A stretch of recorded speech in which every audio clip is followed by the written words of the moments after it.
spot. Looks like Mark has now opened up a little bit of gap here. Here comes Dan Dickerson. Looks like he may have moved up into that number 2. Gavin Wilson right behind him in the number 3 spot. Oh, got a jump in the corner as one of them was going for it. Oh, no, rolls upside down as they're battling for position here. Oh, he's upside down again as he comes in through the off cambers. Got a lot of character that has opened up on this track, making the racing lines variable and challenging.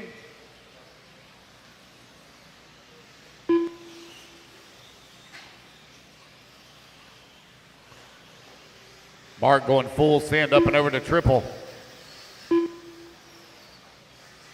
Mark with a very fast HB car. Dan Dickerson in that yellow car coming in the middle section of the track. Here at the off cambers, Gavin Wilson going for a tumble right there behind him. Looks like Gavin running that deep or that dark blue. I thought that might have been a purple, but that may be blue. Here they come onto the front straightaway, 2 and 3. Ronnie Bowman now works his way up into the number 4. He's 12 seconds back of transfer. Still got a lot of racing left to go. 4:30 down, 5:30 remaining. Mark West really beginning to open up a gap on the field now, 13 seconds up.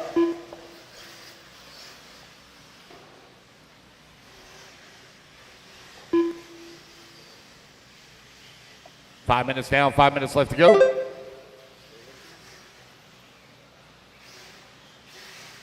Five minutes left. Mark West with the race lead.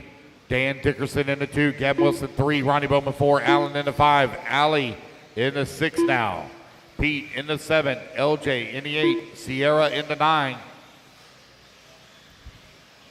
Got right at 4:40 left to go, 4:40 remaining.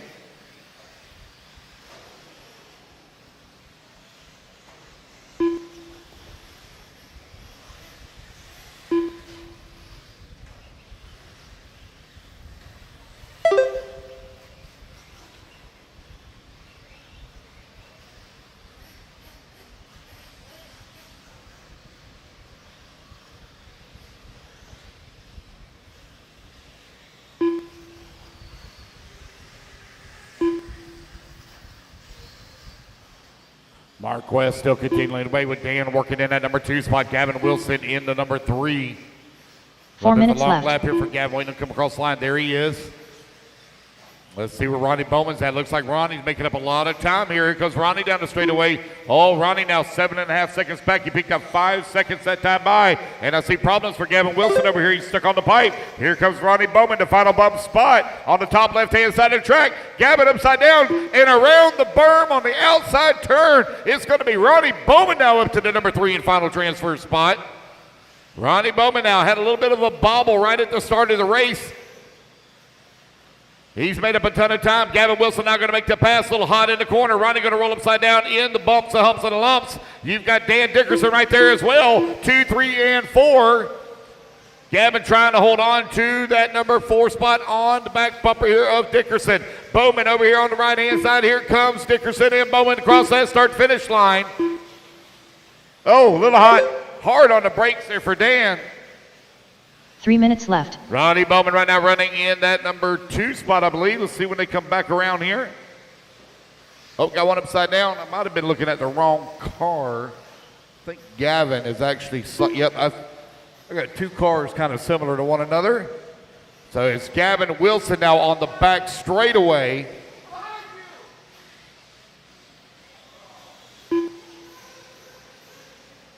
Ronnie Bowman with a little bit of issue. That's going to allow Dan Dickerson now in that number 3 spot. Here he comes on to the front straightaway. Coming across start and finish line. Gavin still holding on to the 2 solidly. Gavin working the, rolls upside down there. Now coming through the double, triple.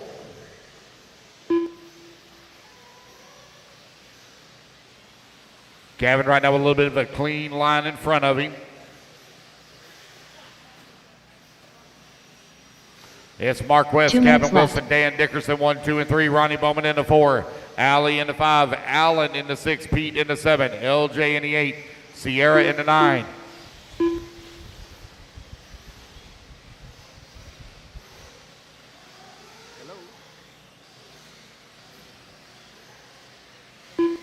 There's Dan coming across the line now in the number 3 spot. Mark West right there as well. Mark about to put a lap on the entire field here with 90 seconds left to go.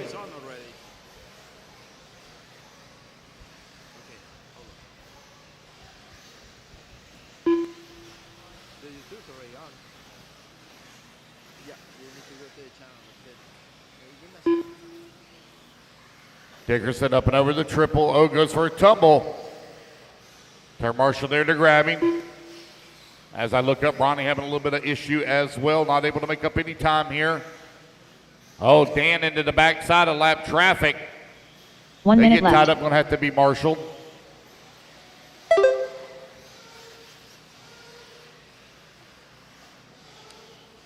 The body now starting to come off here on Ronnie with 45 seconds left to go. 45 seconds left.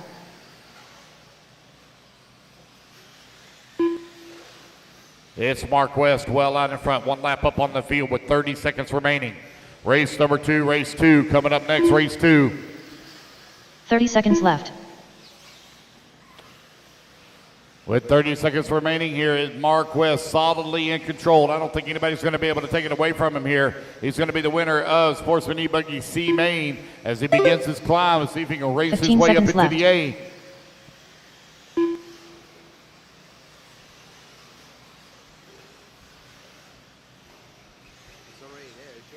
Oh boy, oh boy. Going upside down off camber.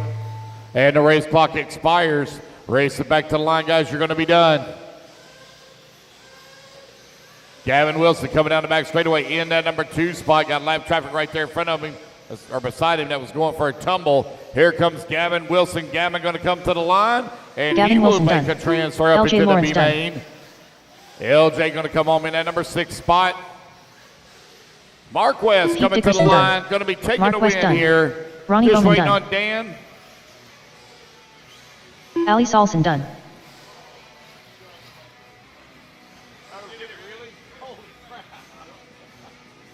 And that Sierra is the Lawson race, done. guys. Everybody is done. So it's going to Dan be Mark Dickerson West, done. Gavin Wilson, and Dan Dickerson transferring up into the B main.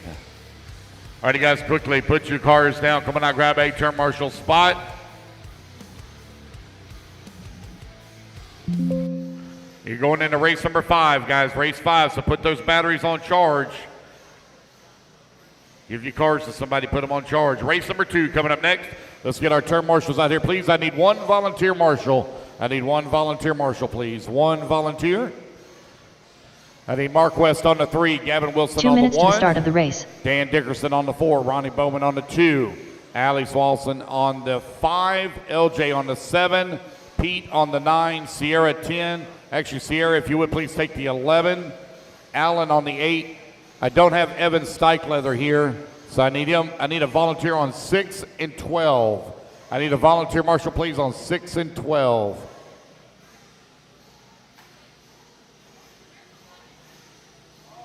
Again, guys, I need volunteer marshal on 6 and 12. 6 and 12, please.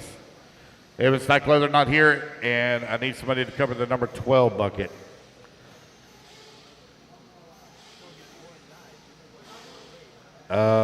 Two. Let's go, turn marshals. Let's go, let's go, let's go. Need a volunteer on 6 and 12. 6 and 12. Need a volunteer marshal at the Beach RC banner right in the middle in the back. And I need a volunteer marshal on 12 as well.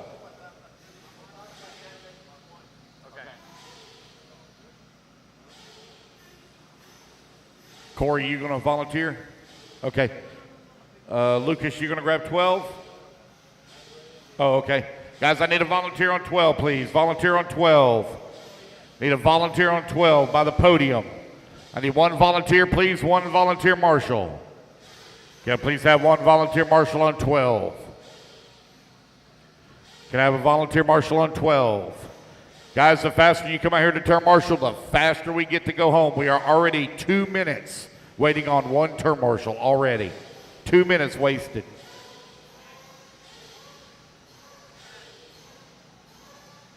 All right, looks like we got them covered now. Yep, we're good. All right, turn them loose, turn them loose, turn them loose. Let's get them checked in.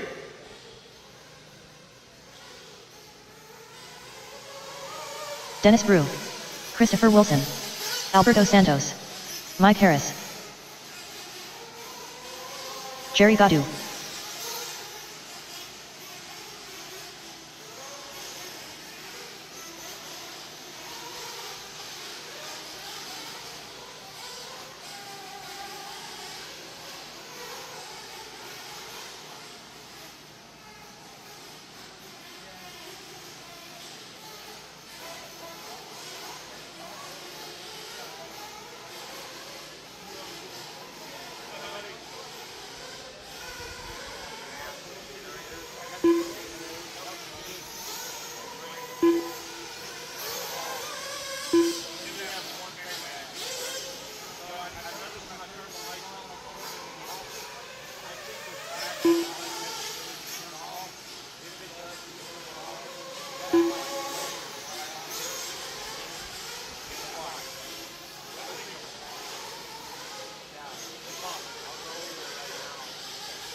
All righty, guys, no more laps, no more laps, no more laps. Let's go ahead and get them lined up. Mechanics, come on out. Straightaway is now closed. Alberto Santos on the 1, Dennis Brew on the number 2, Chris Wilson on the 3, Jerry on the 4, Mike on the 5. No more laps, guys, no more laps. Mechanics, come on out. Mechanics, come on out.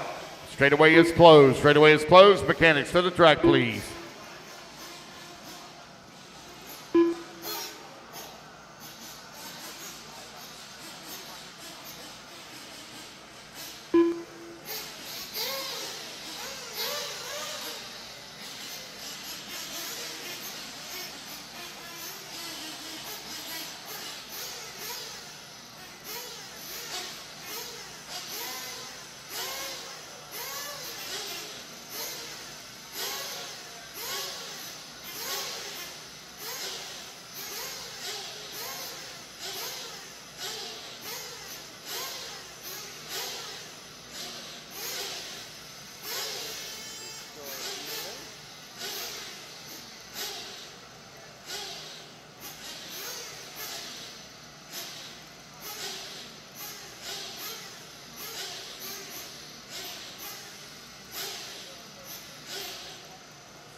Alrighty, and good morning to everybody. Welcome to the 2023 RC program. It is Mains Day here. Good morning, Timothy Emerson, Benny Bishop. Hello, everybody. Bob's RC, and of course, Derek is in here first. What's up, Derek? It is ready. We are ready to go. We just had our first main of the day. It's nice and cool here this morning, and we are ready for some racing here at the inaugural RC program. This is the Sportsman Nitro Buggy B, man, brought to you by Factory Team. And we are ready. Good morning, Amber. How are you? Yes, sir. Gene, I just saw Gene walk by. He's a little bit tired today, but he got some rest. And we are ready to get going. What's up, Marlo? How you doing? Tell Carter I said hello. And Derek says, I'm up with the dogs, ready to head to... Oh, you got to go to the shop today. Okay. I need Derek. He's my statistician, making sure I'm not calling guys... mistaken dudes for girls and stuff like that with their names. Oh no, Mark West is working on, he had that same issue with that shock yesterday. Yeah, well no, that's not his car. He's working on somebody's car. Hello, Carter. What's up, Saltwater Octane? Man, I was in your area for quite some time last month when I was in Florida after the race.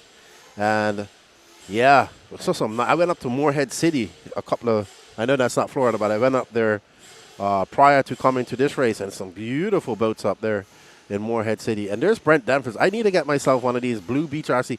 Hey, Brent, who do I have to rob to get one of these nice blue Beach RC shirts like this? These nice blue ones. Just got him 200 in to do like a free shirt promotion. So I got him back in stock. You got big boy sizes? Yeah. Okay. I'm going to go over there. I got to buy a wing over there in a bit. I don't have them with me. Remind me. Well, I'll ship it to you. no, I'll see you in October. Yeah. All right. Just remind me. Send me a message when I get home. I'll pull it out. Cool, dude. Thank you, Brent. That's right. Been working tirelessly. So let's see. Is anybody in the team? Yes, there are. There are people in the team for this. So let's see. We got Alberto Santos, Dennis Brew, Chris Wilson. They're all part of a team. So I need to confirm if Danny. How many are bumping up, Danny? Can we find out from Lance, please? So we have 3 bumping up out of this 20-minute B main. So Timothy saying he's going up to New Hampshire to race at Hillside. Oh yeah, Hillside's pretty nice, I hear. Derek will be off tomorrow, and you're racing at Sumter next weekend. What's going on at Sumter? They have a big race there. Sumter's got that red clay. That stuff gets everywhere. Sumter. We see Johnny DeSanti out there. Bought me over some nice vittles last night. There's the old school JQ Racing Black Edition. I should be at FRCC in October, Saltwater. Okay, club race. Always cool when you can go to a place like Sumter for a club race. Oh, wow. And they're off. This is the Sportsman Nitro Buggy B man brought to you by Factory Team. We only have 5 people in here. So they are going to want to, 3 will bump up, 2 will go home for the day. So let's see as they come around. And we got a little bumping going on right there. That looks like Mike Harris. Ooh, that is, actually, I know who that is. That's Jerry Gaudu. And that orange and, well, now he's not out in front. We just see Mike Harris out there in that old school JQ Black Edition car. Coming on from the Thunder Alley area up in Lucama. I believe that's what it's called. You guys can follow us on the NNRC, WRC, Facebook, and YouTube pages. We want to thank you all for tuning in early for the inaugural RC program here at Lake Waccamaw in North Carolina. As we come across, and it's Mike Harris who drops down a 45.8, followed by Dennis Brew, Christopher Wilson, Jerry Gaudu. Harris, Brew, and Wilson are your 3 top-ups right now, bump-ups. As you see, Harris using that fluff. I told him, I said, this is the type of tracks that these JQs were made for, these bumpy, rough, loamy tracks. These are JQ's favorite type of tracks. But it looks like he's going to let Jerry Gaudu by. Jerry in that yellow wing. We'll see when it goes by. Oh, no, that's Dennis Brew, I believe. Oh, Dennis Brew makes a mistake right before the line. That's going to allow Harris back. No, Christopher Wilson. It's Harris and then Jerry Gaudu. So I was right. That is Jerry Gaudu and that car. There's Christopher. He was out there checking out some lines first thing this morning. Went over and talked to him real quick. He says he's using this fluff as an aid to help him get around this track.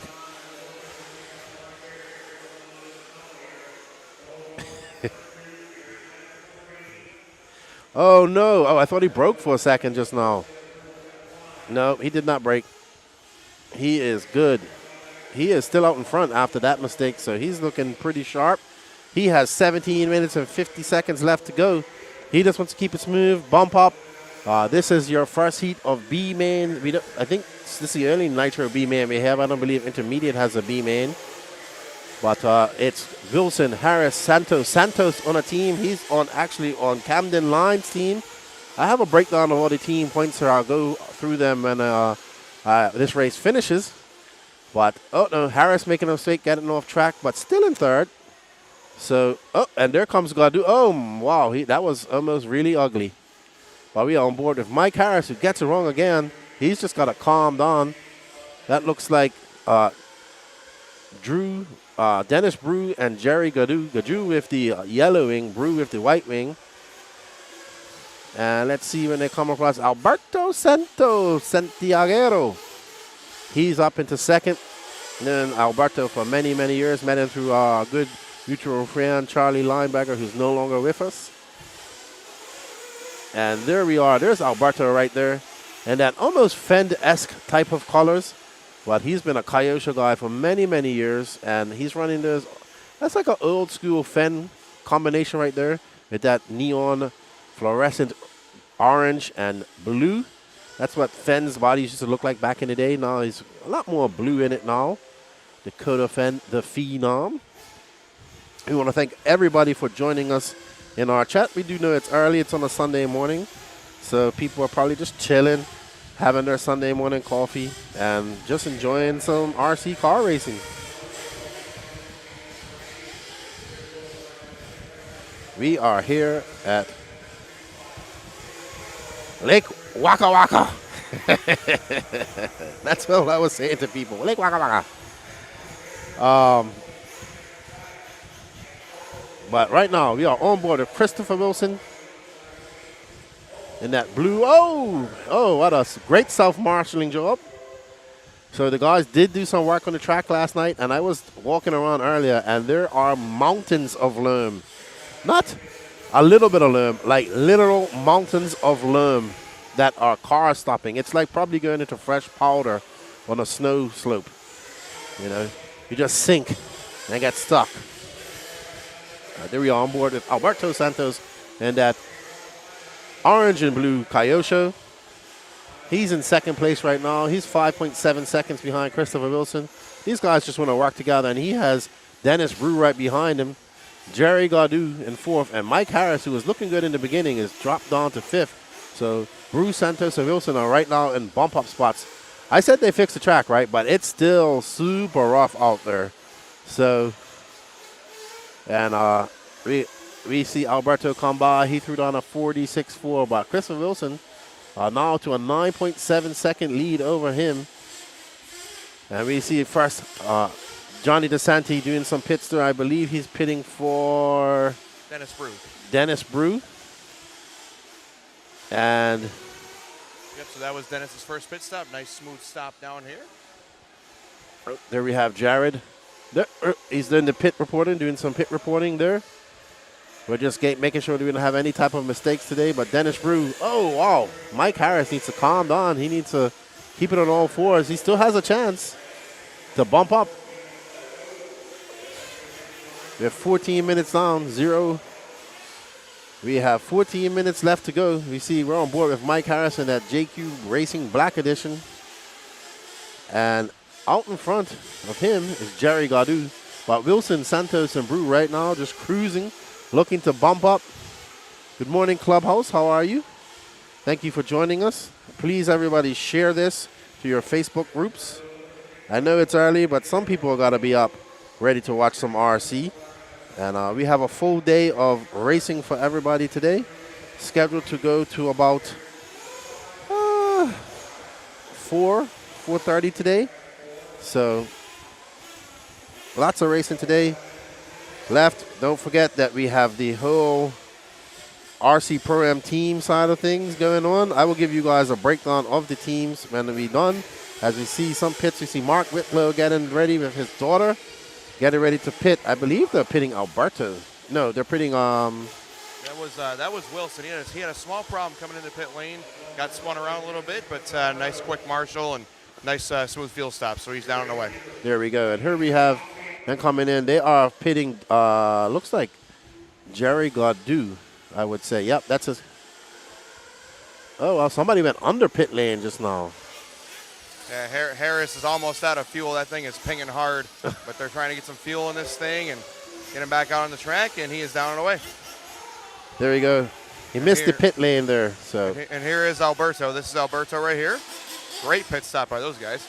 Josh Garbett doing the pitting duties for Alberto, who was in first when he came into pits, but Alberto calming down, just threw on a 43.1, and he's on a 20.43, but with that pit stop, we'll see how it circles through. But right now, we're on board with the fluorescent orange and blue of Alberto. Oh, getting it nose high there. Needed to slam those brakes and bring it down. He doesn't want to break his car. He just wants to cruise around. He doesn't need to win it. He just needs to finish in the top 3. And right now, he has Dennis Brew right in front of him, who's going to be scored in first when he comes around.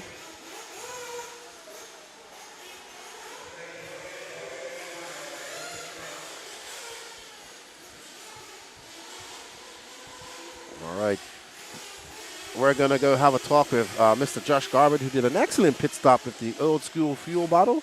We'll have that for you in just a second.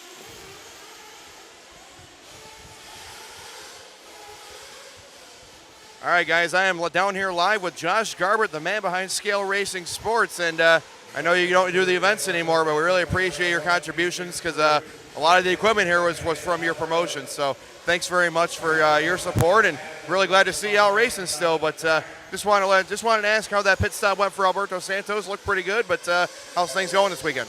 It's pretty good, pretty good. Track's a little rough, so it's kind of unpredictable, but it's been a lot of fun. Glad to be out here running again, and now that I'm not doing the races, I can race a little bit more, and my driving shows it, but Alberto's doing great. We're having a good time. Pit stop was fantastic. We got one in another 4 or 5 minutes here, and hopefully we can make that bump. All right, but I'll let you get back to focusing in, but good luck to Alberto and to yourself for your mains today, and we'll catch up with you later on. Thank you. All right, thank you, Jared. That's a great chat with Josh Garbutt, who used to have the Blue Ridge Nationals. He's also, if anybody was wondering, he's the owner of the Baja Bodied Bug. As we see, Alberto and Dennis Brew, they're in a vicious battle for first right there. Dennis just in front of him, and Dennis is the green and orange with the white wing. And right behind him is Alberto and Christopher Wilson in the all blue. He's still in third. As we see Dennis just coming on. Oh, gets it sideways. Almost like he got hung up in there, like he got caught up in breeze. And Alberto having a hard time making the triple. So, oh no, Dennis Brew just getting it all wrong there. But landing back on all fours. And we see Alberto trying to carve those lines. Oh, what a great line by Alberto. He actually went wide and cut right through the bumps, getting that Kyosho running great. Obviously, we're seeing the Kyosho team grow as Brew is coming in for fuel. He has Johnny DeSanti, who's been doing well himself. Johnny DeSanti with a great pit stop there, fast, using the fuel gun. So Dennis doing the 5-minute fuel stop strategy. He may go one extra stop than the rest of these guys. We'll see if that plays a factor. And on board with Alberto. And Alberto now going to take over that first spot. He came in a little later than Dennis Brew. So he can go he's going a little bit longer. Let's see what he does with that clean track time he has, not chasing down Dennis. As he comes by, and Alberto throws down a 40.1, so he gets a fast lap off while Dennis comes in for fuel, but he's going across Jerry Gaudu, who's scored down in fourth. Gaudu is in a battle for that final bump spot in third, but not getting it together. As we see Alberto go wide out in that fluff, let's see if he can get that triple. Well done, Alberto. Dale, dale. As he goes through this rough section. I thought they fixed this last night, but it doesn't look like they fixed anything because it looks just as rough as it did last night. As you see Lucas going by to inspect his handiwork. Check out that hot lap by Dennis Brew, 37.9. Very good lap by Dennis. Going to help him get back up into the second position. But like I said, these guys do not have to win or beat each other. They just have to work together. They want to bump up and live to race in that A main coming up later on today. 30-minute A mains for everybody up there. Alberto carving that line, choosing to go double single. Smart driving by Alberto, not taking the risk. As we see Christopher Wilson coming in for fuel. I believe that's his son doing the pit duties, and a good stop for him will get him back out in third spot. Mike Harris now moving up to fifth as Jerry Gaudu is looking to have an issue. He has the red line of death. Not sure what's happened to Gaudu. That's exactly what Wilson needed. A nice smooth pit stop, get things back under control, and he's got third place well in hand right now. And Alberto coming up on the fourth spot of Mike Harris right there. Going a little wide. Let's see if he can carry it. Nope. He's choosing to double single. Smart driving by Alberto.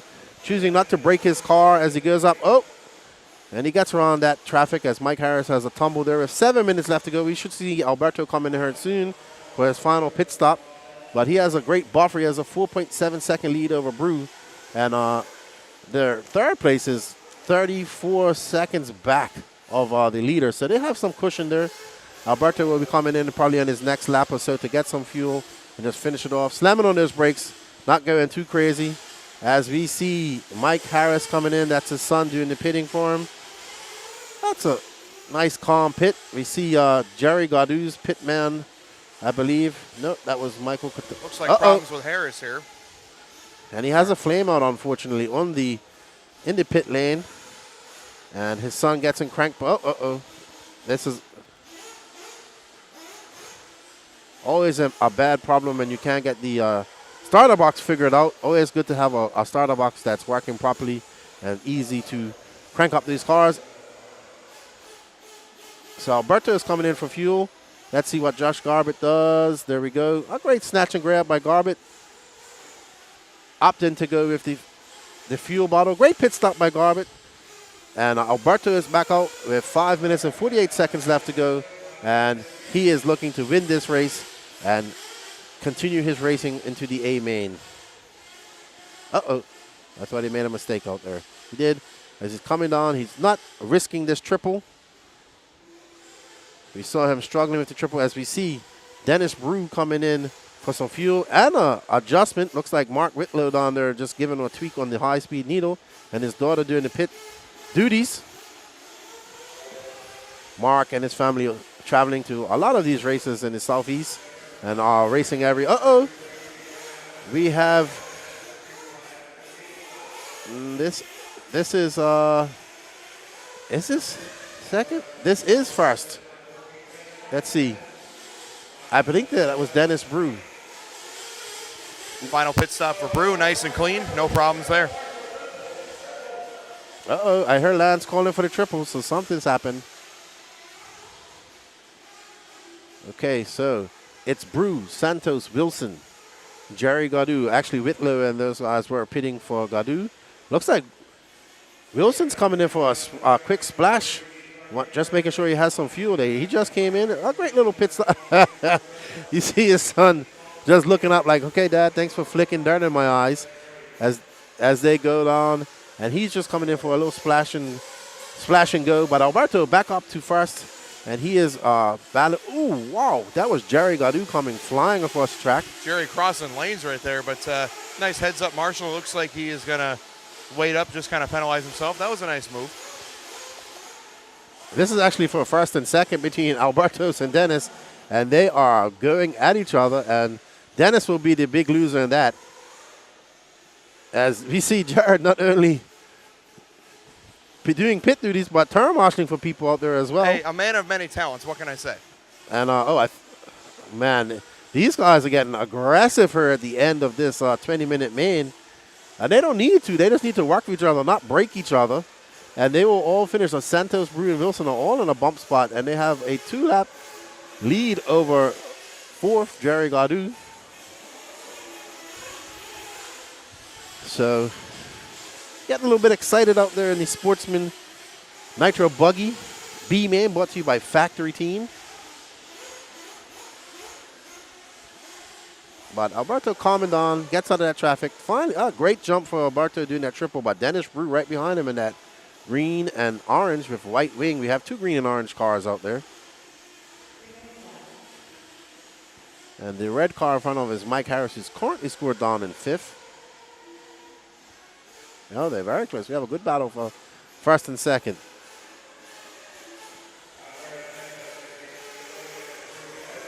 And Dennis trying to get that inside pass and punting Alberto, but no harm, no fouls. Alberto still keeps that first position. He just threw down a 44.9 to Dennis's 43. Dennis 1.7 seconds back, and they are now battling. These guys have been bumping. Oh, man, Alberto getting it wrong, getting it crossed up in those ruts, and that's going to cost him and allow Brew to go by. Alberto, and Brew makes a mistake as well over there.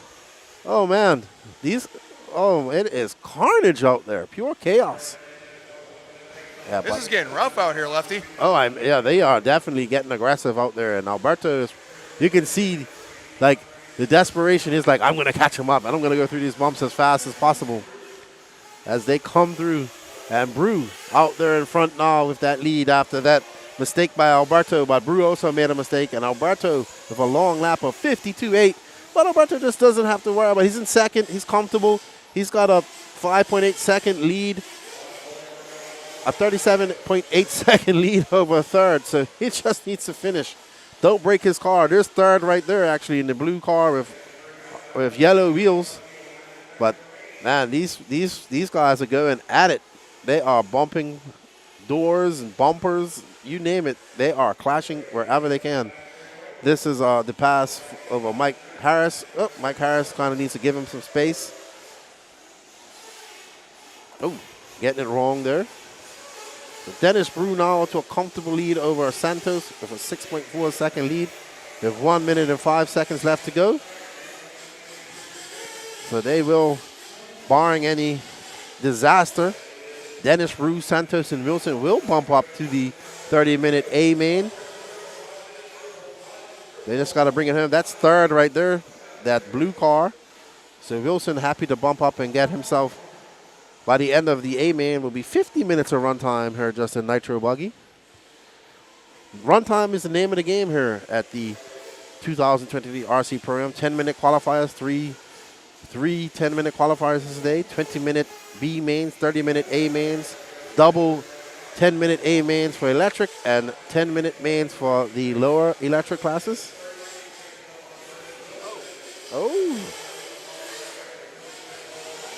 Problems there for Wilson, just trying to get that third bump spot secured, and no worries. And there's your leader, Dennis Brew. He's just rolling it to the finish. He's got nothing to worry about. They got a little bit aggressive there towards the end, but it will be Brew. Uh-oh. So Danny says that third place broke. Oh, we got trouble for Wilson. A flame out here at the end. Will Gadu have enough time? He's 2 minutes back, so I don't know. Yeah. I think that Wilson, regardless, is going to be done. His son came, good hustle by his son, but Goddard is, Goddard's 2 laps, yeah. So Wilson's okay. Wilson had 2 laps of cushion before that happened. So. Lucky for him, you never know. Yeah, definitely lucky for him. No, well done for Jerry, but Wilson will get that third bump spot. Ooh, shaky. Oh, somebody was running across the, yeah. I was just like, what are you doing, Danny? Yeah. All right. Your bump up. Dennis Brew taking the win. Alberto Santos and Christopher Wilson. There will be your bump ups into the Sportsman Nitro Buggy A main, brought to you by Factory Team.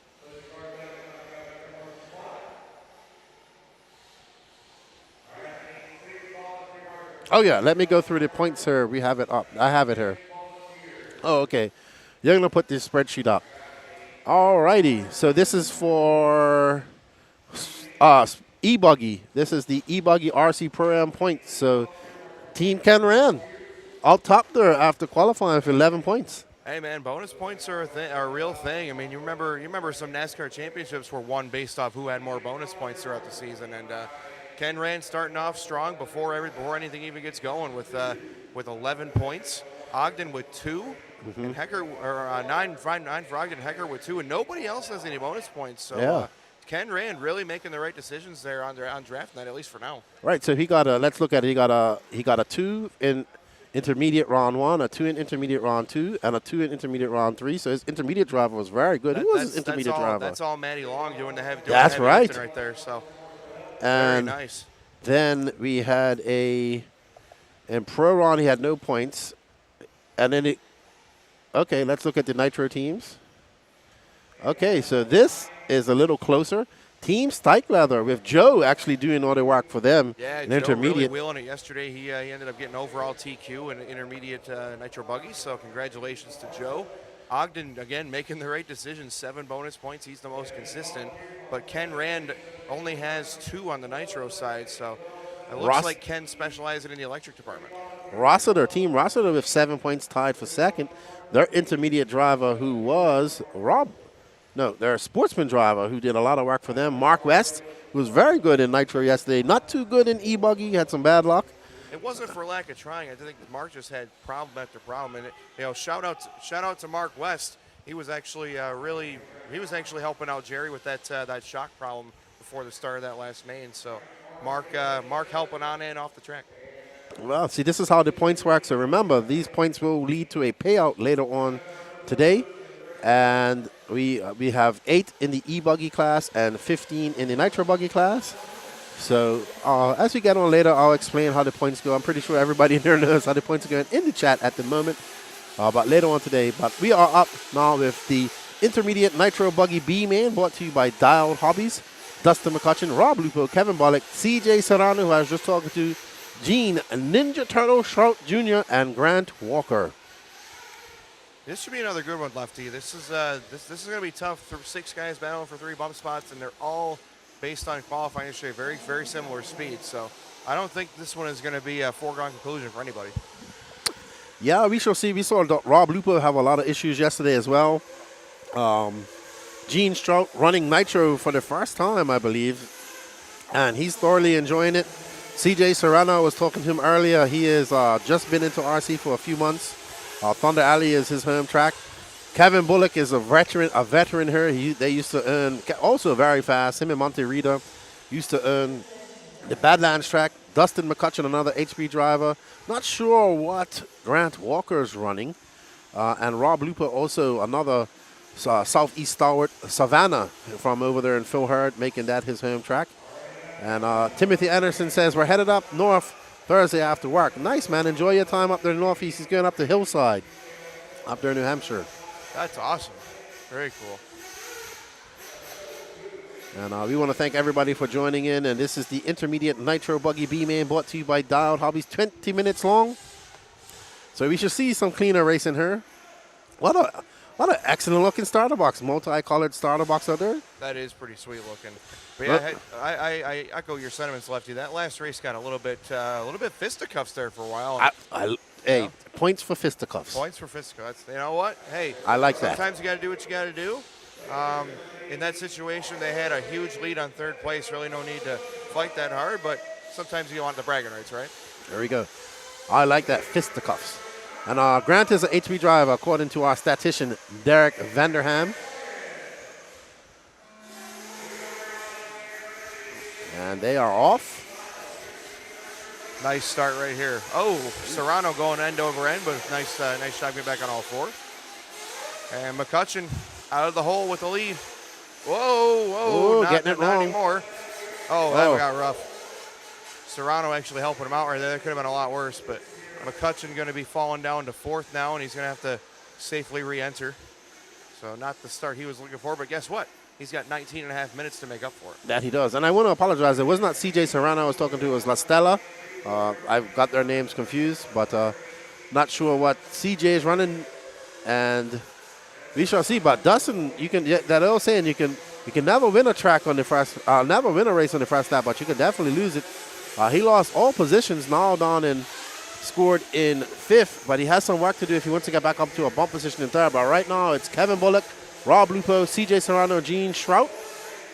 So there is Serrano in that blue car. There's Strout sending it over the triple, but it looks like now that's Lupo in front. I don't know. Oh, is that Lupo? It's hard to tell from here. We'll see when they come across the line. Rob Lupo taking the lead over there. And again, Rob Lupo, a guy that had a lot of problems yesterday. I think he showed way more speed than B main material. So Rob going to try and have a smooth 20-minute main here and possibly make his way to the A, and we'll see how high he can go in the main. Oh, inside move there by Bullock. Nice pass by Kevin. Going to take that lead over. So Rob Lupo representing Team Rossiter, keeping it for Savannah. Kevin Bullock is not on a team, but still looking to bump up into that A final. And all these guys making the A final that are in the B mains will definitely help out their teams with points, because the intermediate teams carries more points than the pro guys. But Rob Lupo just wants to keep it smooth. Man, you just missed it, Lefty. He had a gorgeous pass back on Kevin over the triple. It was like a Bubba scrub. He kept it so low in the air. And Lupo back out front, Bullock 2nd. Oh, there's Strout going upside down. He was 3rd. Now he's going to drop back to 4th. Just in front of Serrano now. But Strout falling out of a bump spot, but luckily he has time to make up for it. And there we see Strout making another mistake there, but Lupo out in front. Let's see, these guys are battling it out. How many times have these guys battled it out over the years throughout the Southeast? Handing it back and forth, basically every lap, and another mistake for Strout. Strout's going to get his act together here, or he's going to lose some time, because Bullock just ran his fast lap, 38.3. And Gene Strout going from 3rd to last. Unfortunately, Grant Walker now up in that bump position.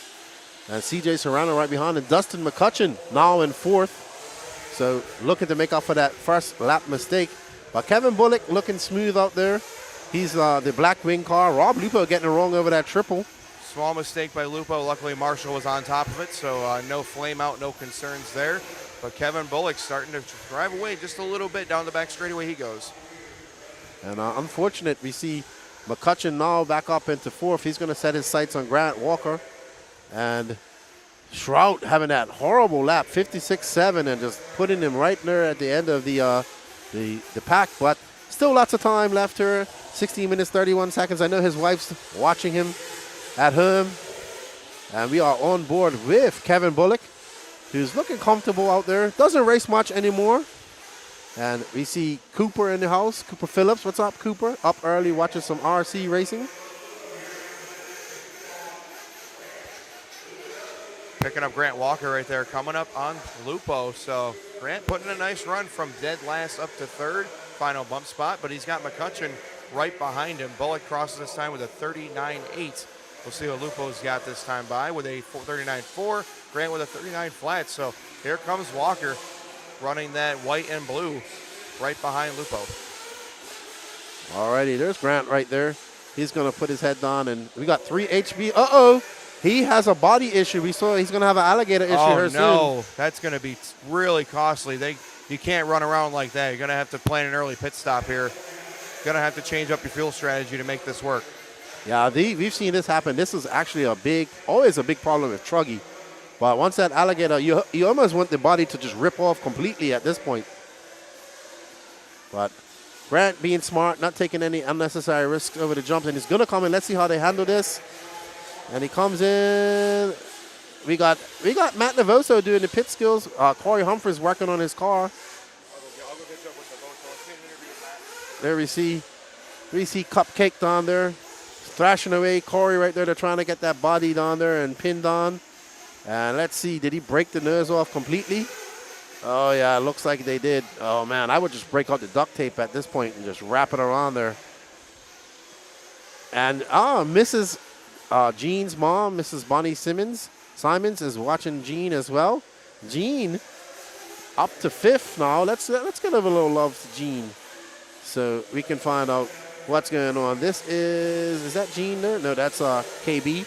So it looks like Grant back out on the track, but what a long lap after that. And we are on board with Ninja Turtle Gene Strout. I told him that's his nickname.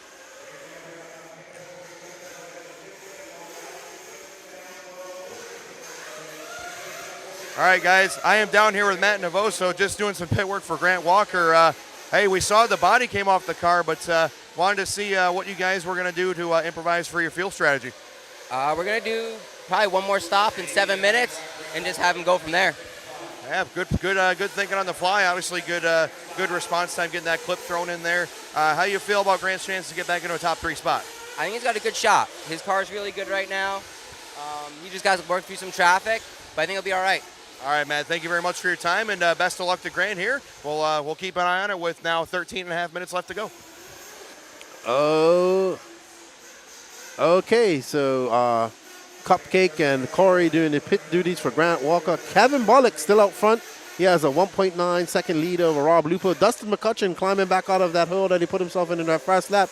He is 2.1 seconds back of Rob Lupo, about 3.7 back of the overall lead. Gene Strout is trying to make a move. He's 10.2 seconds back of Dustin McCutcheon and looking to make up some time. There's Cameron Saxon.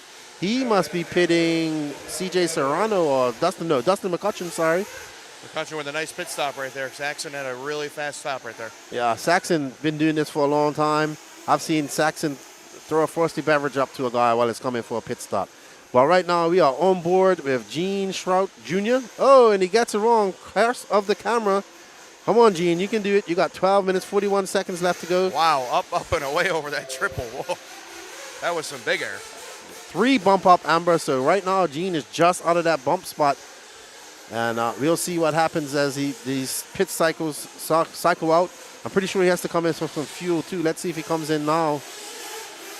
Looks like Bullock and Lupo just there we see that time. Patrick Rossiter choosing to go with the old school fuel bottle. That was a solid pit stop. Think it would have been faster with a pit gun there, Patrick. I'm going to tell him that afterwards. But now it's on. Check out this battle, guys. It looks like McCutcheon's gone to the lead, so a big recovery from Dustin here pretty late in the race. Oh, wow.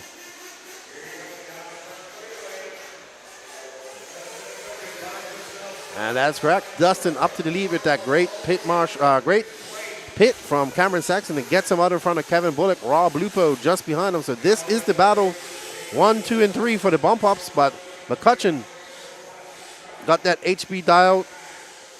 Ooh, that was close. That was close. He just cased it, but no harm, no foul as he's going up through there. So it's HB, S-Works.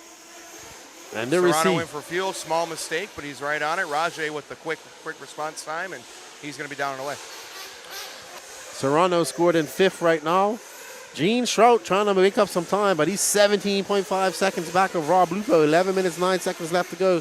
He needs Lupo to make a mistake or have an issue, and Gene needs to keep his laps clean. But right now, we are on board. We have Dustin McCutcheon out front in that multicolored HB. Right behind him is KB, and behind them is Rob Lupo, fairly spaced out. But McCutcheon looking pretty steady, taking it calm. He understands he has 10 minutes left, just driving smooth out there. These guys just need to work with each other and not try to hurt their chances of bumping up. Oh, McCutcheon making a mistake out there. And that's going to allow KB by. And see, that's CJ Serrano in that blue Coyote. He is scored down in last. So, and there's Rob Lupo just behind them. So we have a race for first right here between two HB guys. Bullock in that all-white black wing. McCutcheon in that multicolored yellow wheeled HB, and Rob Lupo right there behind him. That's third. Ooh. As we see these guys, KB going through there, Dustin right behind him. These guys choosing to go around the bumps. Rob Lupo just out of sight, getting it a little bit wrong going through there. I'm sure with all the problems Lupo's had this weekend, he'd be very happy for a top 3 spot right here. I'm sure. With 9 minutes and 51 seconds left to go, we have a great battle there of KB getting on the inside, taking that lead from McCutcheon.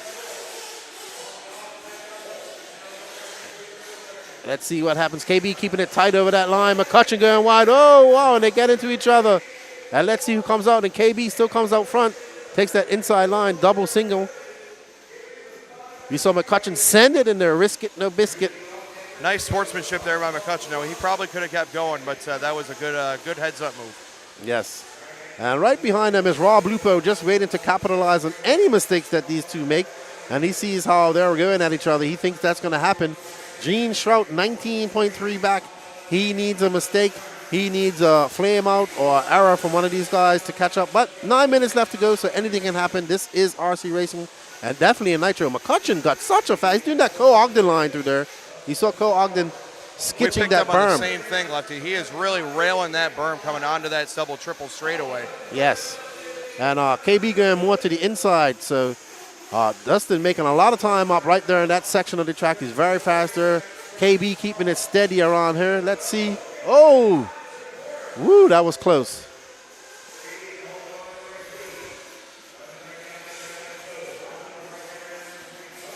Let's see how Dustin carves this line once more. Rob Lupo just behind them.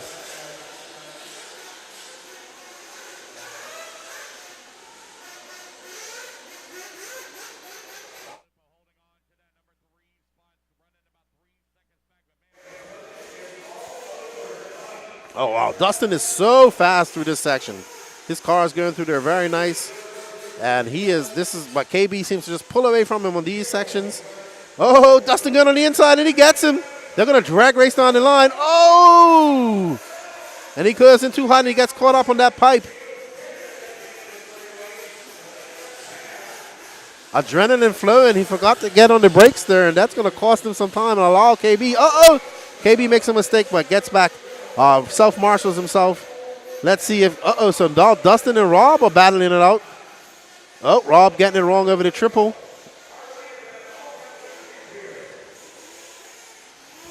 Oh, man, Lupo just doing a 50-50 grind all the way around that off-camber corner.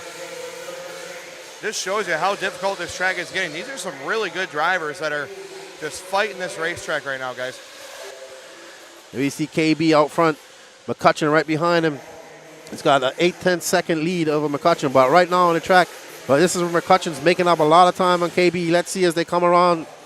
KB takes this inside line.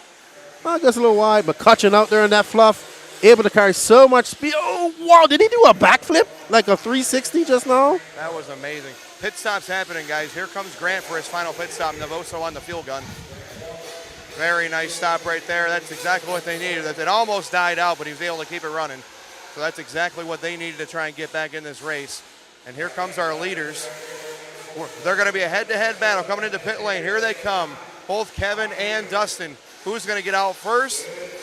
It's going to be Kevin, just barely. So they go in just exactly how they come out just exactly how they entered. That was a great sequence right there. There we go. And here we have 1, 2, and 3 all on board battling each other. KB in that black wing. Is that Rob Lupo? Rob Lupo seemed to get out front too.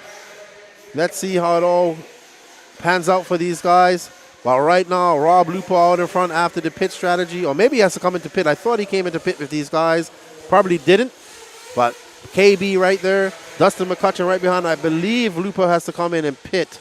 Lupo in for fuel. Lupo there we in go. For fuel. Oh, that's a good pit stop. Great pit stop.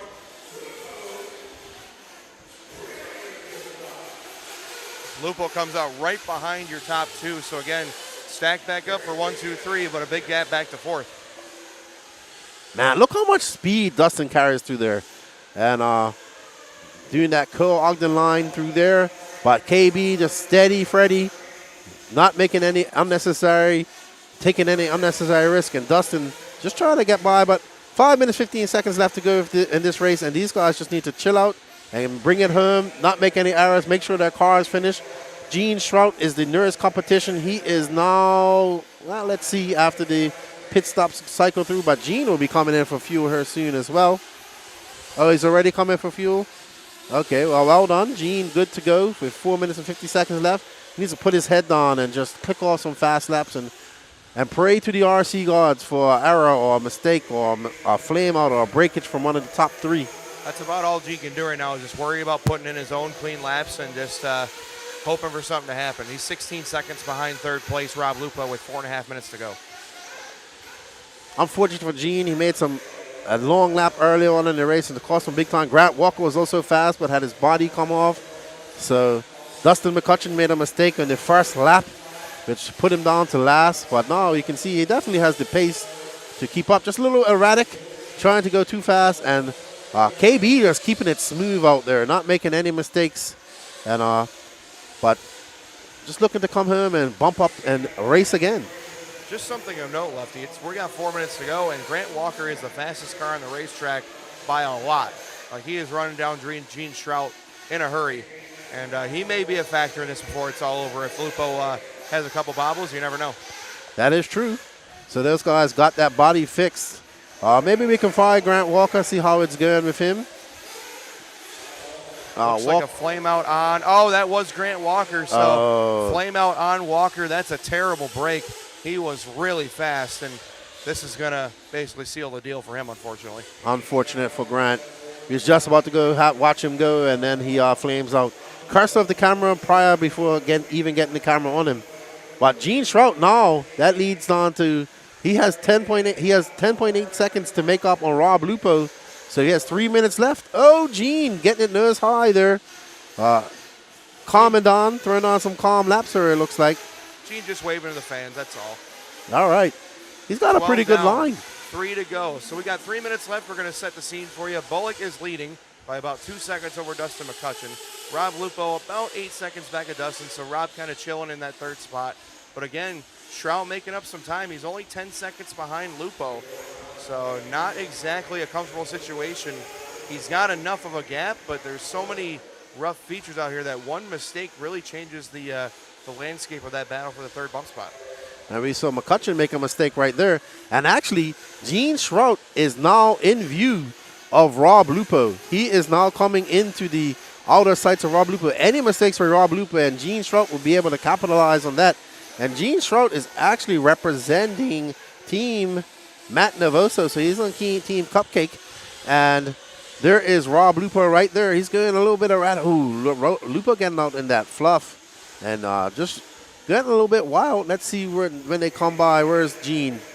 Gene was in the peripheral vision of him, but looks like Gene's.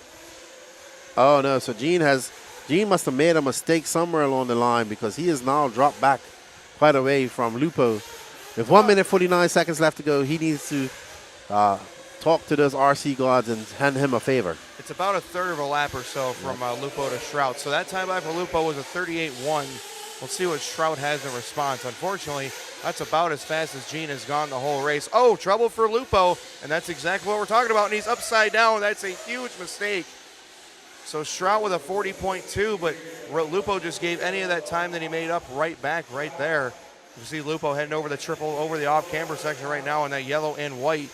We'll see what the gap is when they cycle back this time. But again, Shrout running out of time. Yeah, Lupo did make that mistake, but I think Gene made a mistake as well. And that's going to cost him. There's Gene just coming up. He has too much time to make up on Lupo. Lupo just needs to keep it calm, and he will bump up to race another day. He'll be happy to finish because he did not have a good day yesterday. I think he did not finish a Nitro qualifier all day. I don't think so. If he did, it was with issues. So, again, Lupo doing his best to just get it home here. He's got about 10 seconds. He's actually a little bit more because Shrout made a bigger mistake. So Shrout about 15 seconds back now. All Lupo's got to do is just keep it on the wheels, which he sets a ton on this track right now. He's coming to his final lap. So not a whole lot of pressure for Lupo. And there is Shrout upside down again. And that is going to hurt. Probably going to be the end of his spot. Well, Gene had a good day. He enjoyed the Nitro racing this weekend, but just some early mistakes is going to cost him. But not KB and Dutchin. These guys have been racing all for the last 15 minutes, I would say. And KB still keeping out in front of Dutchin, looking to hold of Dustin, looking to hold on and finish. And this is going to be close. And I think McCutcheon got him. Yes, get him. He did. Right wow. behind Dustin McCutcheon. Wow, he's just snuck by him. We were following the bump spot the whole time, and Dustin was running him down, and he runs his fastest lap on the last lap, 36.5 for McCutcheon. So Lupo going to finish third, grab that final bump spot, but what a finish right there, Lefty. Oh, my. He just snuck by him. He just got him. It was a drag race across the line. That was great. He kept that tighter inside line, got that straight drive off the corner, and Dustin McCutcheon makes a last corner pass to win the B main of Intermediate Nitro Buggy presented by Dial Hobbies. But again, Dustin, Kevin, and Lupo all making the A. All right. Good morning, Basement. How are you? Good to see you in the. I think they're going to go out there. And, they're doing some track maintenance. Good morning, Bauman. Nice to see you in the chat over there in Austria, I want to say. To WRCE.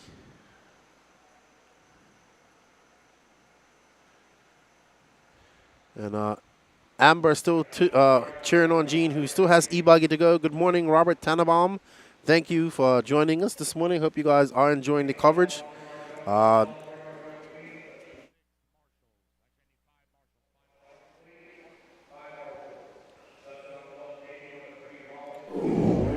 they're doing some track maintenance, we'd like to say thank you to TLR, Exalt Electronics, Pro Circuit Tires, Nitrolux Fuel, RC Project, TZO Tires, Privateer Race Productions, Reedy, Ultimate Racing, True Form, J Concepts, Factory Team, Nitro Pro, Racecraft USA, Assault RC, MSN, Mark Santamaria, Spectrum, Tekin, HB Racing, Beach RC, Dowd RC, and SRX. Thank you for all their support of the 2023 RC program.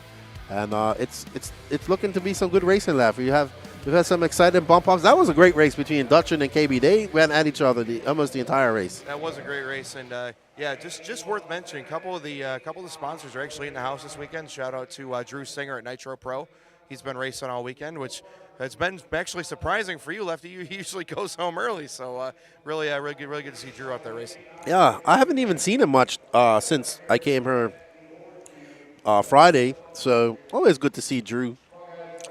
Drew is a ball of energy. Man, he's going. Drew Singer has that awesome looking truck and the trailer out there. He really knows how to make his stuff look good, and it's as you mentioned, hopefully he got some work from Camden Lime or from Spencer Hecker, because his truck looked a little bit hard to drive yesterday, but it don't matter. He was still sending it. We saw him throwing it out there yesterday, so I can't wait to see him run later today. Yes, sir. Derek says, I'm bummed for Grant. He was hauling the mail. Yes, he was, but that alligator body and then the flame out would definitely do that.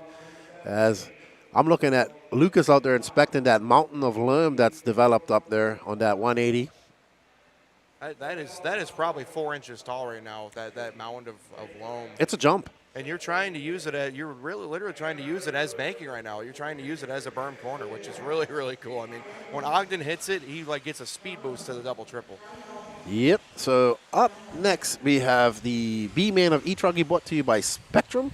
Dave LaStella, I was talking to him earlier. Dynamo, Dan Dickerson, Ronnie Bowman, Ali Swanson, Alan Weon, George Spry, and Jackson Harris. Mike Harris, the son. Running a old school, I don't know if it's old school, but running a separate truggy, E-truggy. So both of them running some older platforms, but not stopping them from racing. I give credit to that Serpent truck. It is still very much capable of being fast. Young kid from Quebec, his name's Damon Halone. He actually is running for Serpent now, and he is very, very quick with that stuff. So he runs for DeSoto Racing and CRP Performance Engines, and he is very, very quick. Good stuff as these guys get lined up for their race. 10-minute electric mains, double 10-minute A mains for electric mains for the A finals. So we'll have La Stella and that all blue white wheel truggy starting up front. I like the 3 bump idea, Keenan. I like the fact that you can finish third and still move up. I think that 15 is the correct number for cars on this track. Yeah, just right. It's sometimes you get 18 car mains on these bigger tracks, and it's cool. It's all right. I mean, we're probably going to have a 20 car main at some point, but I think this track can hold 15 cars comfortably, and we'll see. We haven't had a 15 car main yet. I'm sure it's going to come up as they're off, and let's see what happens here with La Stella getting a good start. A little bit of a jumble at the back of the field, but they're able to work it out amongst themselves. And oh no, La Stella off the very first jump had making a mistake, and we got sounds like Rossiter up on the mic doing some relief for Lance. And that lead, La Stella getting that lead. No, that's not La Stella, but we'll see when they come across that blue and white truggy, old school truggy body. It looks like La Stella starting on pole and now all the way marked on, and oh no. Nobody wants to lead. Everybody's giving it away. Oh, my goodness. How many lead changes was that in the first lap, Lefty? For quite a few. Let's see who's the lucky person coming by. It is Dan Dickerson. All right. Let's do this. Ronnie Bowman, Ali Swanson, Ali and Juan, Dave LaStella down in 5th, George Spry, and Jackson Harris yet to come across the line.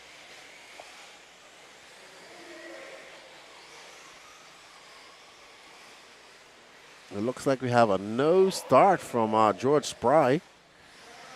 But right now, we're on board with Dynamo, Dan Dickerson, and Ronnie Bowman right behind him, I would assume. Oh, boy. These guys are hammering on each other early on. I mean, come on, guys. Got 8:40 left to go. Work together. Be nice to your neighbor. And they're all wrecking in the off-camera. Serrano making an urgent run for those guys. And Ronnie Bowman now taking over that lead from Dan Dickerson. There's Ronnie Bowman in that American flag-esque paint job on his E-truggy. Dave LaStella back up to 3rd. Ronnie Bowman is, you can tell he's excited to run the RC Podium. Look at that smile on his face. Trust me, some of these smiles, I think they were just caught off guard because everybody here having a great time at the RC Pro-Am. Really awesome vibes here this weekend, and really love to see it. I would say that I took those pictures because I was doing the click while Danny was focusing. So, all my fault. I'll take the blame for that. And look at Dan Dickerson's I like that picture. And then his dad took a picture of him right after it. The mean mug, I like it. But you can see Rossiter up there on the microphone right now, giving a little bit of relief to our man Lance McDonald, and it's fun. I love listening to Patrick. He sounds like the most southern man on earth right now. Love listening to my man Rossiter.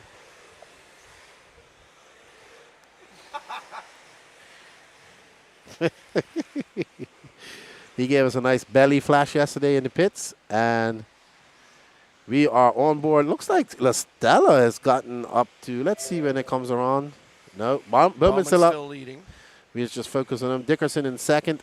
LaStella third. This is your 3 bump hops. 7 minutes left to go. LaStella up into second. And Whoa, Dickerson with a huge send at the end of the straightaway. Luckily back on all fours, but can't have many of those because Allie not too far back in that 4th spot.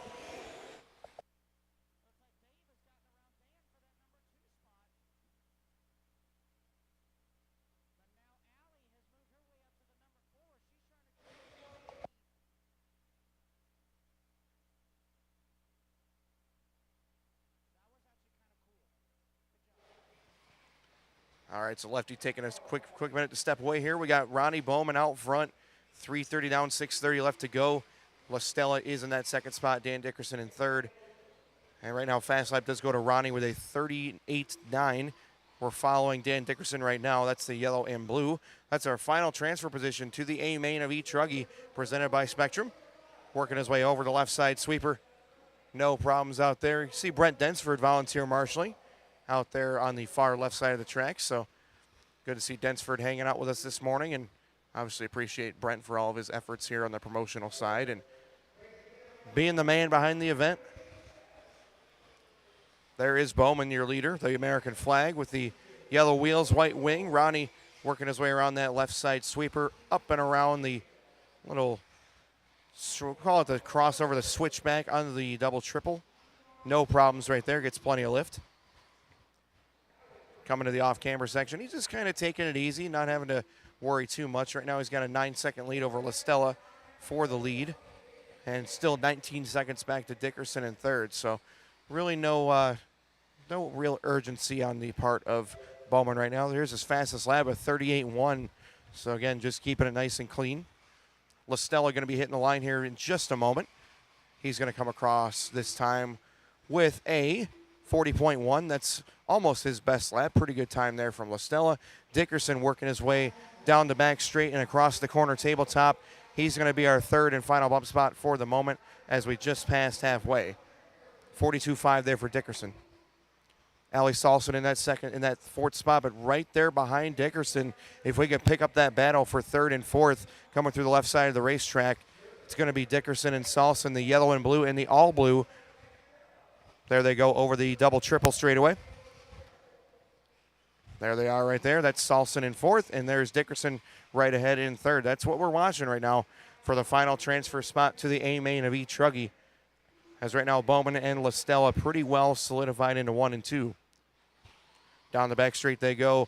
Dickerson going to be hitting that corner tabletop. No problems there. Salson right behind. Dickerson a 41.2. That's his personal best lap. And then we got Salson with a 41.4. So pretty close on the lap time charts as well. But Salson's starting to make a little bit inroads. Here they come to the double triple. Salson trying outside. And they make contact and they blow up going over the triple. And that's going to leave Dickerson upside down. So it's going to put Salson into that 3rd spot.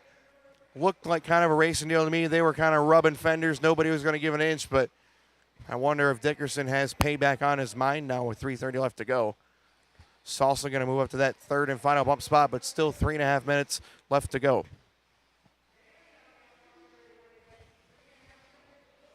Bowman, LaStella, Salson, Dickerson, Jackson Harrison the 5. Allen looks like he has dropped out early in that 6th spot. You are watching race number 4 out of 22, E-truggy B main, presented by Spectrum.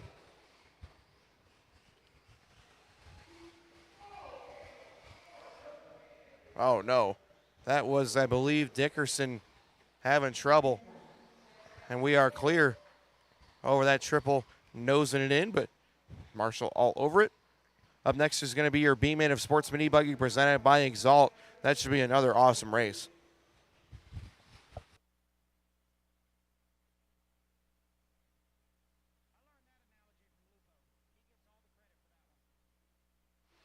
Ronnie Bowman coming across the start-finish line this time. Not his personal fastest lap. Bowman a 46.2. LaStella right behind him now. That's going to be the battle for the lead. To the 2 blue cars to the left side of the racetrack. Currently your battle. Wow, that was, looks like Dickerson flying off the triple. That was an interesting line, but able to get it corrected.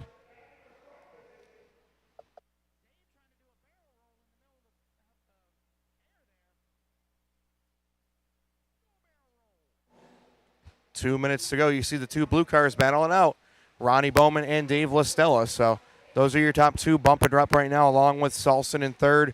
Allie's got about 10 seconds over Dickerson for that final bump spot. There is your leader right there, following him with a 40.0. LaStella 43.5, so Dave losing a little bit of time there. But that is the battle for the win with a minute 30 to go.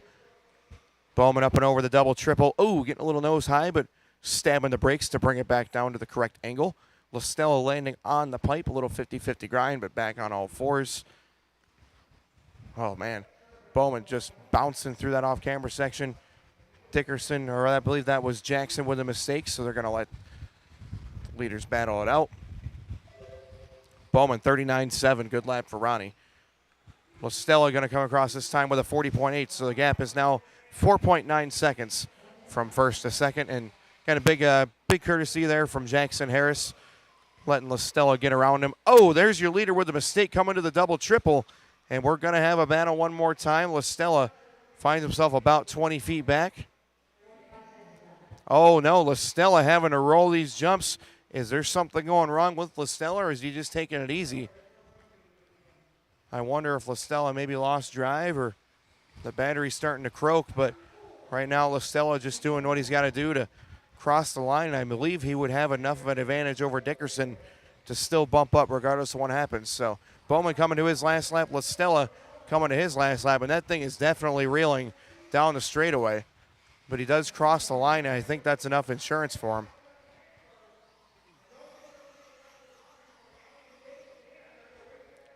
Salson going to try and get one more lap, but she's going to be very close.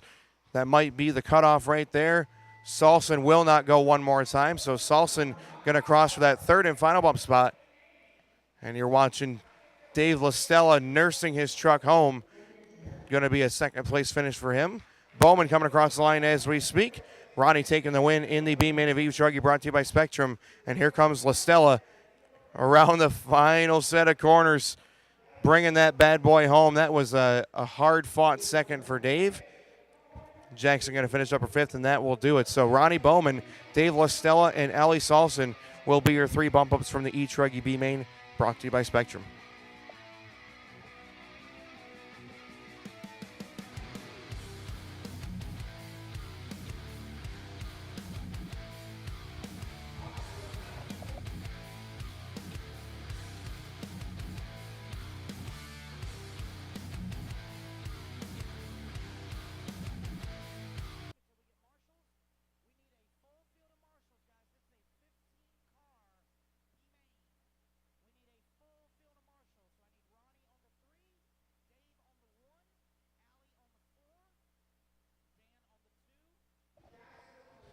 All right, you see the overlay for our lineup for your B main of Sportsman E-buggy, brought to you by Exalt.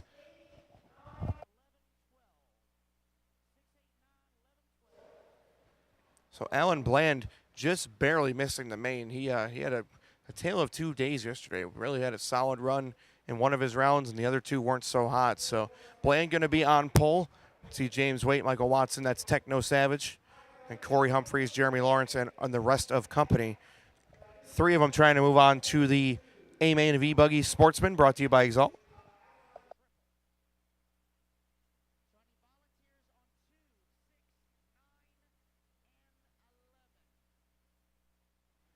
Checking in on the chat here. Looks like we got pretty good attendance here on the WRCE and the No Name RC podcast pages. So thanks, guys, for tuning in. Make sure you guys throw us a like and a share and a follow so we can make sure we're getting boosted up in the algorithm. Make sure we get more eyeballs watching RC racing.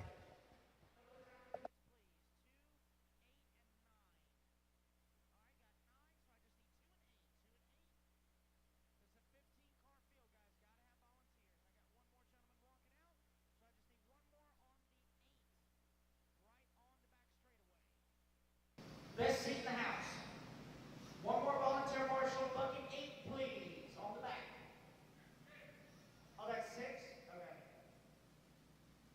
All right. All right.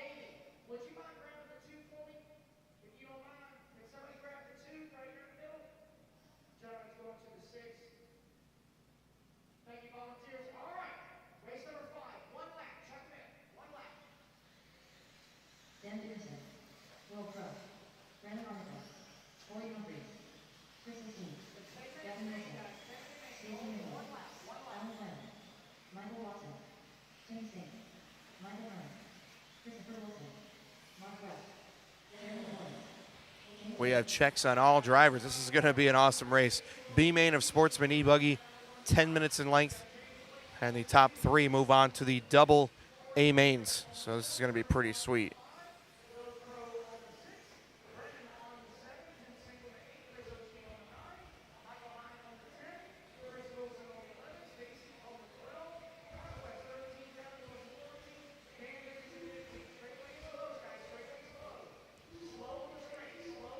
Just so you guys have an idea of what the landscape is right now, we've got B main of E-buggy Sportsman up here, and then we have the A main of 40 Plus Nitro Buggy brought to you by Nitro Lux up next.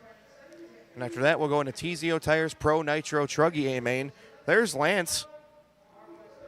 Handsome gentleman out there, the man running the show this weekend. Thank you, Lance McDonald, for your hard work. Getting them gridded up.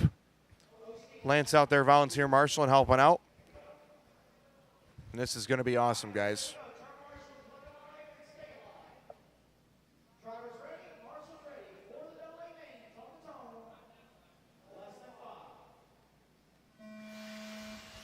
right, off we go. A little bit of a stack up in the step up here. They're getting it sorted out, but top half doesn't get away cleaner. So, Alan Bland, that same mistake that people are making right there. Just cranking the wheel a little bit too hard off that landing of the jump. He's going to fall back just a couple of spots, but able to get back in the battle here. Carnage throughout the back of the field here through the off cameras. We are following your lead pack right now. I believe that's going to be James Waite getting off to the lead here. We'll see as he crosses. Yes, it is. James Waite from second to first. Alan Bland up to second from first. Then Jeremy Lawrence up to third. Osteen fourth. Humphreys, Mark West, Tim Sink, Gavin Wilson, your top 8. Dickerson in 9. Mielek in 10. Will Crow, Michael Hine, Christopher Wilson.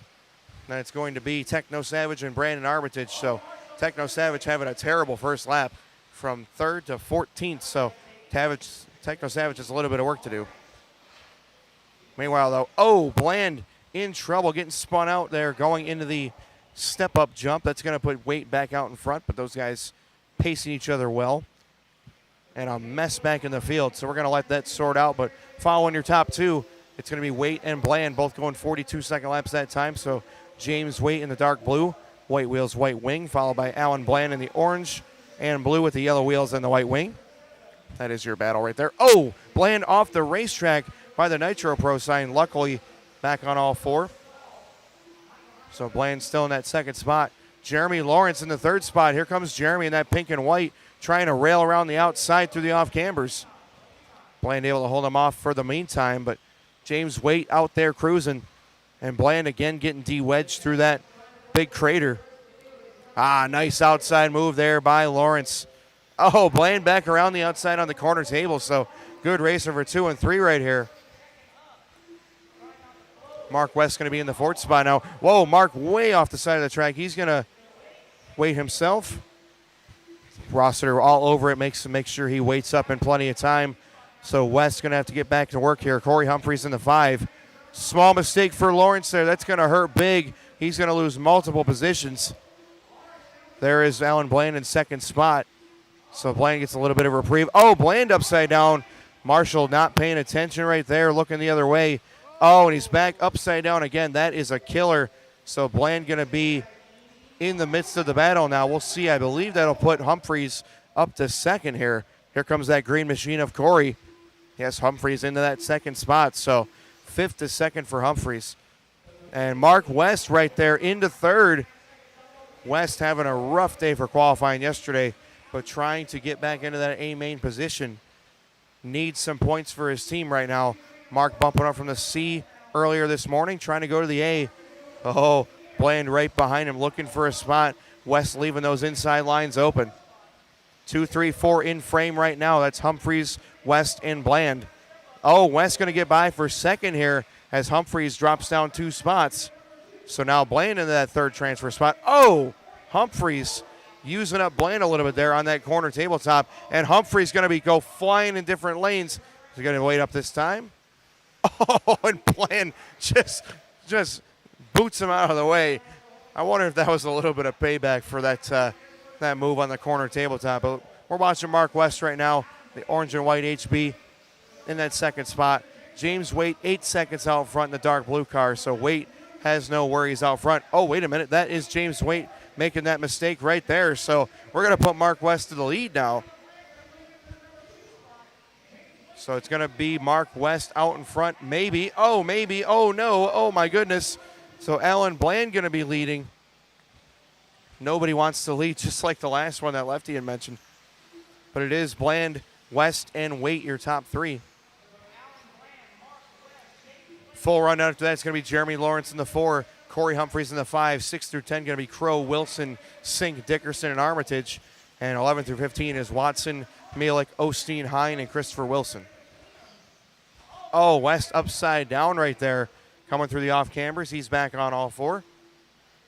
Quick Marshall there, and he's back going.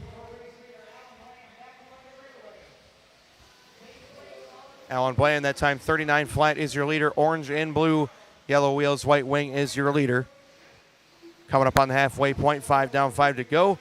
Looks like James Waite still second. Mark West is third. Those are your 3 bump ups right now.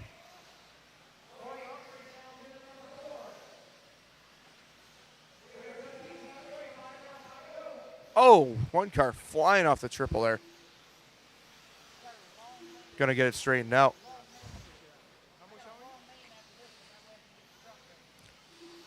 Here comes your leaders down the back corner tabletop. Going to try and get themselves back to the start finish line. There's Bland with a 38-2. Picking him up right here on the step-on, step-off. Trying to avoid some lap traffic. Techno Savage letting him blend back in. Very nice there. Whoa, Bland in trouble there. Getting messed up with another lap car. Back clear again, but going to get to be a bit of a minefield out there. Oh, your leader making another mistake. Oh, man, it's getting dicey out there. Bland, Waite, and West, your top 3. Alan Bland in some more trouble. Oh, my goodness. Bland getting free there, but had to avoid a couple of flying cars. Down the front straightaway he goes. This is going to be your leader. 45.8, not his best lap. Waite with a 42.2. West with a 40 flat. And Jeremy Lawrence now finds himself 7 seconds behind the lead battle. So top 3 have a little bit of separation here. Bland coming to the double triple, the orange and blue. Able to get around one of those cars. Whoa, jumping off the triple and not out of harm's way just yet. James Waite right behind him. And Waite gets spun around. Oh, man. Waite gets looped around, but he's back on all 4. And West jumping right in the picture there. So Mark going to be right in the picture again. That orange and white in 3rd spot. Leader, 2nd, and 3rd all hitting the start-finish line. 3.6 spreading our 3 leaders right now. 40-plus Nitro Buggy A main up next, presented by Nitro Lux. You can hear him warming up in staging. Nice pass right there by West on Waite. So James Waite getting pinball around just a little bit here. Allen still leading the way just ahead of West there.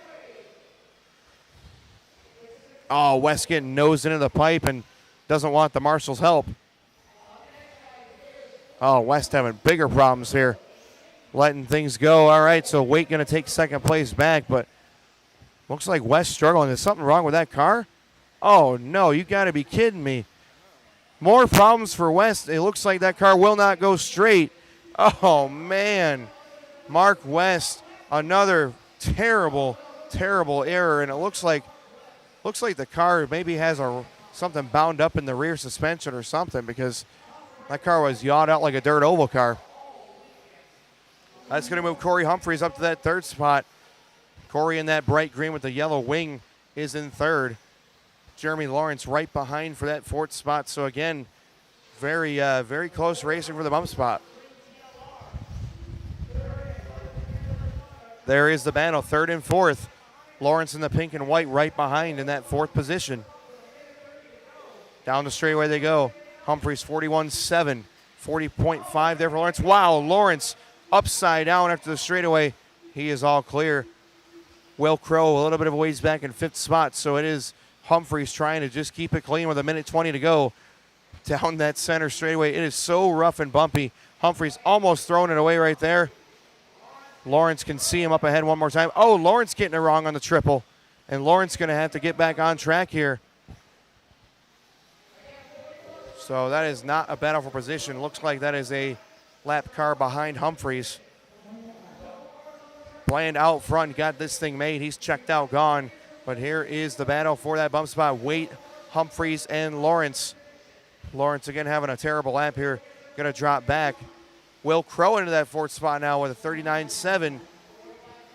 But again, Will Crow needs some help as Humphreys just trying to keep it clean here. James Waite and Humphreys second and third. Oh, Waite trashing over the triple. So Humphreys going to move into that second spot. Put Waite back to third now. Waite, that dark blue car with the white wheels, right there behind Humphreys. One car separating them. Oh, now Humphreys making a mistake.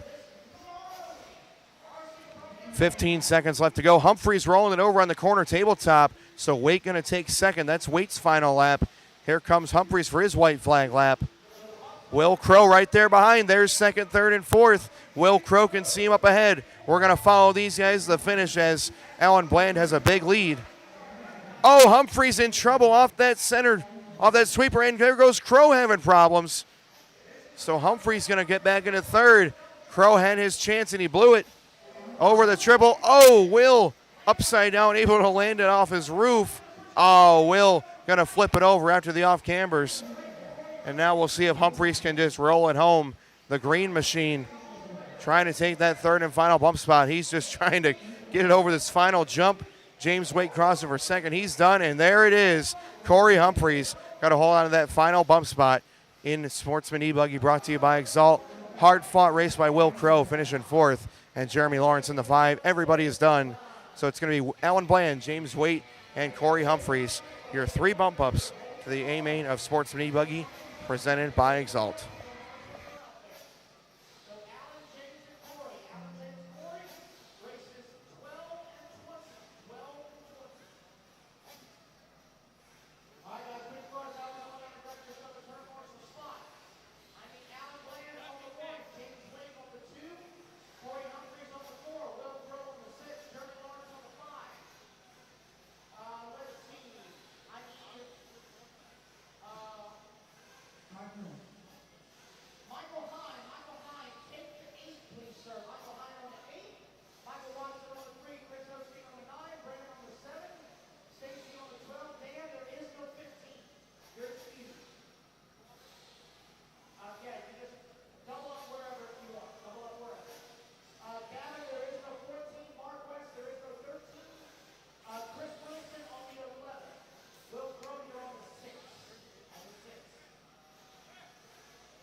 All right, we got the A-main 40 plus Nitro Buggy brought to you by Nitro Lux Fuels. 14 cars deep. Going to be an awesome field here. Half-hour A-main for Nitro Buggy 40 plus. Marshall's running out there, making sure they're getting their civic duty done. And right now we've got 14 cars ready to turn them loose out here. Patrick Rossiter on the microphone.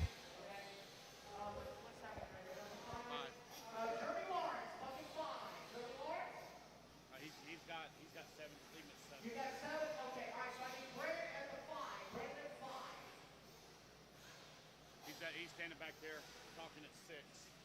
Okay. Just tell Mark West to grab 9.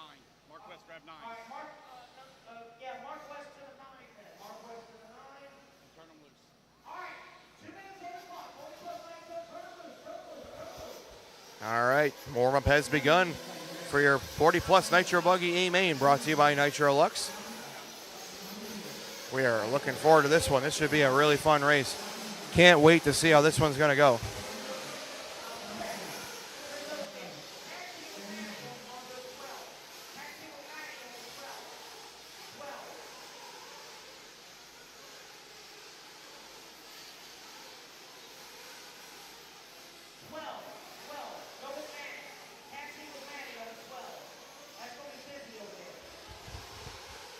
Thank you to Danny Paz for the water delivery. Keeping your race coverage fueled up here with some hydration.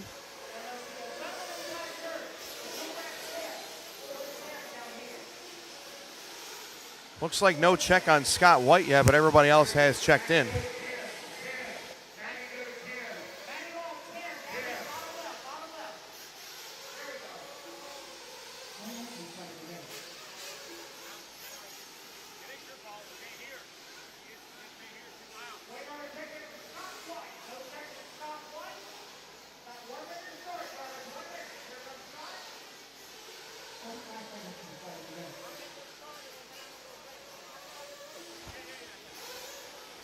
.30-minute final for 40-plus Nitro Buggy. This should be another fun one.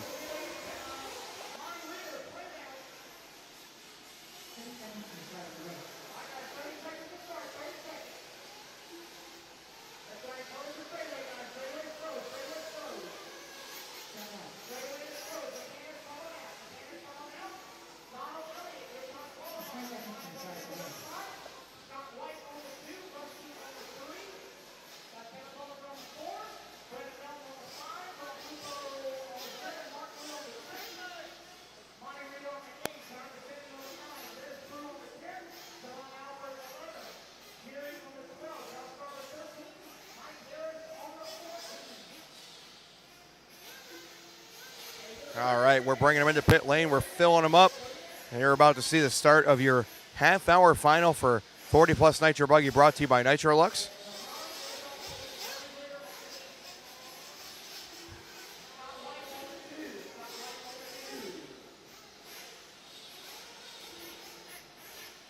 You can see everybody getting fueled up, making sure they're ready to go. Still waiting for our fuel man to cut to spot 2. Looks like that's going to be Danny Chavez. Mr. True Source and TZO Tires pitting for Scott here. So Scott going to come in for a little bit of fuel. And we'll turn it over to Lance.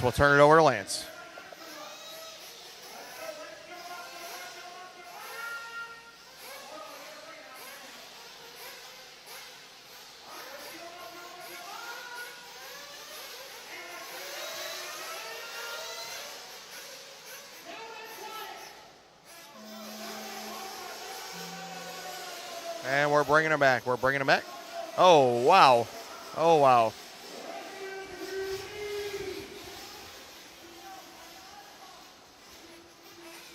And a couple guys getting a little overzealous on the start there, so we're going to re-rack them and try it again. And again, we'll let Lance call the show right here on the start.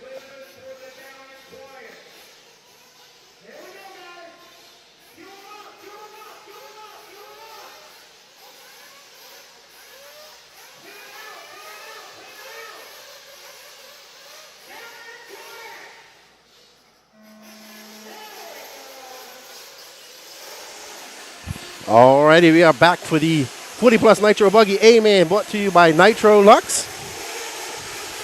And they are off. 30 minutes of racing time for these older gentlemen. Class IBN, Don Elliott is your TQ.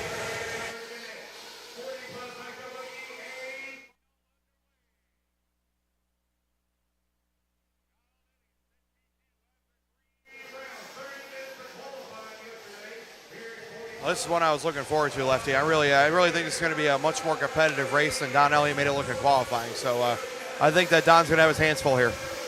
We should see Scott Waite's looking fast. Rusty Millick is looking good as well. Don Elliott all the way down to 8th right now. So not sure what happened there. But lots of time. Rob Lupo in this race looking to do well. Mark Moon, Brendan Melton also good. Monty Rita, Kevin Bullock. Raha. Well, we got some people in the chat. Always good to see. What's up, Chemo RC? Hello, everybody. Welcome to the 2023 RC Pro-Am. And we are on board. That's Raha and... No, that's not Raha, but it looks like his car. Scott White and Rusty Milik. So there we are. Battle for 1 and 2 right here. We got a good battle on the hand. Scott White. Not a great start for our leader, for our pole sitter, Don Elliott. He's back in that 7th spot right now. Oh, he is. He won't be too happy about that. But Don can put his head down and make up some time. And we see, oh, man, look how rough that is. A jump now. That's literally a jump. Scott White getting it wrong and getting off, and that's going to allow Mark Moon to get by. So Mark Moon's now in second. Oh, that might be Brandon Melton. Let's see. I think that's Mark. And he comes by. Yep, Mark Moon. Scott White dropping down to third, and Brandon Melton fourth, 2.7 back of Scott White. Let's see, there's Brandon right there. We have a flame out. I don't know who that is. So that is Mike Harris actually flaming out. He scored down in 12. And Rusty Milik is now out front. Mark Moon, Scott White. And we see trying to get it far. Let's keep the battle on the 1 and 2 if we can, Danny. And there we are, Mark Moon, and Scott White makes a mistake. And Mark Moon out in second. Rusty Milik just coming across the line. Mark Moon is 3.5 back, setting his sights on. Remember, this is for all the marbles. No bump ups here. This is the A main, so these guys are fighting for victory and glory. Change left here. I mean, this was Don Elliott's class yesterday, and Rusty out front with the fast lap, 36.9, and looking like it's his race to lose. I know there's still 27 minutes to go, but great start here for Rusty. Right, and right now we are looking at the battle between KB. Oh, Brandon Melton getting it really wrong over there. That's going to allow Scott White by. And it looks like we have Don Elliott. There is Don. Oh, Don Elliott getting it wrong, getting up on that pipe. Uh-oh, hold on. Okay, I thought he had a mistake, but Don Elliott back up in that 6th position. Well, right now it is Kevin Bullock, Scott White, Brandon Melton, Don Elliott in 6th, falling back a bit. But Mark Moon not out to that lead. Yep. Okay. All right, so Mark Moon out to a lead. He's got 10-4. And Mark Moon out to a slight lead over Rusty Milik. And right now, Brandon Melton making a great pass. I think that's Josh Garbutt, so that is some lap traffic right there. But Brandon Melton now coming on. Let's see where he's scoring on the board. Kevin Bullock by Scott White. Brandon Melton back up into 4th. And we heard somebody getting upset up there.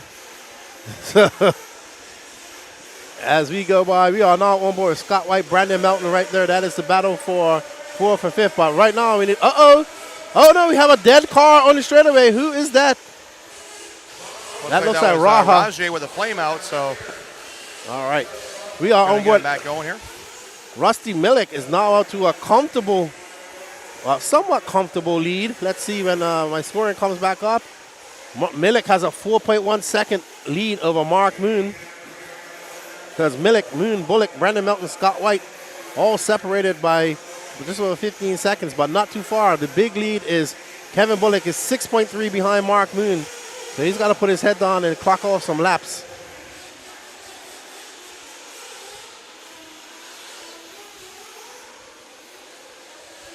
And we are on board. There is Mark Moon right there trying to catch up to Rusty Milik when he comes by. Rusty, Mark throwing on a 37.4. He's 2.4 back. We're starting to see some pit stops coming on. Looks like Scott White's guys are getting ready for him. Scott currently scored down in 5th. While we are on board with Mark Moon, he's got Kevin Bullock 5.9 back of him. That is not for position right there. So Mark Moon trying to chase down Rusty Milik. I think that's Milik right in front of him if I can see. All right, so Mark Moon getting it wrong in that rough area, and that's going to allow Rusty to get some space on him. You see Rusty in that green winged associated coming down. Whole family racing. Rusty throwing out a 37.1. Let's see what Mark Moon is when he comes by. Ooh, Mark Moon having a long lap, 40.7, dropping 6 seconds back of Rusty. Kevin Bullock 3.6 behind him. Mountain 2.8. Scott White 2.9. So it's still very tight in this race in the top 5. Monty Rita not too far back as well. Don Elliott, our TQ, having some issues. He's down in 8th. Looks like he came in for a pit lap. Johnny DeSanti.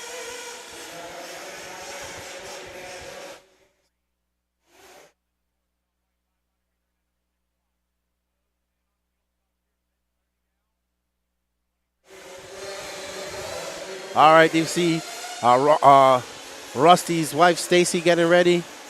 There's Mad Maddie's dad watching on as they're watching Rusty out there to a commanding lead here. 6 minutes gone, 6 minutes, almost 7 minutes down, 23 minutes left to go. Rusty looking down. We can point that car out. He's getting into some traffic right now. That could have been very ugly for him, but he gets on the brakes. He's got to navigate his way through this traffic, and that's going to cause problem with these 15 cars on this track. And I think we're going to see Rusty, nope, not coming in for pits yet. He's going to stretch it out a little bit longer, 7 minutes on probably on a 7.5 pit stop right here. And that's Mark Moon right behind him, though. So Mark Moon, he's getting ready. 1.5 seconds up. So Mark Moon made us on time and is going to overtake him if they're not coming in for fuel at the same time. So let's see. Let's stay on Rusty and Mark. Mark getting it wrong up that jump. You've seen a lot of mistakes there today. It's super rough out there. And Rusty has got a gaggle of cars in front of him that he's got to get by. Let's see. He's probably would come in for fuel now. Stay on him. Stay on him. Let's go. Oh, wow. We see a car flying into pit lane. Great pit stop. Oh. All right. So right in front of Mark Moon. So Mark Moon and Rusty came into the pits at the same time. And Rusty able to just edge Mark as they come out of the pits as Mark makes a mistake. But this is the battle for 1 and 2. Mark Moon, Associated versus Associated. Virginia versus Georgia right here. Kevin Bullock right behind him. He's 6.6 back. Brandon Melton and him embroiled in a battle. Scott White looks like he's coming in for fuel just out. Well, had his fuel 45 seconds. He's 23 back of Brandon Melton right now. And Don Elliott, our TQ, way down in 9th. Not sure what's going on with Don. But we have 21 minutes, 35 seconds left to go.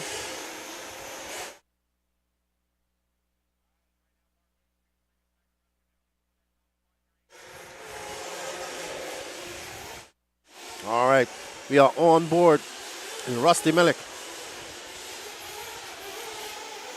Okay, we're going to have an interview with Mad Matty Long's daddy. All right, I am here with Wayne Long. We have the dad of Mad Matty, one of the young superstars here in the hobby. Great first pit stop for Rusty there. How you guys feeling about your chances here in this 30-minute main? I think Rusty's got a pretty good chance. He's a good, clean driver. He uses his head. We all work together as a team here, and we support each other. So I'm here to get Rusty every second he can get, and he do his job, and I'm gonna do mine, and hopefully we'll be on top of the podium. Awesome. You got to credit the fuel stick work by the silent assassin Stacy here. So wishing you guys your best of luck, and we'll keep our eye on it for you. Congratulations, guys. Good luck. All righty, and there we see Rusty Millick out with that bright green Kanai-esque wing. And he is looking like he is on rails as he comes by, clicking off a 38.4. Let's see what it is. And Mark Moon comes by. Mark Moon with a slightly fast lap of 37 flat. He's 2.2 back. There you see Mark Moon, that blue and white with yellow wheels right behind him coming into screen. As we can just stay there, Danny. Try to keep both. Mark Moon getting a little bit squirrely. Loganville RC Raceway in the house. Mark Moon making up some good time on Rusty as and Mark gets it wrong. That has been the make or break section for many of these drivers. Rusty tiptoeing through that, taking his time, and Mark trying to thunder through there, and that's going to cause some problems later on as that section just gets rougher and rougher. We go by now. The lead has dropped down by a few tenths as now it's 2.8 seconds back. Mark of a slower lap. Rusty throwing on a 37.7. But like I said, he has some lap traffic in front of him. Let's see how Rusty can navigate this. Let's keep Rusty in focus there because he's got to get around 3 cars right now. And hopefully they give him the space that he needs. Smart driving. Great racecraft by Rusty as he just eases by them. Gets by 1 car. Great move by Rusty. Let's see. This should be a good lap for him too. Keeping it clean, not crashing. 19 seconds left to go. It's Mihalik, Moon, Bullock, Melton, White. That's your top 5. Moon now having a long lap. He's dropped down to 5.7 seconds back Rusty Millick. So Rusty stretching out that lead ever so slightly. He's in the groove right now. Not making any mistakes, not taking any unnecessary risks. And it's very hard to do that in this track, as rough as it's getting. This section here is an absolute minefield now, as he keeps it right in that berm, going wide around those bumps. Avoiding the bumps is his move. We see Mark Moon trying to barrel his way through there. Not working out all the time for him. Smooth is better than hard at that section, because you definitely want to go around the minefields and not try to blow them up. But Milheck coming up on some more traffic here. This is going to be what he's got to manage throughout this race, navigating through this back traffic. And that's going to be a mission on his own. And this Nitro Buggy 40 Plus A main brought to you by Nitro Lux. Rusty getting a little bit wrong. They're getting caught up in the pipe. And there we see using that as a slight berm. Using that berm, keeping it tight on the pipe right there. Great line by Rusty. This is going to be a good lap for him as well. Let's see when he comes by. As I say that, he just makes a mistake.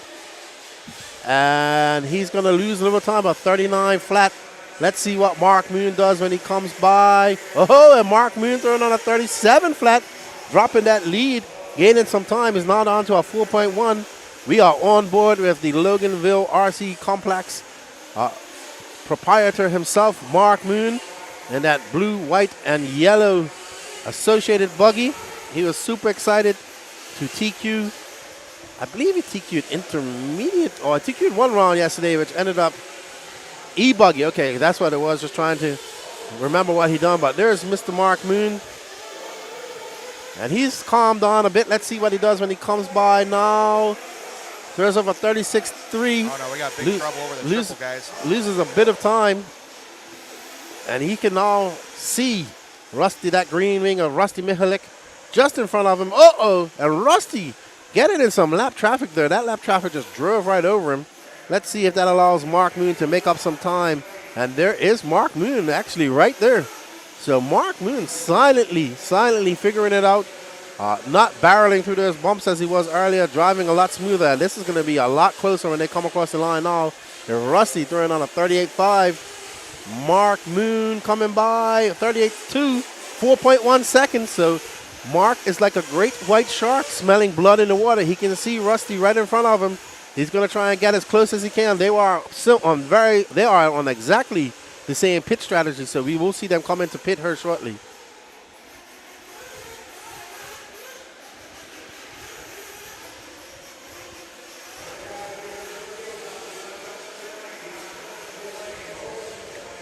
Now Mark Moon making a mistake through that minefield. That's going to cost him some time. While Rusty is not making any mistakes through there as he tiptoes around traffic. And now that lead is going to drop. Now Mark Moon, oh wow, what a long lap for Mark Moon. He now has to make up 8.8 seconds of 15 minutes, 37 seconds left to go. Another pit stop for him. We see pit people getting ready to do some fast pit stops. We saw the Rusty Mihalik's team doing an excellent pit stop for him. And he is on rails. He is not taking no unnecessary chances with this lap traffic. He is just biding his time. You see Chavez coming in for Scott White. Scott White in fifth. Great pit stop by Chavez. Look at Chavez like, I can do this all day long. I do great pit stops. And Milik making a mistake. And that's going to allow Mark Moon to make up some time. Let's see where Mark Moon comes out. Mark Moon was 7.8 seconds when they went across the line. Milheck making another mistake. So Milheck having a great stretch of a great run, not making any mistakes. And there he makes two in this one lap. Let's see where Mark Moon, where it plays out for Mark Moon. They're kind of close there. We see Rob Lupo coming in for pits. Very good pit stop by his pit lady. And there's Rusty Mihalek right there. And I believe there's Mark Moon right there behind that white car. So it is. All right, guys, live here with Danny Chavez, Mr. True Source, Mr. TZO, Hot Bodies Racing. Nice pit stop there for Scott White with the teamwork with you and TJ Bradley. Not in the race he's wanted so far, but how you feel about the second half? You think you can get back in this thing? Yeah, he's a good long race driver for sure. We slept in a little bit long, so we almost missed the race. He couldn't really get in the groove in the warm-up, so I think he should be able to salvage a top 5 in this one for sure. All right, man. Like you said, salvage is the name of the game here, and we're going to keep an eye on Scott. He's definitely running some fast laps, and wishing you guys luck the rest of the way. Alrighty, so Scott White almost missing his man. They slept in a little bit too late. But Mark Moon up to that front. He did not come into pit. I expect him to come into pit now. Or maybe came in earlier. Rusty Mihalik came in for great pit. 44.3 was his outlet. We are on board with Mark Moon. He has a 3.8 second lead over Rusty Mihalik. And Mark Moon got nose high, casing that jump. And there's Rusty right behind him. They got some lap traffic behind him. But this is the race. These two have been battling it out. Now we're going to get to see Mark Moon choosing to go through the bumps. Rusty going around the bumps. Let's see which associated will handle these the best. As Mark Moon comes across the line. Already pitted. I missed that. And Rusty, they have that as lap traffic in between them. So Rusty trying to hunt down Mark Moon and get back that lead after that long lap that he had, making two mistakes. Mark Moon carving a nice line. Ooh, boy, Mark Moon going nose high. Rusty got to navigate around this two-lap traffic. Mark Moon has clean track ahead of him right now for a little bit. Not too much, because there is another car right there. Looks like Don Elliott, who's not having the race that he wants. Mark Moon up and over that hump. Back around. Let's see why they... Oh, getting it up on two wheels. And there is Rusty right behind him. It is close. So as they come across the line, Rusty throwing on a 37 flat to a 37.7 is 1.1 seconds back. And Rusty is all on the rear end of Mark Moon.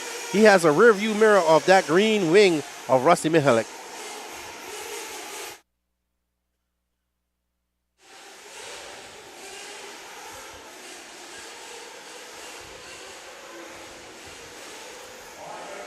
Alrighty, so there we have Mark Moon coming through those bumps. He is choosing to use them as bumps. He's going to blow up the minefield, not go around the mines. But that has allowed Rusty Mihalik to just look at him. They are right on each other as they drag race down this straightaway.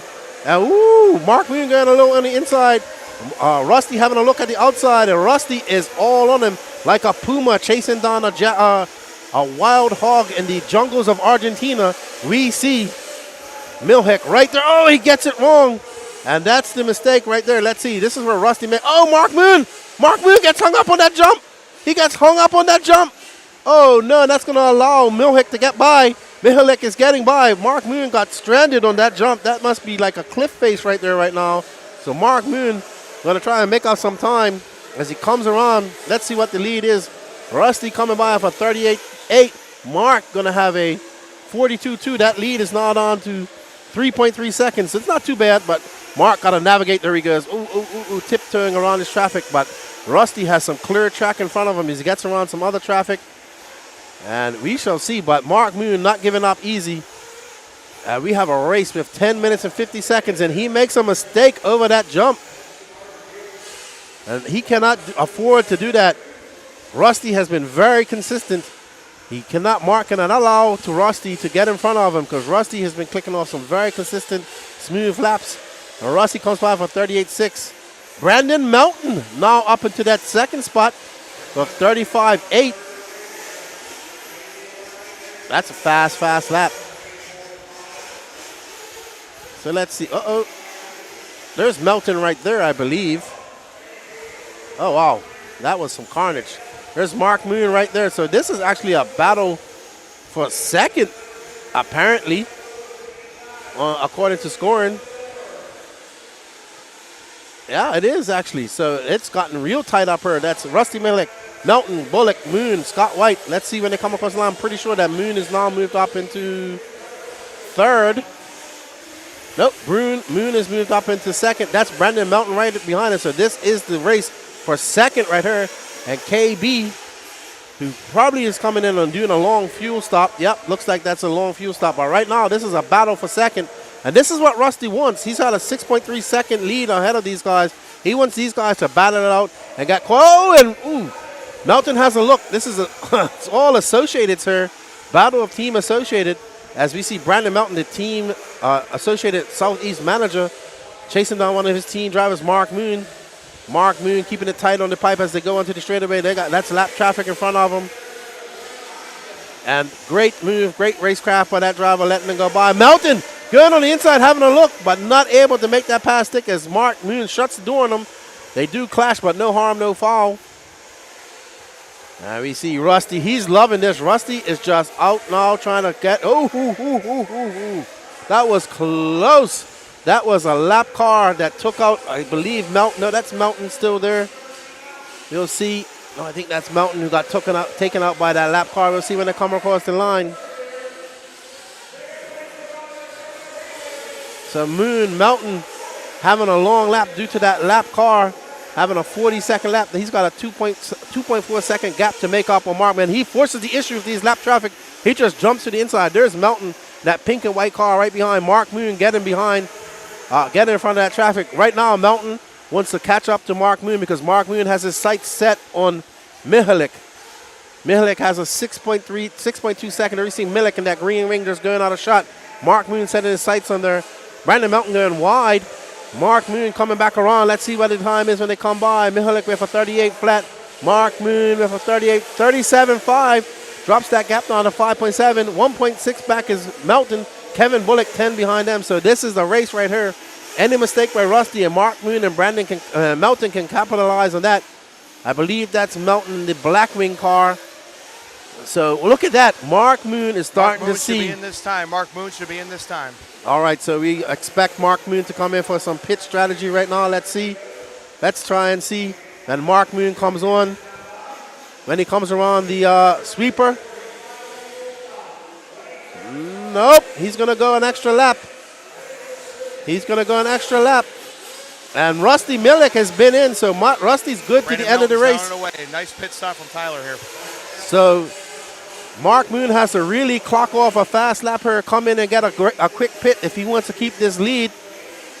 And we see Mark Moon having a great lap. Oh, getting caught up on that, but Milhick is right behind him. Mark Moon's, Mark Moon has an issue. No. He runs out of fuel. Runs out of fuel. That extra lap has cost Mark Moon a victory. Mark Moon is out of fuel. That's going to give that second place to Brendan Melton. Rusty Milhick can breathe a little easier.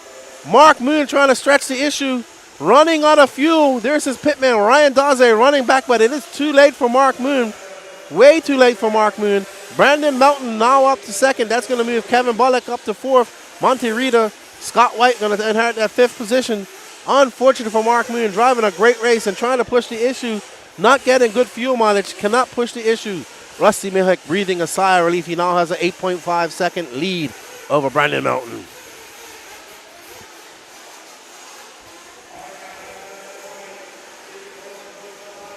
Let's see if Brandon Melton can put his head down and challenge Rusty Milhick. Rusty having a long lap.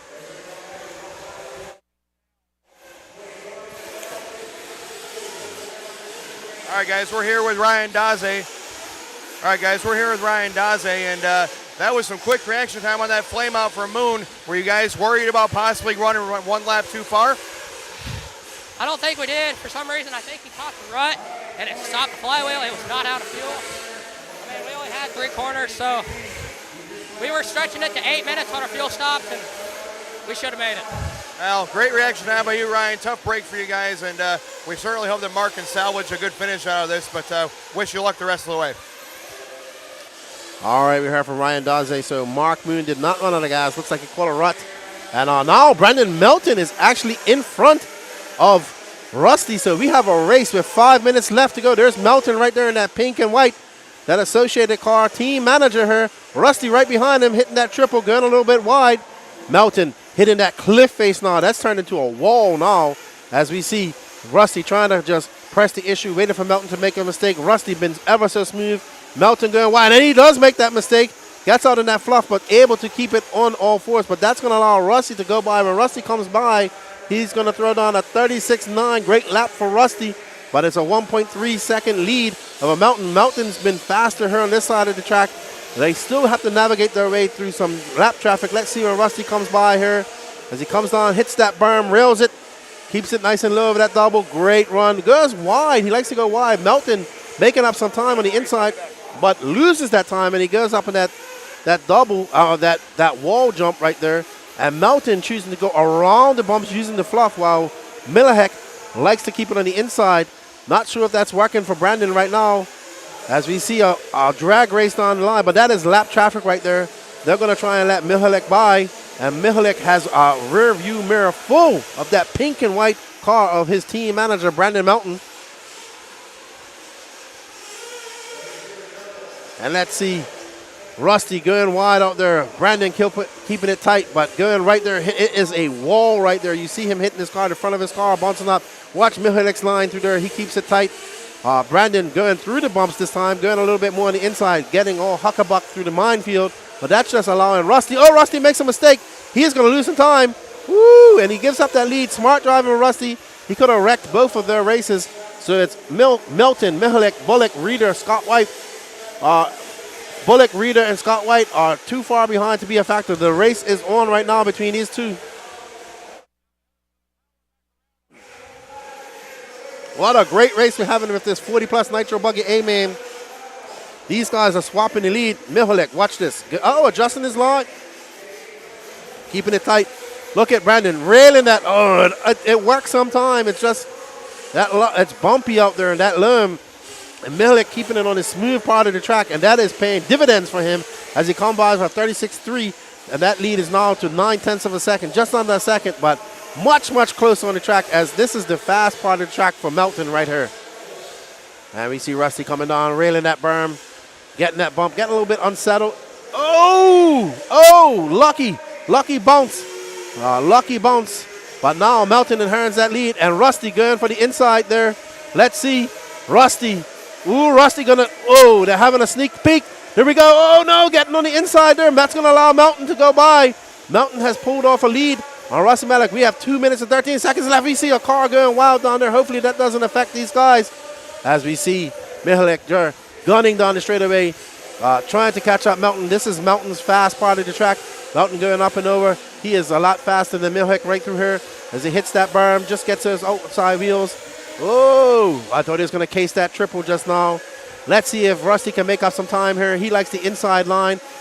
Brandon going up there on the inside. He goes around the bumps.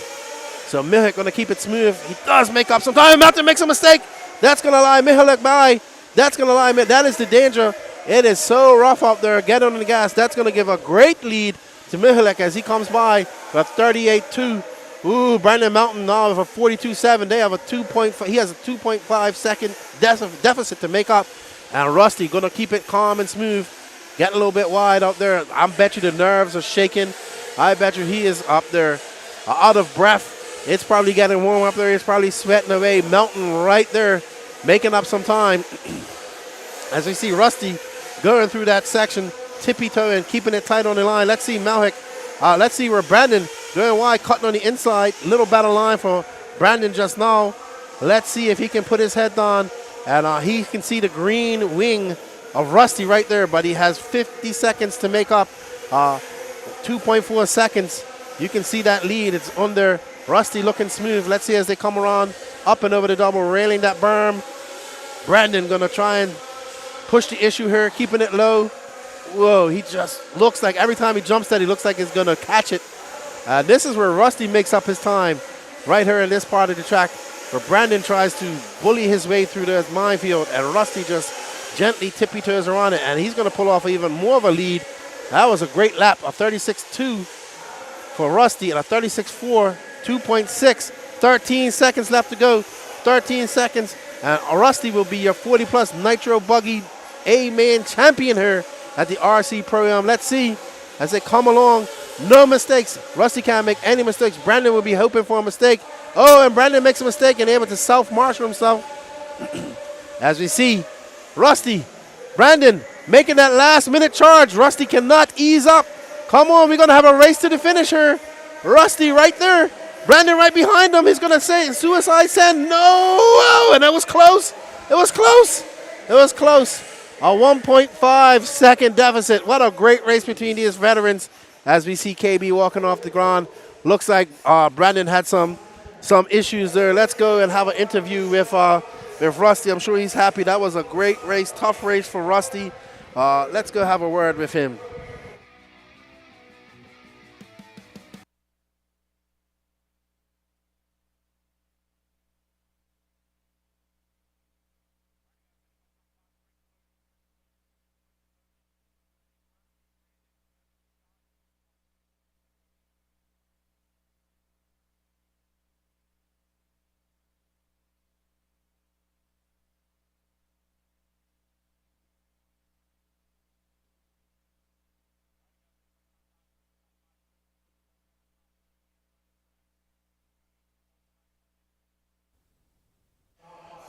righty, what a great race we just saw from these 40-plus veterans here at the 2023 RC Pro-Am. Great battle for Rusty. Great battle for Brandon. These older gentlemen showing why they still love RC. Look at that beautiful podium out there. Love these colors for the RC Pro-Am. Pink, cotton candy pink and blue. Really love this color combination. I need a shirt like that. I need a shirt with these colors on it. And there we see Danny Chavez, Scott White picking up his car. Rusty Mihalik there. I'm sure he's super pumped. Maddie Long has been fast all weekend too. Looking to do the same as her stepdad. Her great team effort from everybody. We see everybody in our chat. Unfortunate for Don Elliott, it seems that he had a flame out on the box. And yeah, apparently, Derek, he had a flame out on the box and that put him behind the ball on the start of the race.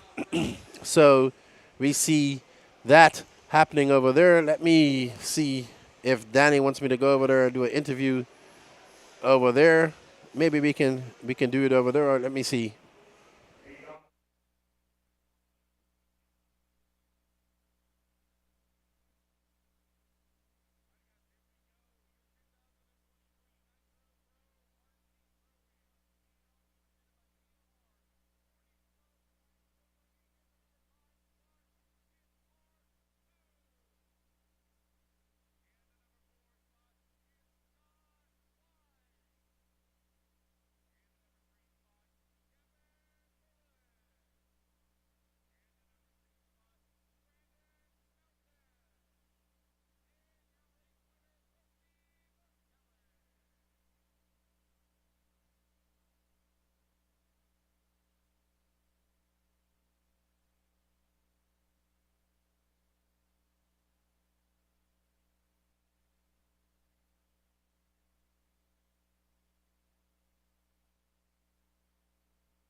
All right, we're here with Rusty Millick in an exciting 40-plus Nitro Buggy, man. How you feeling, man?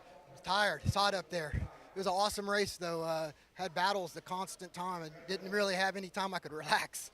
Yeah, we was watching you. You made up a lot of time over there in the minefield. You decided to keep it tight, close to the pipe. A lot of guys are trying to barrel their way through there, but you had a very constant line through there, and I think that's the way to win this. Yeah, the track is just gnarly. It's all rutted up, so I just basically tried to put my car in the cleanest line on the track. I wasn't trying for speed. I was just trying not to crash. Great job, great race between you and Brandon Melton at the end. And Mark Moon had a good race in the middle.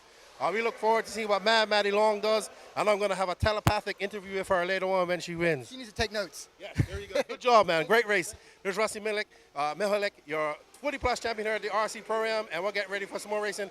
I see you watching me, Maddie Long. Get ready. You're going to be over here, too. Don't worry. And we're going to get back to some racing.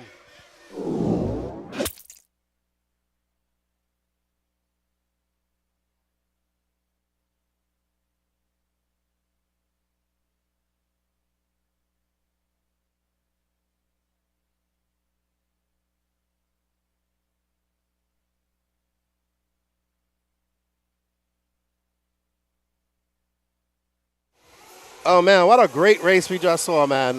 These veterans out here putting on a show for us. We had a good show between Mark Moon and Rusty and Brandon Melton. Well, Brandon was showing me his clunk was actually stuck up to the top of the tank, so his car was going and going. Well, a great race showing these stalwarts of the Southeast racing community coming together to race her. And a great time, all of them congratulating each other. These guys have probably raced against each other for many, many years here, Don. In Southeast, as we know, the Southeast has a very rich history in 1/8 1/8 scale racing here, and probably been racing each other for 25 plus years, and always good to see them having a great camaraderie, talking to each other, and just having a good time, patting each other on the back. That's what RC is all about, making friends, making memories, and congratulations to those guys as we get ready for the Pro Nitro Truggy A main, brought to you by TZO Tires. What's up, Nick? And everybody out there in California. I know you guys ain't tuning in because it's early for you, and I hope you guys are enjoying the coverage. We want to say thank you to all the sponsors that have helped bring this to us. And a big shout out to Brent Densford and WRCE for putting on this awesome event. We still have the team competition to go, and we'll do a breakdown. We did a breakdown of points earlier, but awesome race here. We're having a lot of fun. It's a beautiful day here in Lake Waccamaw, North Carolina, and it is on. So up front, we have David Olson, followed by Patrick Rossiter, David Carmandi, Kristen Payhood, Matt Navoso, Jared Barden, Devon Alford, Jake Steichleather. I'm wondering where Jared won. I forgot that he had to race. So good stuff. We see Gene Ninja Turtle Strout getting ready for Patrick Rossiter. David Olson has been on fire all weekend. Had a Q1 TQ in Nitro Buggy. I think I need a tie-dye shirt, and it needs to be sleeveless, too. I like that tie-dye shirt. He had a Barbie shirt on the other day. My daughter wants a Barbie shirt badly. All right, we're getting ready for the start as we see Patrick in second, and they're off. Olsen in that pink car, Patrick in that green and white, and there right behind him is Dave Carmendi. All these guys have raced against each other many years. Olsen, the youngest racer here. Devon, Raja doing double duty. He's getting an hour's worth of track time right off the bat for Raha. Check out his YouTube channel. Great dude. Good to see him back here racing. I'm gonna send you my size. If it's American size, it's 3X. If it's European size, it's 4X. I'm a big boy. I love them, and it's got to be sleeveless. Probably a 3X sleeveless like that. I like them. Thank you, Camber. All right, so David Olson throwing on a 32.9. Patrick Russell right behind him, 34. 1.9 ahead. Lots of time left here in this race. Olson in that SRX Truggy, as well as P. Diddy Rossiter, who we will be driving all the way back down after this race as we pack up here.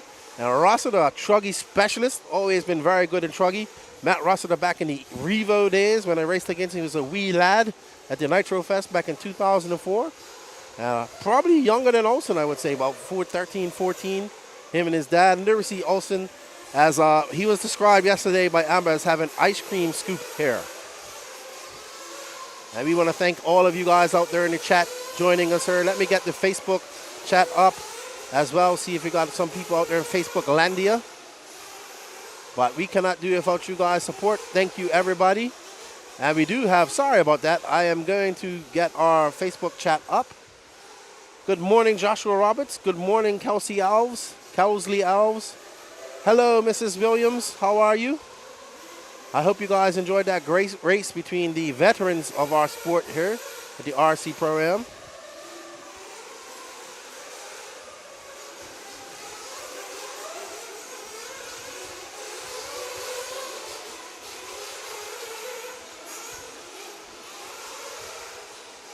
And we are ready for some Truggy action here at the 2023 RC Pro-Am. And we have, right now, David Olson out to a 6.7 second lead over Patrick Rossiter. We have Cupcake, Angry Elf Racing, Matt Navoso in third, David Carmendi in fourth. So it's S-Works, Hot Bodies, Techno, and I guess Pahood's on Associated or Hot Bodies. And oh no, Raha not making the start. Not sure what happened to Raha. And Steichleather not making the start either. Maybe he slept in a little bit too late today. Yes, Mark Moon is Logan RC Complex. And I was talking to him afterwards. He says he thinks something caught his flywheel, unfortunately, for Mark Moon. But man, what a great race we just had. That got me excited. I'm ready for some. That's just a little taste of what we're going to see today as we get onto some of these A-mains later on today here at the 2023 RC Pro-Am, brought to you by TLR. And we greatly appreciate you guys out there in the interwebs tuning in. Please, if you can, share this to your groups. And we got Derek cheering on his little elf. I hope Matt's going to be so angry at me when he goes back and listens to this. Angry Cupcake Elf. And there we go. We are on board with David Olson, who has been absolutely flying all weekend. Out to a great start here during our constant 33-second laps. There we see. I almost said what that shirt said that Corey Humphries just showed me. And a good thing I did it because I can't say that on air. What's up, Chase? How you doing, man? Good to see you. How you guys make out that JBRL yesterday, you and Hunter?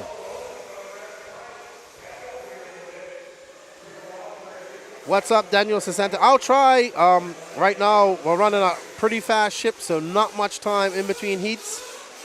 Danny Paz is running down to take pictures and whatnot. We do not have a camera out on that. The triple face isn't actually blowing out right now.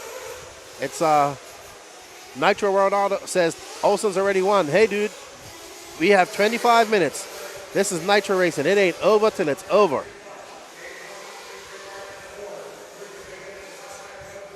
Derek Van, have you opened up WRCE yet? I just went and made a purchase at WRCE. Got myself a Techno wing for my MT410 and an Assault RC carbon fiber wing button. But David Olson already got a 17-second lead on Patrick Rossiter. Jared Barden up to fourth, running that borrowed Nitro Truggy from Ken Rand. And we are out. Here's Patrick Rossiter in that green and white S-Works. He has been a busy man. Him and Gene Strout have been busy up to 3 o'clock in the morning Friday, fixing their teammate Michael Hine. Oh, I got a wing. I got a Techno wing and a wing mount. A wing button to take home with me. And good morning to everybody. Thank you for joining us. And Olson is making this a boring race. He's just out to a lead right now and not looking back. So I think we're going to have to find Dave Carmendi and Patrick. Well, there's Carmendi right there. He's trying to hunt down Rossiter. Not fielding a full fleet. There's Mr. Carmendi. Not sure if he's in the doghouse this week after not picking Katie to be on either of his teams, but she seems to be all right. She's happy to be on Co-Ogden's team. We've seen him really busy taking a lot of footage for her and her YouTube channel. We have the Race Like a Girl Future Stars of RC event coming up at the end of September. They will be collecting a lot of used tires for this. A great event, teaming up young novice racers with pro racers, regional pro guys at this race where they coach them and teach them and help them out with their cars. We always really like great initiatives like this. They did, I think this is their third or fourth time doing it, so great job by them. We see Ninja Turtle Gene Strout out there making a, looks like he's leaning out or just richening up P. Diddy's car and that fuel stop. I think Patrick understands that Olson's just faster than going to be the toast of the town here, and just looking to settle in for second. But like I said, anything can happen. And Daniel says, these are the best track conditions if you walk the track before your heat. And no possible lines can easily be. Oh, yeah, and these lines change, man. It's getting super rough out there. Nitro, the weather's good. It's nice and cool. I'm not sure of the temperatures, but it's definitely a lot better than it was yesterday. Yesterday was very warm and humid, so we're expecting some rain. Chase says, we had a great time. I need 3 TVs for today. What? Oh, I agree, dude. We got a lot of racing. What's the third race you're watching today, Chase? We got this. We got HRCR. Which other race you watching? I know we got Quebec Classic up in Quebec. Not sure what other race. Oh, Cheyenne Showdown. Did they have coverage there as well? So there we see Katie Carmendi watching her husband. There's Ken Rand fueling Jared Barden. Corey Humphries with that epic shirt coming by. We see Katie calling in Dave. Let's watch this pit stop. Snatching that HB Truggy. Great fuel stop by Katie. Trying to get Dave out. He's now in second. And let's see how it pans out. Oh, no, Rossiter gets in front of him right there. So he does have Rossiter right in front of him. So Dave just needs to keep calm and don't let Patrick get too far in front of him so he can keep him in check.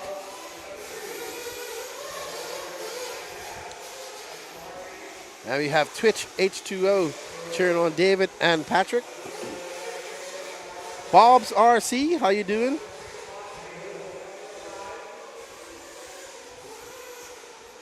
Matt Novoso still in fourth. Cupcake Racing.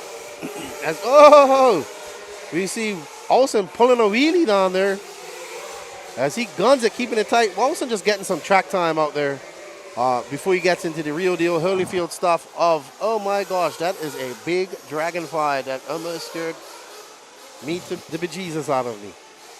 All righty, so Olsen out there, and we need to get Olsen a painted body. What do you think, Derek? He needs a painted body. This pink body, we gotta get him a pink body. We gotta get him a painted body. Good morning, Bob's RC up there in Canada. Hope all is well.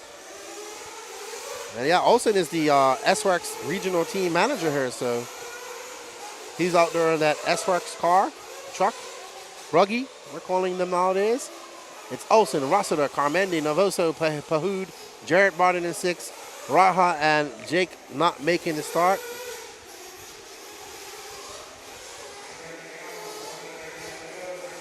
Oh yeah. So Derek, he showed me the shirt, and I was about to say it on live till I read it. I was like, oh yeah, that's a good. Oh, okay, I can't say that. And I probably didn't want to run it. Yeah, pink is all right. And there we are with Patrick Rossiter.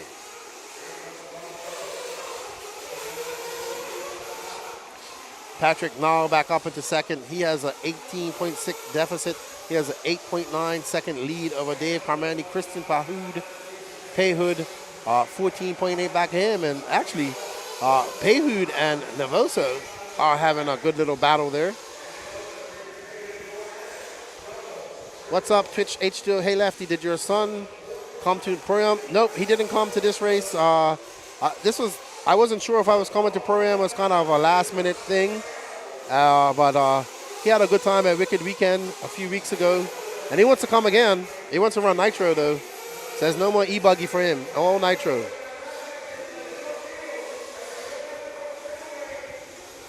I'm sure he has a crazy shirt. I had a shirt that only had all the first letters started with an F and a Y. So you can imagine what that said. There's Pahud, and there is Cupcake Racing right there. They're having a vicious battle, banging bars out there. Oh, and Cupcake getting it wrong out there. And that rough minefield section, I don't know which part of this track's getting rougher. Is it that part or this part right here? When I got a little chance, I'm going to go out and look at that wall that's formed out there because that is causing a lot of people. And as we go on, but and Pahud getting it wrong. And oh my goodness, where was Novoso going? No, he broke. Oh no, he's waiting. Okay. Woo, I thought he broke. That. Cupcake said, all right, I'm just gonna not hit brakes at the end of the straightaway and just see where it takes me. But he waited. I guess he wants to have a good hook with Pahud. And we saw Jared Barden flaming out there, unfortunately for him. And they are going at it. You see wheelies, a bomb, man. I still think that the E-truggy is handling these jumps the best. He's definitely driving like he stole it, and he crashed it. Oh, Pahud coming in for fuel. Oh, and he jumps in there. Lance is not going to be happy about that. Oh, that's Cupcake. Look at that. Did you see that form on that release? That was a proper full release, you know. Whenever you do a pit, you got to release properly with the arm, and you got to make that motion right there. And that is when you know you have a great pit stop. When you just finish off that motion like, woo, and that right hand just goes out straight. And you point him in that direction. Great pit stop for Angry Elf. And yeah, a very good pits by Grant. And now we are seeing, this is not actually for a position as Patrick is currently in second, but Pahud is right in front of him, and that is Novoso right there. Now Pahud just in front of Novoso. Novoso has 1.6 seconds left to make up. This is the closest battle on the track, and they are right behind each other. It is the Elf versus Pahud, who is actually doing full-scale racing now. Got his own custom easy up out there. Always good to see Pahud at a race. He's not doing any frosty beverage chugs in between races this time, in between pits this time. We've seen one of the most epic times is when he was pitting with the Panda, and they're at a race, and he is in a lower main, and he would come in for a pit, and every time he came in for a pit, they'd throw a frosty beverage up to him, and he had to chug it while his car was getting fueled up. So he's one of those drivers. He needs to be fueled up as well. As you see him making a mistake and a good hustle by Corey McKee. No, that's Techno Savage. That's Corey McKee out there, making a great chat for him. And there's P. Diddy out there.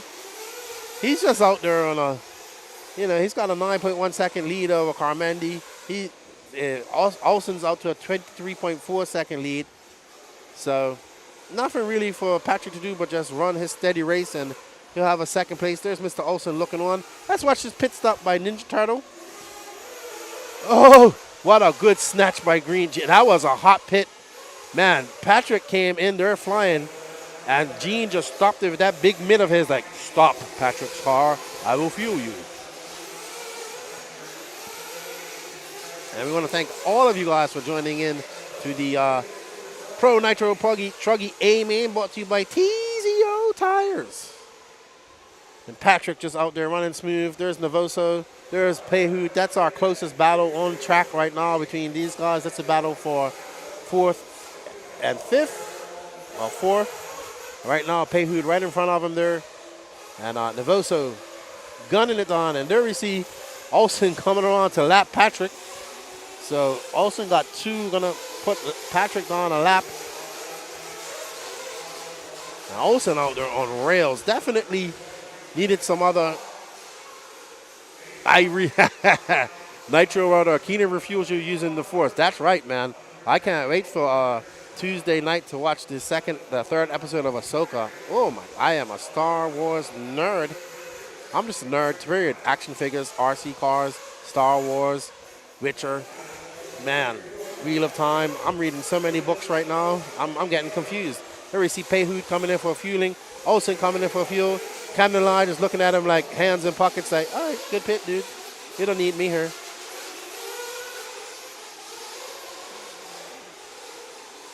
And we're on board with Matt Navoso doing nose high. He came in earlier. Man, that jump is just getting destroyed. They are just digging away at that jump, digging away. Rough track racing here. And there's Carmendi. Carmendi is now 3.5 back of, let's get another good pit stop with, oh, there we go. Smooth action. Let's see if she has the form. Oh, no, she didn't do the, you got to do that. You got to let that right arm swing out. But a great pit by Katie Carmendi and her putting her husband out. One more pit stop for these guys with 13 minutes, 53 seconds left to go. And Carmendi looking to gain some time on Patrick. Where is Patrick? Can we see him on the track here? Okay, so Carmendi, I would say, is about 6 to 7. Well, he did have a pit. But let's see when they come by. But Olsen toasted it on. Already put the field a lap down. Probably looking to put on another lap down as you see Lucas going through, showing Katie some footage. As Dave comes by. Very good pit out for Dave, 41.5. Never see Patrick going over there. Olsen right there as well, trying to catch him up after his pit. And we really thank you guys for joining in with the coverage. We hope you guys are enjoying the coverage. Don't forget to hit that share and like button. Let's see what race is up next. Let me have a look at my phone here.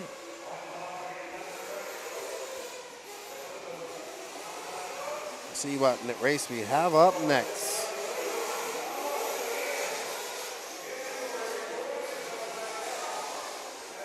And we are back with, and Cupcake gets it wrong. And Pehud just waiting for him. They want to just race to the end. This is what we like to see. They're out there having fun. We need to get Pehud a beer helmet, I think. They just want to have fun to the end of the race and just battle it out. Carmendi is actually putting them a lap down as well. So we're on race 7 of 22. Up next is Sportsman Nitro Buggy A man. Only 4 entries there. So definitely going to be, everybody's going to be on the podium on this race.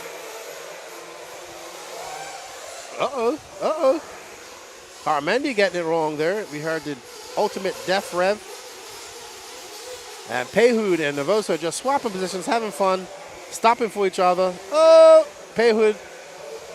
Navoso getting it wrong there, doing some cartwheels.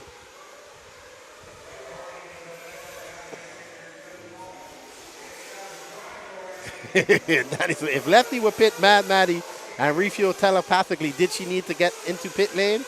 No, dude. I could just force, telepathically put that fuel in her car. We're trying to break her out of her shell and get her talking in these interviews because she is a very impressive young racer. getting faster. She's gotten faster. Every race I've gone to, I first got to see her racing at the, I believe at the PMB, and then at the North Georgia Shootout. As we see these two out there having fun, waiting for each other. Let's see. We might as well just watch these two stopping and going for each other, having fun. And we see Olsen, Jared Barden coming in for fuel. He is actually a few laps down. He's 3 laps down of Matt Novoso. And he's having some flame out issues there. So, hello, Wilbur. How are you? He says, greetings, Earthlings. The world's greatest unsponsored racer has arrived. That's awesome. Wilbur Kukmeyer. I feel like if I say that name too fast, I'm saying something wrong. Greetings, Earthlings. I hope everything's cool out on your planet. I think I'm from a different planet sometimes, too. Olsen weeding his way through the traffic there, through the minefield, keeping it tight. Finding that line probably for his E-buggy. Oh, boy. E-buggy and Nitro Buggy runs. Patrick Rossiter has a 16-second lead over third. He's 40 seconds back of Olsen. Yeah, so the points will be for E-buggy and Nitro Buggy. We right now there are from qualifying. There are some teams in the lead. We have them up. We'll bring them up after this race. I'll get Danny to bring up the points on the spreadsheet so we can all have a look. But after this race, we'll get Danny to bring up the spreadsheets. Well, no, he'll be busy taking pictures, so we won't be able to do that. Yeah, later on, Danny. Danny Paz, one of the hardest working men in RC. Up there doing moving cameras, running on, taking pictures, making sure this program's running great. Had some issues yesterday of power, figured it all out, and he is rocking and rolling. And we want to thank WRCE, We Do RC Media for all their support. Of course, we have Lance McDonough up there, keeping this race running smooth. And some guy who talks too much, just talking into a microphone all day long. Or as my friends call me, Lefty the Great Disappointment. And that was disappointing for Patrick just now as he jumped off there and jumped to the other line and got caught up in that loom.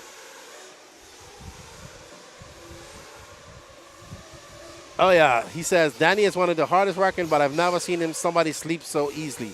Oh, yeah. We give him 10 minutes on the drive home. Whenever we do get to drive home, 10 minutes and he'll be asleep. He's been working hard.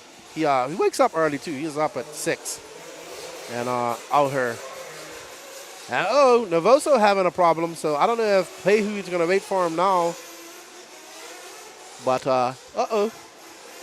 Olsen getting wrong. I mean, don't get me wrong. Olsen can still lose this if he breaks or flames on. Even if he flames out, he'll have a cushion because he's got 2 laps up on Patrick now.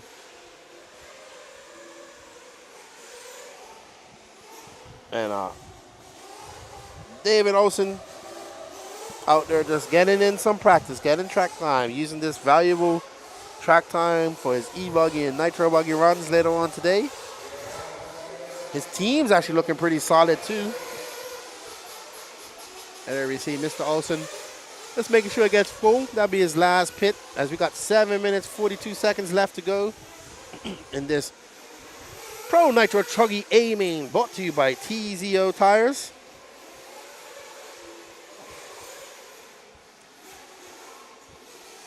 And there we see Katie coming in for Dave's last pit stop.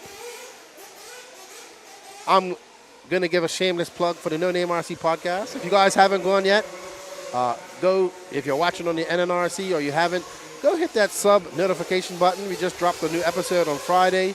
We're up to 4,200 subs. I'd really like to get that up to 5,000 by the end of this year. We got a few months to do it, so go hit that. As Jared walking back with the walk of shame that he didn't do too well in his truggy race. What happened? It flamed out? A couple flame outs popped the dog bar. I was trying to run it. Okay. It's all good. That was a lot of fun. So Jared just having some breakfast. We are on board with Dave Carmendi, who is now 12.3 seconds back of Patrick Rossiter. And I'm just having fun chatting to you guys in the chat. So chat away. Let's talk RC. And Matt Navoso and Kristen Pehoud, I don't know if they're still battling it out on the track. But I guess we see, is Chris Olsen coming in for more fuel? I wouldn't think so. I see his dad getting, well, maybe dumping out some fuel there. There's Pehoud. There's Carmendi.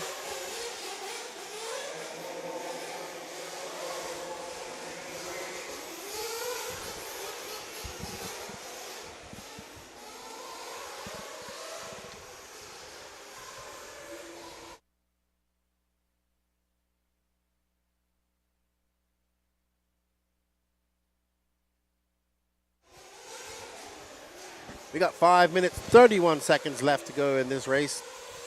David Olsen to a 2-lap lead of Patrick Rossiter. Dave Carmendi chipping away somewhat at that lead, but not too much with only 5 minutes left to go. Any mistakes or flame out by Rossiter will put second in Dave's hands. And Kristen Pehoud, who now has a lap lead over his nemesis, Matt Navoso. And up next we have the Sportsman Nitro Buggy B. Only 4 competitors in that race. So a guaranteed podium for everybody.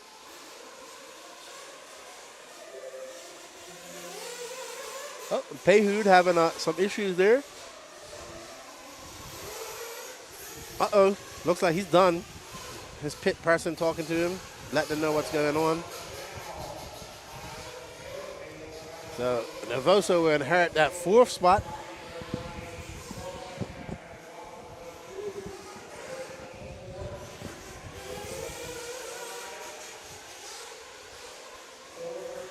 And Patrick out there getting some track time too. He's got an E-buggy and Nitro Buggy race to go in the pro class as well. I can't help but think that getting some time out here on these truggies is going to help these guys and their teammates as they go forward. Remember, they do want their teammates to do well. As we're looking at Patrick in the groove, they're on some consistent laps. 36s, just not able to drop down into those low 34s and 35s like Olsen, as we see Gene coming in for a little splash and go.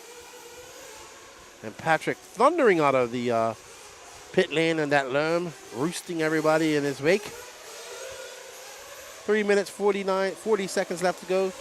Olsen right behind Patrick, looking to put him 3 laps down. Olsen's truck looking good out there. That S-Works truck looking pretty dialed. Probably out on, he was telling me he was out on the reflexes yesterday, so probably still out on the reflexes.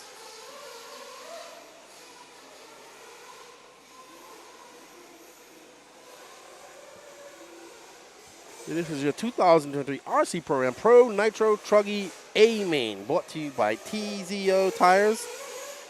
We thank TZO and all the sponsors for their support of this inaugural event.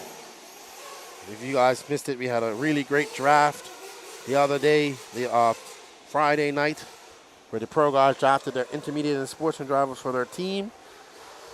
8 in E-buggy, 8 teams in E-buggy, 15 teams in Nitro Buggy.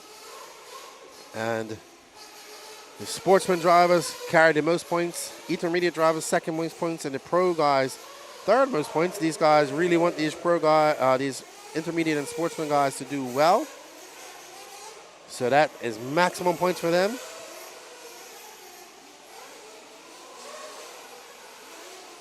As we see David Olsen just following his car, no movements, no expression. Just probably talking to his dad a little bit. We see Patrick Rossiter chewing his bottom lip in utmost concentration.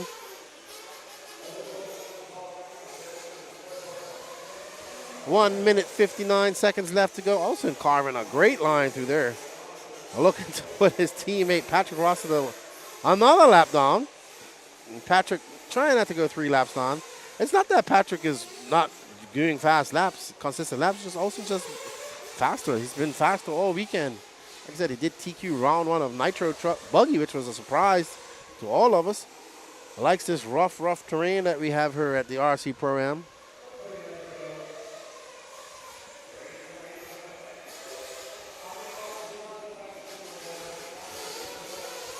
screen on screen right there. You see these two drivers right next to each other in the driver's stand. I don't know if Patrick's going to have a bottom lip by the time this is over, as he is in full concentration mode.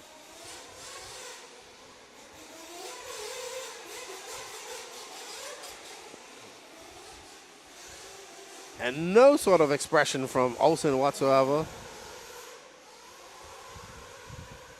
Yes, the pro class has half the field. Well, Devon and Jake didn't start. So they didn't make the start. I don't know what happened to them. I haven't seen Jake all morning. Oh, I did see him. Maybe just opted not to run it. Maybe they're helping their team guys out. I know Devon, he ran, come on, Matt. Keep it on all fours, good buddy. Yeah, everybody in the top 5 running. Oh, Olsen making, like, the first mistake I've seen him make all day. But no harm, no foul.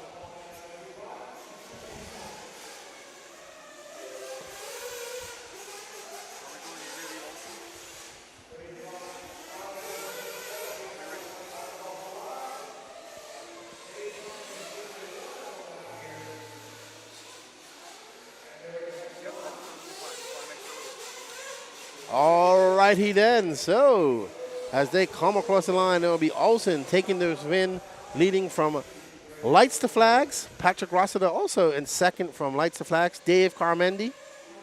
Matt Navoso fourth. Kristen Payhood fifth.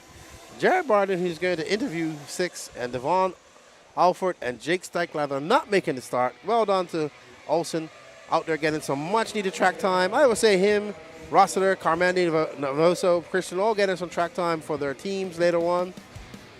For their races later on today. All of these guys entering the E-buggy and Nitro Buggy races as well. Pretty dominant way to end the weekend for Olsen. He was the man all weekend and won by 68 seconds. So I'd say he had the truck to beat this weekend, Lefty. Yes, sir. There's we see Mr. Mike Harris taking some pictures of himself with that backdrop. There's his son, Jackson. And Wilbur Kukmeyer. This track is in Lake Waccamaw, North Carolina, about 45 minutes southwest of Wilmington. Not too far, about an hour north of Myrtle Beach. This will be the home of the 2023 Fall Brawl later on this year, first weekend of December. I should be back for that. Lucas is already trying to figure out how he's going to build this track for Fall Brawl, and they want to keep it from blowing out as much as possible. But I like it when it gets rough like this. Too many frosty beverages last night. That is quite possible. There is plenty evidence of frosty beverage consumption around here last night. So quite possible too many for everybody. You see Brent Dunsford getting ready with the plaques. I assume I'm just going to go over there and interview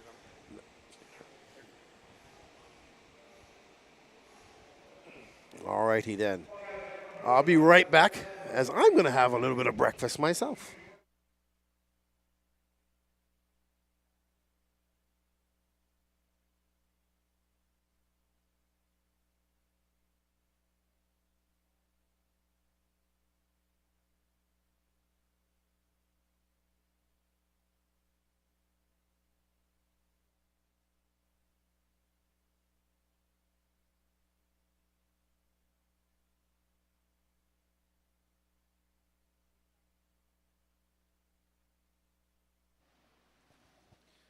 So Lefty going to step away for just 1 second. You can see the podium presentation for your Nitro Buggy A main.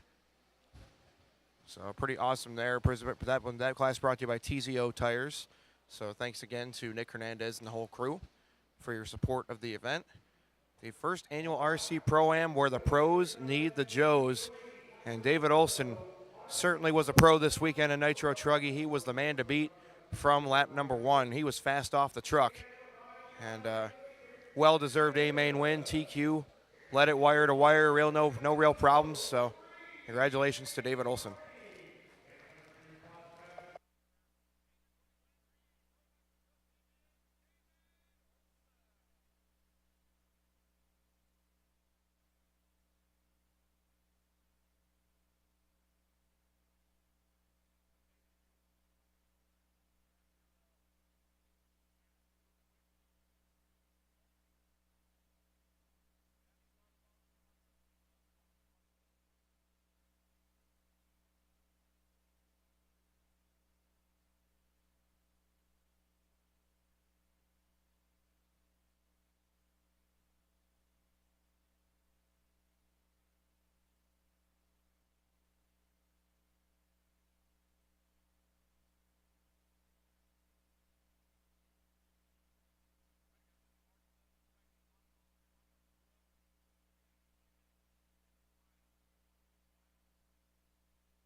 All right, guys, I am here with your Pro Nitro Truggy champion here at the 2023 RC Pro-Am. Want to congratulate David Olson for your A-main win. Man, I got to say you were the man from lap 1, fast off the truck. Your S-Works Truggy with those J-Concepts tires were hooking up. So tell us how your weekend went and how you feel about being the first ever Nitro Truggy champion at the Pro-Am. It was good. I mean, the track is just so rough. I mean, even with the Truggy, it's like, oh my God, you got to hang on. So it was good. The truck was great. I made a bunch of changes throughout the week and came here with a bunch of changes and just got better throughout the week. So I was pretty happy with that. It's going to be hard in the buggies, but, you know, you just got to do it. It's not going to change, so yeah. Yeah, that's right. This is only your first run of 3 today, so he's got Nitro Buggy and E-buggy coming up in the pro classes. How you feeling about your chances, and anybody you'd like to thank also? Everything's feeling good, so hopefully, you know, we go good. But it's a lot of luck out here with all the bumps and stuff. And thanks to all my sponsors for everything they do for me. I appreciate it. Awesome, man. Well, you heard it from David Olson. He is your Nitro Truggy champion, presented by TZO Tires at the 2023 RC Pro-Am. We're throwing it back over to Lefty with our coverage. Good job to David Olson. Said it's rough out there, and he likes it rough, and it's getting rough for him. So I know that sounded weird. But see you later, Daniel. Enjoy. I think you're going off to work out there on the West Coast. Maybe you will be back for the finals. Robert Tannenbaum is cheering on Johnny DeSanti. And I just wanted to confirm this, Danny. Did Lance say this was a 20-minute main or 30-minute main? Okay, so dropping it down just a bit. So it's only 4 guys in this. So let's see. It's going to be a battle of attrition. And Devin Bera says, production is great, guys. Could have a large colored number sticker that would match the numbers on top of the screen. Makes it easy to watch. Who knows who? Yes, this is always an issue that we're trying to figure out in RC, how to know who's who. Maybe if they actually ran numbers, we would know. A lot of these races don't give out numbers. I know as a race caller, I look for numbers when I go to events like the Nationals and stuff like that as well. Brent Jackson, RC Body Armor in the house. What's up, man? How you doing? You almost finished building those new rides. I saw you building down there. Took a little break. I understand, man. Got to take a break every now and then. And thank you for the care package. I actually been using a lot of the foam. I have to put the dragon skin on my my poorly painted Techno body for my MT410. I suck at painting, and I'm actually embarrassed to take a picture of this car with this paint job. So when I do got a new body, I'm just going to paint it white because I tried to get all fancy with some fluorescent green, and it did not come out great. But yeah, I definitely agree with you, Devin. Numbers, but we have numbers at some of the bigger races, national events. Definitely have numbers that you have to see. And what's up, Mr. Talent? How you doing? And makes it a lot easier to tell. I agree with you, 100%. The Truggies could definitely have big numbers on the side. So, yes, sir. Brent Jackson says, 1 of 2 ready for fall racing this season down there in Thornhill. Is his home track. Lucky man to have that beautiful facility as a home track. Can't wait to visit that track one day. I've been saying it for many, many years. Been Texas a few times. Never made my way down to Thornhill, unfortunately. I want to check out there and Mike's Hobbies. Shout out to all of our friends over there in Texas. I know he's probably not watching, but my good friend Skiller Joe. Only two drops. What was that? Yeah, I have a pen.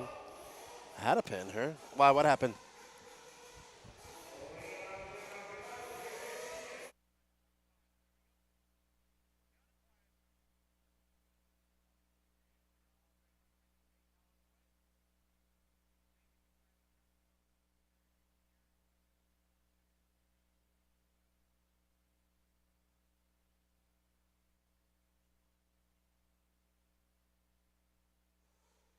All right, so only 2 cars making a start here. We dropped this down to a 20-minute main. Johnny DeSanti and Corey Humphreys. No Drew Singer. I can't say I'm not surprised about that. What's up, Brent? Yeah, no, this is for my basher truck, so I don't want to get it painted up all fancy. I know that body's going to get destroyed. We're going to be out there trying to do some tricks with it. But, yeah, I definitely like your painter because your bodies look really good. And there's Johnny DeSanti. Bought us some victuals last night, cooked out some steak and some ham fries. Man, I appreciated that because I was hungry. I also ate at an excellent Mexican restaurant not too far away from here. Man, I must admit, I'm ready to go back there and have some seconds. That food was delicious. Hopefully we get to eat before we leave, head out this afternoon. And there we see Mr. DeSanti out there in that red and gray Truggy, S-Works Truggy. We want to thank everybody who's going to break first. Well, I mean, they can only... I was thinking the same thing, AJ Waters. I was thinking the same thing. I mean, he made all his qualifiers yesterday, but I ain't seen him, and I ain't seen him on the track. So that's probably a good assessment or good reason why he's not making this race. He knows who I'm talking about. But Corey Humphreys is here, and he's going to finish second or first at the end of this 20 minutes. He can't do no worse than that. Actually, Drew still finishes third, even though he didn't show up.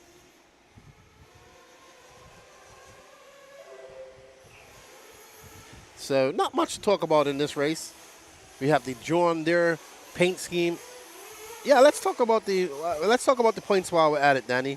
Not to take away from these guys' races, but I'm pretty sure that either one of these guys will come first and second.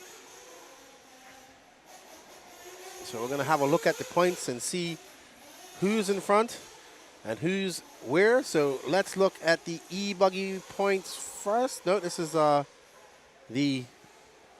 Okay, E-buggy points. Oh, no, that's not right.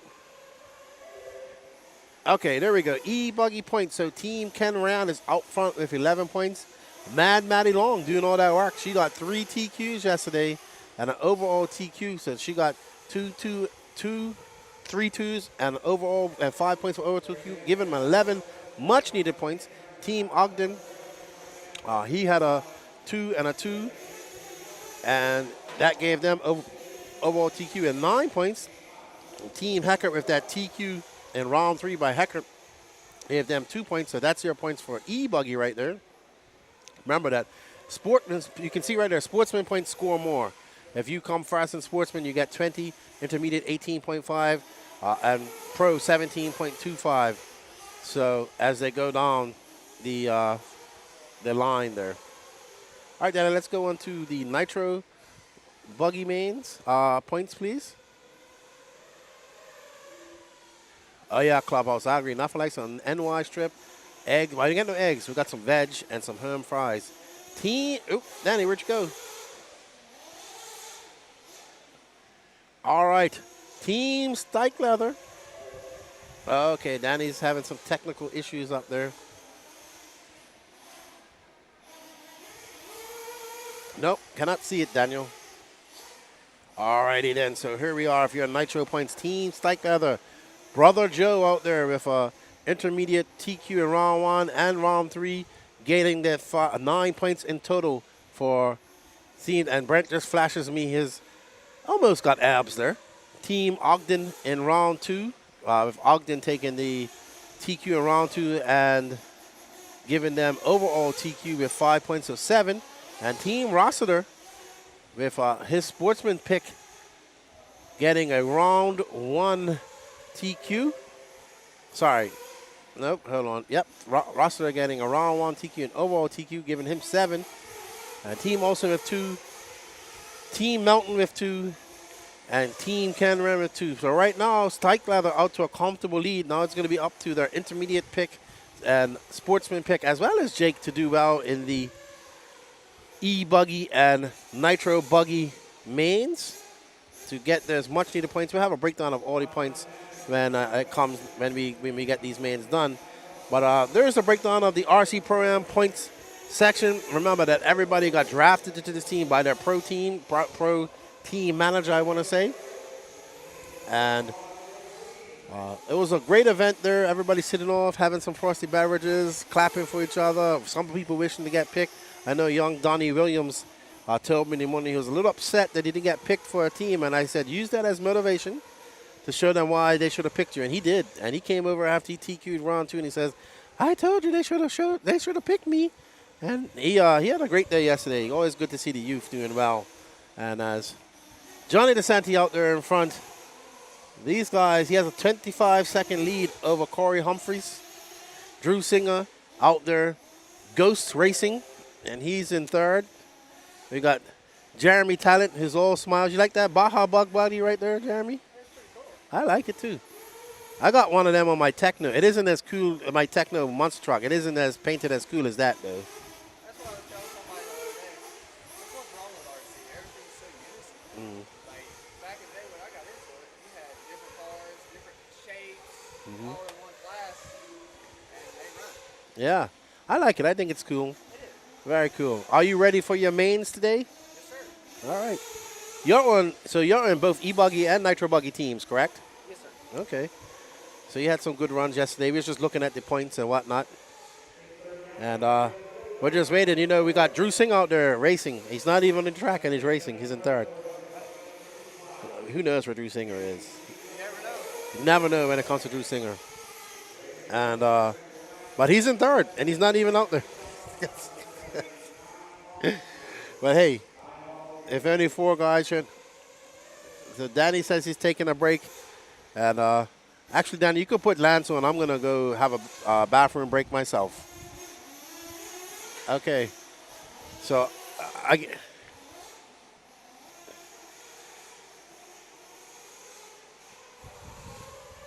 okay.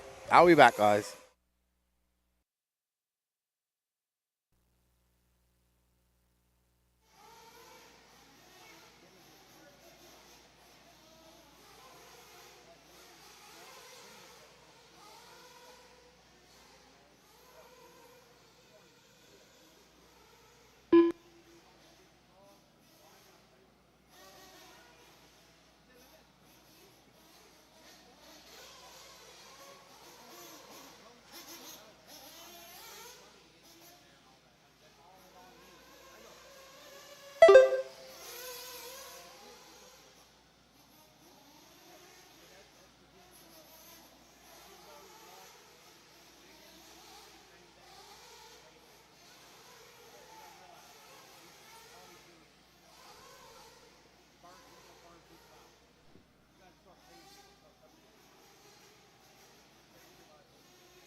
Nine minutes down, 6 minutes left to go. These guys got their fuel stop in and out. Got right at 6 minutes left to go here in race 8. Johnny DeSanti coming across the line with a 1 lap lead, now lap and a half lead here up on Corey Humphreys. Race number 9, going to need a lot of volunteer marshal for the next one. Race 9.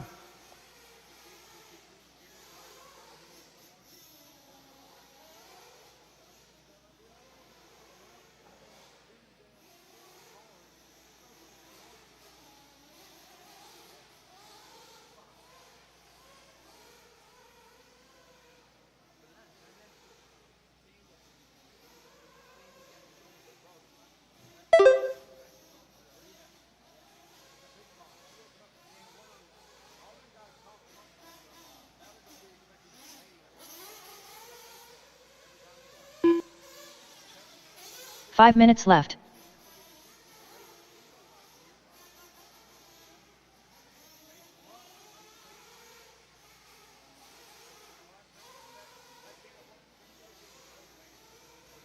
.440 left to go, 440 remaining. DeSanti, Humphreys right now running 1 and 2.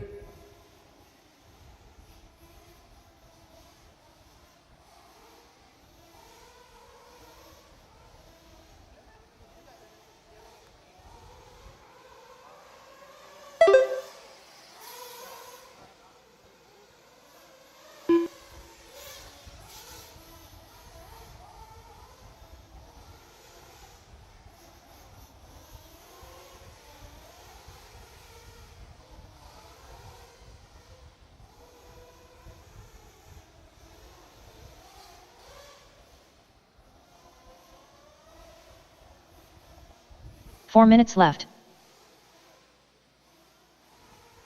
11 minutes down, 4 minutes left to go. 11 down, 4 minutes remaining.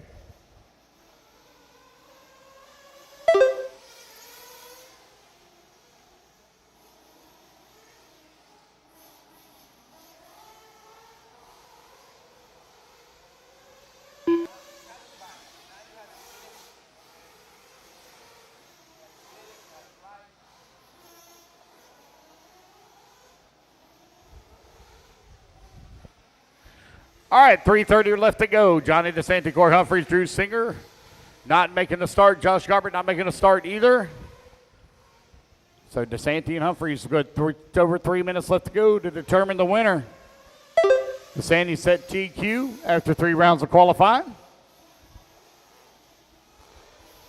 I need a lot of marshal help for the next race. Lots of marshal help for the next one. 3 minutes left.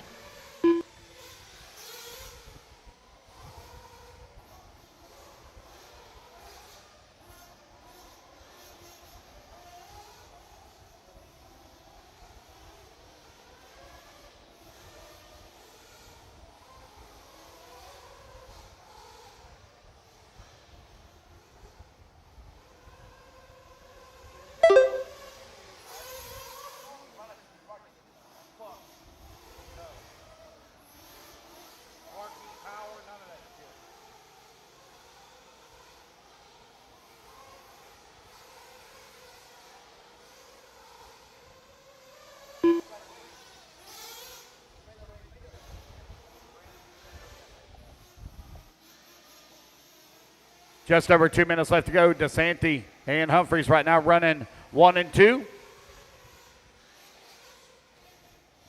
2 minutes left. Hey, there was somebody that I owed $10 to. I think it might have been Grant Walker. I think it might have been Grant, owe you like $10. If I remember right, yesterday somebody signed up late and I didn't have change. I know Josh Fine was one. I'm trying to remember who the second guy was. I think it might have been Grant Walker. I got that $10 bill up here for you. Down here. You, wasn't it? You know you 10?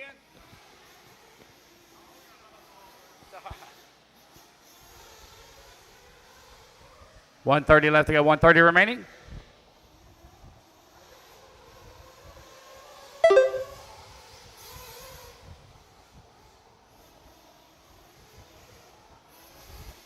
It's DeSanti. Humphreys running 1 and 2. Humphreys right now 2 laps back of the race lead. I need a lot of volunteer marshal help for the next race, please. Lots of volunteer marshal help. 1 minute left.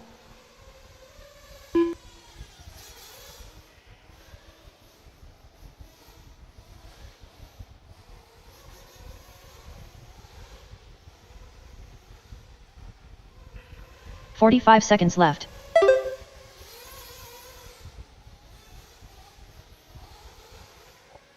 Time about to expire here. Race number 9 up next.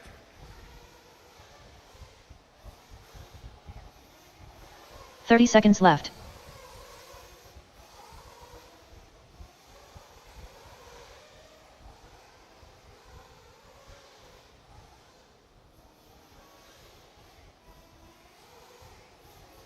"15 seconds left. 1 more lap to go here for Johnny DeSanti.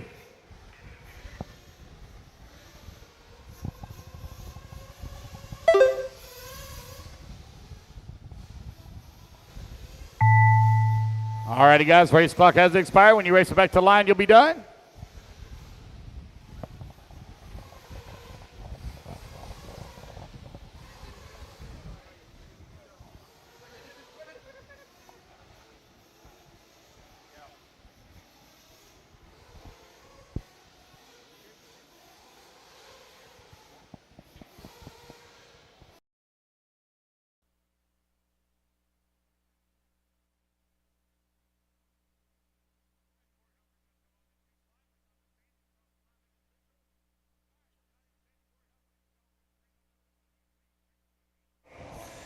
Alrighty, and that brings an end to the Sportsman Nitro Buggy A main, brought to you by WRCE.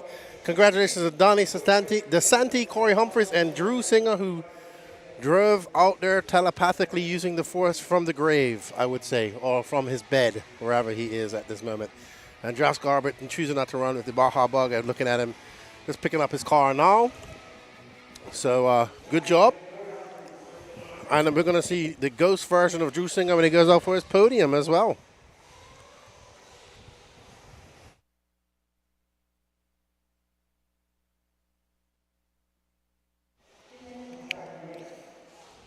What?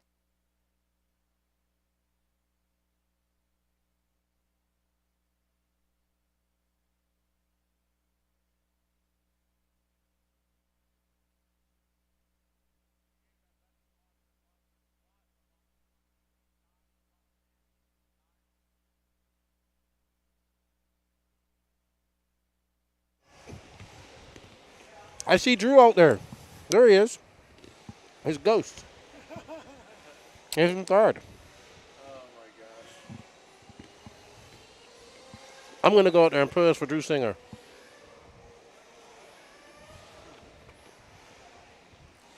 All right, so you guys just watched the finish of the Sportsman Nitro Buggy A main. Got a big congratulations to Johnny DeSanti for taking that win. Pretty awesome right there. Corey Humphreys finishing up in second. And you know what? Shout out to these guys. Even though there were only 2 entries, these guys still paid the same entry fee. Give them their track time. I think that's a really standout move by all these guys at the Pro-Am. And hope that we get some bigger attendance in the Sportsman Nitro Buggy class next year, because it is pretty cool to see the guys of either newer tenure or lower skill ability still get their shine. So I dig it. I really like Corey Humphreys' shirt. There's Johnny DeSanti, Josh Garbett, Drew Singer off there to your right in third. Drew Singer's there in spirit. I see him right there. That's what he would say. I was there. I came third. All right. Next up is the Intermediate Nitro Buggy, brought to you by Ultimate Racing. Matty Long, Jeremy Talent, Scott White, Daniel Stolte, Daniel Orlando, Mark Whitlow, Josh Fine, and CJ Serrano. Maddie looking to do well. She wants another interview bad, she said. Says she'll do a lot better. No telepathic interviews now. Another great A main coming up right here for Intermediate Nitro Buggy. Again, a very, very close racing the whole weekend. Matty Long has definitely been the class of the field, but you can never count out guys like Jeremy Talent, who has had moments of brilliance this weekend, along with Scott White, part of the TZO and True Source camp. And we will do an interview here with Mr. DeSanti for his Sportsman Nitro Buggy A main win. Just waiting for our camera to pan back over. All righty.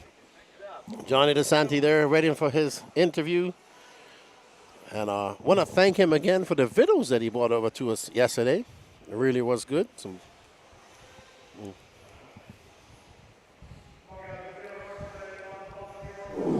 Hey guys, I'm here with our Sportsman Nitro Buggy winner, Johnny DeSanti. Awesome run. I know it was a little bit limited entries in this class, but it don't matter. You still earned your win. You ran some great lines out there. Tell us how you feel about being the first ever Sportsman Nitro Buggy champion at the RC Pro-Am.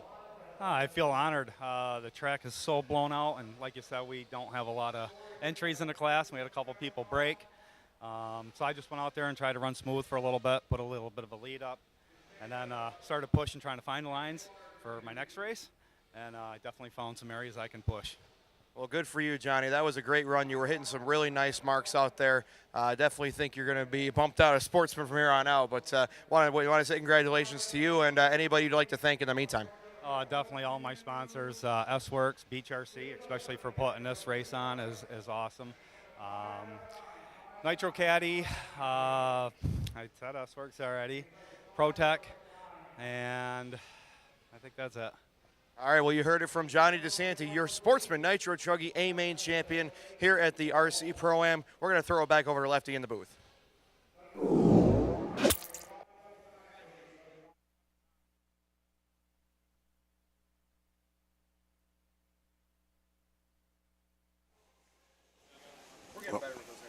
Yeah, man, doing a good job. Good job.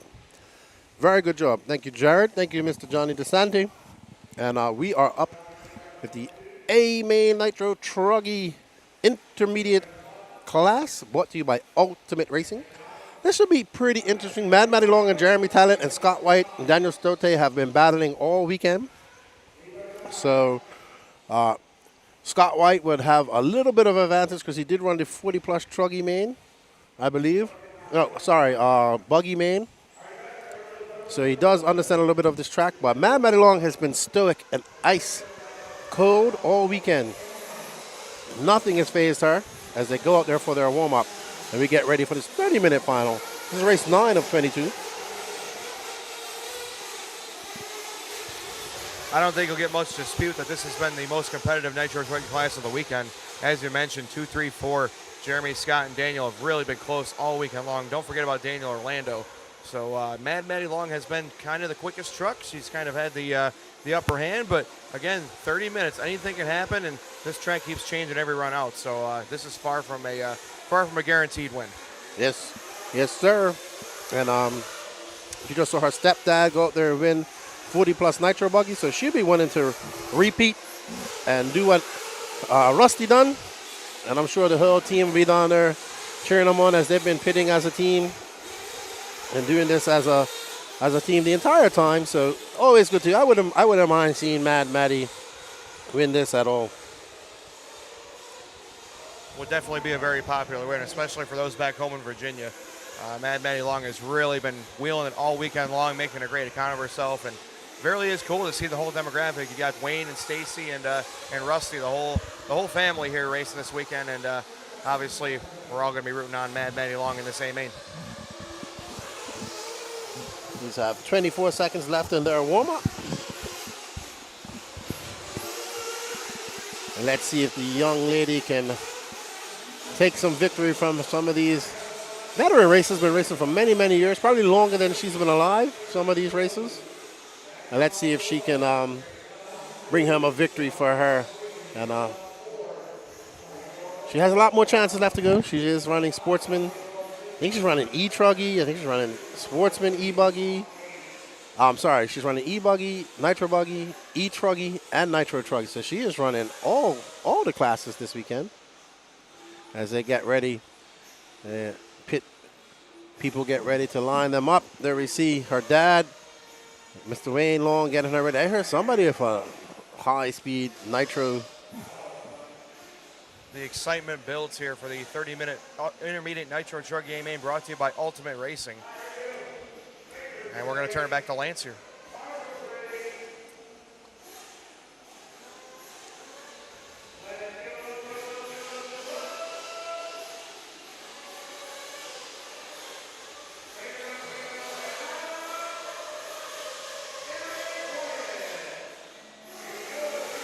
And they're off. Let's see how this start pans out. Good start, good start. Very good start from everybody.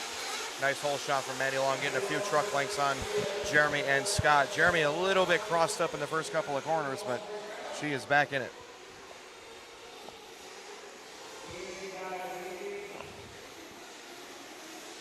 Oh, good hole shot from Matty Long, getting out of there much, much better. And Terry Talent, a little bit crossed up in those first couple of jumps. Looks like he has fallen back possibly. Nope, yes he has. So Jeremy Talent back to 5th. Scott White, the other blue truck, up to 2nd. So Matty Long getting out to an early 2-second advantage. And I don't know about you, Lefty, but I don't want to give this young lady the lead. She doesn't exactly give it back too easy. No, and we saw her yesterday when she did get a little bit frazzled and made some mistakes. She was able to gain her composure, concentrate, and get those laps back. As you can see, she's taking her stepdad's line to her. He was keeping it tight in the Nitro Buggy through those lines. So we have, I think, and she's already got a gap on 2nd. Let's see where Scott White comes by. She got a 3.4 second lead on Scott. But he has a gaggle of cars right behind him, and she has clean air. It does get a little bit more difficult once we get into some lap traffic. But with 8 cars on the track, it's not going to be as hectic as her stepdad, Rusty's main, where he had a full field of 15. Check out the face of that triple, how there's a big scoop right in the center, a big divot taken right out. Matty went right straight through the scoop, got a little bit more pop over the jump. Scott actually took the tight left side line on the inside. Very risky if you risk running down the pipe, but Scott did stay about a foot lower through the air, just something to keep note of. Yeah, that divot's just going to pop up that front of them, like compress the suspension and make it release earlier. And just going to make it a little bit harder. We'll see if when these pro guys get up there, see if they're able to still keep it low and fast over there. We saw Cole Ogden doing that. He's going to have to hit those outsides of that jump, like you said. And Mad Matty Long out front with a 35.8. And there's Scott White. He's going to drop back. Oh, no, he's actually made up some time on Mad Matty. So Mad Matty having a slower lap. And Scott having a 35.6. Drop that. He's now 1.8 seconds back. It is very close on the track. He's about to apply some pressure to Matty. Scott looking pretty good. He's just throwing it through that right side 180. And really starting to make us some time. Gets a little bit out in the fluff right here. Over the triple. Still keeping that nice low line over the left side of the jump face. Matty Long starting to feel a little bit of pressure from Scott. Matty jumping her way through the off cambers. And it's going to be Scott, Daniel Stolt, Jeremy Talent, Daniel Orlando, your top 5 with 3 minutes down and 27 to go. And this is going to be the test for young Matty Long. Can she handle the pressure of a driver of equal speed right behind her, applying pressure, guarding? It always seems to be, is it harder to defend the lead or it's harder to get in the lead? So we shall see. Oh! Scott getting sent just a little bit. Matty had a little bit of a loose, tight line right there, and Scott actually drove over the left side tires. Luckily, no harm, no foul. They're right back at it.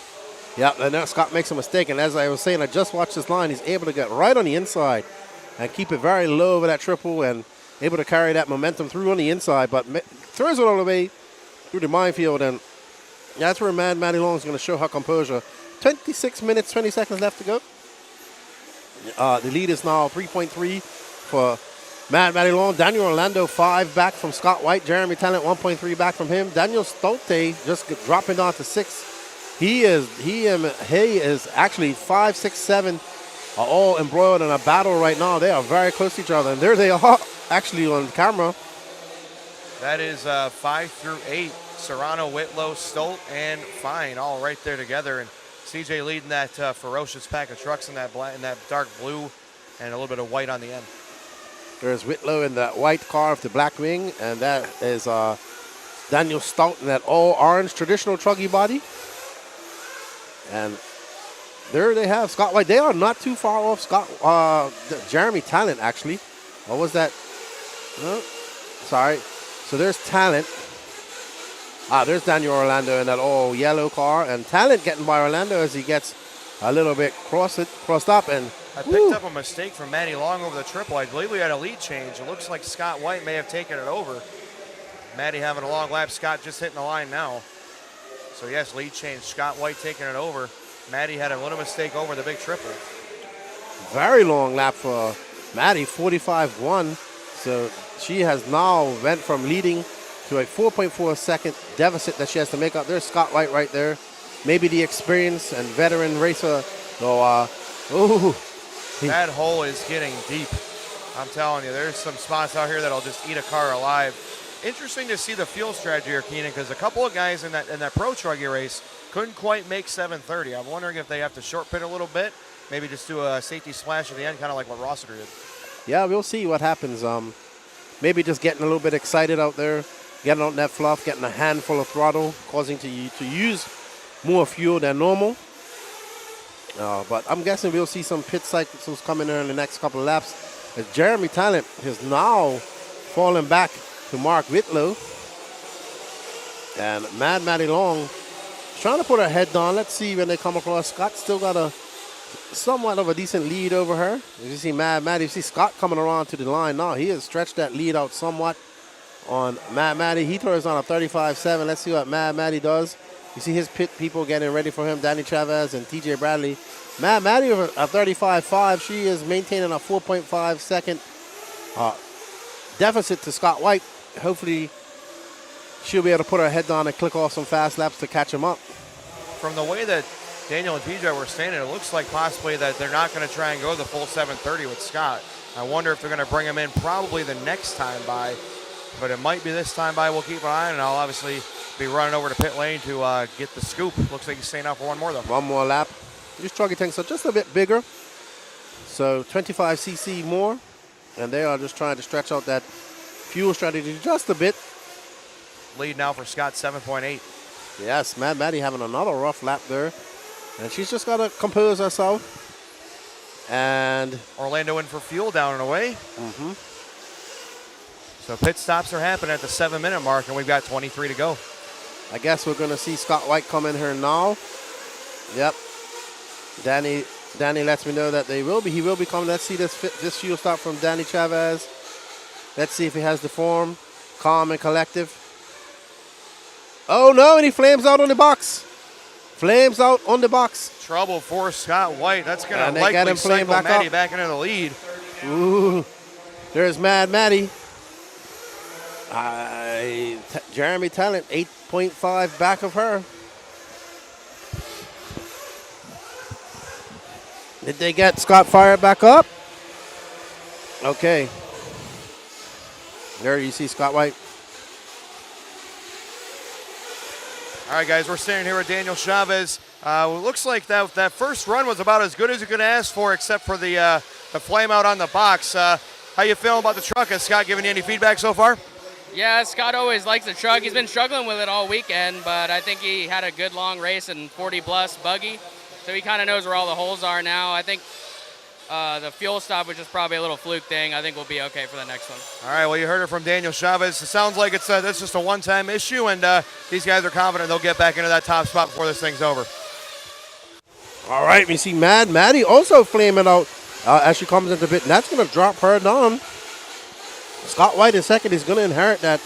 Let's see if he will inherit that first place. Mad Maddie just coming in for pits and having the same issue that we saw with Scott White, just running out of fuel as they brought him in. And Scott White takes over that first spot.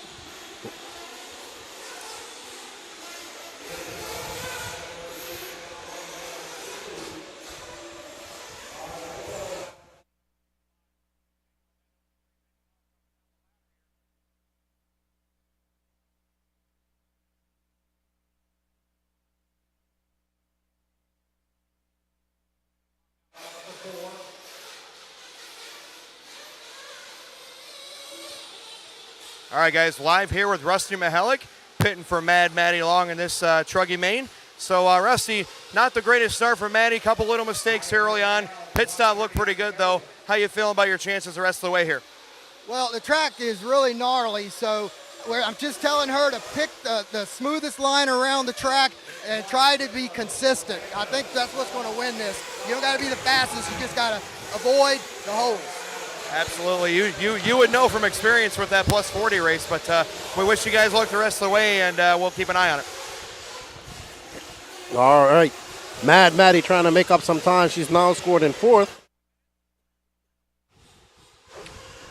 She has plenty of time, though, with 20 minutes left to go, but Scott White is on fire right now, throwing on a 35.5. Mark Whitlow now taking over that second spot. He's 7.6 back of White.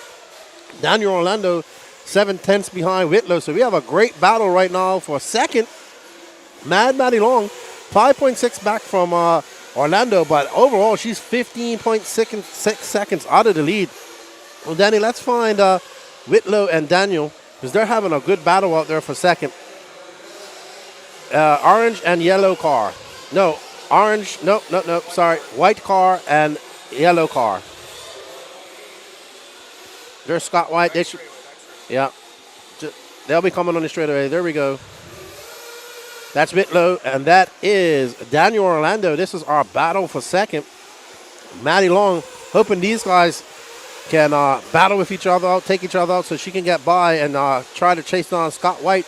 She has a 14.8 second deficit to make up after that flame out in pit lane. And we see Daniel getting it wrong over the triple. Whitlow almost losing it as well. Oh no, not going good for Maddie. If she makes a mistake, great Marshall going to set her back. Jeremy Talent right behind her. So Jeremy also making a mistake. But Whitlow looking pretty calm out there as he comes by and throws on a 36 flat. And let's see where Orlando is now 4 seconds back. So Maddie's going to have to just calm down. This is where she's going to have to show her. Wow, what a great save by Scott White. And Whitlow. That's for the lead right there. There we are. Scott White in the picture. Oh, Whitlow looking inside through the off cameras. Neither gives an inch, and Whitlow going to steal it away just barely. Oh, White tries to rail back around the outside. I was just about to make a comment, Lefty, about give Whitlow some credit coming from 6th on the grid, and he's taking the lead on this lap. Yeah, Whitlow driving very smooth. He made a great pass through the minefield. His truck looks great. He's driving conservatively. He's not making any crazy mistakes. And Scott White looks like he's going ballistic behind him at this point and trying to catch him up. But they have 17 seconds left to go. Up 17:46 left to go. So plenty of time as we see Scott White hit that wall again. And Whitlow got a great line going through her. And, wow, Whitlow is on, he's on rails right now. He's in the zone. Ooh, gets a little squirrely. That could have been ugly. Here. Great racing with 17:30 to go. Not even close to halfway point yet. Scott getting hung up on the pipe, needs a little bit of help, and that's going to let Daniel Orlando move into that second spot in the yellow truck. And Mad Maddie is on the move. She's now 10.3 seconds out of the lead, 6.8 behind Daniel Orlando, but it's a lot closer on the track as Whitlow has some cleaner in front of him, while Scott White is about to approach up with Daniel. Scott is faster. There we see Mad Maddie, that pink car, just coming in frame. And Whitlow out there, let's see what he clears down when he comes by. Scott White is on it. At 36.4. White now up to second. Sorry, back down to third. Wow, Scott White looked like he was going fast, but had a 39-second lap. And here comes Maddie, 35.6. Check out that hot lap on lap 19, 34.6. She is on the move right now. Oh, yeah. Should be coming into frame with these guys as Whitlow is about to have some traffic, and Scott White just getting too crazy out there. And Maddie is hunting him down. These two were battling out for first earlier. Now she's now going to try and get that second back. I mean, that third spot from him and set her sights on Daniel and Whitlow. She is 9.6 seconds out of the lead right now. Let's see when they come by. We see Daniel coming in for fuel. Orlando went real quick top off, and he's down and away. A little bit of a double take right there, but not a bad pit stop at all. That's right, Maddie's running on a 35.9. 9 seconds out of that lead, 3.6 back of Daniel. She's going to have Scott White. Scott White got to come in for fuel here soon as well, as Maddie is in front of Daniel on the track, but she still has a pit stop as well. Ooh, Daniel going really wide out there. Second round of pit stops starting to happen. We're at the 14:20 down mark, so again, we're just about at that time. Looks like we have Whitlow in for fuel. Here comes Mark in for fuel. Nice pit stop, down and away. You're a leader. Looking good. That should hand the lead over to Scott White. Oh no, Whitlow getting in trouble there with, I believe that was Jeremy Talent. Yeah, Jeremy Talent. So Talent, a lap car. So Maddie jumps over Scott White. Both of them have to come in for fuel, I assume. Whitlow having a bad crash there with Jeremy Talent. That's going to give them some hope. Daniel right behind Scott White. He's in frame. Watch pit lane. This is going to be a head-to-head race in the pit lane right here. Ooh, this is going to be good. This is going to be good. Maddie jumps back. Oh, no. Maddie getting sideways, getting straightened back out. This might give Scott that second spot here. Yes. So Scott going to stay in front at the end of that pit sequence. Rusty with a pretty good stop for Maddie, but that is to come down the pit lane. Definitely cost her a couple of seconds. And what's the good thing is they are right behind Whitlow right now. That's Whitlow right in front. That's first. So Scott White now trying to hunt down Whitlow, and they have some traffic in front of him. That's Daniel actually now who should be in first when they all scatter out. It looks like, is that Daniel yet? That's Daniel's yellow truck out there.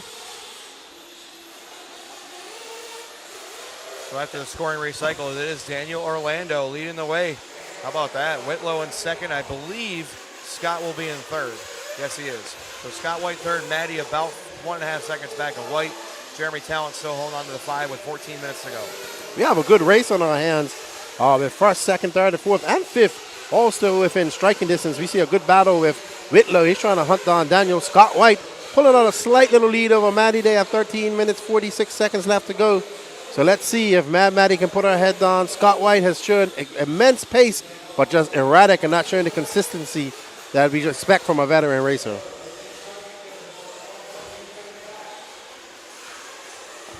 Scott coming across during on a 35.5. Maddie at 36.2. She's now 7.9 out of that front spot. 1.9 behind Scott. Whitlow 1.2 behind Orlando. Check out Jeremy Talent, his personal best lap, 34.9. He's right behind Maddie Long right now. And Whitlow gets by Orlando. Whitlow having a great race so far, except for that accident of talent coming from 6th, running out there smooth. That Mugen truck looking really good out there. He has 13 minutes left to go, just throwing down a 35 flat to Orlando's 37.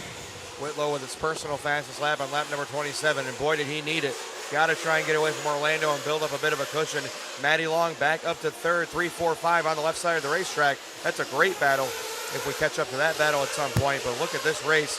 1, 2, 3, 4, 5, all within striking distance. Josh Fine in the 6, Stoughton the 7, and Serrano in the 8. And there we see Jeremy Talent. He is now on the tail end. Scott White's about to have a rear view mirror full of Jeremy Talent. Maddie Long has a rear view mirror full of Scott White. Jeremy gunning it through that section, getting a slightly better line through the minefield, but Maddie keeping it consistent. This is going to be very close when they come around the line. Oh, wow. Maddie just checking up just a little bit, allowing Scott to get by, just to catch up a little bit. 35-6, 35-8, 36-2 for Talent. And we see this is a great battle we have on her for that 3rd spot. And, oh, Scott makes a mistake, and that's going to allow Talent by, and Maddie Long trying to check out and chase down Daniel Orlando. She sees Orlando in her sights. Where's Whitlow? Whitlow right there, coming on the straightaway. He has stretched out a decent lead over Daniel. Whitlow with a 36.5 this time by. Orlando coming across with a 37.9, so 4.9 seconds is the advantage for Whitlow. Coming to our 3rd pit stop here fairly shortly. We're at the 18:30 down mark. Yeah, we'll see Whitlow coming there shortly. I'm sure for fuel. He was the first one to come in. He's trying to get somewhat of a gap and a cushion so he could come in, take his last pit stop. And, well, it might be his last pit stop. He might come in for a splash like Patrick, not taking any chances. But right now, this battle is for 4th between Jeremy Talent and Scott White. Maddie Long just threw down a 36-1. She's gapping them just slightly, setting her sights on Daniel. She has time to catch up Whitlow as well. Maddie Long putting on the charge, 35.8 that time. Orlando is getting reeled in like he's towing a boat anchor right now. There's 2 and 3 in frame. It's going to be Orlando in the yellow and Maddie Long in the pink and blue. Great battle through the double-triple. Oh, Orlando going wide, and Orlando going to take, or Maddie going to take that spot away. So Maddie Long putting on the afterburners here. She has 10 minutes to catch Whitlow, and she is the fastest car on the racetrack right now. Oh, there she is flying. Whitlow out there in that Mugen truck. Ogo tires as well. We saw those Ogo trucky tires doing well in Ryan Reynolds' car as well in E-truggy. And he's looking pretty solid out there. So Ogo seems to have a pretty good truggy tire for these type of tracks. Absolutely. I can't wait for that E-truggy race. We got not only Don Elliott, but the Rand brothers that have been right on top of each other all weekend long. And we can't wait to see the continued truck class runs. And we see Jeremy Talent. He's now moved into 3rd. Can Maddie put her head down? Can she chase down Whitlow, who now, let's do it on 35.9. Let's see what that gap is when we get by. We see Whitlow. He is out there flying right now. Maddie, a 35.8. She has 8.3 seconds to make up on Whitlow. She needs Whitlow to make a few errors and her not make any. Click off some fast laps so she can just catch him down. But it can be done. 9 minutes, 33 seconds left to go in this race. And Maddie has some good style up over that triple. She walks it in the air. She puts it down right where she wants it. Very advanced driving techniques from the young Maddie Long. Whitlow is coming into the pits. Oh, he's already been in and out. So that's so fast. But now these two both have to pit. And Whitlow coming in and out, having a great cushion, so he's in the position that he wants to be. I don't know if 9 minutes left to go. Interesting fuel strategy. I wonder if they're going to have to do a safety splash at the end. Oh, and that's her leader upside down, and there goes Maddie Long. But again, I believe that, oh wow, we got one that's in trouble. That's Orlando. That sounds like he's lost front wheel drive. So Orlando may be falling out with a mechanical problem. Again, I don't know with that extra pit stop for Whitlow if it's going to be beneficial for him. Exactly, because Maddie and Talent, this will be their last pit stop. And I don't know if Mark could do 9 minutes. Maybe he can. I don't know. If they pitted at 21 minutes, that's telling me they only get 7 minutes on fuel. And that could be a very costly extra pit stop needed, but we will see what happens. So right now, Talent having a look on the inside. Oh, Talent getting by. Great driving by Talent. But he gives it, almost gives it back. We're going to have a drag race. Maybe, don't know. Let's see when they come in. 8 minutes, here they come. Talent's coming in early. Oh, no. Talent falling off the pit lane. Great. I would just He's keep gotta on go going. one more. He cannot go backwards on pit lane. There we go. Whitlow up there to second, but Whitlow should have one more pit unless he is doing the long game. Let's keep our eye back on Jeremy Talent. Can he make that extra lap on fuel? This could be a very, very costly mistake. I'm sure he's going to try and nurse it back to pit lane here with 7:30 to go. I believe we might see Maddie this time as well. I heard Danny's. Oh no, that's Whitlow not what. rolling it over. That's going to put Talent back up to second. 7:30 left. Will this be the final pit stop? Maddie is coming in for fuel. Here she comes. Talent coming in for fuel. Here he comes. Great stop. Great stop. pit stop for Maddie Long. That may just be the money stop right there. Right. For what she needed. And Talent does come out right behind her though. That's right, but she has Whitlow right in her sights, but we are sure that Whitlow has to have another pit stop. We don't know if he's going 9 minutes. Can he go 9 minutes? Who knows? We did see him flame out a few times in his qualifiers yesterday, so hopefully he can make it. Bob's RC says definitely more pressure defending. I would have to agree. Whitlow, Mad Matty, Jeremy Talent right there. Jeremy, probably best that he did come in for this pit instead of stretching it out one more time, so he's good to the end. Whitlow, I'm not too sure about, as he's going to have to push now to fend off Mad Matty, as we have, we're going to have an interview with David Talent. All right, guys, here with Davey Talent pitting for his son, Jeremy. How nerve-wracking is it just watching from pit lane to see if Jeremy can get past Maddie and possibly get himself an A-main win? Well, it goes back and forth. He's up there, he's not, and then it's back and forth because of the ruts, throwing them, tossing them, and then the pit stop, first pit stop, it was tight here in pit lane, so I couldn't throw him down on another truggy, so it messed up that pit stop. This pit stop that just happened, he went off the edge, had to make an extra lap, but he's still in it. Well, it's a total team effort down here, and we wish you guys luck. We can't wait to watch the finish of this trucking main. Yeah, it's going to be a good one. Alrighty, so Mad Maddie has taken over that lead, but she is good to go on fuel. We are not sure about Whitlow. He's now probably getting the throttle, using that fuel up, and he is in the throttle right now. That's going to just consume fuel. We see Talent. This is a battle for first right here, and we have Mark Whitlow out front, Talent right behind him. This is a vicious battle we have on there, but we are not sure about Whitlow's fuel strategy, but Talent and Maddie are good to go. But Whitlow, we are worried about, as we see Mad Maddie right there just jumping in those bumps. This is going to be a great battle with 5 minutes, 18 seconds left to go. Whitlow coming in that 9 minute, just before that 9 minute mark. And we are worried about his fuel strategy. Mad Maddie getting it wrong. Talent trying to get by Whitlow. You know, at this point, what do you do if you're Whitlow? Do you just try and stay out and just see if the fuel makes it, or you got to think that they're draining a lot of fuel by battling like this? I would agree. Nervous. Your throttle fingers going from brake to full throttle. I think Whitlow just came in for fuel. Oh, yes, no. Whitlow just making his final pit stop, so that was the splash and go. Now we got ourselves a race, ladies and gentlemen. Talent and Maddie Long are going to have about a 5-6 second lead or so over Whitlow. We're going to see if Mark can possibly put his head down and get back in this thing. So Whitlow needs these guys to have some mistakes. He needs these guys to battle it out, and then he can make up that time. But kind of a bad pitch strategy for Whitlow. Oh! Talent going wide, getting caught up in that pipe. Again. And what a race right here, Keenan. Oh, my goodness. I agree. Whitlow out of this now, I would say. If Mad Matty got some cleaner in front of him, there's Whitlow coming behind. He's he is 6.3 behind Talent, 7.5 behind Mad Matty Long. It is possible. But Jeremy Talent really fast through here. He's able to just push through this minefield where Mad Matty kind of tiptoes, taking Rusty's line, but looking very consistent. That's his safe line going through there. And Jeremy Talent isn't letting her go as she comes around across the line. Talent across the line as well. Talent with 36.5. Maddie with 36.4. That lead is down to 1.2. I don't know, man. You can down for Team Long in the pits with Wayne and Rusty. You can cut the tension with a knife. They want this race bad, and You can tell Davey Talent was cool, calm, collected, but I'm sure they want this win just as bad as Team Long does. Oh, yeah, there we go. Ooh, we got these. This is where the race is being won or lost with these. Like, oh, and Talent getting up in that pipe, not losing too much time, but just enough for Mad Laddie to have a little breathing space as she comes across the line. But she has 3 minutes left to fend off this hard charge from David Talent. There we see Talent with that orange headband on there, keeping that sweat out of his eyes. And he is looking to just challenge Mad Maddie Long.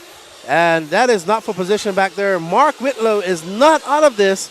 He needs an error from both of these guys. What he needs is these guys to take each other out, and then he can make up some time. Just on the edge of that frame, you saw the white truck of Whitlow. He is about 7 seconds back from Maddie's lead at the moment.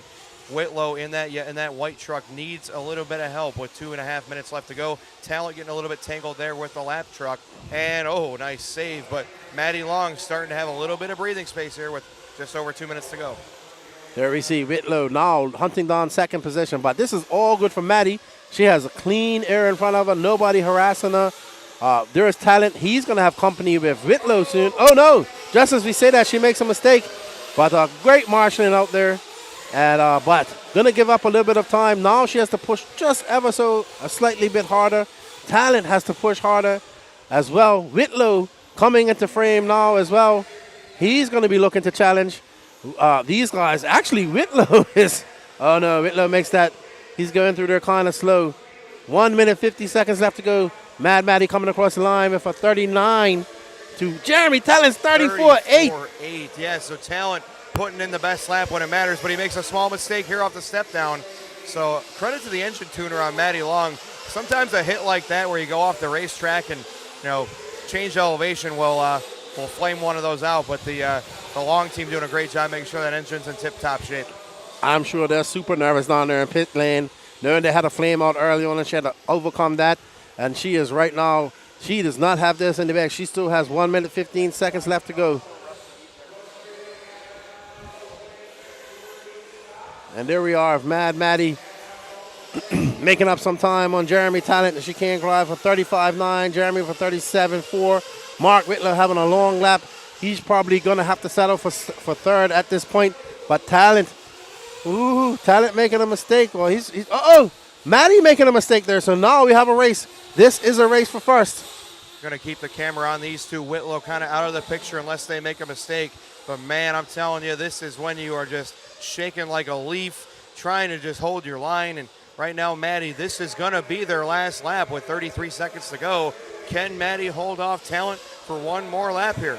Wow, and Talent is on it. He can see it. He can taste victory. Mad Maddie's trying to hold on to that victory. She just needs to keep it on all fours. Don't make any mistakes. And Jeremy, careful. He has to push. Maddie is keeping it right in the middle of the racetrack, not trying to take any big chances. Over these final off-camber sections, down this back straightaway. She's going to try and roll it over this final feature. A little bit of a kick up right there, but it's going to be enough. And it's not going to be up for Jeremy Talent. Across the line, it's going to be Maddie Long, your intermediate Nitro Buggy champion, presented by Ultimate Racing here at the 2020 WRCE Pro-Am. That was a good race. Congratulations to Maddie Long, and a great display of sportsmanship right there between Maddie and Jeremy Talent. That was a great race. Great race for Maddie, Jeremy Talent. We saw a lot of different battles from start to finish. Good job of her putting her head down after that flame out. Good job from Jeremy Talent, not getting too flustered when he missed pit lane. And very good race there for the Ultimate Racing Intermediate Truggy A main. And we're going to get some pictures, and then I'm definitely going to get Mad Maddie to talk this time. They are happy down in pit lane. You could tell Wayne and Rusty were just pulling their hair out trying to make sure that they could get this one home. And big congratulations to Team Long and, of course, Mad Maddie for wheeling that thing to the win. All righty, so Mark Whitlow taking that different pit strategy. Did not pay off for him in the end, but a great finish for him. He would be a little bit upset that he had first, but just didn't have the pit strategy that he wanted. He needed more time, more space, more cushion to make that work, and he just didn't have it. As we get ready for podium shots, and let's see what race we have up next. Oh, we're getting into A1s. All right. All right, so Reedy, the 40-plus E-buggy A1 brought to you by Reedy. And this is a 12-car heat. Mark Moon, Rusty Mihalek, TJ Bradley, Corey McEwen, Kendrick Cummings, Jerry West, Dennis Brew, Doug Tudor, Brian Burnett, Brad Powell, Dean Howard, and Josh Garbett. And Matty Long, again, cool as ice. He says, it's business as usual. On to the next one.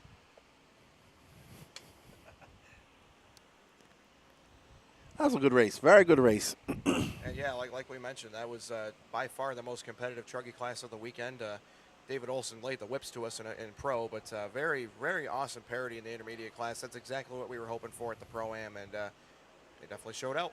Yes, sir. What's up, Austin Schaefer? How you doing, man? Good to see you in the chat. Hope you're enjoying the coverage. Hope you're on the mend as well. I see you did some racing a few weeks ago. When are you going to get back out and do some boat racing? I got a new boat. Oh, yeah. I know that's my son's boat. I hope he ain't listening to this because it's supposed to be a surprise.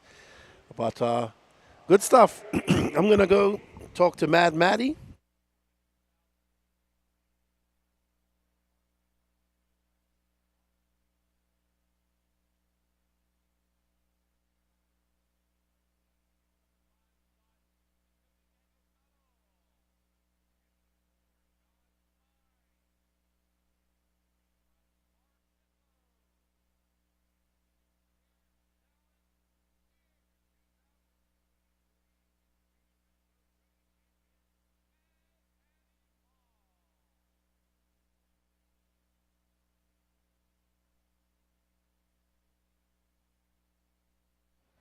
Lefty is ready for this interview. He says, I'm going to make her say something today.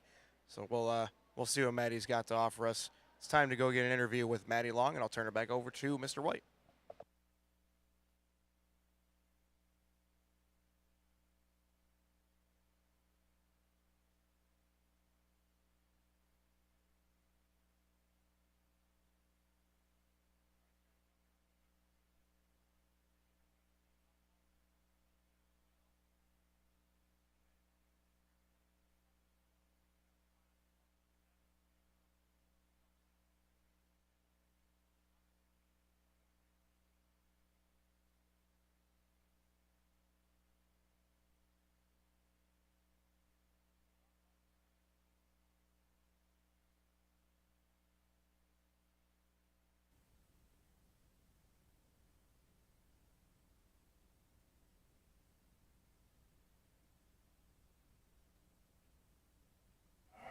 And I'm here with your intermediate Nitro Truggy champion, Mad Matty. Rough race for you, flaming out, coming back, keeping your composure. How do you feel? Pretty good. It was a really rough start. It was really rough. What was you thinking when you flamed out in pit lane, right? I was a bit worried because they couldn't find the glow igniter, but they found it. You had a lot of battles. You had a first battle with Scott White there, and you fended him off. You had to come back. How did you gain your composure to come back from that flame out? And then you had to battle with Davey Talent. You had to battle with Mark Whitlow through the entire race. You only got to really relax near the end. So how do, you're still in your young career of racing, how do you keep your composure with, and just be able to put your head down and clock off these laps? I don't know. I just try to stay calm and don't get all crazy when I crash. You're definitely good at staying calm. So are you happy? Yeah. What did you learn for your next couple of races? That the track is really rough and you have to be really patient. Would you like to say thank you to some people? Thank you to all my sponsors and yeah. And your mom and your dad? Them too. Well, good job, and we look forward to interviewing you up in your upcoming races, and good luck to you. Good job. Okay, thank you.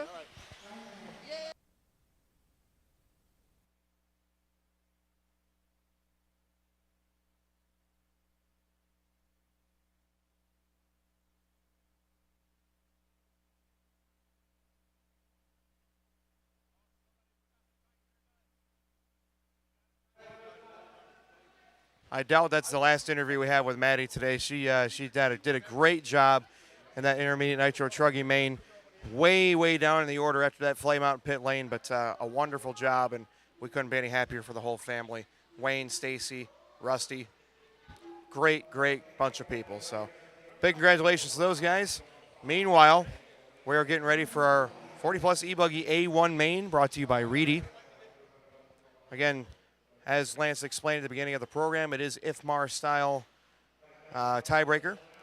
So you're still taking your best two runs, but the good part about this format is you could break out of A1 or have just a terrible race and still have a chance to win the overall. in A2. So even if you break out of A1, you still have a chance to win in A2.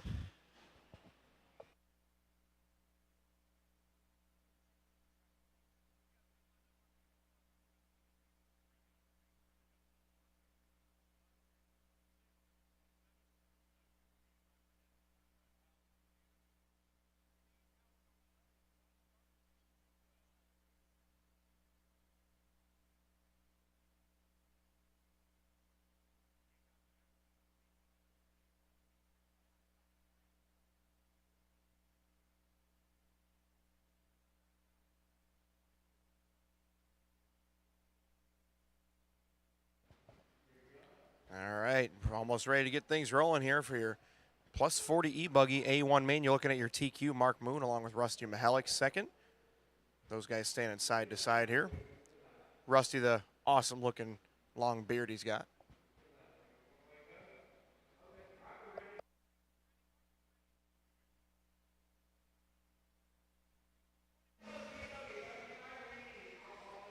Wow, Lance with the quick start on these guys.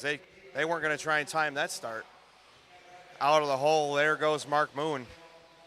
Mark having some rough luck in that plus 40 Nitro main earlier, but trying to make up for it here in A main number 1. And we have a log jam coming through this center triple. TJ Bradley in huge trouble, and he gets back on track. Well, there's one upside down on the triple. Marshall trying not to get murdered.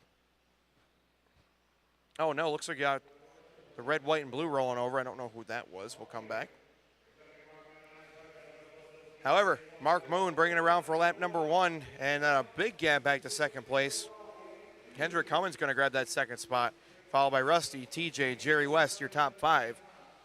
Then it's going to be Doug Tudor in the 6, Brian Burnett in the 7, Dennis Brewer in the 8, Corey McElveen in the 9, Josh Garbert in the 10, Brad Powell in the 11, and Dean Howard in the 12. Got one upside down here in no man's land. Look at Lefty out there grabbing the car. So, Lefty also the multitasker, as I was doing earlier. Lefty hustling up for that one.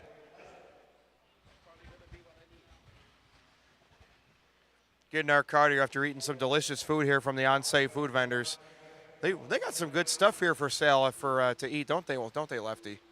They got some good stuff to eat here, don't they? Oh, yeah. I got the Philly cheesesteak. It was delicious. All right, so you're watching Mark Moon, yellow and blue, black wing, yellow wheels. Great start for Moon. Got a great hole shot. Looks like Rusty back up to that second spot, but Rusty's going to have to put his head down here and make a charge because Moon looking pretty darn smooth. Looking like it's going to be Cummings in third, followed by Bradley in fourth. So TJ, after that less than desirable start, back up to that fourth position. Big battle for second here down the straightaway. Rusty, Cummings, and Bradley all together just about 1 second apart between 2, 3, and 4. Oh, Bradley up the inside. He got Cummings out in the dust, and they're still making contact. Bradley in the orange and blue going to take over that third spot. Whoa, Cummings cross lane jumping, and he is going to, I can't tell yet, he's going to secure that third spot. But for how long is the question. Great racing here in Plus 40 E-buggy, brought to you by Reedy. Bradley, a small bobble, trying to blend back in cleanly. He does. Rusty with his personal best and fast of the race, 36.5. He's going to try and run down Mark Moon. It's 4.8 seconds now, but that's not going to help. A small mistake by Mihalik. Again, Rusty, your plus 40 winner.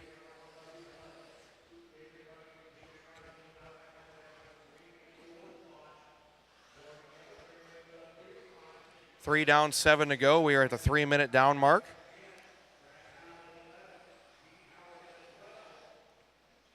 Rusty trying to double it up here in the plus 40 classes, but Mark Moon trying to have no part of that.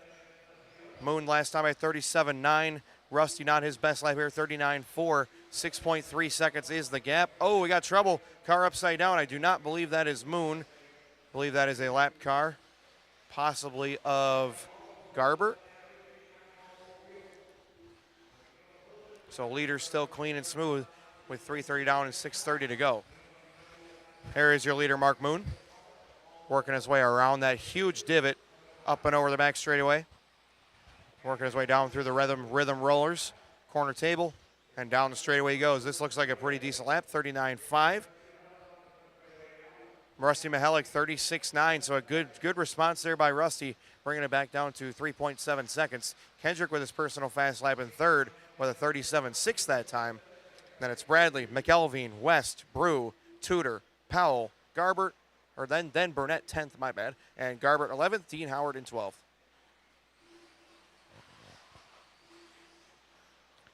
Oh, got one upside down in the sweeper. Lefty was right on it, and we are clear.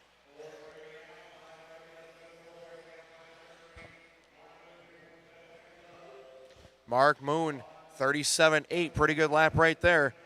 Rusty with a 37.9, so basically a wash there, half a tenth in favor of Moon. Kendrick Cummings still in that third spot. Another new quick lap for him, 37.1. TJ Bradley in that fourth spot. He's going to come across with a 39.6. McElveen still in that 5 spot. No, now Jerry West into the 5. McElveen down to the 6. Again, there is Mark Moon. But now he's got some pressure from Mihalik, and it's not over. Inside move, and Mark tries to get it back. He will. What a good race right here. As right now it is Mark Moon and Mihalik. How about 0.3 of a second as the separation? Moon and Mihalik, both running associated cars. Down there, making their way down through the sweeper. Mihalik looking for an inside move. Moon trying to keep that door shut. They're coming up on a little bit of traffic here. Hopefully Lance will help them out here. Whoa, that was close. Mark Moon somehow getting past. And, Mihalik looking for a spot here. A little bit of contact. Again, more traffic in front. Hopefully they'll help themselves clear out.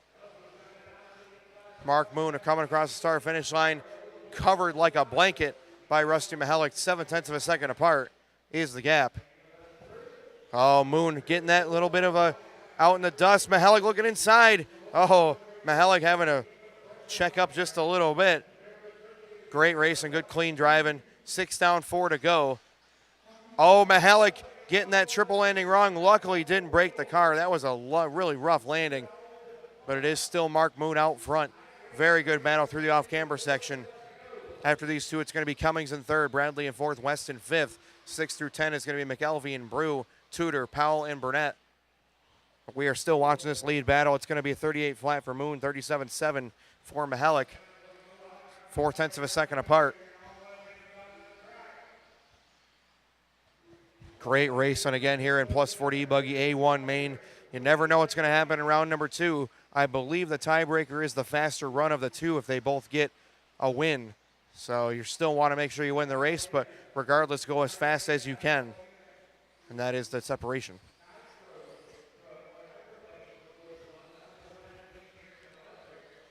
Lance mentioned that Mihalik was your plus 40 Nitro winner, so trying to double up here in the old man classes.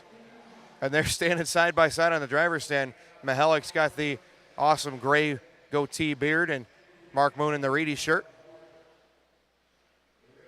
And they're both focused in. They're laser focused right now. Traffic giving way. Good racecraft right here. One more to let Mihalik through, and they will. Whoa, Mihalik jumping right into the corner. Rusty trying to get up the inside here. Moon again not letting him pass. 2:30 left to go. Mark has been stone cold under pressure. Rusty's been putting the heat on and has not found a way by yet. Oh, a little contact. Moon getting outside, and there goes Rusty. Lead change. Rusty Mihalik going to take it over. Very patient driving.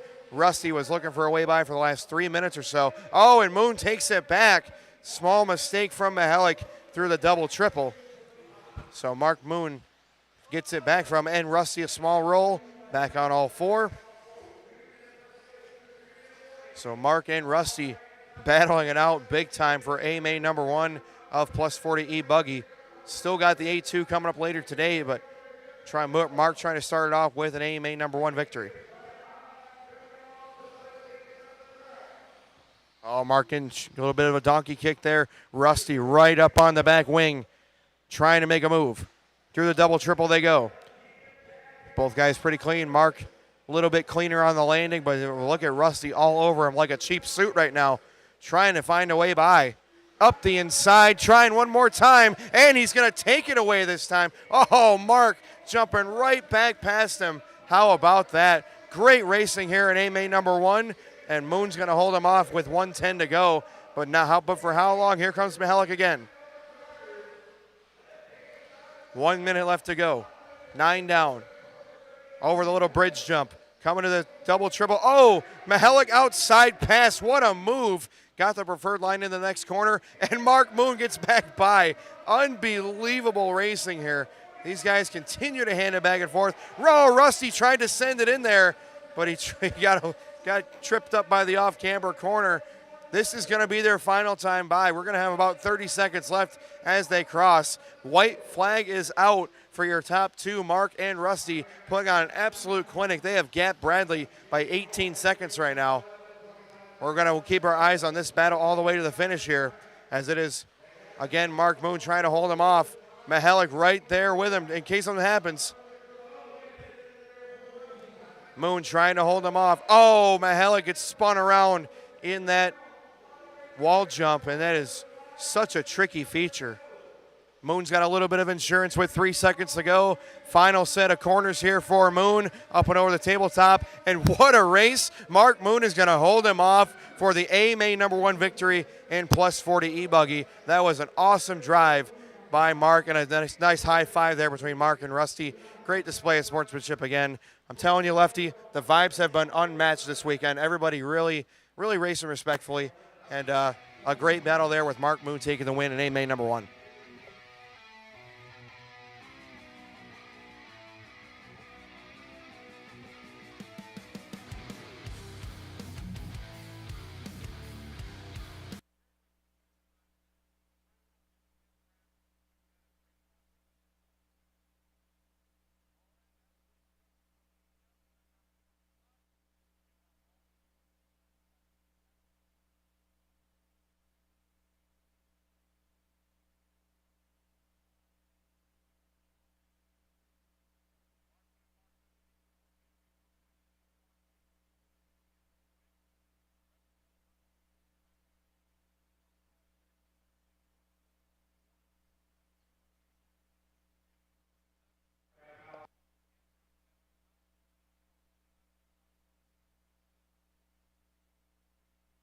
All right, guys, we are here with our A main #1 winner of plus 40 E-buggy, brought to you by Reedy.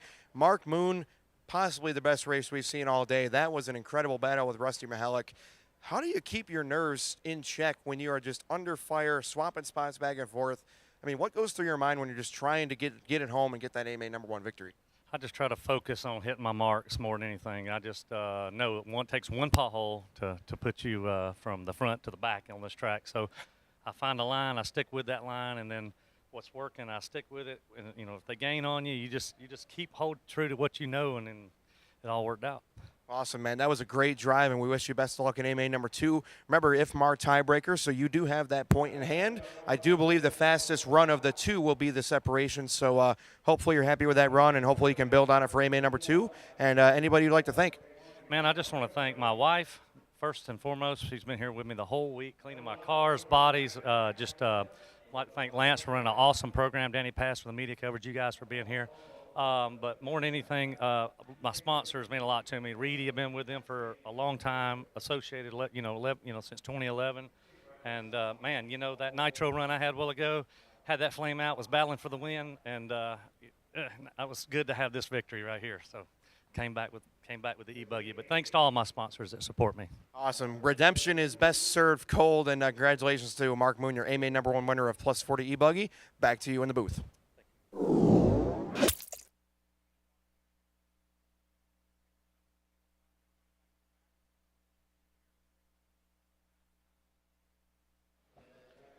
Yo, guess what's coming up, Lefty?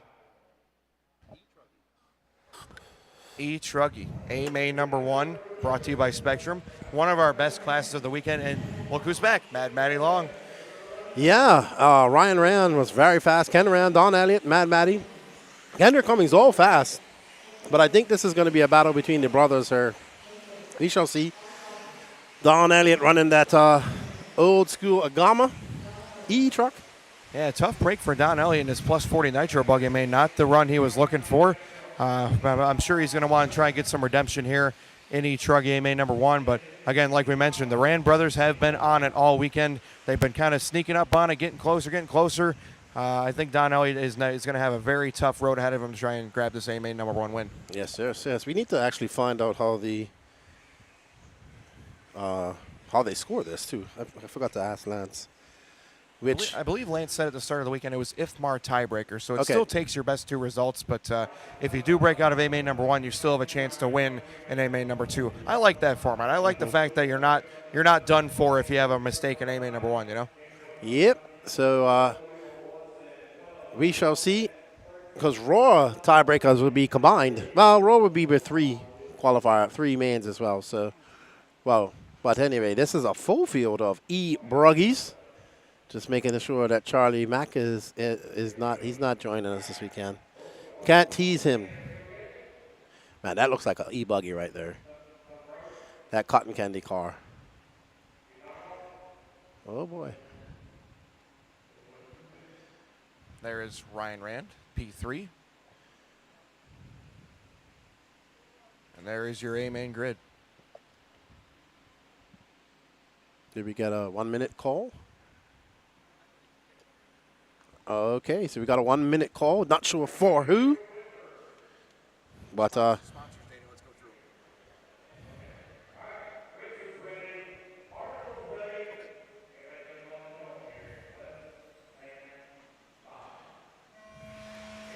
off we go. A-main #1. Ooh, Ken Rand looking for that inside move. He couldn't quite get it. And Ken Rand getting a stop and go. Yep. So Ken going to drop back to 5th. That was a bit of a rough start there. I think Ken got a little bit loose in that hole there, and Ryan gave him a shot. But either way, Don Elliott coming out with that top spot. Ryan 2nd, and it looks like Maddie Long in P3. So Maddie, don't count her out. She just had a great run at Nitro Truggy, taking the win.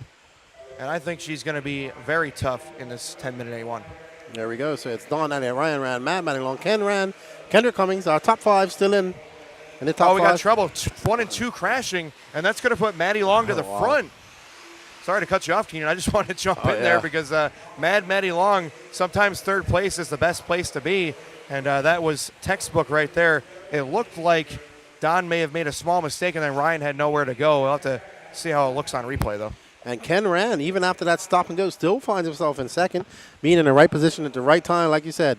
And unfortunate for Don, but that's racing, right? So he has 8 minutes and 46 seconds left, but Maddie Long is locked and loaded after that 30-minute warm-up race she just had.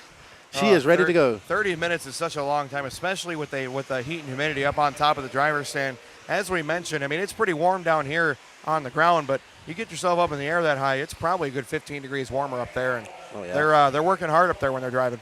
And Don Elliott making more mistakes there as we see him in the background.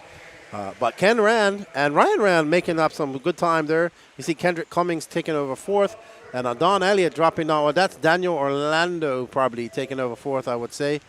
We'll see when they come up by the clock. Daniel and Kendrick have similar lead change. Ken Rand taking it over. Maddie got a little bit loose off that step down, and as we mentioned, Ken has been kind of playing second fiddle all weekend. Oh no, Rand and Maddie getting hooked up, and I believe that's going to put Ryan to the front. Yes, so the other Rand brother, Ryan Rand, to the point.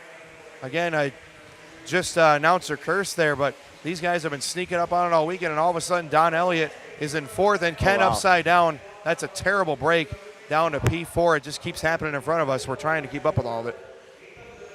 There we go. So Ryan Rand, who was extremely fast in Qs 2 and 3, had a thermal in Q1.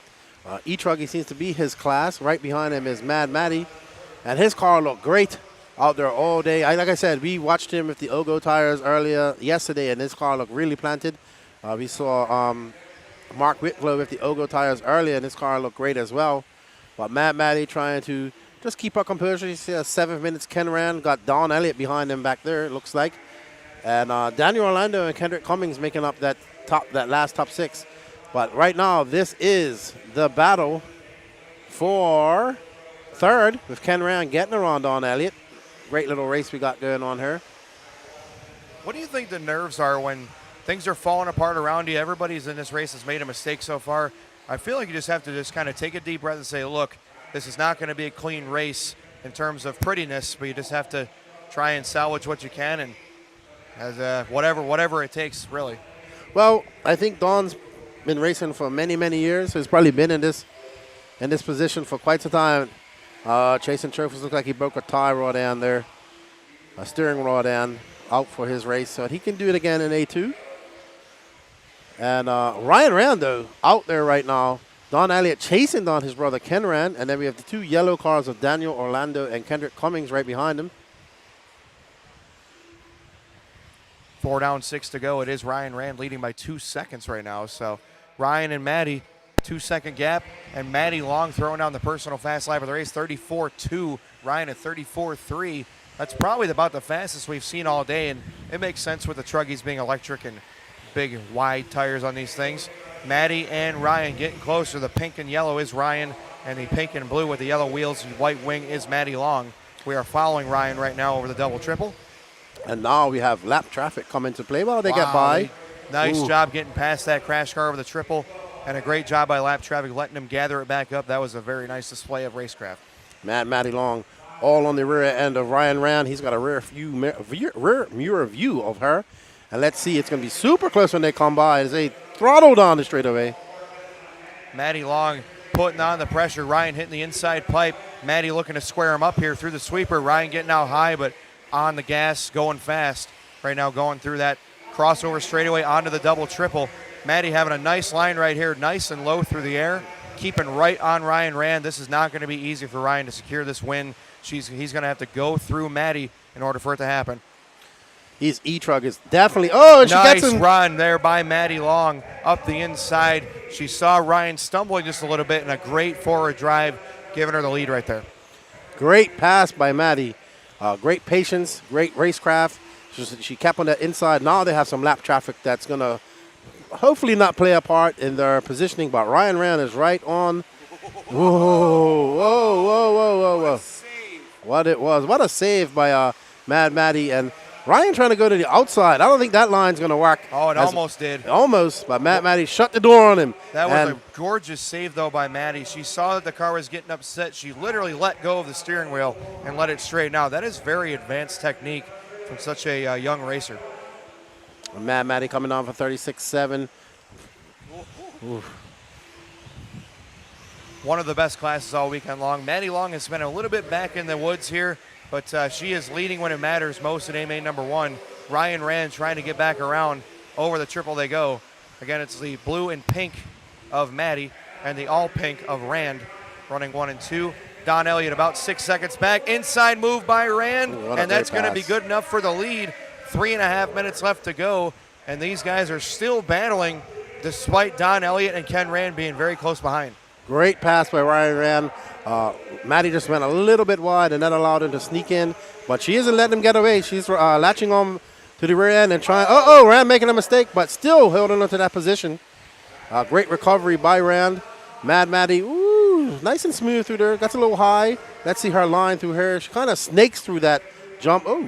She made up some good time there. Rand getting it wrong right there.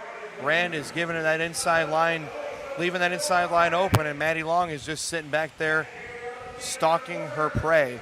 Coming out of the straightaway, they get out in the dust a little bit, avoiding a crashed car. 0.3 of a second between Rand and Long, and they are now starting to put a little distance on Elliott. Don's got about 5 seconds to get back to Rand here. So unless these guys keep making little mistakes, it might be a 2-car race all the way to the finish here, Lefty. Yes, these two have been battling for the last 5 minutes or so, and they are putting on quite a show for us here as these E-truggies seem to be the best cars going through this rough stuff. Ryan Rand,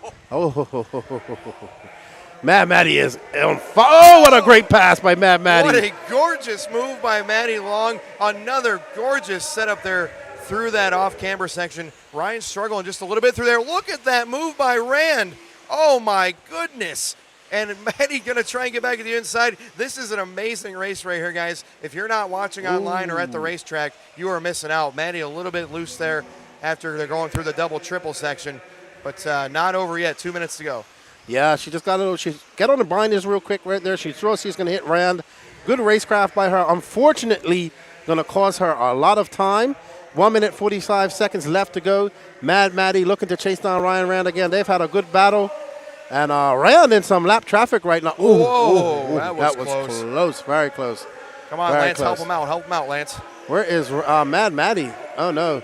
She is now. Ken Rand making the move for second. Maddie coming undone a little bit here. And Ryan, that's exactly what he wanted to see right now. That's all right, man. Maddie, you got 1 minute, 39 seconds left to go. We didn't see what happened. It was off camera. But, okay, so our cameraman says she went off the track, and that allowed, oh, no, oh. And Dawn Elliott, so now she's dropped on. She's embroiled in a battle for third with Dawn Elliott. And there's Ken Rand just in front of him. Dawn Elliott getting up in a little endo action right there. How quickly the tides turn on this race. Maddie Long was battling for the win, and now she's having to hold off Dawn Elliott just for third. And Dawn sending it down that front straightaway, trying to find a way by. You see Ken Rand in the orange and red and white just ahead, along with Ryan Rand in the all pink. And now Ryan's got 8 seconds of advantage. Uh-oh. Looks like Ryan Rand or somebody made a mistake. Ryan is all clear. This is going to be his final lap. 30 seconds left to go for Ryan Rand, trying to nail down A-main number 1 of E-truggy from third on the grid. As you can see, the battle rages on between Maddie and Dawn Elliott for third and fourth here, and they're coming to their final lap. All righty then, so we come down the line. There is Maddie Dawn Elliott right behind the Ken Rand. Looks to be secure in second. Can't make a mistake. Neither can Maddie, because Dawn is ready to pounce. And unfortunately for Mad, that one little mistake cost her this position. She was in the battle for the lead most of the race, and then, but that's how it goes, you know, with this short 10-minute electric racing. Ooh, she makes another mistake there, and it's going to be a fight to the end for third. And I think, she's got the inside. Maddie back up the inside. Oh, Dawn got it.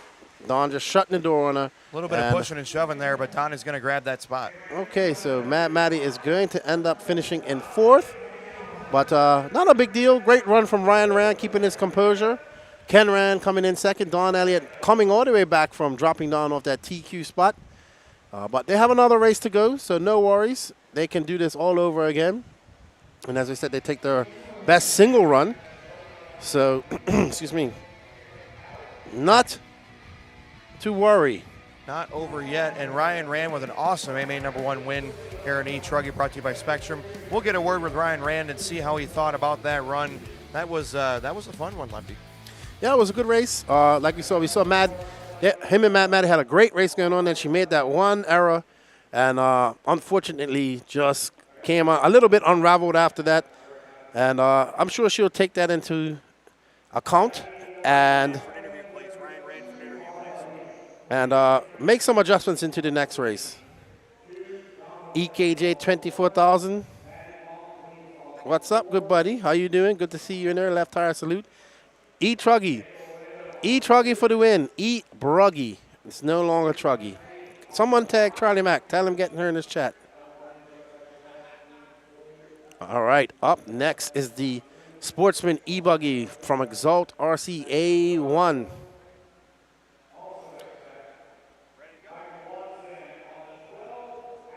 All right, guys, I'm here with your A-main number 1 winner of E-truggy, brought to you by Spectrum, Ryan Rand. That was an awesome race with Dawn, and of course with Maddie. That battle went almost the whole race. Tell me what goes through your mind when you're just trying to make a good move, keep the lead, and not lose your cool. That was a very high-pressure race the whole way. I've been racing since I was like 4 years old, so the nerves don't really get to me. It's just like Maddie's been fast all day. She just had a 30-minute truck main, so I knew she was going to be dialed. Sucks I got into Ken in the beginning and a little bit of Don, but sometimes E-truggy's an open class. Sometimes you just got to get your elbows out and just try to make do with like what you can. I don't usually drive like that, but we had to try to seal up this one. We'll try to get him in A2, maybe a little bit cleaner. Yeah, sometimes E-truggy gets to be a little bit of pushing and shoving. Luckily, the big trucks can take it. Anybody you'd like to thank for getting you to this point so far? Techno car's been a rocket ship all weekend long. I mean, that's my girlfriend's car, and I just drive it when the big races call it. That Ogo tire's been amazing all weekend long. I've been on the same set of an Ogo Twister all weekend, and they're the cheapest truck tire you could buy off the shelves, and dude, they just kick ass. I don't even know if I cursed on here, but I did. So yeah, Ogo tires, Techno, everybody, Ultimate engines. I'm running a Hobby Star motor, $70 motor. That thing flies. So that's it really for me. Well, you always hear it from the outspoken Ryan Rand. A great interview, great job on A-main number 1 victory. We'll see how A2 shakes out. Your pace was a 17:10.08, so that's what you're shooting for, and we'll send it back to Lefty in the booth. All Alrighty, good job to Ryan Rand. And what's up, Kyle Hermans in the chat? How you doing, good buddy? And of course, we have Donnie Williams' family in the chat, getting ready to cheer him on, starting down in third. Donnie, trying to show all these guys, you should have picked me in your sportsman pick. So we do have some. All right, so I mean, I wonder if the A1 scores points at all for the points overall. We'll have to see. Ask Brent. But Will Crow, all these guys, Davey Talent, Charlie Yates, Ryan Van Fleet. No, Ryan Van Fleet, yep, he made it. Brandon Armitage. A lot of these guys on the teams for their team drivers, they're going to want to do really well here. Donnie Williams up there, he is fully focused. We got both his grandmothers plus his mom watching, plus friends and family. So Donnie has the biggest cheerleading faction of all the teams online. Very good for the young man. Look at him. Pillar of concentration right there. Having a wild hair day today. But he isn't worried about that. He is worried about taking a win in this race. So let's see what young Donnie can do. This is going to be another good one here, Lefty. Very competitive class all weekend. I think we had 3 different TQs, if I remember correctly from qual points. I'm pretty sure there were 3 separate TQs in qualifying. So a lot of cars here with a chance to win this thing. And, of course, with the double A main format, your goal is to win, first of all, but your goal is also to go as fast as you can and limit those mistakes. So it'll be interesting to see who does that the best out of the 15 we have available. Yeah, and Donnie actually was one of those TQs taking Q2 of E-buggy yesterday. Kyle Herman saying, Davey, pro sportsman talent. Come on, Will. He's cheering on Will Crow. Really good attendance in the chat right now. Appreciate you guys for tuning in. Yes, sir. We got Quan. What's up, Toot? How you doing? Good to see you here. Probably see you next month at Peach State Classic. Young Toot. We got to see him racing that Wicked Weekend here. And that's also at the Peach State Classic. His whole family there racing together. And let's see what's going to happen with this race.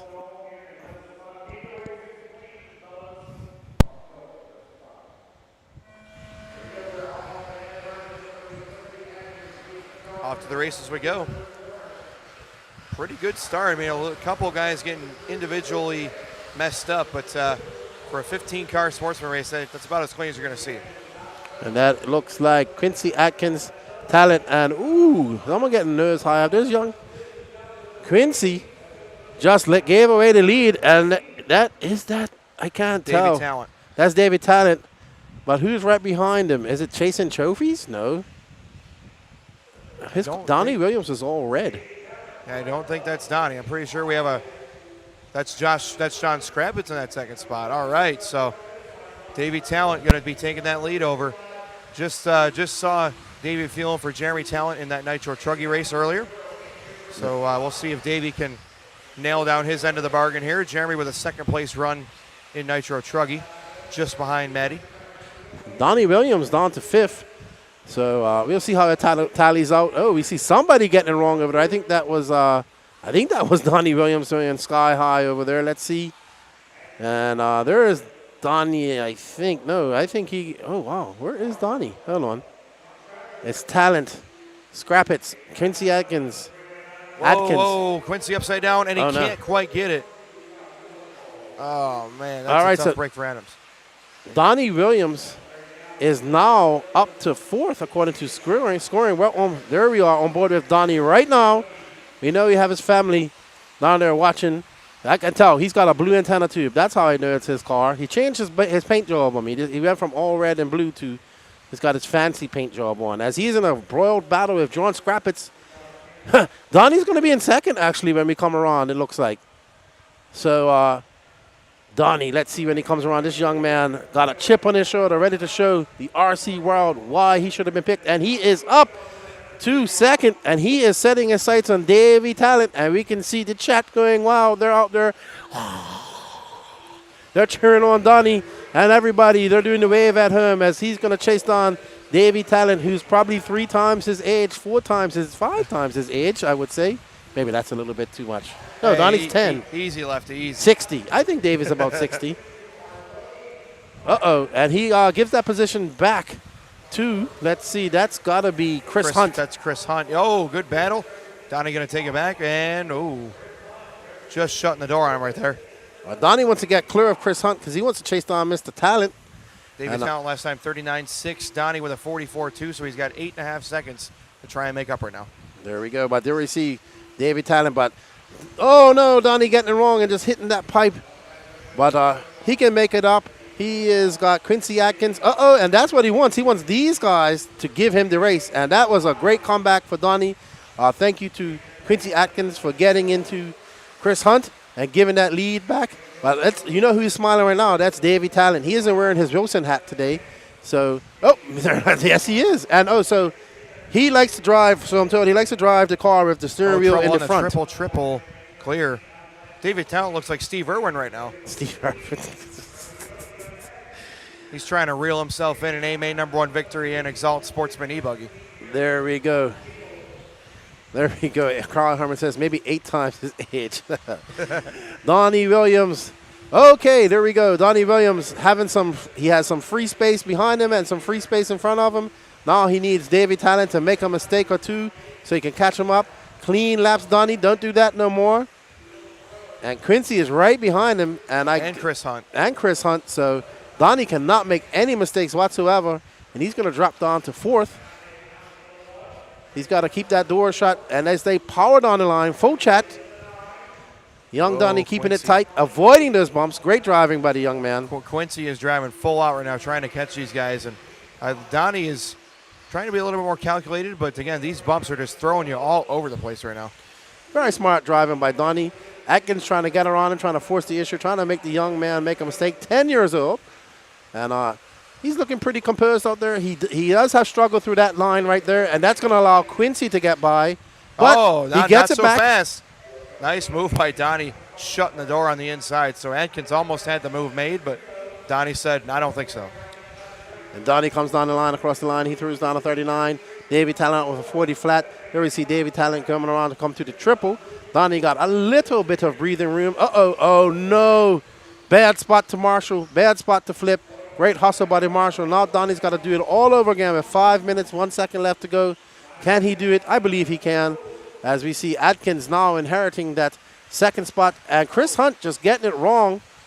Oh, no, is that Hunt? Or that was Donnie that got it wrong. That was Donnie that got it wrong. But Hunt also got it wrong behind him. So, again, Davey Talent just says, all right, guys, if you want to keep wrecking, I'm going to drive away. 42.7 that time for Talent, not his best lap. It's going to be Quincy second with a 41.1, so it's 7.2 seconds between Talent and Atkins with 4:30 to go. Davey Talent out there comfortably in his all-green, lime green-ish car. And getting it a little bit nose high right there. He's coming up on some traffic. This is a full field of cars, so traffic is going to be an issue here for some of these guys, I assume. We see Donnie Williams down there coming by on our peripheral vision. Quincy Atkins just in front of him. There's Quincy right there, and there's Donnie right behind him. So Donnie not out of this yet. He's looking to up his position from a top 3 to a top 2. And he's also hoping that Davey makes a mistake and they can all capitalize and get in front of him. But as they go across the clock, it's a 40 flat for Davey. Quincy Atkins with 39.5, and Donnie with 37.2. He's 2.5 back of Quincy. Davey Talent still out front by 6 seconds. So Talent really doing the job right now, trying to nail down A-main #1. Again, it is important to win, but you don't want to just roll into the finish line. You're trying to go as fast as you can to give yourself a better chance at the tiebreaker should you not win A-main #2. That looks like Donnie had a long lap. That's going to set him back, give Quincy Atkins a cushion as he comes across the line of a 38. This is going to be a long lap for young Donnie.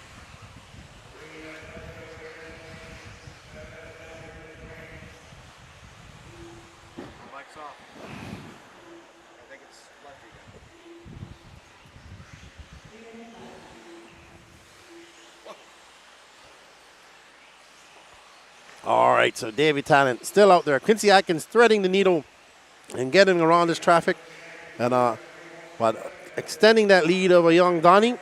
David Talent parts the seas that time. Yeah, you really needed to get by those guys clean because Quincy is there. He's making up time. It's only half a second now, right. so it is, whoa! No. Atkins around the outside. What Wow. an absolutely amazing pass, but David Talent pushes him back wide. Oh, Quincy back up the inside. What an amazing sequence right there. And Atkins, your TQ man, trying to show you exactly why, because he has come from a long way back to get back to the point. Yeah, I was talking to Quincy yesterday. He's only just started racing 1/8 scale, and makes a mistake, and that's going to allow Davey by. What a generous marshal by Ken Rand. But, oh no, Quincy getting it wrong, getting up the face of that jump. And that's going to be spell all good news for Davey as he comes by the loop of a 39.9. Going to be a very long lap for Quincy. And Donnie Williams hoping to capitalize on that, but he's quite far back now. When they just came across the line, they were 13.2 back. Quincy now dropping 4.2 seconds back of Davey Talent. Oh, Donnie Williams dropping down to fourth, succumbing to Chris Hunt. And there we are. Chris Hunt and Donnie Williams battling it out right now. Dennis Brew right behind Williams as well, so that is a battle, a three-car battle for position. And Dennis Brew taking advantage of that crash. And Donnie setting his sights on, oh no, Donnie, you just got to keep it calm over there, good buddy. Don't let the emotions and nerves get to you. Keep it calm. Keep it calm. Oh, he's getting stuck in that wall. We're going to call that Check the wall that of out. doom. That wall is getting so dug out where that is a jump, but it's become more of a divot. And that's spelling all good news for Mr. Davey Talent, pro sportsman driver, as Kyle Herman says. And Donnie Williams going to just have to get some practice in and wait for A2 of this race. And Davey Talent now, 46 seconds left to go, and Quincy is about 3.2 seconds back. It's less than that now. Yeah, Look, I he's see right Quincy behind him there. There we go. There's Quincy right there. So one more lap. We're going to have a race, maybe more than one lap. This is the final lap right here. They're on a 10:02, so it's going to be Talent and Atkins to settle it out. Oh, Talent, a mistake. Oh, he's and broke. There goes Quincy. He looks like he broke. Oh, no. I thought he broke. I don't think he broke. He just made a mistake there. No, something's wrong with that car. Trying to save it here. Oh, man. Talent looking back up the inside. Not quite. Oh, almost a car crossing through traffic. Wow. Quincy absolutely parting the seas, and I think Talent rolled it over. Yes, he did. Crazy turn of events, and it's going to be Quincy Atkins from the pole. Wasn't there the whole time, but he's going to win A-Main #1 of Sportsman E-buggy, brought to you by Exalt. Davey Talent comes in 2.5 seconds back in second place. Well done to Quincy Atkins, making that comeback. And there we go, getting a big hug up there. Dennis Good race. Brew from 11th to 3rd. Great Well run done, for Dennis. There we see young Donnie right there, still concentrating, not bringing it home. He'll have to settle for 5th, but he gets to live to fight another day. Well done, young Donnie. Just making some early mistakes, and that's going to cost him a victory or whatnot. He's not going to be too happy about that, I can tell you. Nah, but I know Donnie well enough by now that he's going to just take that as motivation and go out win A-Main #2, and he's got to try and beat that 15:10:03 by Atkins. And that was not a clean run. A lot of mistakes there, so the door is open if we get a different winner in A2. Good stuff, good stuff. Alrighty. So we are getting ready for the S-Works Pro E-buggy A1 main. And I see all of Donnie Williams' family in there. They're all excited. Well, good drive by Donnie. It's a hard race to do well out there with all those cars out there. Lap traffic causing a lot of issues for him, I would assume. Getting a little bit excited. He'll learn from that race and take it into A2. He also has another A1, another A2 in E-truggy. We're going to have to talk to his dad. We're getting him running some Nitro Buggy out here. Because Nitro is definitely the glory. And well done to young Donnie.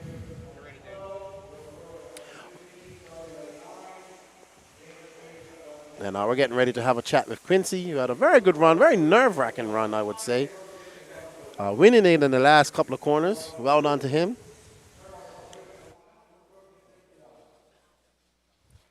Come on over.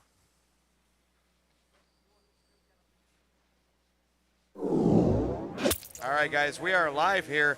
A-Main #1 victory of Sportsman E-buggy brought to you by Exalt. Quincy Atkins, it wasn't that easy. There was a lot of stuff that happened between those 10 minutes. Tell us how your run went and how'd you find a way back to the front? Yeah, I mean, we started off bad. You know, like I said, I'm new to this whole 8-scale stuff. So luckily, it's a long enough main where I was able to kind of get it back together. I think I dropped down to 5th or 6th at one point. So I literally just had to drive my butt off to come all the way back. Hey, sometimes that's what you got to do is drive your butt off. So congratulations to you. What's your strategy for A2? Because remember, you got to kind of play keep away. The tiebreaker is the faster run if there are 2 different winners. So what's your idea to try and get a better run next time? Well, the track's rutting up a little bit, so I think all I'm going to do, instead of worrying about speed, is just worrying about calming it down. Kind of like you said, it's more of, finish good and have a keep away run. There you go. Well, you heard it from him. Your A-Main #1 winner of Sportsman E-buggy, Quincy Atkins. Congratulations to him. We'll send it back over to Lefty in the booth. All righty. Good job, Quincy. Good job. And we are up next with the SRX Pro E-buggy A1. Cole Ogden, Spencer Heckett, David Olson, Camden Line, Patrick Rossiter, Ryan Rand, Ken Rand, Dave Carmendi. Now, Spencer Heckett looked very fast yesterday in Q3.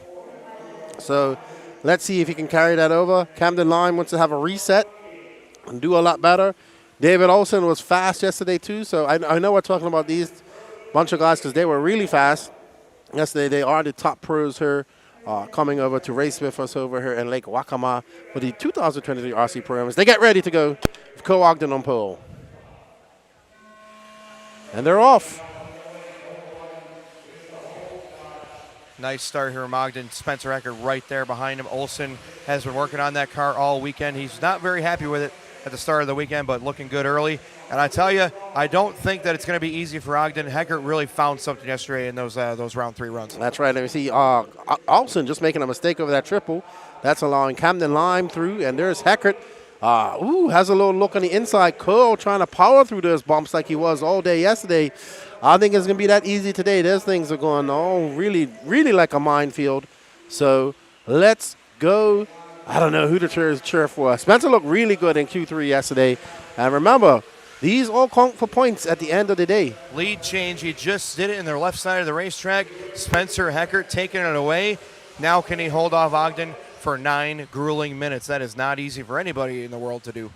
Heckert trying to find his line that he had yesterday. There we go. Still the only guy doing that tight line around there, keeping it as tight as he can on the Look pipe. at the ground he pulled on that corner, exactly. too. Ogden was out in the bumps, and this is going to be a fast lap from Heckert right here.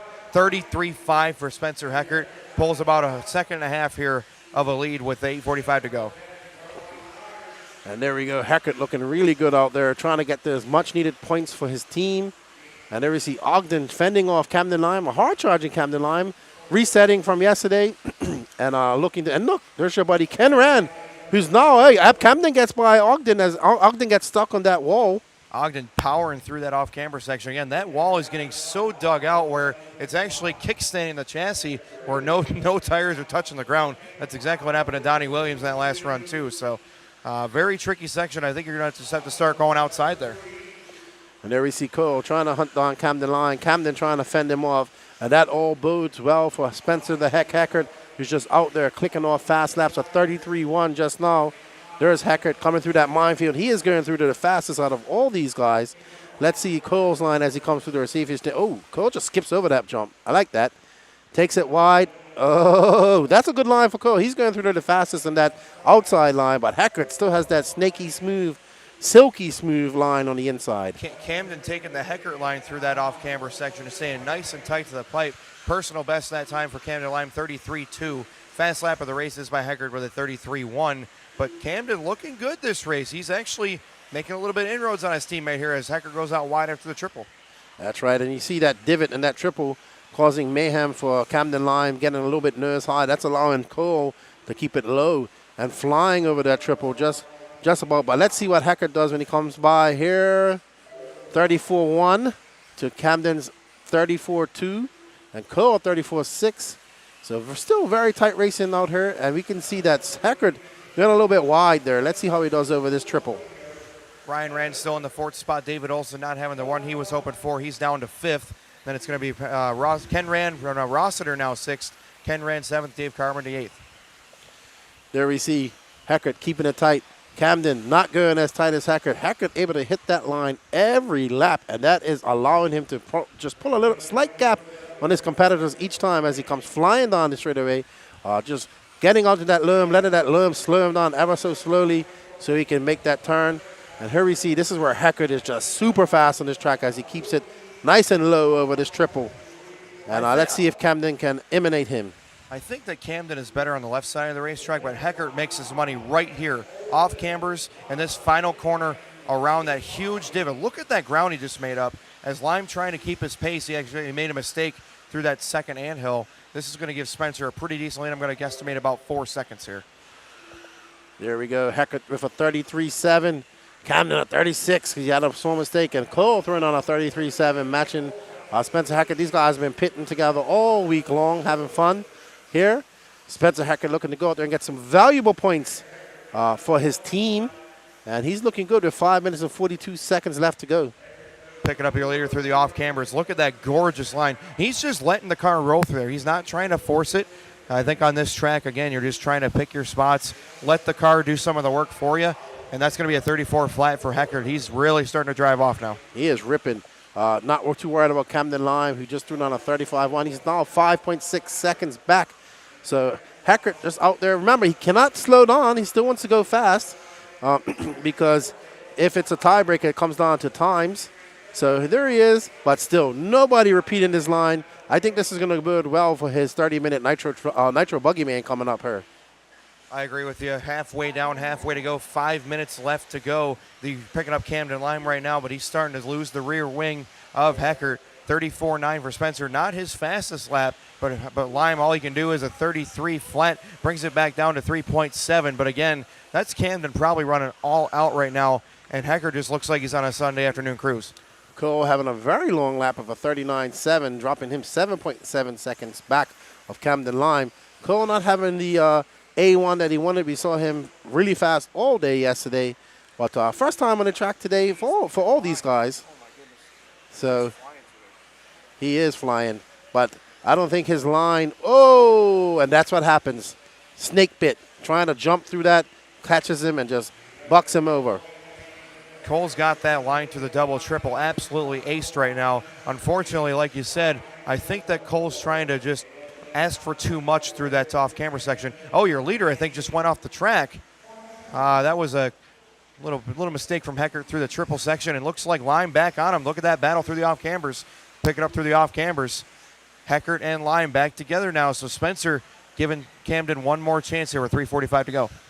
There we go, Heckert making that mistake, like you said, Jared, as he comes across the line.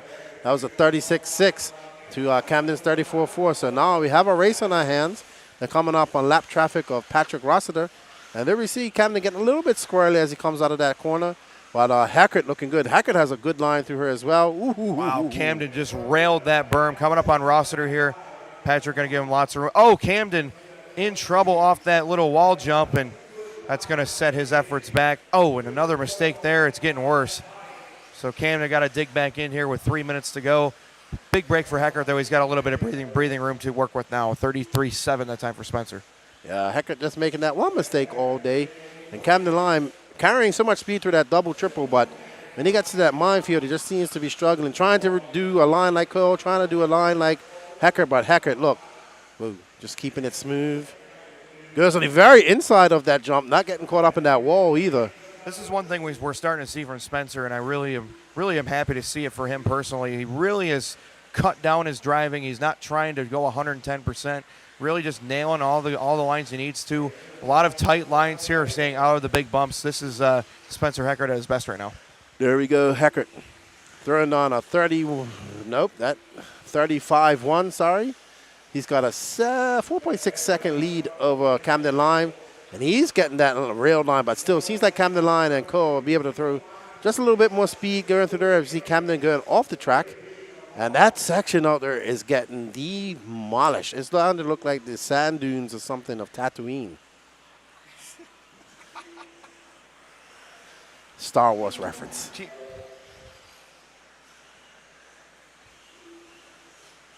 Keenan's got our producer Danny laughing up here. Oh man, never a dull moment when you're announcing here with Lefty. 1:45 to go. and Camden Lime find themselves 6 seconds back now. So Heckert trying to put the finishing touches on a really nice A1 victory.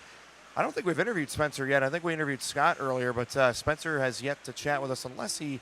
Oh, did he? I don't know if we interviewed him after A3 last night. We were tired last night. I can't remember. Don't remember. Yeah, so no interview yet for Heckert. He's trying to change that right now. So Spencer, 6-second lead. Last time by 34.6. Camden Lime 35 flat, so that's going to be 6.5 now with 1:15 to go. Ogden about 6 seconds behind. Now about 5 seconds back of Camden Lime in third. Ryan Rand is fourth. Olson fifth. Rossiter, Ken Rand, and David Carmody with 1 minute to go. There we see Hackett right there next to his teammate Camden Lime. Ryan Rand to his right. Cole over there. There's Dave Carmendi rocking the race like a girl, don't give an inch hat.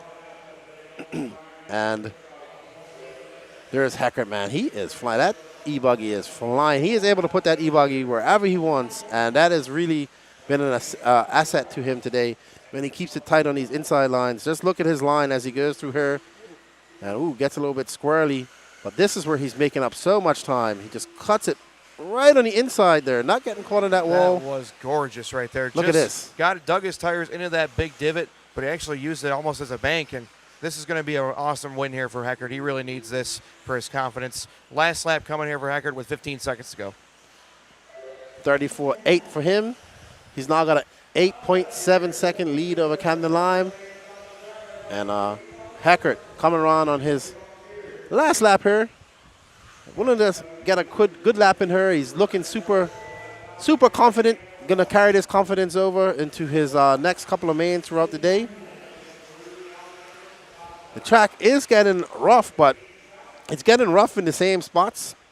And there we see Spencer Hackett tiptoeing on the inside of that minefield section and coming down with a 35 flat. He'll finish with an 18, 10, 19. And well done to Spencer Hackett. Good win for him, good driving, and well done. All righty.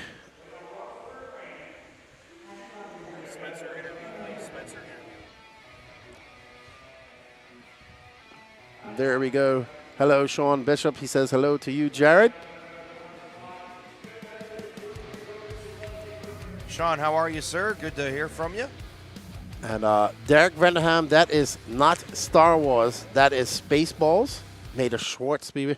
That's a silly movie.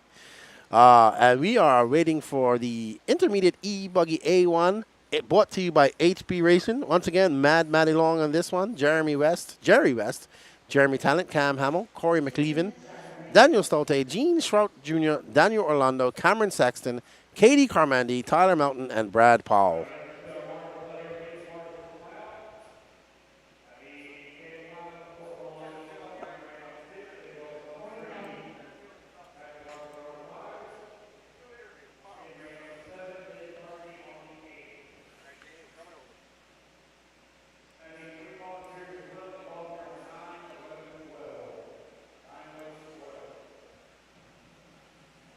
Oh, I'm pretty deep in Star Wars, Derek. All right, we are here with our A-Main #1 winner for Pro E-buggy, Spencer Heckert. Awesome job right there. Keenan and I just couldn't get over how under control and smooth you looked in that last race. Tell us how it went and how you feeling for A2. You think that run was good enough, or are you going to try and obviously go a little faster? Oh, yeah. Car was awesome. Just got to really pick your lines out there. It's really rough, and you just got to take it easy. But I didn't make many mistakes. I think I crashed once, so I think I'm going to be okay, but I'm going to try and do it again. So Obviously, you want to try and do better, but that was a pretty good run overall. So it's going to be a very tough mark for guys like Camden and Cole to try and beat. But anybody you'd like to thank this weekend? Yeah, just all my sponsors, S-Works, Proline, ProTech, Hobbywing, VP, J&T Bearing, Bradley Fine Line, 920 Designs, and I'm sure I'm forgetting some, but thanks, guys. I appreciate it. And my pops. Of course, Papa Scott. Well, hey, that is your A-Main #1 winner of Pro E-buggy, Spencer Heckert. Going to throw it back over to Lefty in the booth. All righty then. Well done. Well done, Spencer Heckert. Great show you put on for us. Now we get ready for this intermediate E-buggy A1 brought to you by HB Racing and Derek Vanderham. I am a Star Wars nerd. I read books about Star Wars, so I collect action figures of Star Wars. It's actually my biggest collection. Not action dolls. They are action figures, adult action figures. This broadcast is getting out of hand. All right, so Mad Maddie Long looking to make up from that E-truggy man. Looking to get another victory under her belt after she took the intermediate Nitro truck man. She has a lot. I think she's racing in most classes. They're piling in already. It's not even, the race hasn't even started yet. Oh, yeah. Oh boy, watch out, watch out. All right, looks like they worked it out. Getting a little bit warm here underneath the roof. It's supposed to rain later on today, so let's see how that pans out. Shout out to Lance, though, for keeping this program moving. It's 1 o'clock Eastern right now, and already at race number 14. So looking like a pretty early finish time today, which will be nice to let some folks get on the road and get back home to enjoy their Sunday night. Yeah, my wife doesn't like it either, Derek. I have to sneak my action figures in. They all go up to my studio. She tries to come up there and take count. I hide all that stuff, the ones that I haven't unboxed yet. Every trip I go home, if some. What's up, Joseph TLR? How you doing, man? Juan, see you guys there, Tootin family, next month. Not too long from now. Alrighty then. Mad Maddie out front. Jerry West, Jeremy Talent, Cam Hamill, who is definitely a dude, and Corey McLeavin.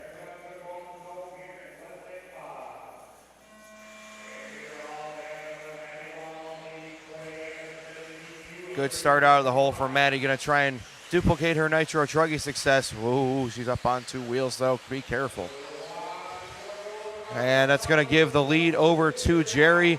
Cam, oh, watch out. Jeremy Talent tried to jump in there, and he is going to lose all those spots as David Olson tries not to get killed over that triple. Oh, what a tough break.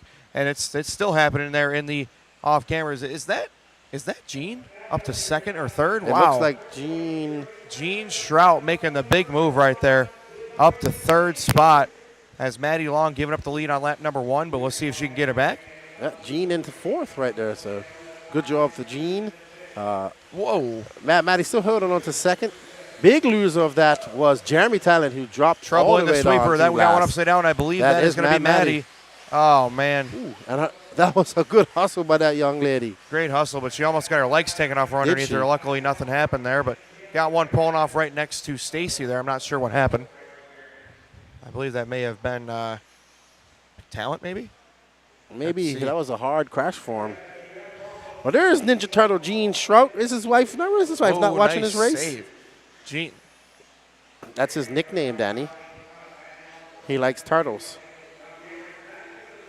How about Jerry West? He has been handed the lead on a silver platter. 10-second lead, a minute and a half in. That's a big lead.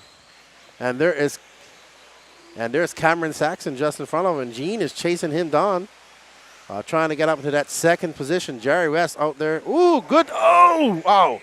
Good save by Gene. I thought he was going to nose dive, long dart right into the face of that jump, and he cleared it. Gets by Cameron, sets his sight on Jerry West. Come on, Ninja Turtle. And yes, Jerry West is that blue and black car with the black wing. So Jerry going to the left side of the racetrack right now all by himself. He is just moving it. Picking up our battle for second here. It's hot and heavy between Gene, Cameron, and Maddie Long. All trying to get back into that 2nd spot. Oh, Gene making a mistake. And Maddie gets 2 for 1 right there on the outside of the sweeper. So Maddie going to have to try and put the afterburners on. She spotted Jerry a lot of time off the start here. So we're going to see if Maddie can get her bearings back and run down our leader. Gene looking really good out there. Cameron Saxon as well, but Maddie gets by them. This all bodes well for Jerry, who's just out there now. Let's see, just doing on a 38.4. Let's see what wow, there we go. We can see the lead right there as Maddie comes by for 36.3. It's a 7.1 second lead for Jerry. Cameron 1.4 back. Gene 1 back of Cameron. Cam Hamill 2.5 back. So a lot of close racing still going on here as we are on board with Jerry West. That's him with the black wing. All blue. Blue and white, sorry. Jerry rolling around here, running really well.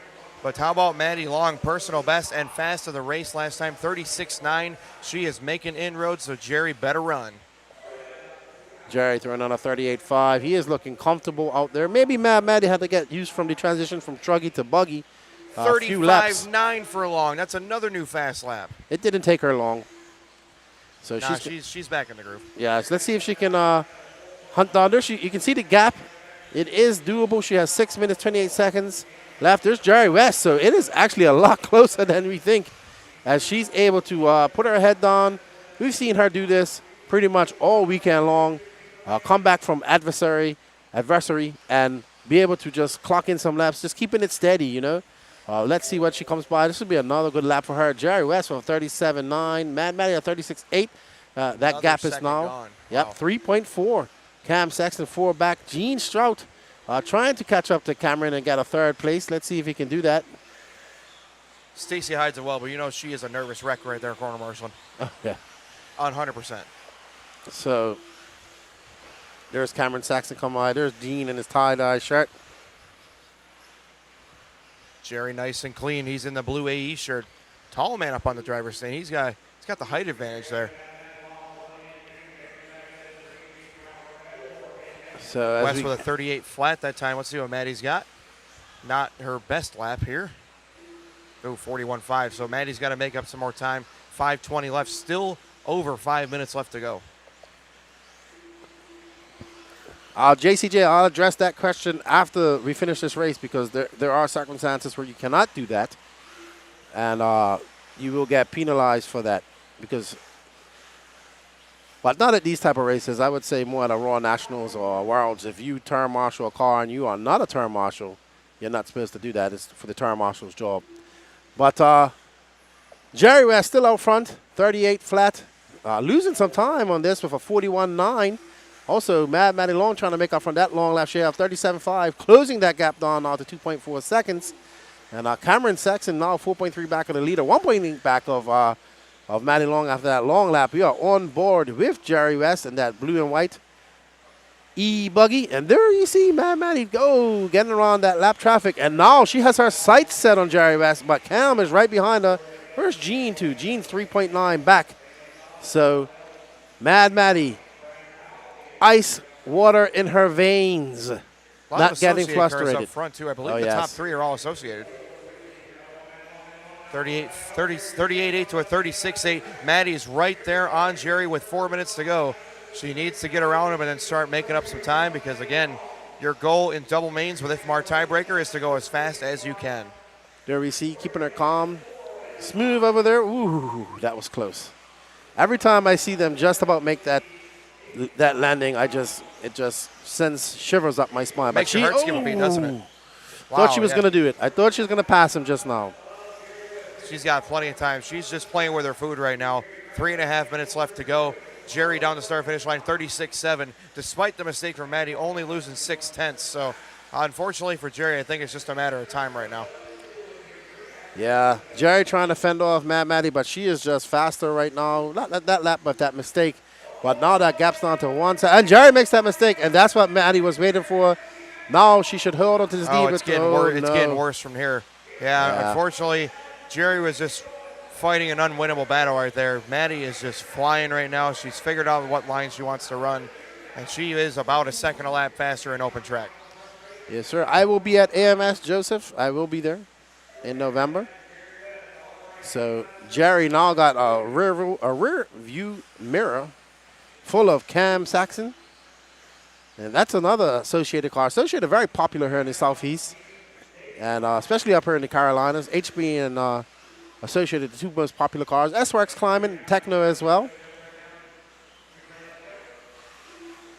And Gene still, oh no, Gene has, where's Gene? Oh no, Gene's on in 7th, so having some bad laps for Gene. When in doubt, blame the pit man. Rossiter obviously didn't prepare a good enough car. No, that's what we're gonna. That's our story, and we're sticking to it. Rossiter must have meant to take. Oh no, he's out tire marshaling. Okay, said he was tired. We had our chance to pick on Patrick, and we can't because he's actually doing his job. So.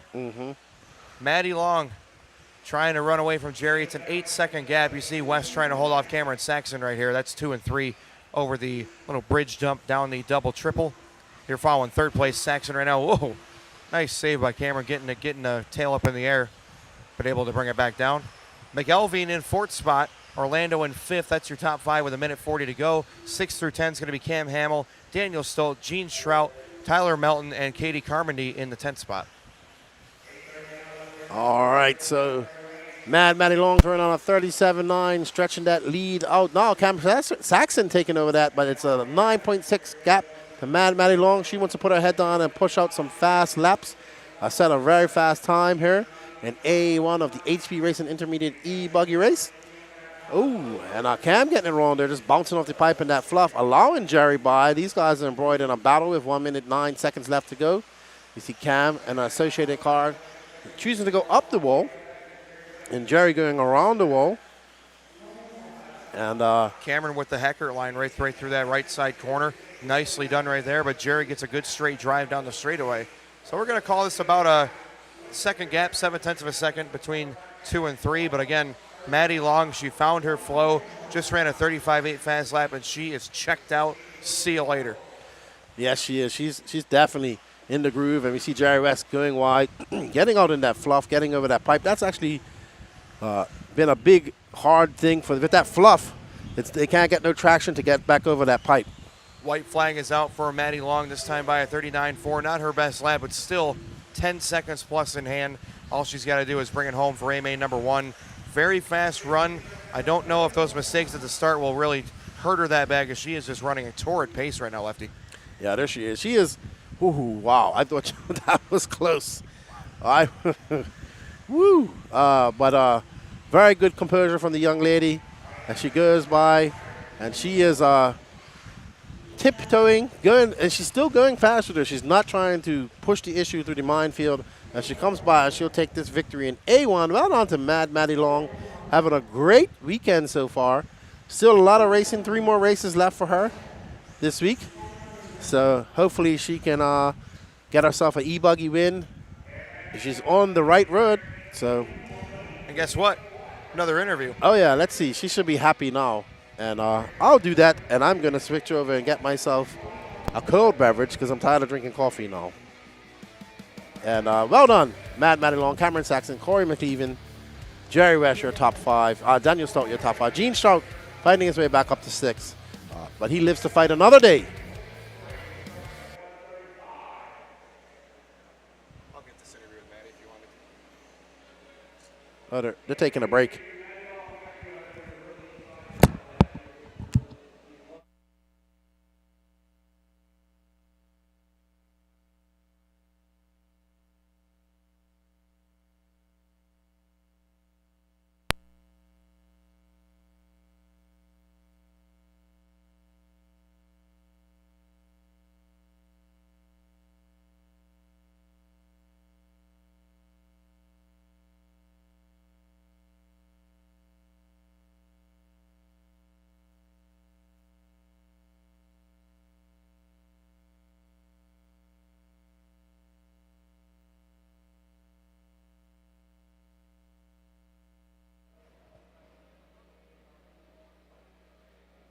All right, we are live here with our A-main number 1 winner of Intermediate E-buggy. Congratulations to Matty Long. You have been having a great. It was pretty. She did a great job of that. Got the whole family showing her support with to improve on that. We're getting photobombed over here off camera. We're trying to let Matty talk here. To just like not have a. What did you say? What do you want to do to improve your A-main number 2 run? To have a better start. To have a better start. A lady of few words. That is your A-main number 1 winner in Intermediate E-buggy. Matty Long. We're going to throw it back up to Lefty in the booth. Congratulations.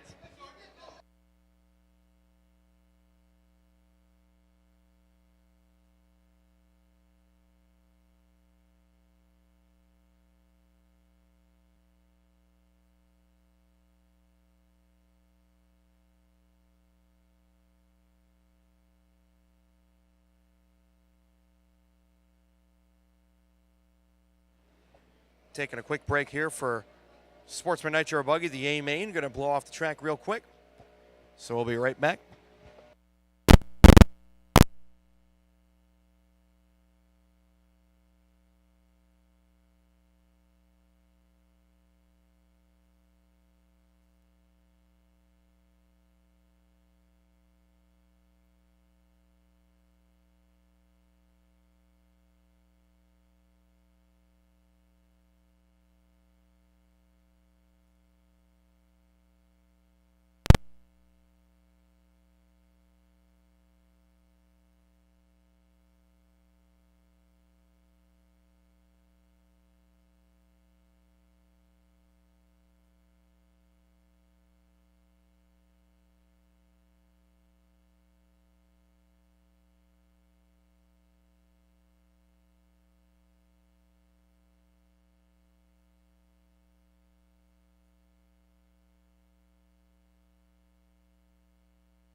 All right, we are back from break here for your Sportsman Nitro Buggy A main presented by Factory Team. My name is Jared Barton. I'm being joined here with lefty Keenan K. White, and we are glad to bring you coverage of the 2023 RC Pro-Am brought to you by Team Losey Racing. Lefty, how you feeling? Ready to go?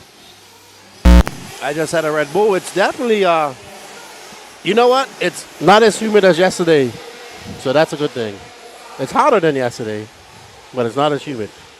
I don't know if that logic translates over into your northeastern.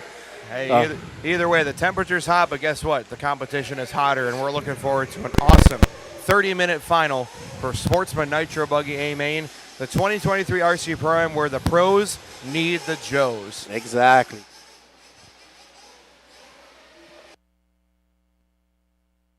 I want to thank you guys all out there in the on the interwebs for joining us. We have, starting on pole, Mark West, Johnny DeSanti, John Scrappitz, Quincy Atkins, Davey Talent, Tim Sink, Charles Yates, Corey Humphreys, Dennis Allison, Michael Hine, Wyatt Van Fleet, Andrew Matos, Dennis Rue, Alberto Santos, and Christopher Wilson. Your three bumping up from the B main. They're looking to they bumped up early this morning, so it's going to be an interesting few 30 minutes here. My phone just seizing up because it's a little bit too hot. As we get ready, as they're out there on their warm-up laps, and we get ready for the Sportsman Nitro Buggy 30-minute A-main brought to you by Factory Team.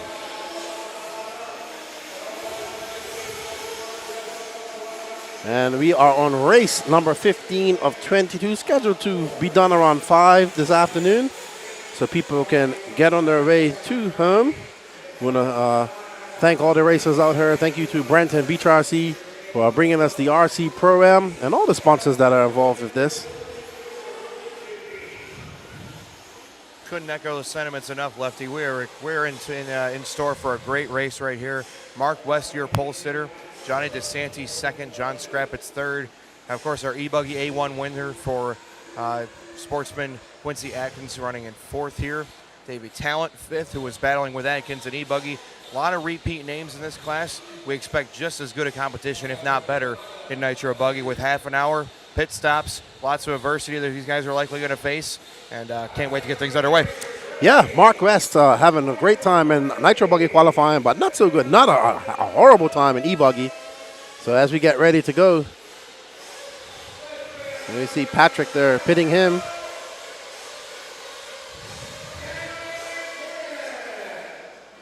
There we go, and they're off. Nitro is to glory. You got it, Joseph. You know it is. As we are ready, and there is Mark West out there in front. Oh, it's getting really rough out there. We're seeing cars pulling wheelies out there. Mark West letting that lead up. I believe that's Quincy. Nope, not sure. DeSanti getting out to the front early. Oh, West with a huge mistake. He's going to fall back to about, wow, he only lost one spot. I can't believe it. So third place here for West. Now battling for third with, I believe that's going to be either John Scrappitz or Tim Sink, I think. Pretty sure the all yellow is Tim Sink, but we're going to find out as they cross the line. First time by, whoa, DeSanti making a mistake, and they're all piling up. West is going to come out with the lead here. DeSanti, Scrappitz, Yates, and Sink, your top five. But again, lots of time left in here.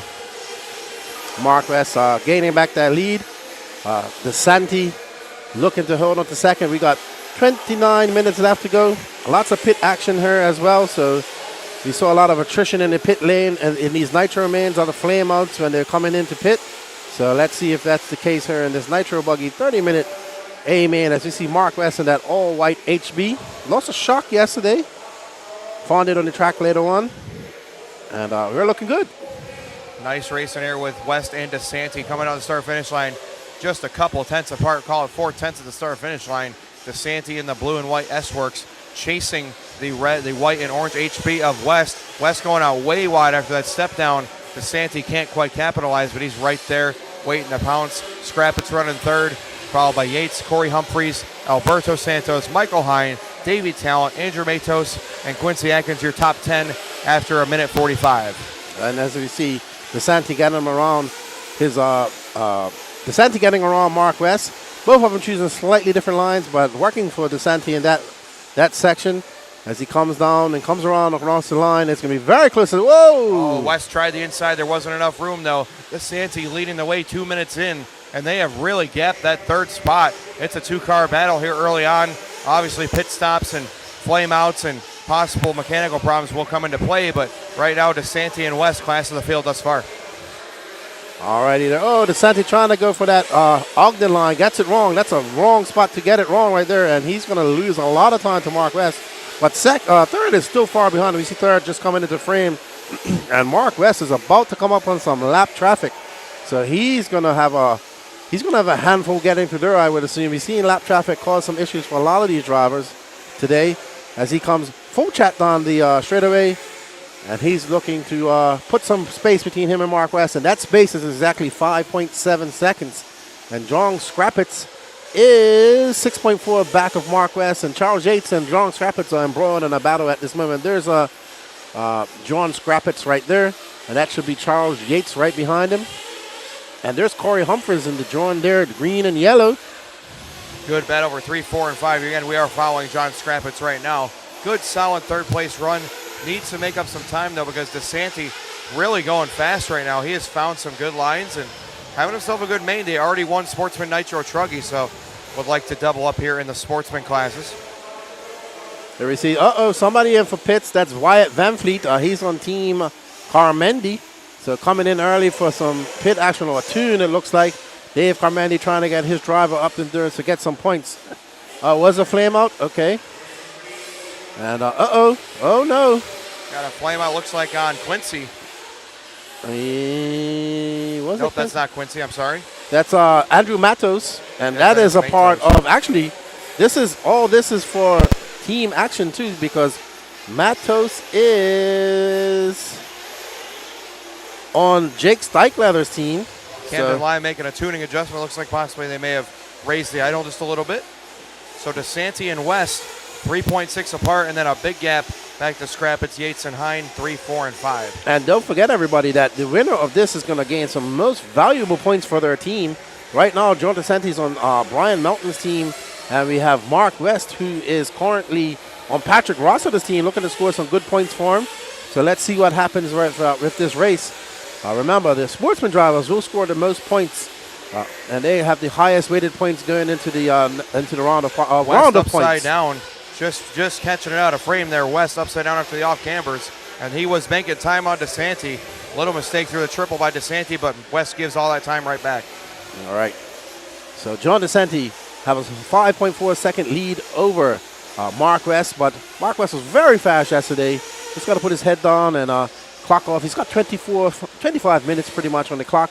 We see Wyatt Van Fleet way down the line. Christopher Wilson having some issues as well. Andrew Matos, that was one of those flame outs. So a lot of team guys down there way down the order. 5:30 down, 5:20 down, 24:40 left to go. Following your leader, John DeSanti, working his way down the start-finish line right here. Going to throw up a 39.3. Again, DeSanti really throwing a nice run right here. We do have a flame out on the racetrack. We're trying to see who it is. Looks like that again was, I think that was Quincy that had the problem right there, Quincy Atkins. So Quincy going to be going flaming out from 6th, it appears. That's not like do well for his team captain there, Christian Payhood, down there doing the pitting duties for him. Was talking to Christian earlier. Been a long time since I've seen him enjoying life as a full-time, full-scale Rolex Le Mans mechanic. I asked him, when does he get any time off? He says never. So he is enjoying some time here at the RC Pro-Am. 6 minutes down. Johnny DeSanti still out first. Mark West 3.5 back as we got Jared going over to find out what's going on in the pits. 6 minutes down. So I assume you'll start seeing some pits here from these teams. They don't want to stretch it out. Not getting the best fuel mileage here at this very loamy track. We have a lot of guys in there saying it's very choppy. It is very choppy. Not too dusty, to be honest. The track has held a lot of moisture. Very loamy, if that's what you want to say, but not really that dusty, to be honest. Very good on the dust.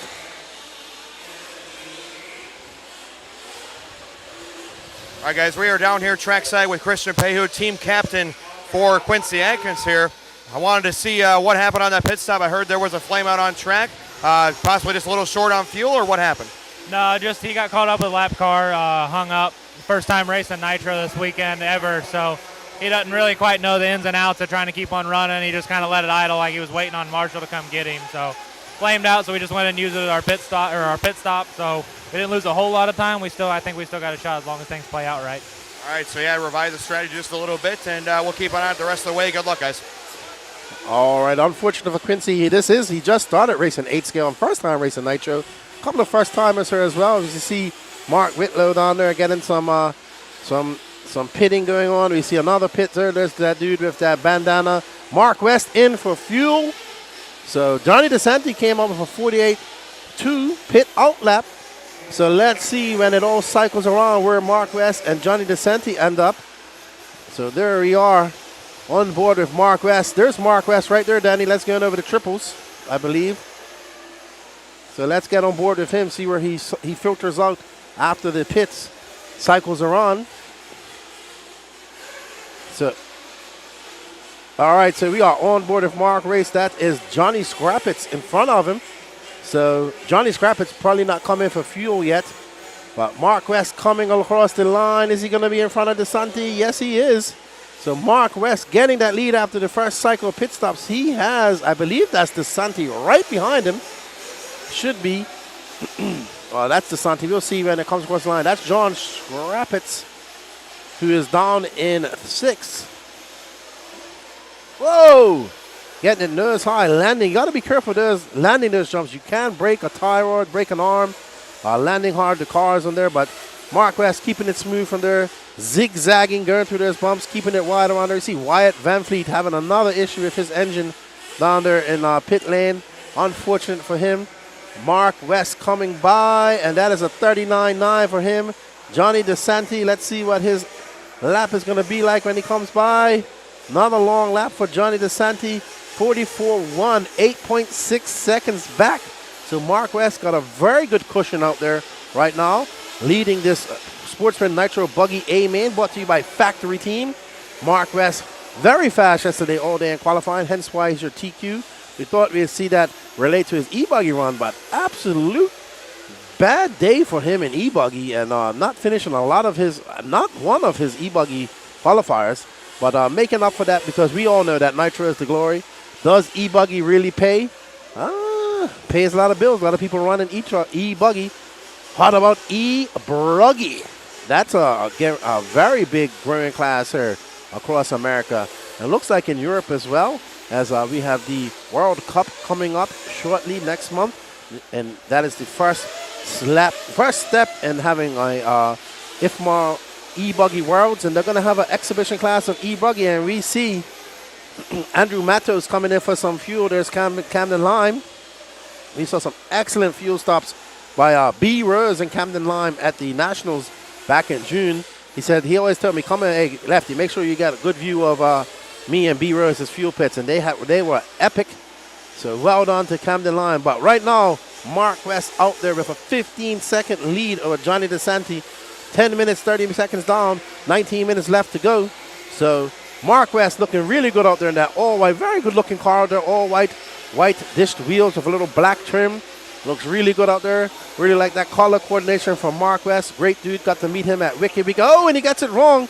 Getting it wrong. He's got to keep it wide. We've seen Spencer Heckert have the absolute best line, but he's got a 15.7 second lead over Johnny DeSanti, but that's going to be coming down after this lap. As he comes by, it's going to be a long lap for Mark. That one little mistake, that is the minefield. It's an absolute very hard place to go through. We see Super J Zona tuning on for DeSanti. DeSanti, good dude. Bought us some food last night. We greatly appreciate it.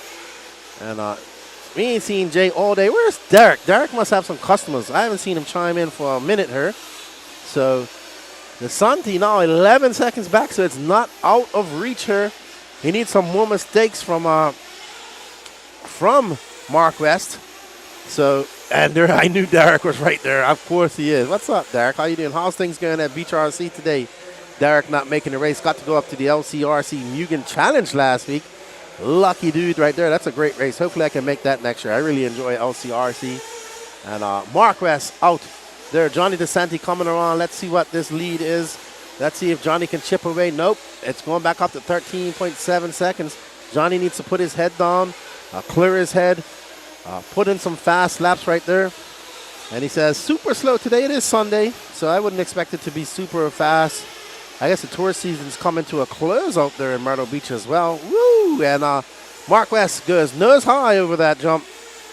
And this track is getting obliterated by these buggies. It's changing. That wall jump is just getting worse and worse and worse and worse. We see Jared out there looking for some action in the pits. Watching a very calculated drive here from Mark West. Yes. Very big change from qualifying, where he was kind of maybe not so much driving over his head, but maybe just trying a little too hard. And looks like a very smooth, calculated driver from Mark right now, and that's what's giving him this big lead right now. Yes, Mark West out there driving very smart. And there we see Corey Humphreys coming in for a pit stop. We got Grant Walker doing. Oh, Grant Walker, he is one pit guy of the day. His form is perfect. All through fluid motion. Very good job by Grant Walker. I want him as my pit guy if we're going into a race. Just, perfect form. As we have 16 minutes, 45 seconds left to go. Johnny DeSanti coming in for some fuel as well. And let's see, Mark West had a 40.9. Let's see, Mark West should be coming in for some fuel here shortly, I would assume. Patrick doing the fueling for him.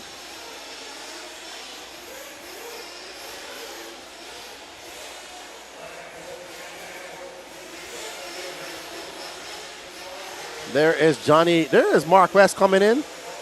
Oh! Let him go, let him go, let him go. I would just let him go, Patrick. No.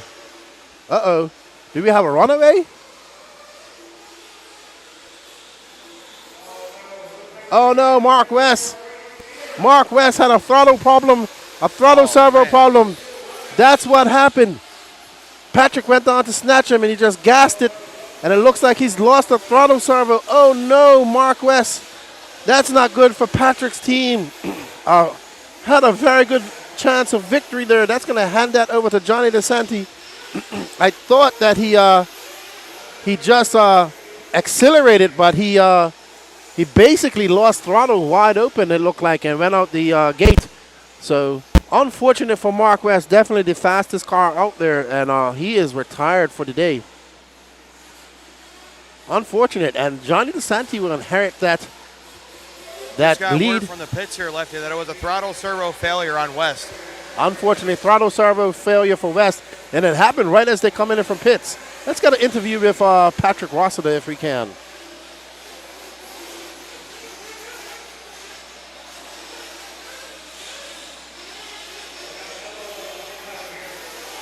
Flame out got Dave Carmody running after it.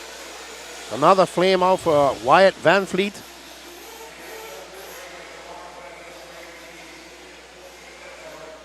Unfortunate for Mark West, but Johnny DeSanti now inheriting that lead. Michael Hine should come in second. Dennis Allison fourth. Quincy Atkins fifth.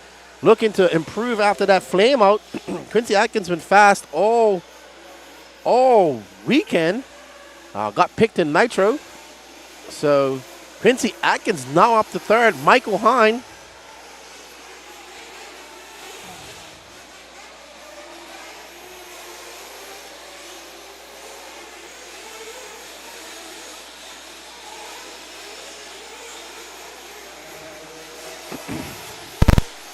So now Quincy Atkins making great moves after that flame out. He is now up to the third position. He's 46 seconds out of the lead, 6.4 back of second. So 13 minutes, 50 seconds left to go. As you can say, this is Nitro racing and anything can happen.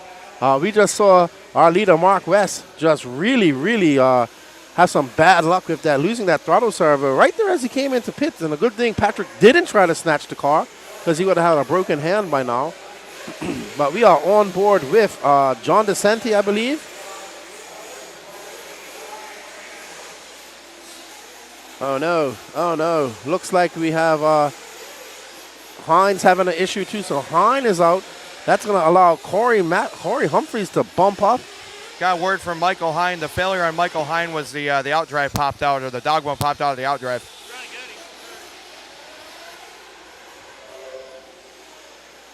We're live here with Scott Heckert, fueling up for Michael Hine. He was helping him out. What ended up being the problem here, Scott? Looks like the bone popped out of the outdrive. He was running third, running great, but yeah, it happens. That's how it goes sometimes, man. It's a tough break out here. Track is very challenging.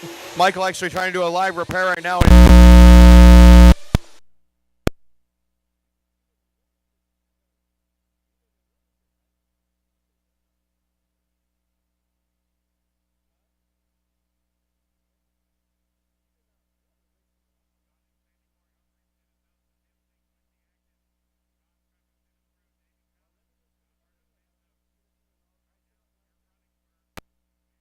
All right, so we are back. And like I said, attrition is the name of the game in these Nitro Buggy races. As Johnny DeSanti, who was down in second now and fortunate from that Mark West servo failure, he is now up in a comfortable lead with a 52-second lead over Corey Humphreys. And followed by him is Dennis Allison. Quincy Atkins just coming in for fuel. And we are going to have an interview with DeSanti's fuel man. All right, guys, we are live here with Corey McElveen pitting our current leader, Johnny DeSanti, who has a massive lead right now. Tell you what, my man, pit stop's looking pretty crisp. How you feeling about your chances here? We got a short pit strategy to make sure we don't run out with this lead. That's what we're working on. Yep. Sometimes the safety splash is a good idea, so hopefully you guys have good luck here, and we'll be keeping an eye out the rest of the way. All right, Corey McEwen for Johnny DeSanti. They've been next to each other. Corey's got his trailer parked right next to him as I'm trying to make clear up this mess of wires that I have here in front of me.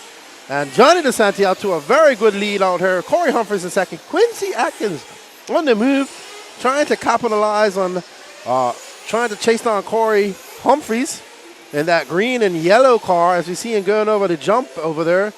And let's see, where's Quincy Atkins? Quincy Atkins coming through the minefield right now. That's one of our closest battles there. Quincy Atkins having a flame out, coming back to third. Unfortunate. Mark West, one of the fastest guys there. There's Corey Humphreys coming in. Grant Walker of that perfect pit form. Always good to see. But Johnny DeSanti out there just throwing off steady 40s and looking to there's Corey Humphreys right there, and I think that's Atkins right behind him. So this is now the battle for second. And Corey Humphreys came in for fuel.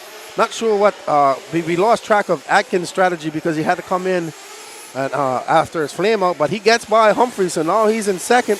He has 10 minutes, but he has a big gap to make up on DeSanti, who has a 49-second lead over second. The only thing that's happening here with DeSanti is I did just talk to McElveen, his pit man. They are pitting, I believe, at 6 minutes. He said a little bit more conservative field strategy. So as long as DeSanti keeps it on all four and there's no catastrophic failures, it's basically his race to lose right now, Lefty. Okay. All right. Well, a fun fact from Derek. He says Corey is using fuel that he made himself. Interesting. I have a buddy down in the DR used to make his own fuel as well. But right now we are on board with Quincy Atkins. Now up in that second position. Good drive by Quincy to come back after that early flame out. And first time running Nitro for Quincy. And I think he's going to be addicted to it after this. And Johnny DeSanti, like Jared said, on that 6-minute pit strategy. Yes, Quincy running very well after getting back up there in the hunt. Tough break for him with getting involved with traffic early, but glad to see him back out there running. There's Josh Garber doing some good pit work there. Josh pitting for Alberto Santos, who was on of our bump ups. Alberto moving up from the B and having a great run in the A. And I was hearing that some of those guys were wondering why Alberto got picked. Well, guess what? Alberto's showing you why he got picked. He's having a great drive. There you go. Alrighty, so we got Jay Zauner cheering on Corey Humphreys in there. And we hear some scatter action down there in the pit. There's Patrick explaining what happened to Mark West. And there is Payhood with Quincy Atkins with 8 minutes. Ooh, I don't know, man. He's going to have to come in for a splash and go. Well, they did have to change their strategy up just a little bit from that flame out at 6 minutes. So they made it to make a quick splash and go at the end. Yeah, he's going to have to push. He's got a 4.2 lead over Quincy at the moment, but they're both over a minute behind Johnny DeSanti. Johnny just out there cruising. If he just keeps it on all fours, doesn't make any mistakes, having any flameouts or any errors, he should have this win with 7 minutes, 59 seconds left to go. I'm sure he'll come in for a quick splash, as we heard Corey say, using his homemade fuel. These guys not playing nice. Van Fleet and Atkins going after it multiple laps apart right now. Van Fleet ducking in for fuel. And we see Kevin Bullock getting ready. We see Mark Whitlow. We see Angry Elf, Matt Navoso, Cupcake RC out there. He's pitting, is he pitting Corey? Might be pitting Corey. I assume they've been pitting with each other all day, all weekend. Uh-oh, there's Corey right there, upside down. Off camera, right in front of us here. Pit stops there for Davey Talent along with the yellow machine. I do believe that was Tim. So they were actually running back to back, belly to belly right there. Really good battling right there through the left side of the racetrack around the sweeper.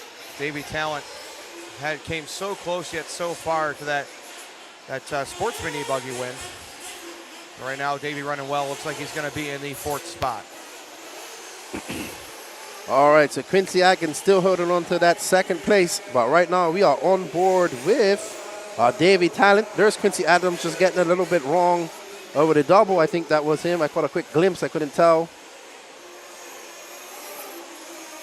Uh-oh, we have another flame out or a runaway of some. To be on the blue and black car. I do not believe that is not DeSanti. No. Not sure who that is. But unfortunate for them. May have been not Matos, but I think it was Matos. No, it's a Techno. No, I'm not sure who that gentleman's pitting. We heard some screaming and hollering going on, so either somebody is flamed out or somebody is flipped over. But Johnny DeSanti, he's not having any issues. There it comes, final pit stop. There Johnny we go. DeSanti, McElveen on the gun, no problems. Look at Corey, he's just chilling. Calm. Beautiful pit stop, and you know what? Cool emotions, level heads are going to win this race, and right now, a 67-second lead for Johnny DeSanti. I think they're well on their way, Lefty. I would say so. 5 minutes, 46 seconds, and I assume that Quincy has to come in for a splash and go at some point because they did pit at almost 9 minutes. So Quincy just trying to put some space between him and Corey. He has that space right now. He's got 18 seconds on him. We see Patrick Rossiter. Hey, good thing you didn't try to catch that car. Yeah, well, I was there. I didn't smell a crate. That's what's So it looks like his servo failed like as he was coming into pits. Humphreys in for his final pit stop. His servo There's Dennis failed. Brew in for his final pit stop. Navoso on the fuel gun. Oh, a flame out on Brew here. Navoso with some quick thinking grabs the starter box. Alrighty. He'll get back on his way. And there's Johnny DeSanti. He is cruising out front over a lap lead, getting closer to the 2-lap mark. Quincy not far ahead of DeSanti on the track right now for that 2nd lap lead. Quincy got a 20-second lead over 3rd, so he's comfortable. But like I said, that should be enough fuel cushion for him to come in and get that splash and go. Barring any disaster for DeSanti, he will have this race in the books. But we have 4 minutes and 38 seconds left to go. This is Nitro Racing, and anything can happen. And Quincy will be there ready to pounce and inherit that 1st place position. You got to think this race is going to be way sweeter for DeSanti if he can win it because, you know, Nitro Buggy Sportsman, only 2 guys race.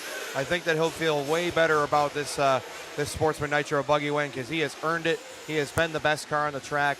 Mark West was very, very quick, give him his credit, but DeSanti has really been smooth and calculated all weekend long, and it's really starting to pay dividends. Oh, most definitely. I mean, okay, it's always nice to get that truggy win, but this one I would say you really had to work for it in the beginning, and still got to work for it because he's got to finish. But very comfortable for Johnny.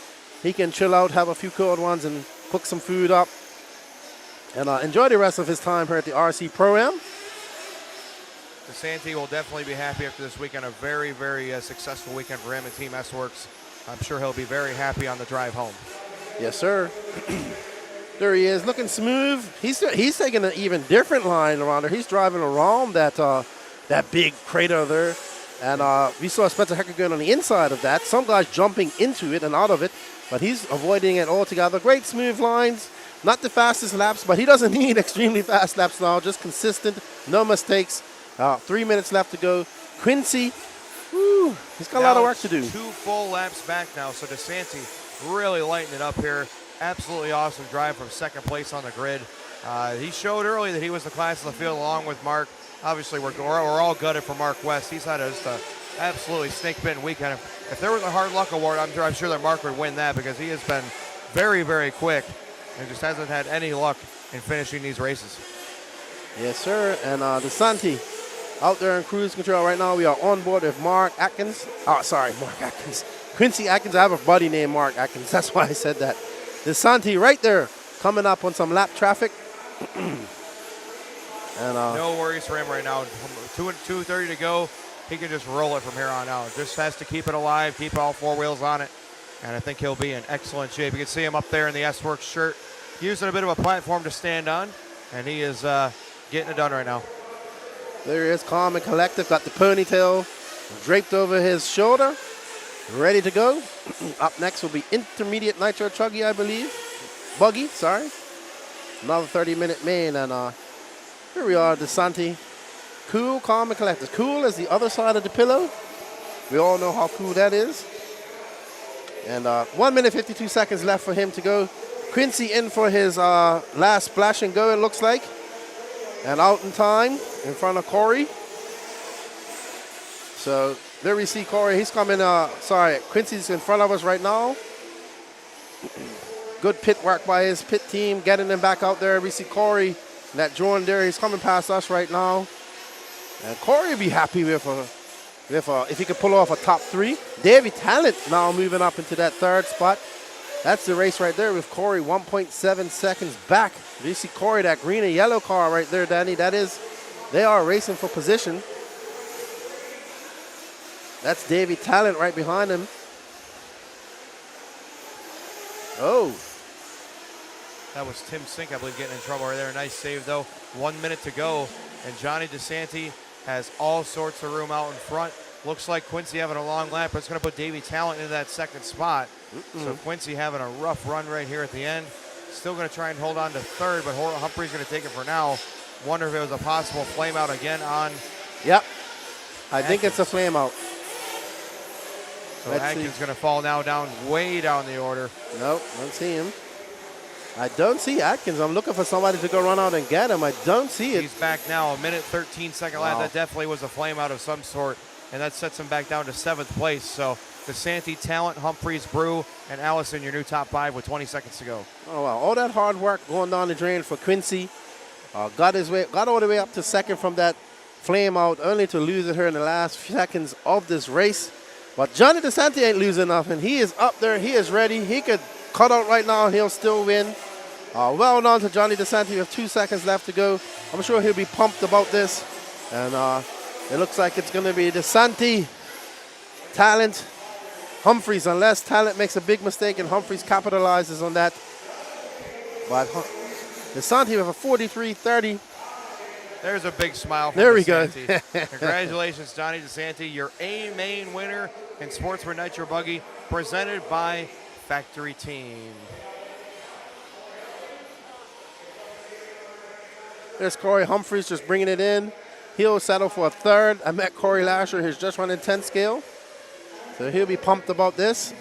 And I think Quincy would be a little bit upset letting that go in the last half of this race. So unfortunate for Quincy. We're going to go over and have some podium pictures and an interview with Johnny DeSanti. I'm going to switch out my battery on my headset here, and I'll leave you all with Jared for a second.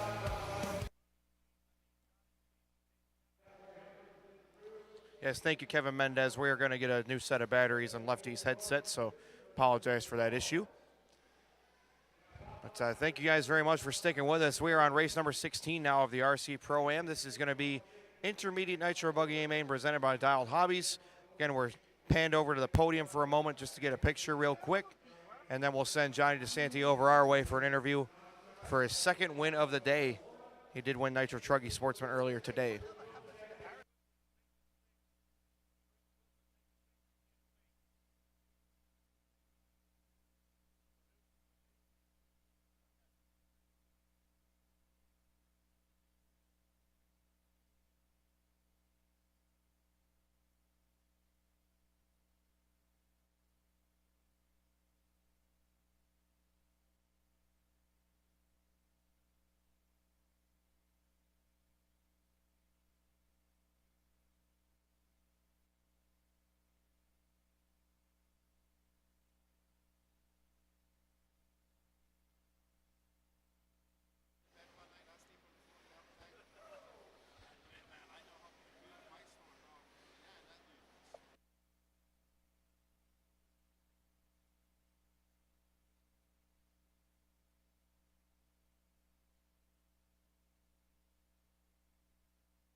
Congratulations to all of our winners in Sportsman Nitro Buggy, presented by Factory Team. And Johnny DeSanti making his way over here for an interview. Congratulations to Johnny DeSanti. We'll pan the camera back over to us so that way we can do an interview. Danny's on his way back up.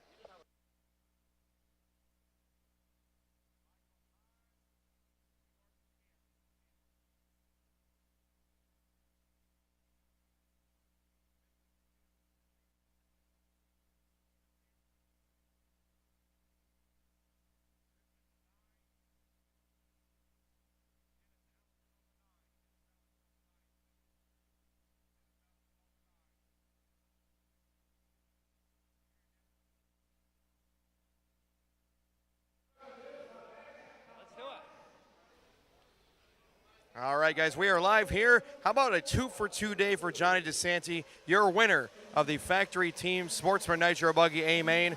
Johnny, not much else to say except that was domination from start to finish. Obviously, we're all gutted for Mark West. He was really fast, and you guys were having a great race. But other than that, man, you were flying out there. Tell us how it went. It went really well. Super happy with the car. Yeah, I took an early lead, and Mark West got in front of me and just started pulling away. And I just kind of backed it off to make sure I stayed on my wheels.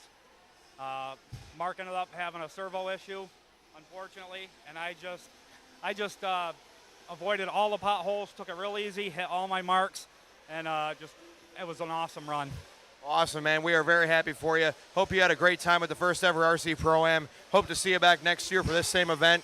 And thank you very much for your support. Anybody you'd like to thank?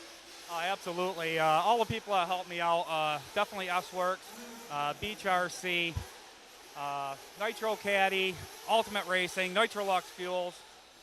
I'm sure I'm missing somebody, but I really appreciate everything. What a fun time. Awesome, man. Thank you so much, Johnny DeSanti. We are going to throw it back up to Lefty for more coverage of the 2023 RC Pro-Am, and we are back to the action.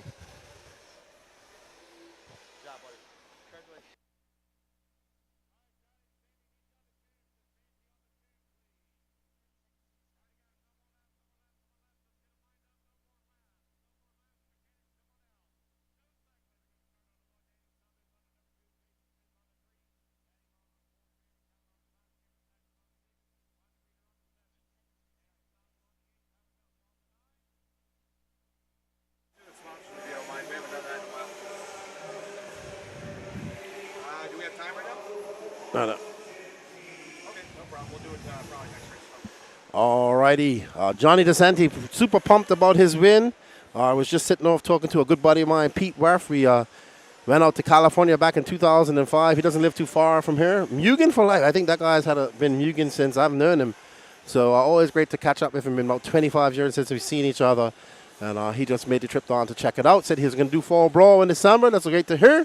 So we are here for the Intermediate Nitro Buggy, brought to you by Dialed Hobbies. Joe Steichler, excuse me, Daniel Chavez, Jason Smith, Matty Long. Wow, this is going to be a good one. This is going to be good, Lefty. I'm telling you what. I think so. Joe looking fast, Daniel looking fast, Smith, Matty Long, Jeremy Talent, all three of them, Cameron Saxon, Monty Reed, all fast drivers. Here's Daniel up there, rocking the racecraft hat. Katie Carmody, always quick. Yep. There we go.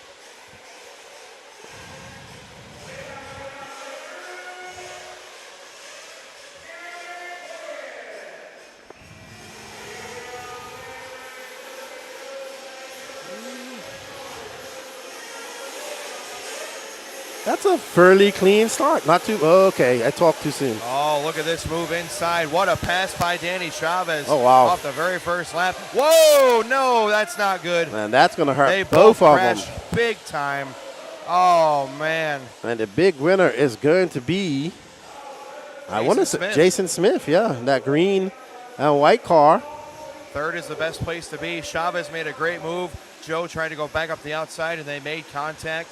I don't think anybody was truly at fault there. This track is getting so blown out where I'm pretty sure that was just a racing deal. Big winners, Cameron Saxon from 6th, Daniel Stoke from 8th, Katie Carmandi from 10th, Dustin McCutcheon from 13th to 5th now. Great move.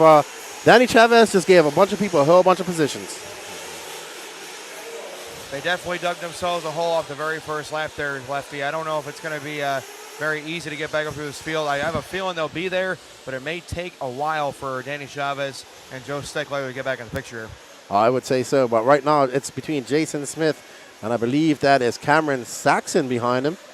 So Cameron just 0.4 of a second back. And Cameron, a very seasoned racer here. Still not an older gentleman, but in his 30s. I think he just had a little girl or having a little girl. So he doesn't race as much as he used to. He usually comes to these tracks to hang out and have a good time. So he's going to want to latch onto the back of Jason Smith, not let him get too far in front of him. And Daniel, it looks like Daniel Stolte behind him, or maybe Justin McCutcheon. I have to see when they come by. Nope. Like Stolt, then it's going to be McCutcheon fourth. All right. Stolt's got a pretty good gap in third, and they're wrecking behind him. Again, Steikleather and Chavez buried down in the field here, 6th and 7th here, or 7th and 8th, my bad. And big loser in all of that was Maddie Long, all the way down in 13th from 4th. Unfortunate for her. It's going to take a lot of work for her to get back up into those upper echelons. If there's one thing that we've seen, though, is Maddie knows how to just take a deep breath, regroup. I have no doubts if she keeps the car together, she's going to be right back in this thing. There we go. There we go. And as we say that, she makes up some time. She's now up to 11th. She's not too far behind Josh Fine. And Dustin McCutcheon falling down the order. He's down in 9th after that big move on the first lap. So, but we saw Dustin come back early as well, one of our bumpies, and he bumped up from the B main. So Joe Steckler had a short lap. We have to have Lance correct that short lap. But otherwise, Jason Smith is leading. Cameron Saxon is second. Stolt is third. Carmody is fourth. And Tyler Melton will be fifth. So, yeah, we'll have to have that lap adjusted on Steckleather. All righty then. What's up, Kevin Mendez? What's up, Lee Flowers, tuning in from Peach State Hobbies. Turning on Mark Whitlow. But Mark Whitlow being marked down in 15th at the moment.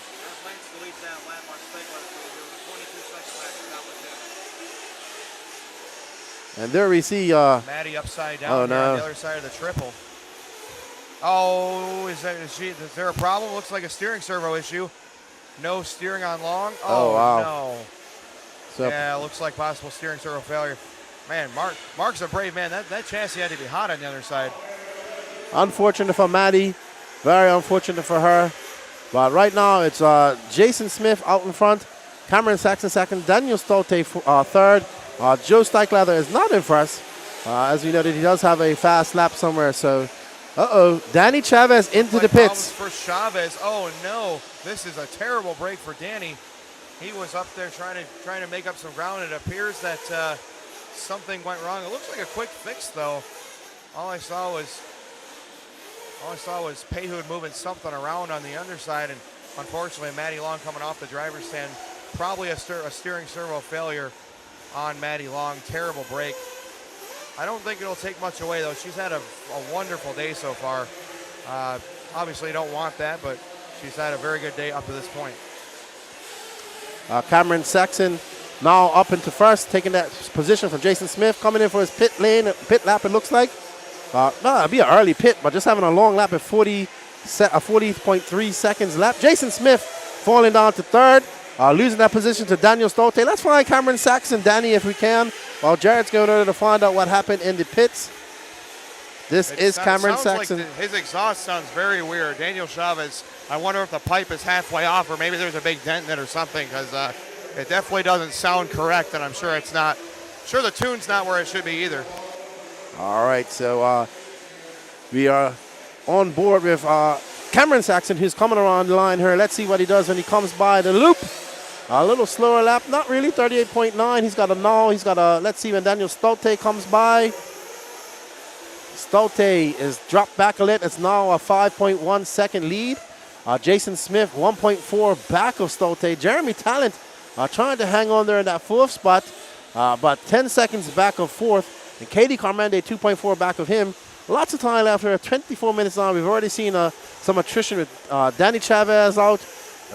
Maddie Long out. Unfortunate for these lads as we see Jared over there about to get some interviews. And Breeze, Fall Brawl will be the first weekend of December. Always is the first weekend of December.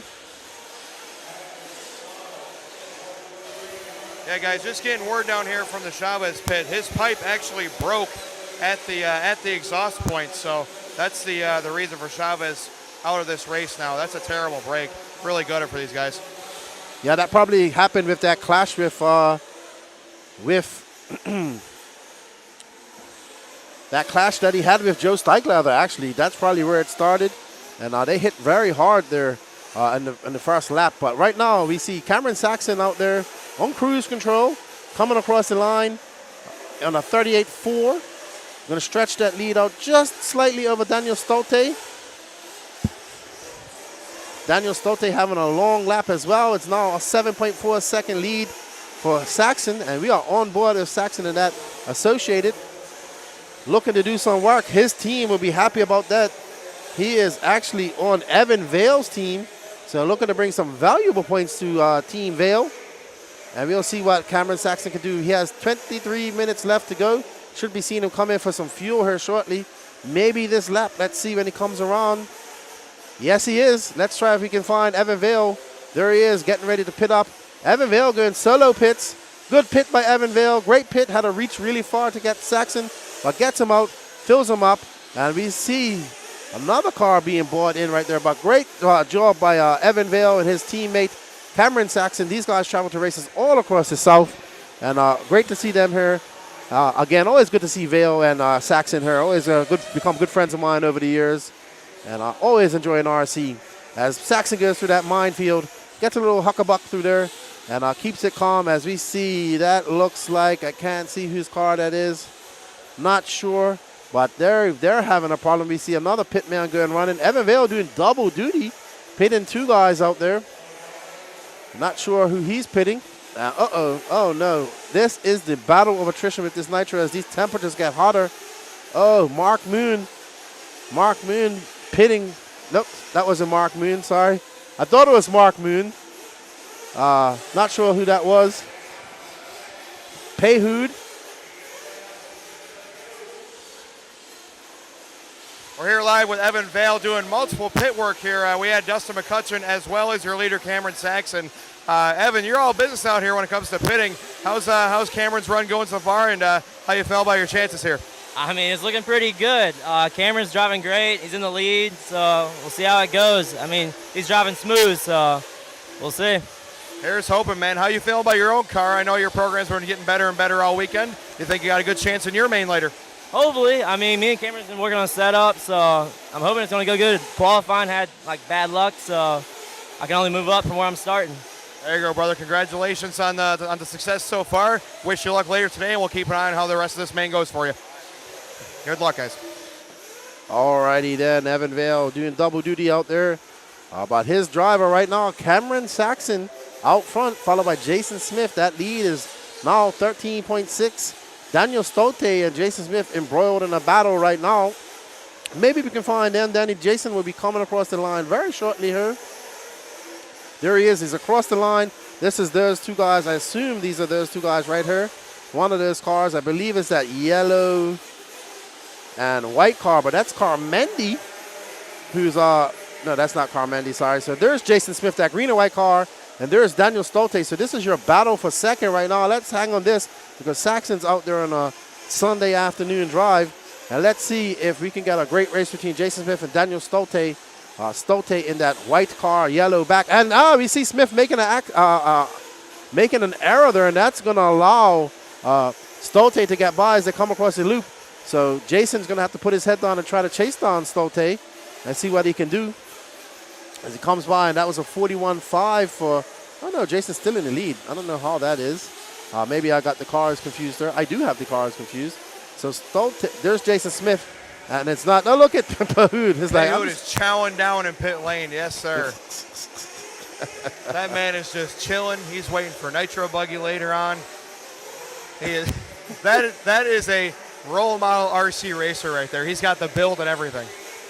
Christian Pahud, my man. Pahud, not chugging a frosty one in pits, but having some lunch. Maybe we'll see him if a frosty one later on today. And there's Jason Smith coming across the line again. He's stretching that lead out to 5.5 seconds now over Daniel Stolte. Katie Carmende trying to make up some time, but she's got a lot to do. 9.8 seconds back of Stolte, and Jeremy Talent is 3.3 behind her, so she will have some company shortly here with Talent You see, unfortunately, Rob Lupo having another issue. That's been his issue all weekend. Flameouts. Lupo bumping up as well. So, Peihu taking a break from his meal. Peihu's got a mouthful of food while pitting the car. That was awesome. He got a little nitro sauce on his food now, too. As Rob Lupo goes by and blasted with exhaust. Always good. Hey, Lefty, check out the turnover of the leaderboard. We have the 6th qualifier in front with Cameron Saxon. 3-2 for Jason Smith, 8-3 for Daniel Stolt, and 10-4 for Katie Carmody. A great drive so far for Team Carmody. I guess I can't say Team Carmody because Dave didn't pick her, but it's a great drive here for Katie individually, and Jeremy Talent rounding out your top 5. Yes, there we go. And right now we are on board with Jason Smith, who is looking to, he's got a lot of work to do. Cameron Saxon's out there comfortable. He needs some errors from Cameron Saxon, a flame out or something if he wants to capitalize on this. We have 18 minutes left to go, 11 minutes 54 seconds down. Let's see what we have left. Lots of things to happen in 18 minutes, so we will see right there. That's Jeremy Talent, and that is Saxon out front, just moving right now. That's going to be the green and white. Got some red accents on there. All right, so this is a great battle right here between Jeremy Talent and Katie Carmendi. They are looking to, Katie trying to get that position back from Talent. He was able to make up some time and take it from her. There we see, Katie getting a little bit wrong up there in that fluff, getting a little bit crossed up. But that's going to allow Jeremy, Up and away over that triple. That divot is getting fierce. Look at that thing in the shot right there. It's going to lift you about 2 feet higher in the air. So Katie doing a great job, keeping her cool here. Didn't have some things go right, but she's doing a great job. And just a side note, the car behind Katie is Joe Steichleather, our pole sitter. Really gutted for those guys, having a rough run. That crash on the start didn't help things, but I saw a couple of flameouts in pit lane as well. So Steichleather trying to salvage a run right now. He's in 11th spot. And Dustin McCutcheon on the rise there. On the first lap, he got up to a very good position, then lost all of it. And fighting back now, getting up in 6th position. He's 16 seconds back of Katie Carmendi. So he has a lot of work to do. And we are on board with Cameron Saxon right now, who's just out there in cruise control, just slightly throttling through those bumps, probably trying to save a little fuel. Doesn't really have to because he has a very good lead right now. Just needs to bring it home. 16 minutes, 32 seconds left to go. And we see Saxon coming down full chat and not taking any unnecessary chances as he comes up. He's going to have a gaggle of cars to get by right here. And hopefully they let their leader by as you see them get a little bit crooked there. So Saxon just going to pick his way. He doesn't have to force the issue. He just let them move out of his way. I believe that's Carmendi he might be coming up on. All I know, Lefty, is if I had Evan Vale as my pit man, I would have no care in the world. I'd be driving as hard as I want because we can have an extra pit stop and still be right on the same schedule as everybody. We have a body issue with that car, so he's going to have to come in and get it fixed. Lupo back out there. Dustin McCutcheon trying to chase down Katie Carmendi, who looks like she can't. She had a bad lap of a 41-1. And Jeremy Talent. Oh, wow. Who was that? Okay. Jason trying to throw it away. He has a 9.8 second lead over Daniel Stolte. Daniel Stolte, another North Carolina native. Donner, he's representing Team Brandon Melton. So right now in 3rd spot. Remember, points. Camden Lime going to suffer. Also, Mad Maddie Long, unfortunately, she's going to, David Olsenstein is going to suffer for her DNF as well. She's going to end up finishing last, or Danny Chavez in 14th. So not going to get maximum points. You see Mark Whitler's wife doing the pit duties here. Very good, using that old-fashioned, I mean, it's not old-fashioned, but using the fuel bottle there. Yeah, nice pit stop there for Whitlow. Whitlow had a great run in that Nitro Truggy race. Probably had the truck to beat if it wasn't for the fuel sequence, but other than that, here comes, that's Dustin in for fuel. Nice stop again for Vale. I'm telling you, that is the man behind the fuel gun right now. Evan Vale is on point, and he's doing double duty, pitting both McCutcheon as well as Cameron Saxon. So great work there by Evan Vale in pit lane. Good job. We look at Ken Rand. He's going to look at some times there. We see Davey Talent pitting his son. Jeremy, who's still currently in 4th. Good pit by Davey. Steady. Jeremy kind of in no man's land. He was a pretty good ways back from 3rd place Stolt and had a pretty good gap over 5th place Carmody, so was kind of relaxing there in that 4th spot. Cameron Saxon, 9.4 second lead. I do believe that was a pit lap though, so it should cycle up to around that same gap, 14, 15 seconds once it's all said and done. All right, looks like Daniel Stolte in for his pit lap. And we see Cameron Saxon just threading the needle through there, getting through there. Put in Carmandi and Jeremy Talent down a lap. And he's looking really smooth out there. Cool as the other side of the pillow. Cool as a penguin in Antarctica. He is on the, actually I wish it was a little bit cooler here today. It would be nice. But right now he's probably up there, not in no panic mode, just driving smooth. He's got a, 14-second lead over Jason. He can't chill out that much, to be honest. Saxon with a really good outlap. It was a 44.7 for his outlap, so he actually had a very solid run through there. Jason Smith with a 44.2 outlap, so Jason actually had a little bit quicker of a lap. So possibly a small error on Saxon's part on the outlap on the racetrack. Here comes your leader across the start-finish line. It's going to be a 37.4. So Saxon, again, showing why he's got this thing moving right now. All signs pointing to an A-main victory with 13 minutes to go. But, again, anything can and usually does happen in these long mains.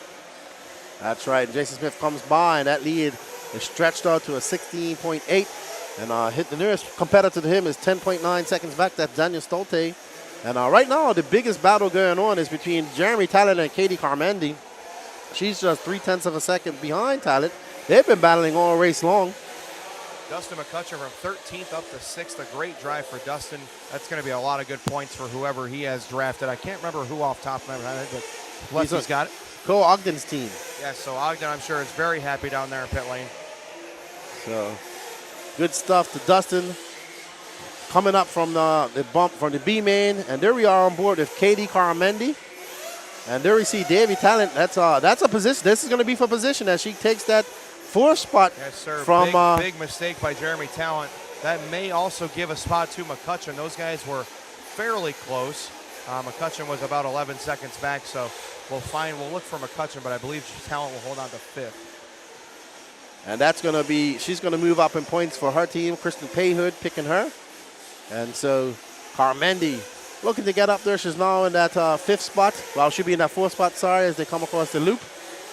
And she's 26 seconds back out of 3rd with 11 minutes, 30 seconds left to go.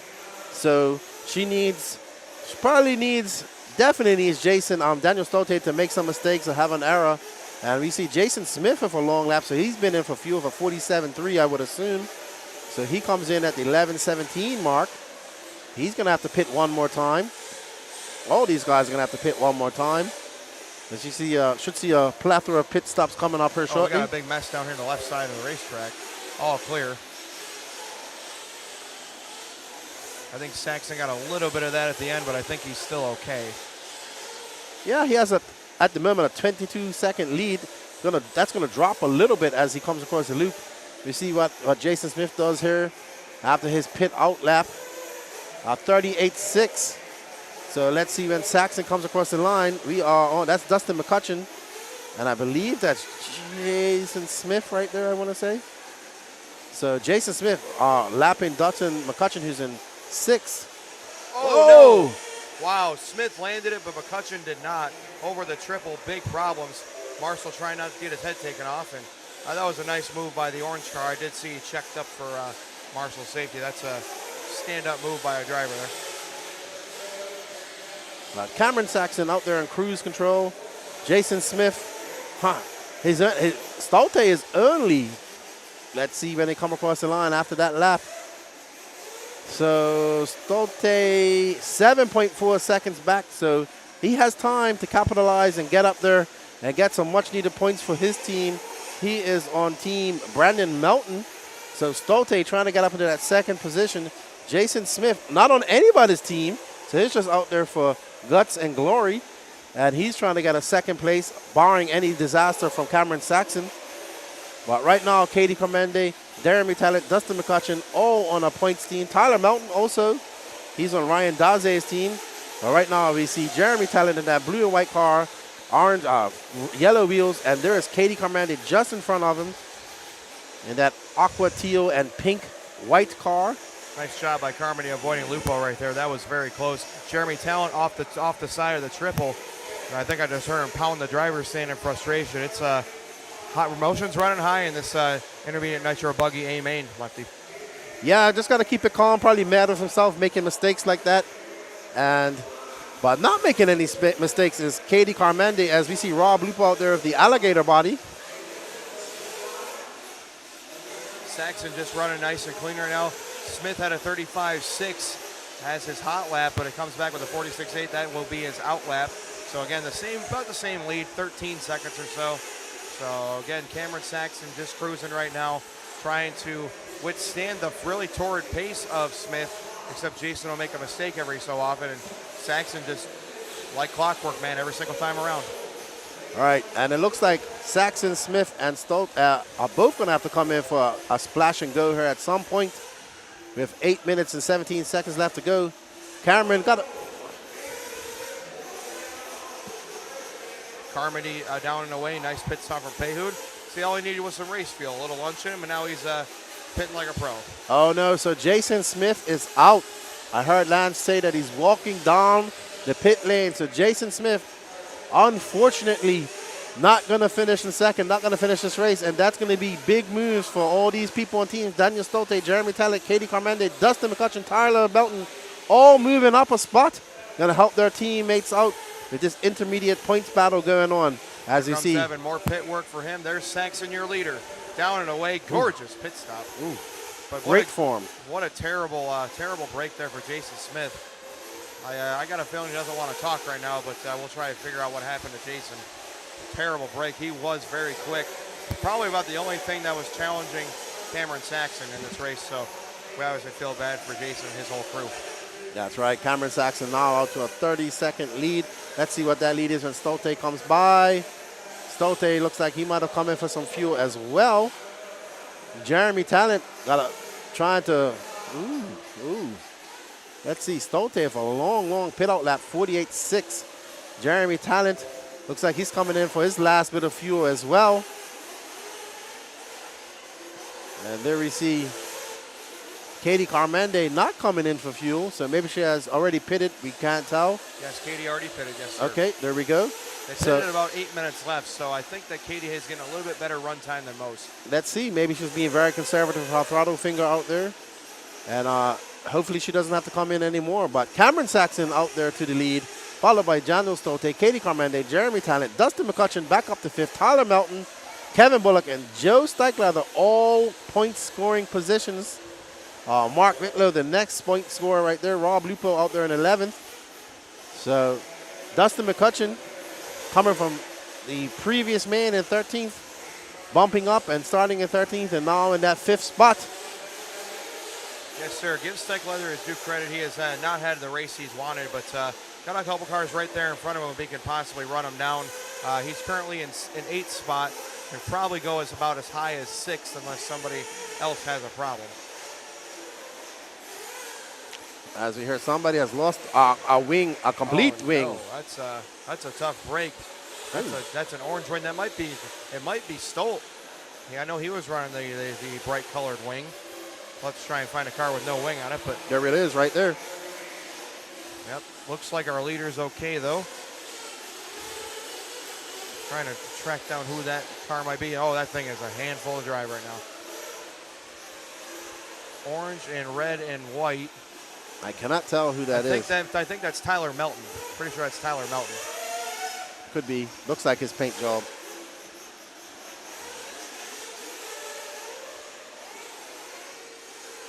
Watching for the wingless car here. I'm very sure that's Tyler Melton. Yep. Yes, sir. Tyler Melton. So Tyler going to have to try and fight here a little bit.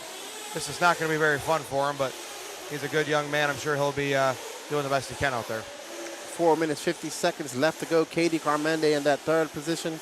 She's 9.3 seconds out of 2nd. So 4 minutes, 42 seconds left to go. We're not sure if she's going to come in for a splash and go or not. Jeremy Talent having a long lap right now. 46.4.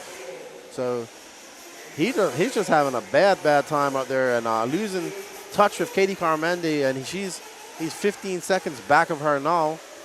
But nobody who's losing touch. Cameron Saxon has lost touch with the entire field as we are on board with him.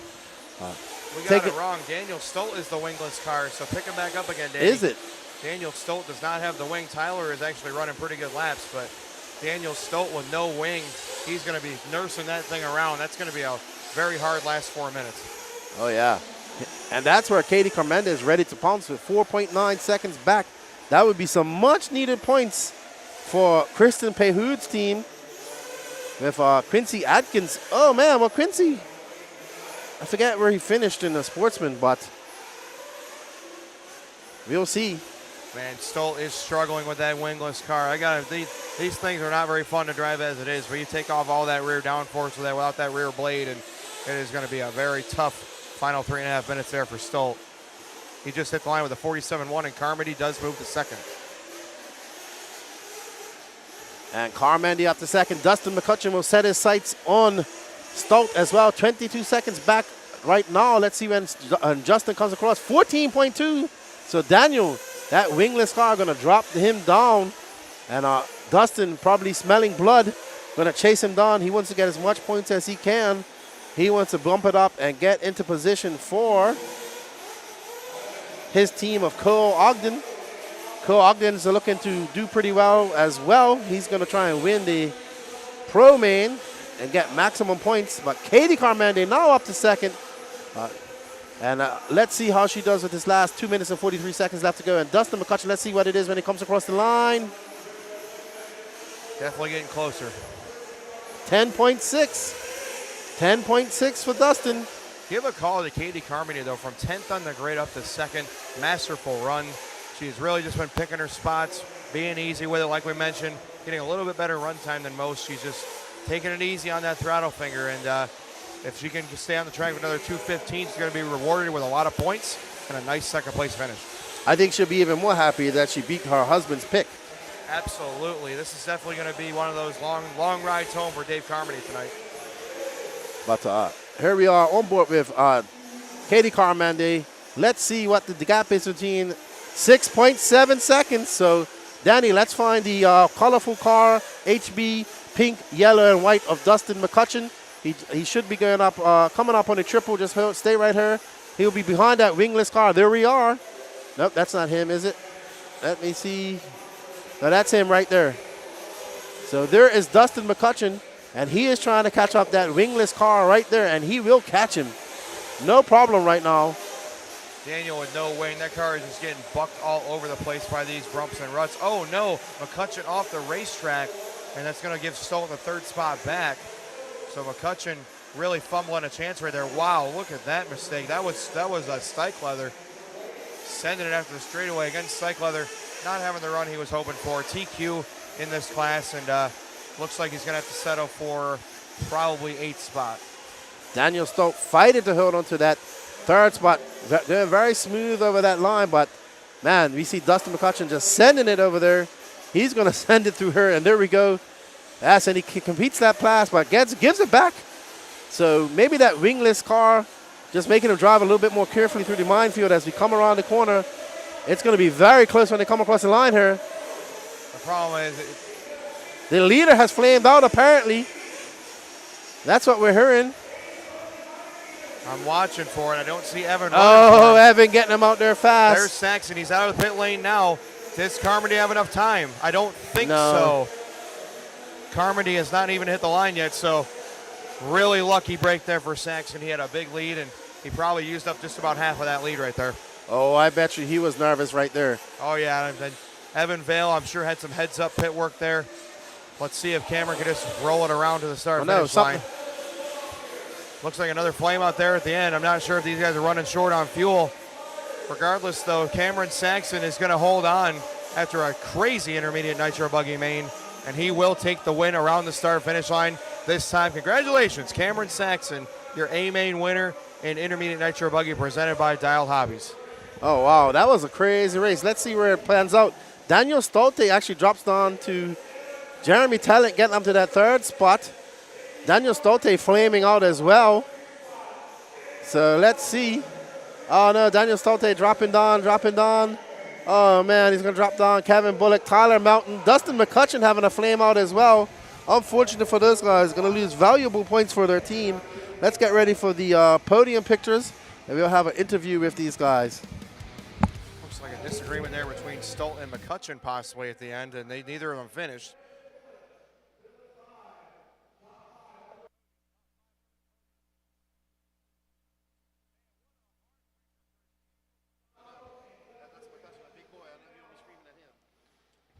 So again, we'll send him over to the podium. Cameron Saxon, your A-main winner, and then we'll get Cameron over here for an interview.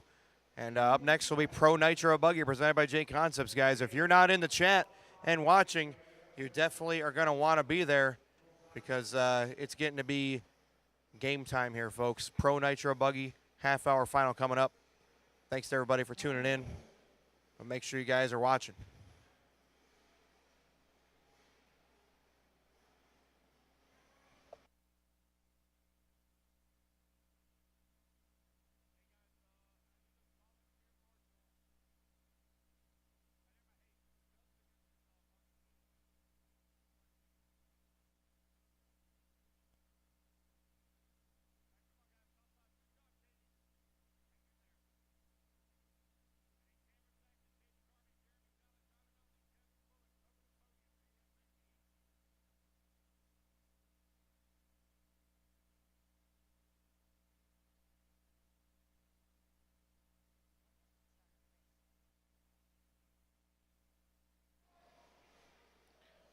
Got these guys headed over to the podium right now. Again, pretty awesome race right there. Half-hour final for Intermediate Nitro Buggy is in the books.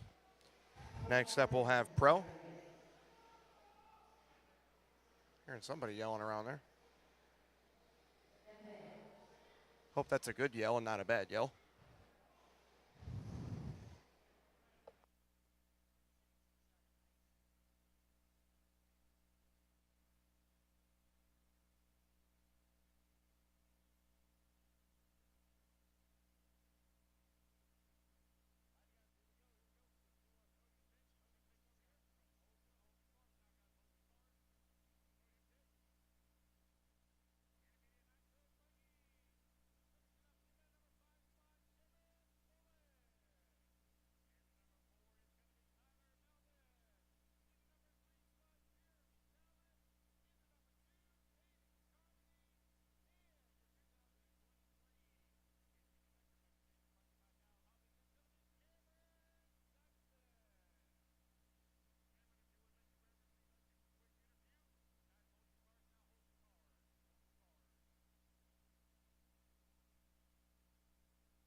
All right, we're here. Cameron Saxon just won Intermediate Nitro Buggy. Had a sphincter clenching moment there at the end when he flamed out.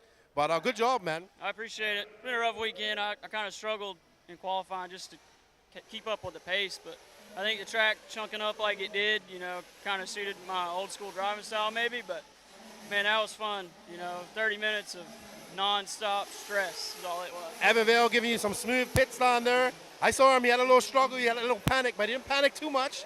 And it got you out there in time. You had a big enough lead. Congratulations, and good job, man. I appreciate it. I like to give friends and family a shout out. I know Brandon's sister's at home jumping up and down right now, so man, it was fun, man. The race was awesome, and hopefully I can come back next year. All right, man, we look forward to seeing you next year, maybe later on this year at Fall Pro as well. Yeah, hopefully. Good job, man. I don't know if you're going to go help Evan pit or whatever, but congratulations and well done. Thanks, Keenan. Cameron Sashi, Nitro, Intermediate Nitro Buggy Man. We got the Pro Man coming up next. It's going to be hot and heavy.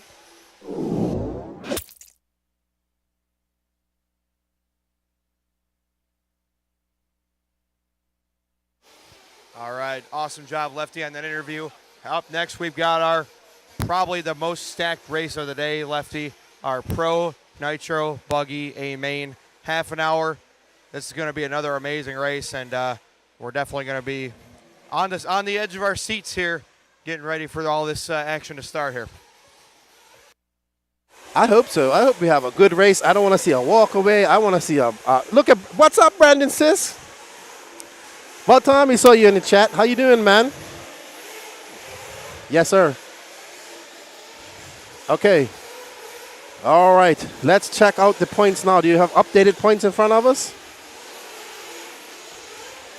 Oh, okay. Let's have a look at the points here. Yep.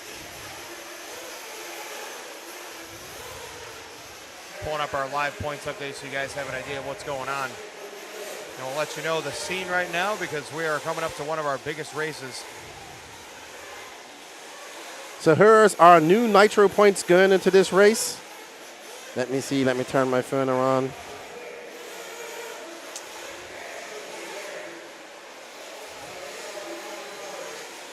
I found it. All right, so we have Team Melton out front right now. Wow, that's a shocker. We have 33.5 points. Team Stikelether in second, 32.5. Team Elliott, 32.5. Team Pahood, with Katie Carmendi coming in there, bumping them up, 17.5. Sorry, not 17.5. 31 points. It's very close. Team Ken Rand with 30.5. Ogden with 29.5. Followed by Olsen, Rossiter, Carmendi, Team Daze, Team Line, Team Heckert, Team Vale, and Team Ryan ran and Team Navoso in 16th. But Travis Team Melton out there. So now they need Brandon Melton to have a good finish. And Cole Ogden's going to have to carry his team. Olsen as well. Don Elliott. Pahood's going to have a good finish. So we'll see what happens. That's your Nitro points right as of now. So, oh, there they are right in front of us. Yeah, so it's a bit of a breakaway for the first 6 teams. They're all within about 6 points and a clear division back to the rest of the field. But remember that Brandon Melton is starting 14th in this race, so he's going to need to really drive over his abilities here to keep that point lead. It's going to be interesting. Very interesting. Heckert, woo, we'll see how it goes. I can tell you're excited. Are you excited? Because I'm excited. Yeah, I got excited. I always love Pro Nitro mains. This is awesome. There's not much better feeling than when you hear 13, 14, 15 of these cars take off at the same time after the down and quiet. It never gets old. Yes, sir. And we see Dustin McCutcheon. He's out there pitting Cole Ogden. Spencer Heckert. We got David Olsen right there. Brent pitting Camden Lime. The senior Stikelether pitting Jake. Remember who has the most momentum right now? Spencer Heckert with a commanding E-buggy A1 win. I wonder if he'll translate that magic into Nitro or if Cole Ogden will have a bit of redemption, if you will.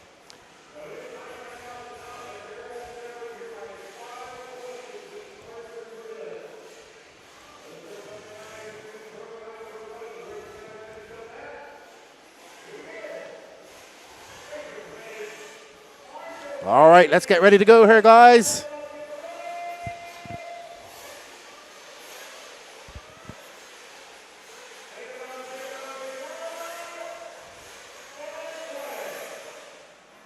And they're off.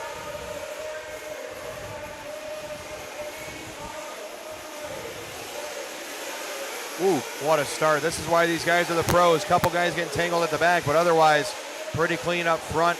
Ogden nearly jumping off the racetrack, but that has been his line all weekend in that double triple, and Ogden getting off to a nice start. Yeah, we saw Camden Line jumping off the racetrack, but right now it's Heckert. Oh, Heckert having a look, and he gets it. Can he make Wow. it stick? Can he make it stick? Cole looking at the inside. Whoa, we have a, no, that my was not goodness. good. You know who's going to be the beneficiary of that? That was Camden not good. Lime. And that wasn't good either. Oh, my goodness. Oh, well, you know what? Now they're going to have to fight from the back. There might be a disagreement about that after the race. I thought that Cole came up a little bit. I think that Spencer was just trying to hold him off, but hey, you got to go, right? Yeah, we saw Scott Hecker pointing out to something, so he's not too happy. But Camden right, Lime grabbing the lead now. Camden Lime, the beneficiary of that mess up, and I believe that's Ryan Rand right behind him, I would say, yes. Yes, Ryan ran a great start for Ryan from 6th to 2nd, but Camden looking quick, 33.9 opening lap for him. Let's go, Camden. Come on, drew down a 33.9. Ryan Rand, Patrick Rossiter up to 3rd. Cole Ogden coming out of that mix-up with Heckert in 4th. Steichlather followed by Heckert. Ken Rand in 7th. So... Wow, Olsen dropping like a rock, 3rd to 10th for him, so not a good start for Dave. Not at all, but Ogden is on the move. Look at him. He is a man on a mission. As you see Rand getting stuck on that wall right there. 2nd place change in hands right here. Cole Ogden on the move. Whoa, nice save. That could have been disastrous. And he's going to grab 2nd as Rossiter jumps off the racetrack. So give 2nd place to Cole Ogden. Now can we find where Heckert is? Heckert's got to get back in this race. There's Heckert right there. 4th car in line. He's going to jump inside of Rossiter. Rossiter trying to overdrive a little bit. He'll fall back to 5th. Now let's see if Spencer makes quick work of Ryan. And here comes Spencer on Cole now. I wonder if there'll be a little bit of payback or if they both have just agreed it's a racing incident. I think that Spencer has bigger fish to fry right now. Oh, man, Heckert is on a mission right now. Let's see if he takes his favorite line. Oh, yeah. Oh, yes. He isn't changing. He is not changing from that. As we see Cole wild out there and Heckert just looking pretty smooth. Let's see as they come across in line. Ooh, they are separated by 0.4 of a second. Camden, though, 33.7. He's got a 7-second lead right now over Ogden. So a great start for him. And again, Spencer Heckert stalking Cole Ogden. Ogden was the man in qualifying day, but I really feel like Spencer has the upper hand right now. That E-buggy race really told us a lot about how these guys are feeling comfort-wise, and I think that Spencer's the guy right now. Oh. Yes, Cole, mistake right there, just as we talked about it. Yeah, Cole trying to take that line or just trying to slam the door on Heckert and getting it wrong, hitting that pipe and flipping over. Out on the very outside of the racetrack.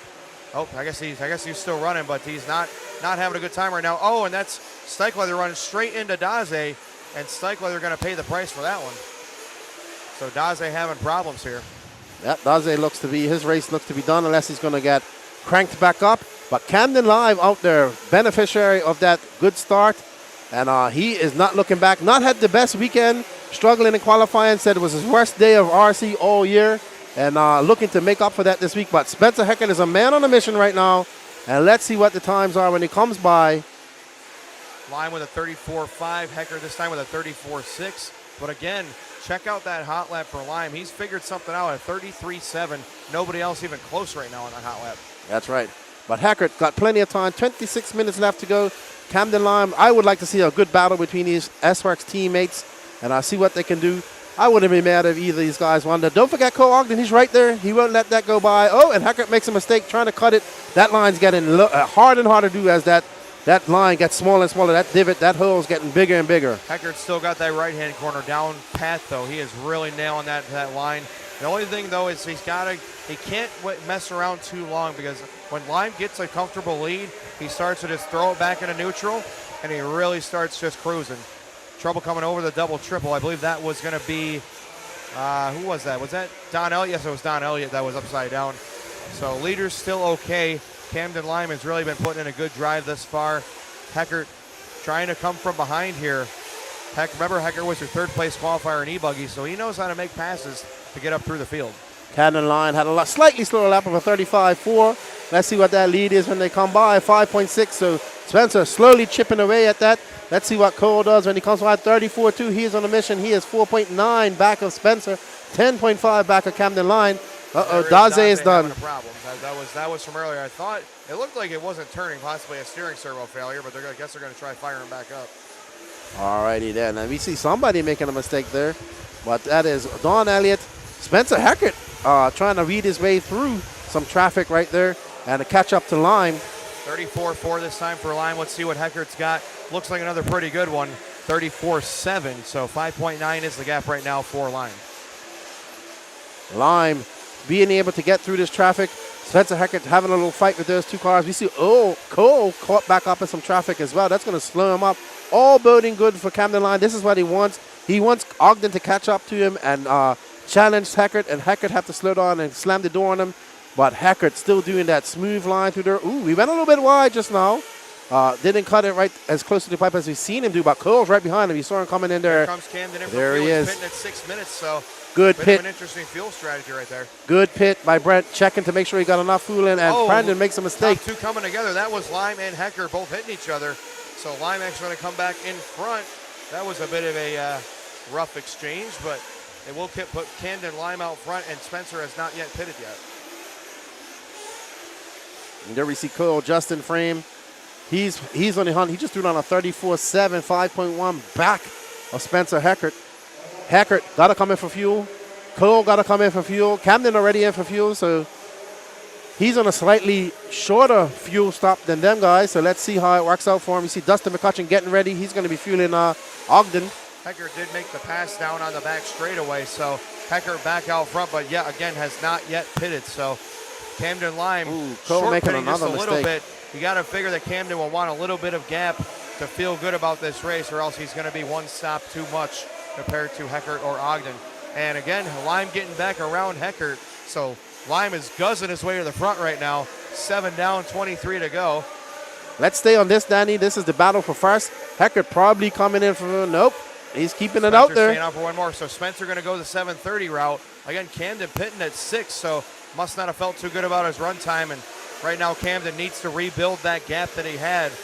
Because right now, you're looking at basically a neutral race. Camden has one extra pit stop he'll have to make. And Cole, Spencer going 7:30. Looks like Cole did come in for fuel. So he's been in for fuel. So it's by the time it cycles through, there we see Danny, I think that's Danny Chavez out there waving on Camden Lime and Spencer Heckert. That's a crazy outlap, though. 39.8 for an outlap. That's pretty amazing. And Here comes Heckert's Heckert in. in for fuel. Look at Scott. Scott's on the fuel gun, right in there. Gorgeous pit stop down and away. That's about as good as you can get. Ooh, he's checking that fuel gun. He's checking to see if he got a full tank. I think he had a lot left. I mean, that was It did about look like 30 cc. Look at him. They're checking it out. It did look like, Cole's coming in now. So Cole had him in. He just had a long lap. So Cole having a long 39-second lap. So that is Cole's in lap. We'll see what it's going to be next time by. But again, Camden Lime, the Guzz God out front. This is what he wants. He wants these guys to have issues so he can stretch out that lead as he comes by. Throws on a 35-2. And Heckert, man, I don't know, man. His dad checked to make sure he got that fuel in there, but it looked like a lot of fuel left in that fuel stick. So we shall see. Camden Lime really has struggled this weekend, and you know, he's a pretty good spirited kid. He doesn't get down on himself too much, but we were talking after the races, and he says he's just really disappointed in how he's been driving this weekend, and this is a huge confidence boost. Alrighty, so Camden Line out there with a 35-2, 5.8 second lead over Spencer Heckert. Spencer Heckert having another long lap, 39.9. So now that lead is now 10.5 seconds. This is exactly what Camden wanted. And Cole Ogden back there, he's now 17.8 seconds back of our leader. Lots of time left here, 20 minutes left to go, 9 minutes 19, 20 seconds left to go. We got Blake Baker cheering on Heckert here, and we have somebody off the track. Okay. So, oh no, Camden getting it wrong over there. All right, guys, we're standing by with Brent Densford, who is pitting for Camden Lime right now in this Pro Nitro Buggy A main. Pretty good start for you guys. Camden getting off to the lead after a little mistake there with Ogden and Heckert. Looks like you guys are short pitting. Are you guys just a little concerned about run time or just trying to be safe? No, Camden's been drinking some fuel. I think he thinks like it's, an adult beverage or something, and he's sucking it down like he's ready for a good time. You know what I mean? So what you're saying is Camden's guzzing the fuel just like he guzzes drinks. What I'm saying is he's freaking fast right now, but he's drinking a lot of that dang Nitro Lux racing fuel. So looking forward to seeing how he can do. If he can keep it clean, I think we're going to have a really good result here. Well, wishing you guys the best of luck. Obviously a lot of time to go, but a great start, so good luck to you guys. All righty, let's talk to Scott Heckert, see how he feels about that pit stop if we can too, Jared. He was looking at that fuel stick, worried about it. But Camden out front right now. Let's see what he does. He just threw down a 33.8. He is flying. Oh, wow. Getting a little bit squirrely. 34.5. He's got a 8.5 second lead over Hecker. Let's see what Hecker does when he comes by the line. 7.8. So Cole Ogden just kind of trying to creep up there. But Camden line looking good. Gas guzzling out there as we heard from Brent. So trying to get that fuel mileage, but hey man, he ain't worried about that. He cannot, he is worried. There we see Danny Chavez waving him on every time he comes by. Man, I wouldn't be mad if Camden won this. He's a great young man. Tell me he went swimming with alligators the other night.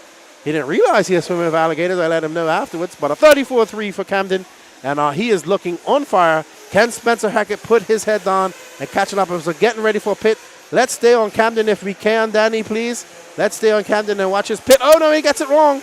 Gets it wrong, but self-marshals himself, and he doesn't want to make any mistakes like that. I believe he's coming in for fuel at this moment. He wants to have a clean pit stop. And I can hear people in the background. Camden coming in this time. Oh, yes, let's stay on Camden. Let's watch this pit stop if we can. Brent was very smooth just now. We see Brent getting ready. Up and up. Oh. Very good pit stop by Brent. Very good pit stop. Good job, Brent Densford. Getting Camden out there just behind Spencer Heckert. Just behind him. So great pit stop. And they're going to battle it out here. Heckert going the 730 route, as we heard. So he is a little better on fuel. But Camden needs to get in front of Heckert. And stretch that lead out right now. So hopefully he can get there in front of him. Heckert going through that quiet line. About 20 cc left of fuel on Camden Lime. So they don't have enough to go at the 730, but they do have a little bit of insurance at 6 minutes. Oh, good stuff. So maybe not getting a full tank in as we kind of pondered earlier on. But Heckert on fire right now. But him and Cole having that clash early on in the race. And he hasn't been able to recuperate ever since that. Get into some traffic right there. I think that was Don Elliott. And there we see Cam. Oh no. And Spencer actually helped him get up over that as Camden got stuck. And Spencer, oh man, that was hilarious. Oh wow, where is Cole Ogden? He is back in third place, 13.4 seconds behind Camden Lime. Camden Lime now moving up to that front position. Spencer Heckert right behind him.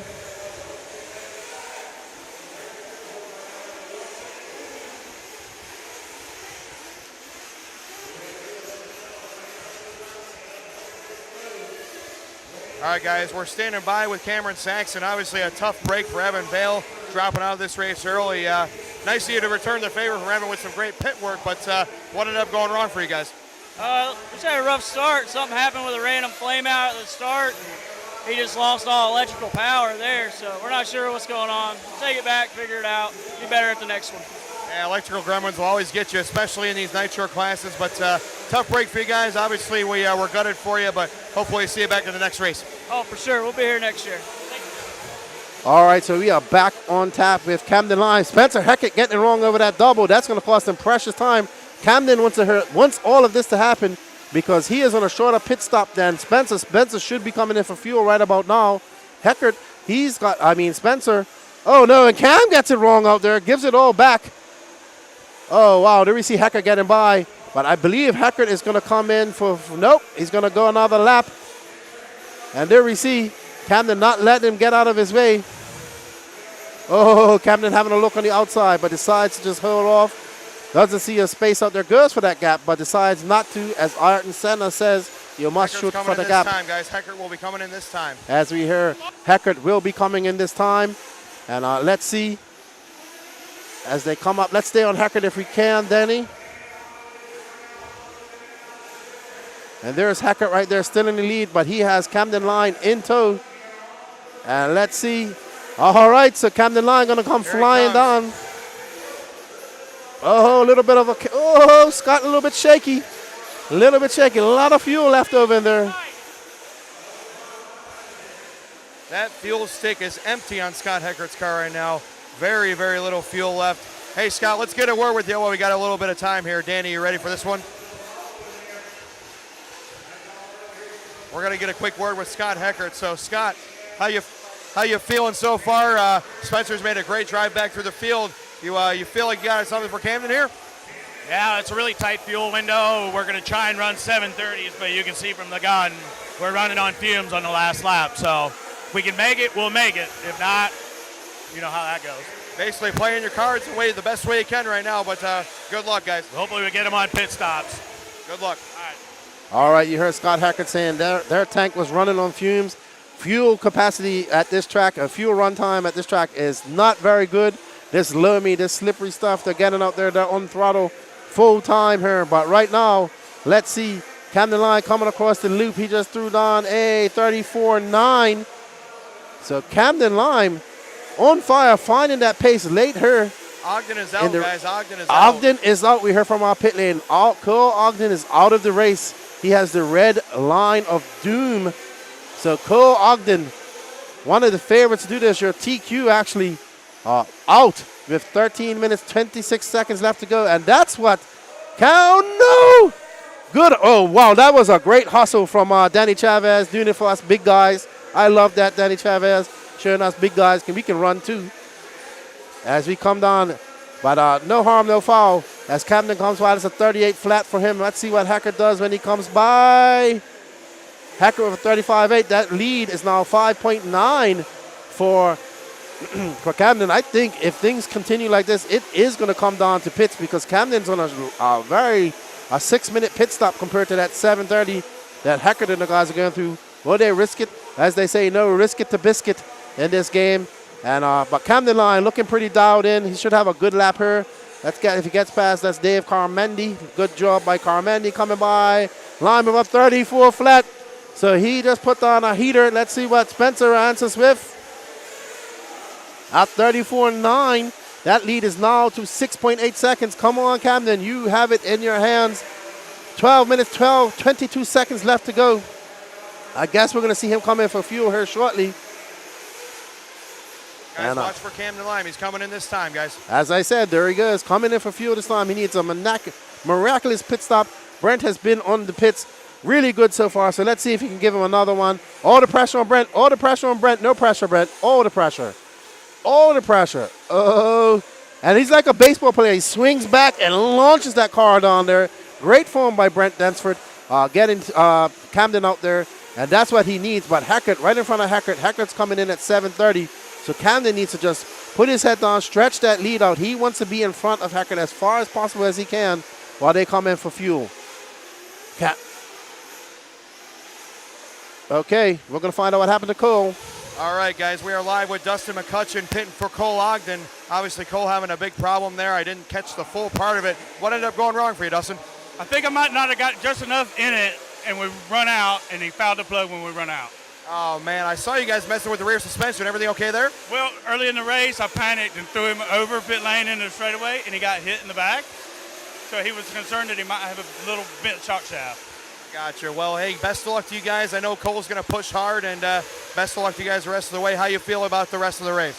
He ain't got no quit in him. He's people's champ for a reason. That's right, baby. Good luck, guys. And as we see Cole Ogden just making a mistake right there on that wall. Pit guy taking all the blame on that one. Always good. But Cole Ogden still has 10 minutes and 45 seconds left to go. He is currently being scored in 11th, so he can make up some time and gain some points for his team. But let's see if we can find Camden Line. There's Hackert. I think he might have. Nope, there's Line right in front of him. So Hackert hunting down Camden right now. Hackert finding some pace. He just threw down a 34. But no. Camden Line turned on a 33.9. I'm not sure if Hackett's still got to come into fuel here shortly, I would say.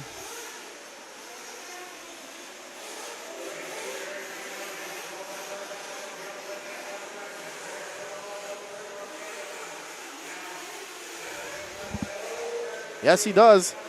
So Camden needs to, like Jared said, get out there in front and get in front of him. He wants to stay in front of him now, but he needs to build that lead. He needs a mistake from Hackett right now. No mistakes from him. Taking that Hackett line through there, keeping it tight. Oh, yeah. Let's see. Hackett. That guy's going tit for tat right there. He followed Hackett. Hackett's been doing that line all weekend long. As Camden comes by, that's a 33.6. And Spencer Heckert with 34.9. So here they come up on some lap traffic. Heckert is really fast right here to Camden. So Camden coming up on some lap traffic. And Heckert makes a mistake. And that's going to give a little bit of breathing room to Camden. Heckert going to have to come in for fuel very shortly here. As we see Camden already past that. Oh no, Camden just makes that mistake. He doesn't want to do things like that. Quick recovery. But every time he gets a little advantage on Heckert, he gives it right back. So let's see when he comes by. This is going to be a long lap for Camden. Great recovery. Is Spencer coming in? Nope, not yet, not yet. So staying out there a little lap. A little bit longer. David Olson, the big mover, up to third. Up to third right now. David Olson right now moving up to third. Uh-oh. So Spencer Heckert, he's got some lap traffic there. That's Ken Rand right in front of him. Ken Rand getting out of the way for him, but man, oh no! This is going to be decisive. This is going to be the move that wins this race for Spencer Heckert. If he wins it, Camden Lime making that mistake through there, that's going to give Spencer Heckert the breathing room he needs to come in for his pit window. Not coming in for pits yet. Heckert's running low on fuel, guys. Heckert's running low on fuel. 7:30 is going to be very hard for him to do right now. Oh, wow. If you heard that, Heckert running very low on fuel. He doesn't want to risk it, but then again, maybe he does. That's the only way he's going to beat Camden at this moment. So he's going to have to come in for fuel now. We see his dad talking to him. Don't know what he's saying. Maybe telling him to come in for fuel. Maybe telling him to conserve fuel. This is going to be an early pit stop, guys. It's going to be real close. Okay, so now this is going to put it back in Camden's hands. Really close. He's not going to be able to come in. He's not going to be able to do this whole pit strategy. Let's see. 7:45 left. Heckert just pitted for his final time. Oh, it's going to be a stretch. They were very worried about doing. Oh. Good wait for Camden. Good wait for Camden. Holding up as he went across the track just now. Now the race is on. 7 minutes, 30 seconds left to go. Camden has to come in again. Heckert, no. If barring any mistakes, he should be able to win this, but he's probably going to have to save some fuel because they're very shaky about this 7:30. Let's see what happens here. We have some lap traffic in front of us. At this point, guys, Heckert's going to run out. If he's going to run out, he's going to do it. So right now, Heckert putting all his faith in the fuel tank. But right now, again, Lime does have the extra pit stop he has to make. So it's going to be very close to the end. What Camden needs to do is force the issue with Heckert. Make him use fuel. Keep on him. Get in front of him. And there we go. Camden gets a great run off of that. And this is exactly what he has to do. Be all on the rear end of Heckert. Make him get uncomfortable. Make him get in that trigger. Make him nervous. Make him use up that fuel. Oh, this is what he needs. Oh, no. Oh, no. Heckert getting way off track, but really doesn't lose that much time. As we see Camden Line come in for fuel. Final pit stop. Oh, no. Will the RC gods shine on Heckert? And will he be able to? Can Heckert make it on fuel? Or is Lime going to steal it away? You see the gap on the racetrack. Heckert coming to the double triple. Lime just making his way there now. So it's going to be about 5 seconds or so that Lime is trailing. That is one pit stop worth. And there we are. And that lead is not too big. Camden can see him. Heckert trying to reserve fuel. Camden doesn't have to reserve any fuel. He can go wide open, guzzle that tank till it's dry. He only has 5 minutes and 58 seconds left to go. I would assume that Spencer is feathering that throttle, using as little throttle inputs as he can to save some fuel. Right now he does have a little gap, 4-second gap on Camden, but it's not that big on track. We have lap traffic to get. Oh, just as I say that, lap traffic gets in the way, and that's going to cause Spencer to lose a few tenths. As we see Camden creeping up, he has a much faster line through that triple. This is where Spencer makes up so much time. Camden trying so many different lines going through her, and you can see Spencer having to just. Oh no! This is what happened to Spencer in the previous lap. But, oh, wow, this is going to be an exciting race with 5 minutes, 18 seconds left to go. All right, guys, the table is set. Just talked with Scott Heckert, Spencer's father. They are razor close on fuel. Scott has told Spencer to run it however he wants, and if he can pull a gap, they will splash at the end.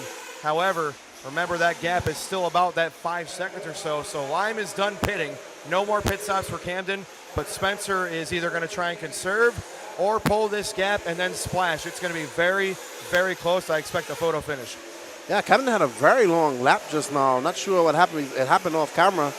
So we'll see when it comes across. But that is going to give Heckert the comfort that he needs, the cushion that he needs. Wow, very long lap for Camden. 40.4. Oh, no. So a couple of moments in this race, if Camden doesn't win it, he could go back and see where he lost it. But what he needs from now is actually Heckert to make some mistakes or run out of fuel, and he could win this. But Camden way back. You just saw Scott just on the edge of the frame, giving Spencer some guidance. I got to think that he can let him know the interval, and if he can keep this gap, they're he's coming in for some fuel. Here it is. They're going to. Oh, no. Spencer says no. Right now. He's just talking to him right now. But again, 4 minutes. I bet they'll splash with about 2 to go if they're going to do it, because you want to make it quick if you're going to do it. Hey, Scott looks more nervous than Spencer. And Spencer makes it. Nope, that wasn't Spencer. I thought it was. But maybe, let's see. Scott, they're nervous down the pit lane. Is he going to call him in and try to get it? There's Cole Ogden. They have a good cushion on Camden right now. Camden isn't even coming in shot. You can see that these guys want it so bad. I see Scott just nearly shaking with nervousness. And I've never seen Brent Densford so animated. Here comes Spencer in for fuel. Final pit stop. It's a safety splash. He's down and away. Where is the gap going to be? Leader is going to be Heckert by how much? Just about 1 corner or so, because there is Lime right behind. No, that's Ogden. That is Ogden. Lime is way back. Pretty good gap here. Yep, there's Camden. Yeah, Camden had a now. So Spencer had way more gap than I thought. So that means that Spencer is home free at this point. You can tell how bad these guys want it. Spencer, really, really solid. He's so cool under pressure. Scott is a nervous wreck down in pit lane, and I've never seen Brent Densford so animated pulling for Camden Lime either. This is a high-stakes race right here, guys. Yeah, unfortunately for Camden, had I must have had an off-track incident, a slow march or something, and that gave Spencer the cushion that he needed to come in for a splash and go. And barring any disaster, Spencer pretty much has this wrapped up in the bag. But it will be Heckert, Lime, Olsen, Rand, and Rossiter, your top 5. All good points paying positions for them. But Heckert coming out, if it stays like this, will come out with top points. Yeah, big shout out to Olsen for making a nice recovery. He was down in basically 10th, 11th place for the beginning of the race and has really picked his way through traffic. Has done a really good job. There you see David Olsen on you guys' far right. And from right to left, it's going to be Olsen, Ryan Rand, Spencer Heckert, Camden Lime, and Cole Ogden in frame here. Yeah, poor Camden. That gap's now 11 seconds left between him and 13.2 now. So Camden really fast at the first 3 quarters of this race, but making those mistakes in the last quarter has cost him tremendously. But Heckert just there looking smooth, not making any unnecessary mistakes, and keeping that line. He has been steadfast with that line the entire main. Just going to show you, Lefty, that you never give up till the end, because Heckert really struggled quite a bit in qualifying, at least until round 3 when he had those double TQs. But, Heckert was, again, another guy that was pretty frustrated with himself, and you can see Scott was frustrated as well. But these guys really working hard. Mistake there from Heckert, but able to get back on all 4 wheels. All Heckert's got to do is just roll this thing home, keep it on all 4 tires, keep the motor running. He's got 14 seconds over Camden Lime, and then about 54 seconds back to Olsen, so no pressure from behind. Yeah, the same could be said actually about Camden, because he had a horrible day yesterday, and today he shows up and he had a very good main until this last quarter. Like I said, he'll probably look back and go watch this race and see where he lost it. There's a couple of crashes that he made, and unfortunate for him, but 58 seconds left to go. Barring any disaster for Heckert, he will come here to champion her and grab some much needed points for his team. Michael Hahn and Josh Fine, his picks in Nitro Buggy. So Spencer looking to take maximum points home for his team and bounce them up. We'll have to see all the points play out after this. With a flame out there. Oh, man. But based on how yesterday went, it would be very easy for one to assume that Cole Ogden would have just driven off into the sunset. But big credit to the S-Works guys. They worked hard all weekend. Heckert won A1 of E-buggy. And right now he is on his way in Nitro Buggy. This is his final lap with 20 seconds to go. I give big credit to Spencer and Camden and the whole S-Works crew for keeping their heads down and not resting on their laurels. They've really made a great recovery today. Yeah, as it says, it'll be S-Works, Techno S-Works. Ryan Rand also having a great run as well. Good job by them. Give credit to Ryan Rand. He's put in a great run. Meanwhile, check out Spencer Heckert. The clock is about to expire. Here he comes down the line. A masterful half-hour main. And Spencer Heckert is going to be your winner in the Expert Pro Nitro Buggy A main presented by J Concepts. And a big sigh of relief from Spencer as he crosses the line.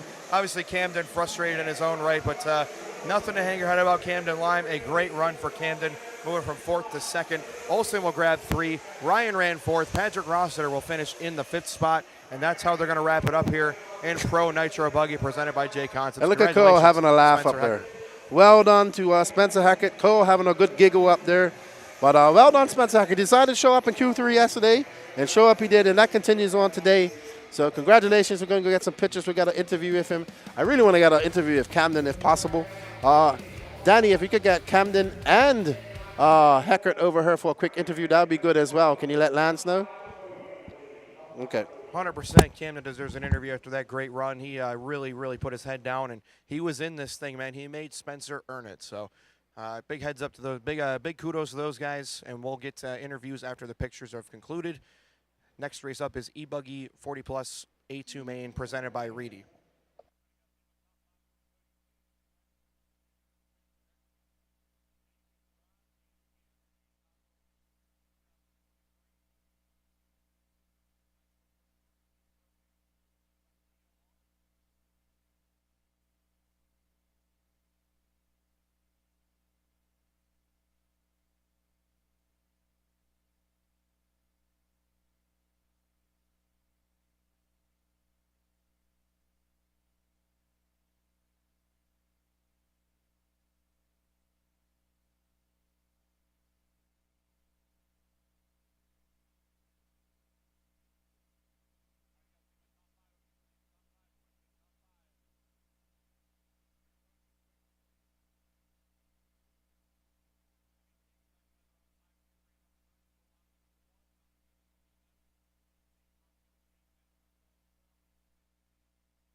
right, so we are here with Camden Lime, who didn't have the best weekend all weekend, but had a great race there, made a few mistakes. He was in the lead. First 2 quarters of that race, he was flying, and then I said the last quarter, you made some mistakes, and unfortunately, give it up to your teammate. He put in a good battle. He was running short, but tell us a little bit about your man. Yeah, it started out great. I started 4th. David made a mistake on like 3rd corner, and then Spencer and Cole came down the straightaway, and I don't know what they were doing, but he gave me the lead, so I was happy about it. And yeah, I just kept pulling away, and got to like a 10-second lead and just tried to manage the race. I knew I had an extra stop than Spencer, and he just drove really good, and I made a couple mistakes towards the end of the race and let him get away. Well, good job for you. You said yesterday was your worst day of RC you've had all year. I think this kind of makes up for it. Not a victory, but I think you go home with a smile on your face getting second. Yeah, yesterday was terrible. I don't even know where to start. I just couldn't get in the rhythm all day. I was driving really bad. And today I drove really good. I got a 2 in E-buggy and a 2 in Nitro Buggy so far, but definitely want to get a 1 in the last round of E-buggy. But overall, it was a crappy weekend that turned into an okay weekend. Well, good luck, and good thing you didn't get any alligator bites the other night swimming in Lake Wakamal. And good luck in E-buggy. Thank you. Appreciate it. Good job. All right, come on over here, dude. So this guy kind of decided to show up yesterday in Q3. Good race. You had a big clash with Cole there. What happened there? Whose fault was it there? Honestly, neither of us lifted, so I know that, but I don't really know whose fault it was. We'll have to look at it. It is what it is, but somebody threw the car over the pit lane and it landed right in front of my car, so I don't really know what the hell was going on there, but yeah, put in a good drive after that happened. I was able to hang with Cam, and then he made a couple mistakes towards the end.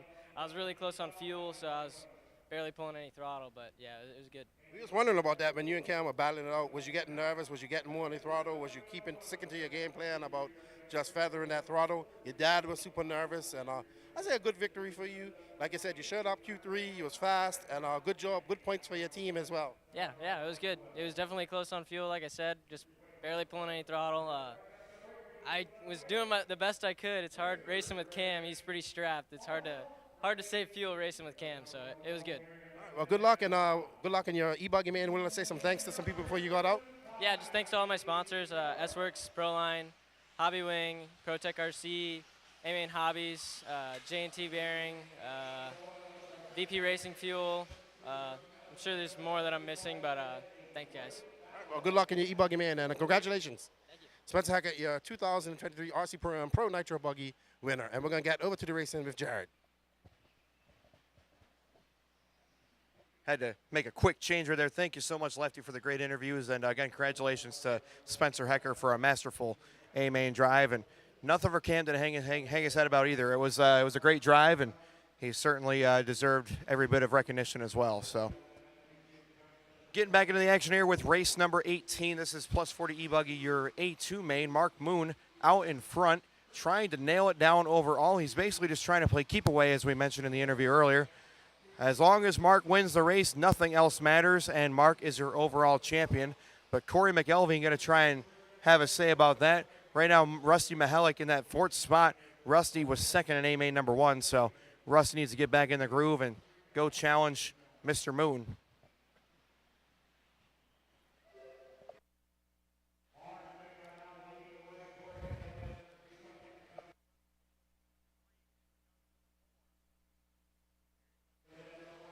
.130 down, 8:30 to go. Right now we've got Mark Moon leading the way again, your top qualifier. Oh, little trouble for Moon. Nice job rolling that triple, just trying to keep it on all fours. McElveen right behind him, so good racing between those two guys. Good racing right here. Rusty Mihalik back up to 3rd spot. There's Rusty in frame with the green wing. So, again, Rusty needs to go and get Mark Moon and run a faster time than him, or else Mark Moon is your champion. But again, McElveen going to have a say about this with a 39.1. McElveen a 37.6. That's his personal best, plus the hot lap of the race. And then Rusty, Kendrick, Jerry, Doug, TJ, Dennis, Dean, Brian Burnett, your top 10. No return from Brad or Josh.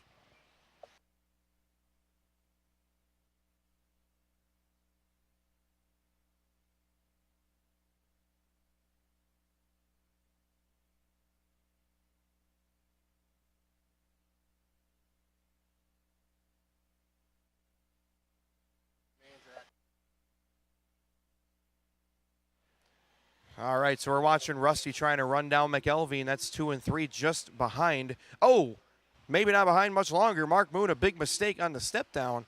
So 1, 2, 3 right there together. Mark just running his fast lap of 38.7, but once again in trouble. And here comes McElveen up the inside. Mark closes the door. Rusty trying to find the inside line. Oh, no. Rusty landing right on top of McElveen. Luckily back on all four, but he's got to get back to work here. Mark Moon trying to hold off Corey McElveen. McElveen, a little mistake. Good heads-up move there by Dean Howard, letting those guys by. But Mark Moon right now out in front. 40.4, that's not his best lap there, but again, a bunch of 40s down the board for McElveen and Mihalik. It's Moon, McElveen, Mihalik, Cummings, and West, your top 5. Again, if you take a look at the points on the right side of the screen, Mark Moon is your winner at the moment if he can hold on right here. But again, Mihalik needs to find a way by. Not just Moon, but also McElveen. Oh, Mihalik giving some heat to McElveen now. That's the red and white against the green and white. Oh, McElveen upside down. There goes Rusty for second now. Moon a 38.4, Mihalik a 38.2. 1.9 seconds is the gap. Race is on, baby. Green wing trying to get through a couple lap cars. Let's see if Lance can help him clear out the way here. Oh, Rusty parting the seas right there. Trying to get a good line up the double triple. Oh, no. Little trouble there for Mihalik. It's going to give Mark a little bit of gap, and Rusty a little bit tripped up with lap cars there. Mark Moon out in front. Looks like Dennis Brew falling out of this race in the red and white car. But at the moment it is Mark Moon leading the way. Rusty in that second spot. And it's Corey, Jerry, Kendrick, your top 5. Followed by TJ, Doug, Brian Burnett, Dean, and Dennis.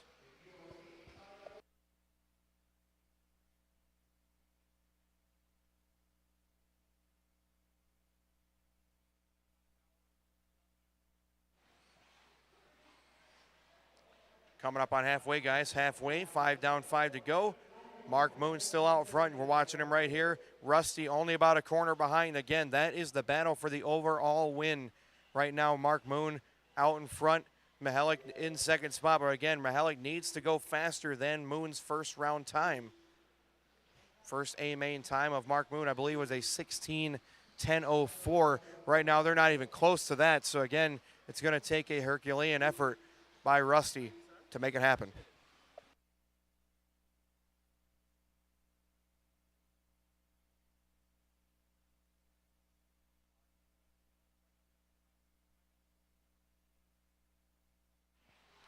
Mark Moon out in front. Oh, good battle here between him and Rusty down the back straight over the corner tabletop.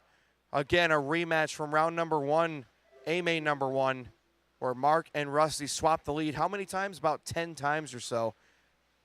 So Rusty looking for a way by, but again, tiebreaker is faster run, IFMAR style tiebreaker. So Mark Moon in a good position right now, as Rusty needs to find about 19 seconds of pace.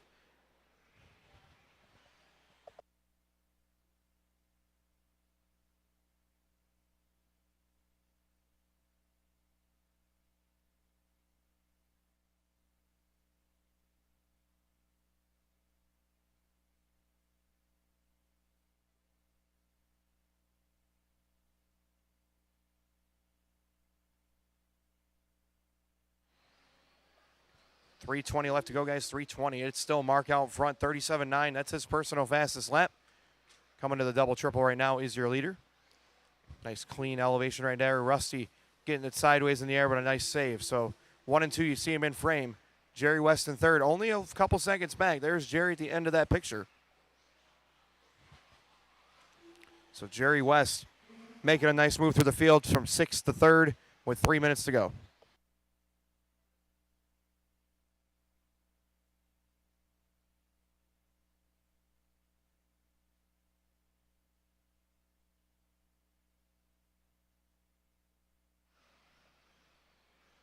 Still see that same gap or so, about 2 seconds between Mark and Rusty. Again, Mark Moon in perfect position right now, leading the race. As long as he wins, there's no tiebreakers, no nonsense. He's going to win this thing. And plus 40 E-buggy brought to you by Reedy. Rusty in second, Jerry West, you're running third. Kendrick and TJ, your top 5. Kendrick, a big mistake over the triple. All clear. Patrick Rossiter with the quick feet.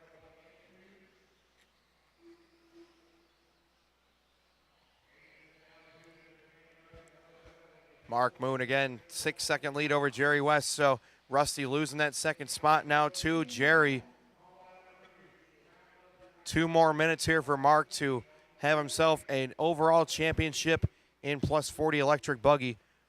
Getting close to the end of the RC Pro-Am. No more Nitro racing. It's all electric from here on out. So we will get you those Nitro points displayed up on the screen here very shortly so you guys know what's going on.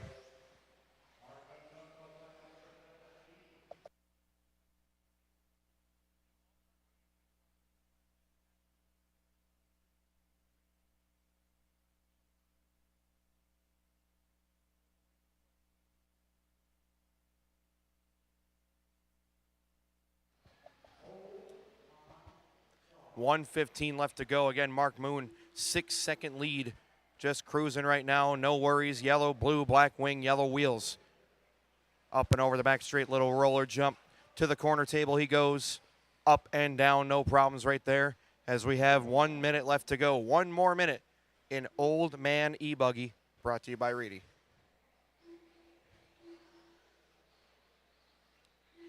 Moon, West, Mihalik, Bradley, and Cummings, my top 5. Unfortunately, the big loser here is McElveen as he has fallen down to 8th and looks like he may be out early. Corey had a really good start, but unfortunately, to finish first, you must first finish. So, not exactly what he was hoping for. E-truggy A2 is up next. That's going to be another good one presented by Spectrum. But again, Mark Moon, white flag is waving for him. 1 more lap, and he's going to have himself a championship at the RC Pro-Am in plus 40 electric buggy. Awesome drive here so far for Mark Moon. He has been on fire. Not literally, but figuratively.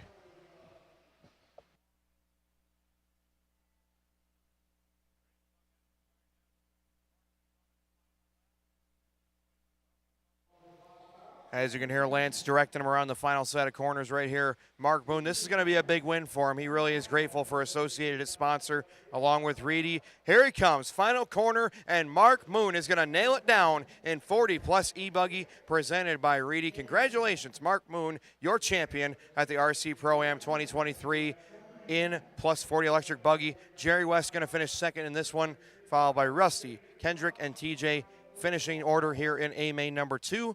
So congratulations again to Mark Moon. We'll grab an interview with him after this race has concluded.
Jason Chofis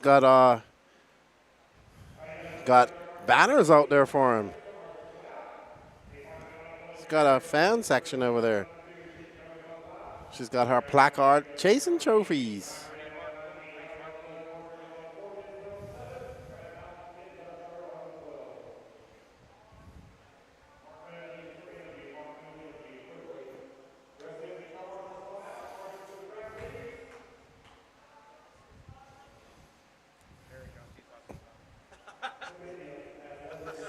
He wouldn't mind running for that. There you go. That was on camera, Mark.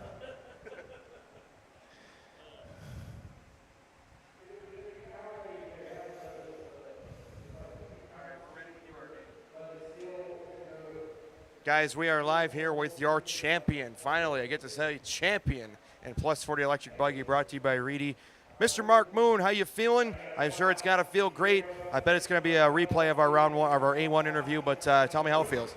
It feels really good. I was able to make some adjustments to the car throughout the program, hold my lines like I was telling you earlier in the day with the other interview we did about holding true to your lines and just don't worry about being the fastest guy. Just miss the holes that you need to miss and keep the car moving. That was my strategy. So.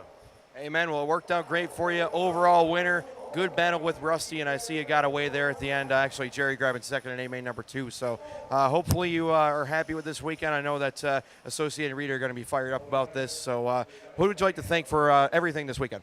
I want to thank Ryan Daze, my wife, for all the pit help between the two of them together with Glenn. And, you know, we've been working together. Not on the same teams, but you know what? Friends are friends. We have a good time helping each other. And, of course, Associated, been with them so long. Reedy, so long been with you guys. Thank you for holding on to this 46-year-old man. And, yeah, just really like it. I really like racing. That's my thing. I really have a passion for it, and looking forward to the Peach State Classic. So. There you go, Peach State next month. This is your champion in Plus 40 Electric Buggy, presented by Reedy. Mark Moon is the winner. Congratulations, sir, and we're going to send it back to Lefty in the booth. Good job, man.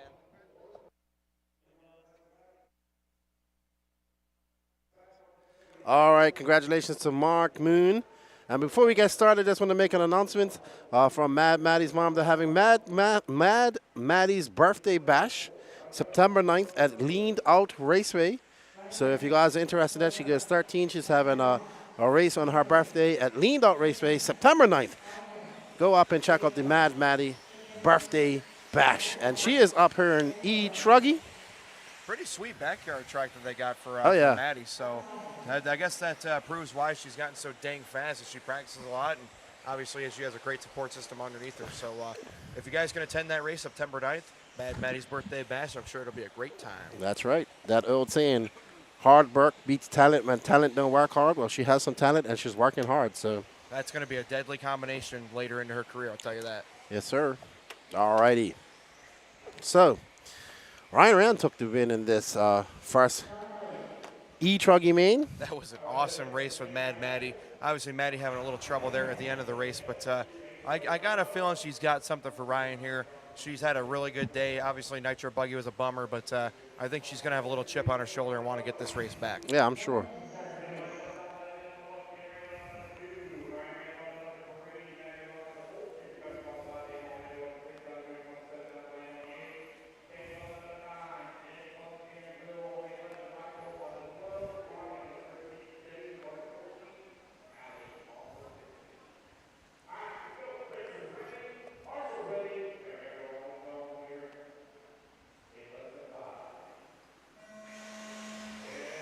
And they are off.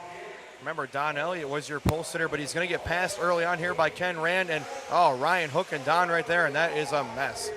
That is a gaggle. That is a cluster. Oh, my goodness. That is ugly, ugly, ugly. I'm surprised that wasn't called back, but either way, Ken Rand going to get away. And Don Elliott, man, I feel bad for him. That was a tough deal. Kind of looked like Don was trying to square the corner up, and Ryan had some momentum down the hill. I won't place blame there, but it was definitely a bit of a rough incident on the first corner. Would you agree? Yeah, it was a bit rough. Ken Rand, followed by Ryan Rand, Matt Madelong, and I believe that's Kendrick Cummings in fourth. Poor Don Elliott. He will not be happy about that. Daniel Orlando, a similar paint job as Kendrick, all yellow. But the two brothers battling it out there. See Ken Rand going through. Ryan making that pass. Oh, they're not. No love lost between the brothers. They want to beat each other bad, and Ryan Rand going to go to the front.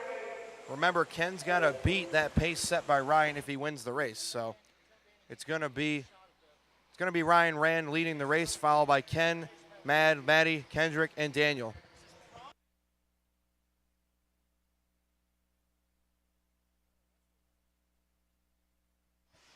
So Ryan Rand out in front. Again, Ken's got to get back around and run a faster time. First time by for Rand was a 17:10.08 and A-main number 1. So Ryan Rand needs to make sure he not only protects that spot, but he cannot let Ken around and start running faster. Ryan in that pink and Ken in the red and yellow. Matty Long still third, Kendrick in fourth. And we'll see if Don Elliott can make a move back up to the field. He really got pinballed around here in these last couple of truck races. You got to feel for him a little bit. Oh, yeah, I'm sure Don isn't too happy about that. Driving angry there as you see Ken Rand and Ryan Rand battling. Brave Marshall right there. A nice TJ. racecraft by the marshal, or by the driver, not trying to, jump back in line. Oh, Ken making the inside pass. Ryan trying to go back up the inside, but again, this is exactly what Ken needs to do. He needs to get by and needs to drive away and run a faster pace than what Ryan did, or else this is Ryan's race. Ryan flying. I still think that Ryan's truck looks better than Ken's. I know we've driven that point home and beat the dead horse. Oh my goodness, Ken ran off the racetrack. Oh man, and there's going to be Matty Long jumping back into second, so don't forget Mad Matty here. Hopefully this lap car lets these guys battle it out. Not yet, but I'm sure that they'll bail out when the time comes. But again, as we mentioned, we kept beating that dead horse, but Ryan's truck looking really solid. I think Ken's been getting closer and closer, but Ryan, the attitude of Ryan's truck just looks a lot different than all the others. Yeah, I would have to agree there. And Matty comes across, and her and Ken Rand are going to have a drag race on the straightaway. Full chat, but she keeps that inside line, keeps steady. And don't forget, Matty's birthday bash, September 9th. All right, so full rundown is going to be Ryan Rand, Matty Long, Ken Rand, your top three. Kendrick Cummings, your fourth. Alan Bland is fifth. Daniel Orlando not having the lap that he wanted. He's going to be sixth. Donald Elliott in the 7. Michael Watson 8. That's Techno Savage. Donnie Williams in the 9th spot. Will Crow in 10th. Dave Chase Alley, your top 13. No start from James White and Ronnie Bowman, probably going home for the day. Great race here with Matty Long and Ken Rand trying to clear out some lap traffic. Thank you very much to the blue truck. Very nice Craftsman's race drive right there. And again, Will Crow doing the same thing. So Matty Long needs to get to work here if she wants to try and take down Ryan Rand. Again, Ryan is in the perfect position right now where he's leading A main number 2, and he's going to try and play keep away, as we've been saying most of the day. Because right now, all he needs to do is win. He doesn't care about how fast he goes. He just needs to win. There she is, and she does have a rear mirror view full of Ken Rand. So she's trying to fend him off as well. Oh, man, Ken's car almost pulled her on that straightaway. He was flying. Ken's got big smoke under the hood, but again, Matty with the preferred line going into that little dog leg there. So it's going to be Matty holding on to second here. They come down the double triple. Ken trying outside here, going outside, and he's going to make the pass. Strong move there, and Matty going to dump it after the triple. Ken actually got off the pipe as well. So again, just giving more time for Ryan to work with. You see Ryan in the pink just crossing lanes there. So we're going to call the lead for Ryan. Call about 4 seconds or so. And Matty sets her sights on Ken Rand again after that mistake. He made a mistake, so here they come. Down the straightaway, Matty got a great line going through there. Going through that bump. Got a gaggle of cars right there in front of him, but they seem to... Ooh. Oh, Ken just launching his way through there. Matty getting a little bit tripped up, but again, Ken just forcing his way through. He says, I'm going to get through. I don't care if you move or not. So Ken has to run down Ryan Rand, and Ken in trouble with a lap car. Matty going to move back up into second. Oh, no, Matty gets sent big time. Rusty with the heads-up Marshall, but oh, no, something up with Matty. No steering. Oh, yeah, no. She hit just now. Something didn't look right. Looks like possibly a broken right front, and that is a killer. She is not happy. Matty. I would definitely be upset in that situation, too. I don't know if it's something broke or if it was not sure if it was the chassis or if it was the servo, but, man, you hate to see that for Matty Long. She was in that second spot, and she still had time to mount a charge here with 4 minutes to go. Yeah, unfortunately, it looked like she had a hard landing, and that might have broke something or jarred that servo or something. Something not right there. So unfortunate for Matty. There's Ken Rand in that second spot. Right. Trying to run down Ryan. Again, the gap at the start-finish line. Ryan goes 34.8. That's his personal best lap. Let's see what Ken's got in response to that. 35 flat, so it's 6.5 seconds right now. Poor Matty Long. We got Donnie Williams fan club in the house. Donnie scored down in 9. He's going to move up a spot here to 8th. He's in a battle with Techno Savage. Right now, Ryan Rand got a 6.6 second lead over Ken Rand. And the nearest competitor to Ken Rand is Kendrick Cummings. Mr. E-buggy pays the bills himself. 9 seconds back. Alan Bland, 10 back from Kendrick. And Don Elliott, unfortunately, 26 back from that. So it's going from bad to worse for Don Elliott after that 2 TQs, 2 bad starts. Don Elliott won't be happy about that, but this guy will be happy because he is on cruise control and just picking his way through traffic and looking to secure this this Spectrum E-buggy A2 main and overall. Triple. We got a problem on the triple, and nobody's going to get poor Will Crow. He's in the middle of nowhere, and poor Rusty just not turning around. That's a long lap there. Luckily, nobody hitting Will Crow on the way up the triple. Yeah, everybody getting tired near the end of this race here, so marshalling's going to slow down a bit. Racer fatigue is a real thing, Keenan. Yep. There's Eric Lastella. Dave Lastella up there was talking to him earlier. And there's chasing trophies right there with the GoPro on his head. Ryan Rand, Ken Rand, Will Crow. Don Elliott right there not looking happy. But no, and you know what? You can't blame the guy because he first time by, you could call it a racing deal. That second start was it was pretty bad. Rough. It was rough housing a little bit, and you feel for Don Elliott. He was TQ and very much in the hunt, but he'll have to get it back next time. Don Elliott still got an E-buggy main to run. I'm sure that he'll be running E-buggy with some anger under his skin there. Yeah, for sure. And he has to race these guys in E-buggy. I don't know about Ryan Rand, but Ken Rand for sure. I think he's running E-buggy. So I know that the Rands are running pro E-buggy. I don't think they're running intermediate. So Don is in the pro as well. Hold on. Let's see. Yeah, he is running. We got to pull up the receipts. I can't remember. Ryan Rand 36.8, just trying to roll this thing home. Ken Rand is getting closer. However, first run from Ryan was faster. At this point, Ryan's just trying to roll it home. He's wonder if he's thinking about the autographs he'll sign later and possibly about the celebratory dinner. Ryan definitely enjoys to celebrate a good win, and he has really earned it this weekend. A really fast truck, and I think he'll be very happy with this end result.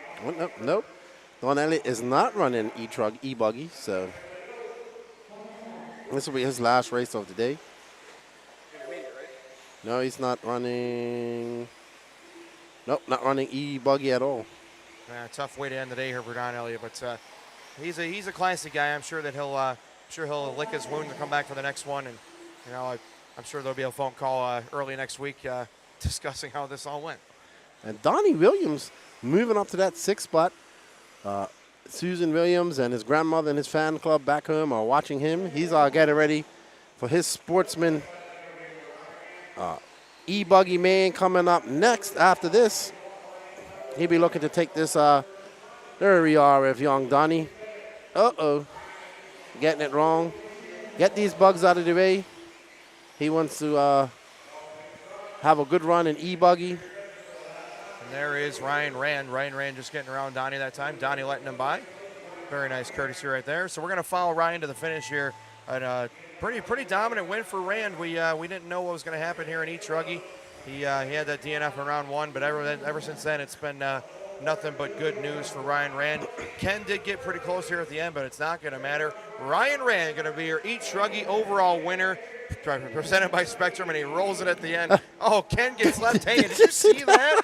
Ryan leaves his brother hanging on camera. That might be a dispute at Thanksgiving this year. I'll tell you what, Ryan Rand, your overall champion in E-truggy. Ken Rand going to grab 2nd overall with a pair of 2nd place finishes. So congratulations to the Rand brothers, 1 and 2 overall. Don Elliott going to have to settle for a 3rd. I'm sure he's not thrilled about that, but we'll see him next time for sure. Yeah, poor Don Elliott down there in 8th, but Donnie Williams gets to stay up there and race again. I think chasing trophies as well gets to stay up there. Excuse me. But up next is the Sportsman E-buggy A2, brought to you by Exalt. And Quincy Atkins, David Talent, Donnie Williams, chasing trophies, John Scarpritz, Chris Hunt, Doug Tudor, Wyatt Van Fleet, Charlie Lay, Charles Yates, Dennis Brew, Andrew Matthews, Alan Bland, James White, and Will Crow.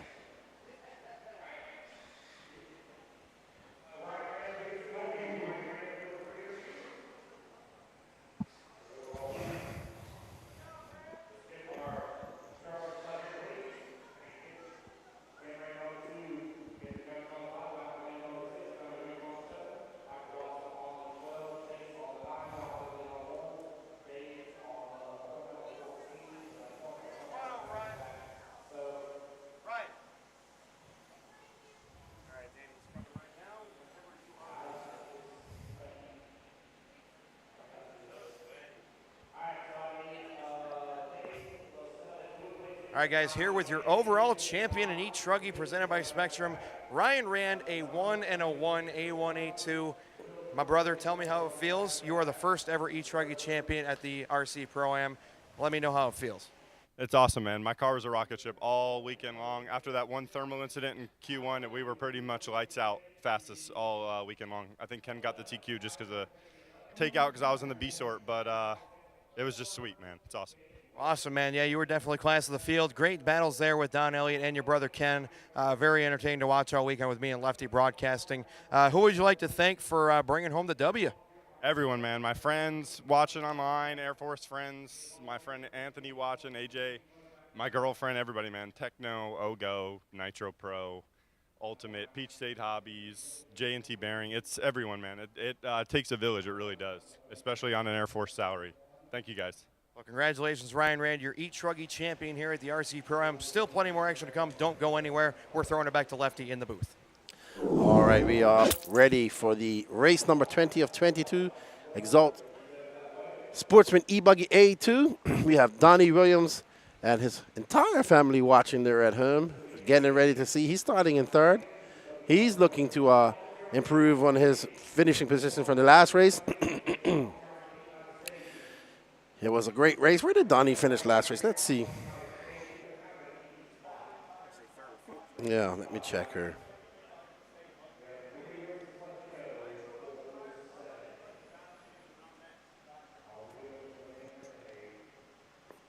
He finished fifth.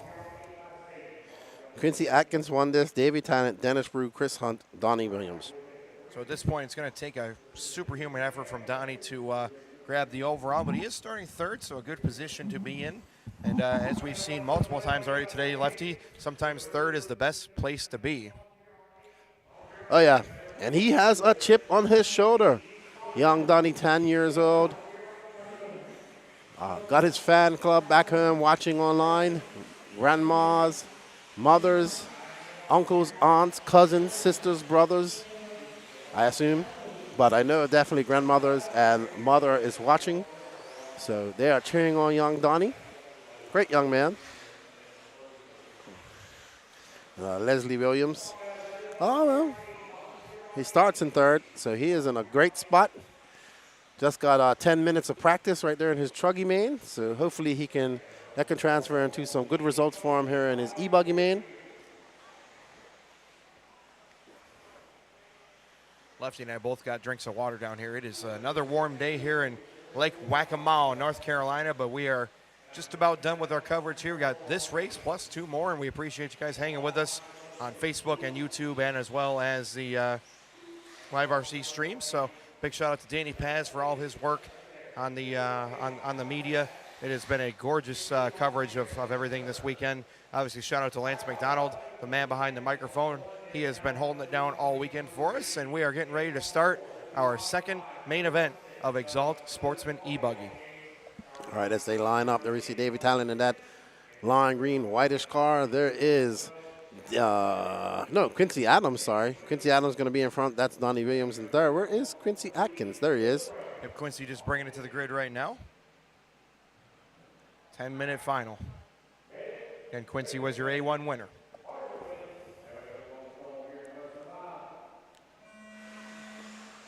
And they're off. Let's see what type of start we got. Hopefully a better start than we saw in E-truggy. That E-truggy race was a mess. They worked it out pretty good there, but that E-truggy race, about how many were stacked up? About 8 of them? Much better start by the Sportsman drivers in for this here. Davey Talent getting out to the early lead. Oh, no, Atkins in huge trouble on a triple. No. And that is going to be very costly, and they just keep piling in, and Atkins is left for dead.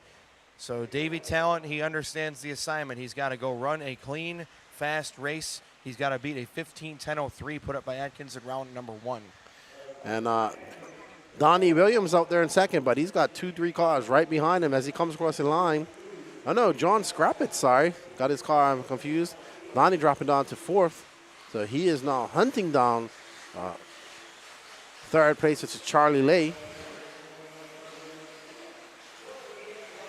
Atkins down to the 12th spot on the first lap. That was a killer mistake. Oh, wow. That was a mistake. Williams bouncing his way through the triple there. I believe that was Williams up to second, but we'll see how it works out when they come across the line. I want to say that car with the swirly, hypnotic wheels has got to be chasing trophies. Because he represents his personality. You know? Yeah, he has false spokes on his other car, and now he's got that hypnotic wheel spinny thingy that's supposed to hypnotize people. But back to the racing here. Oh, Donnie with a bad lap here. It's going to drop him down to 8th. Oh, no. So Williams got to get back in the groove here. You see him right here in frame. That's going to be the red, white, and blue car. Pretty sweet-looking techno car. But, again, Davey Talent trying to do the deed here in Sportsman E-buggy. He's got to beat a 15:10:03. Early on, he's on a 15:10:01. But, again, a lot of things happen in a 10-minute race. He's got to build some insurance on that time. Oh, trouble going to the 222 upside down. I think that, again, was Quincy just getting batted around this race. That's actually Donnie Williams if there's wheels. I'm mistaken. Yeah, that's Donnie Williams right there. That's him. Donnie Williams going to be in that 6th spot now. So good recovery there from Donnie. He does have those cool-looking wheels, little wheel stickers. Looks like he changed his colors a little bit. It looks like more of a reddish pink, and he just gets nose into the pipe right there. So going to have to get back to work here. Donnie's got a lot of time. He's a good young man. He'll put his head down and get back to work. Building some character. Got to calm down, try to hypnotize people with those wheels. Actually, I like them. I like them. Really cool. Ooh. Wow, watch out, Ryan Rand. We gotta know if Joe Bornhorst is watching the live stream because he hates the word character. He really hates when people say the track gets character. And I've heard it a couple of times from the interviews I've done. I've tried to avoid it because Joe would never let me live that down. But I wonder if Joe is tuned into the stream at all. I'm not a fan of character either. I just like to say it gets rough. But Donnie Williams, Don in 9th, Davey Talent, Charlie Lay, John Scarpich, Charles Yates, Dennis Brew, your top 5. Good drive here for Dennis Brew, 11th to 5th. He had a great run in that first A-main, if I'm not mistaken. So Dennis having a nice day on main day here. Not in his best qualifying run, but this is when it counts, baby. Yes, sir. And Davey taking that lead from Quincy in the first lap, and he is just out there on a Sunday afternoon drive. He has a 15:10:03. Oh, careful. Uh-oh. Remember, too, that Davey Talent has to beat a 10:03.3. He's on a 10:03.2 right now, so that is as close as you can get, and he just made a small mistake. So Talent going to have to put the hammer down here because that first run from Quincy was pretty fast. Oh, yeah. He can't slow down here. He has to go fast. And Danny giving some instruction to the tire marshals out there. That was right in our ears, Danny, but thank you for that.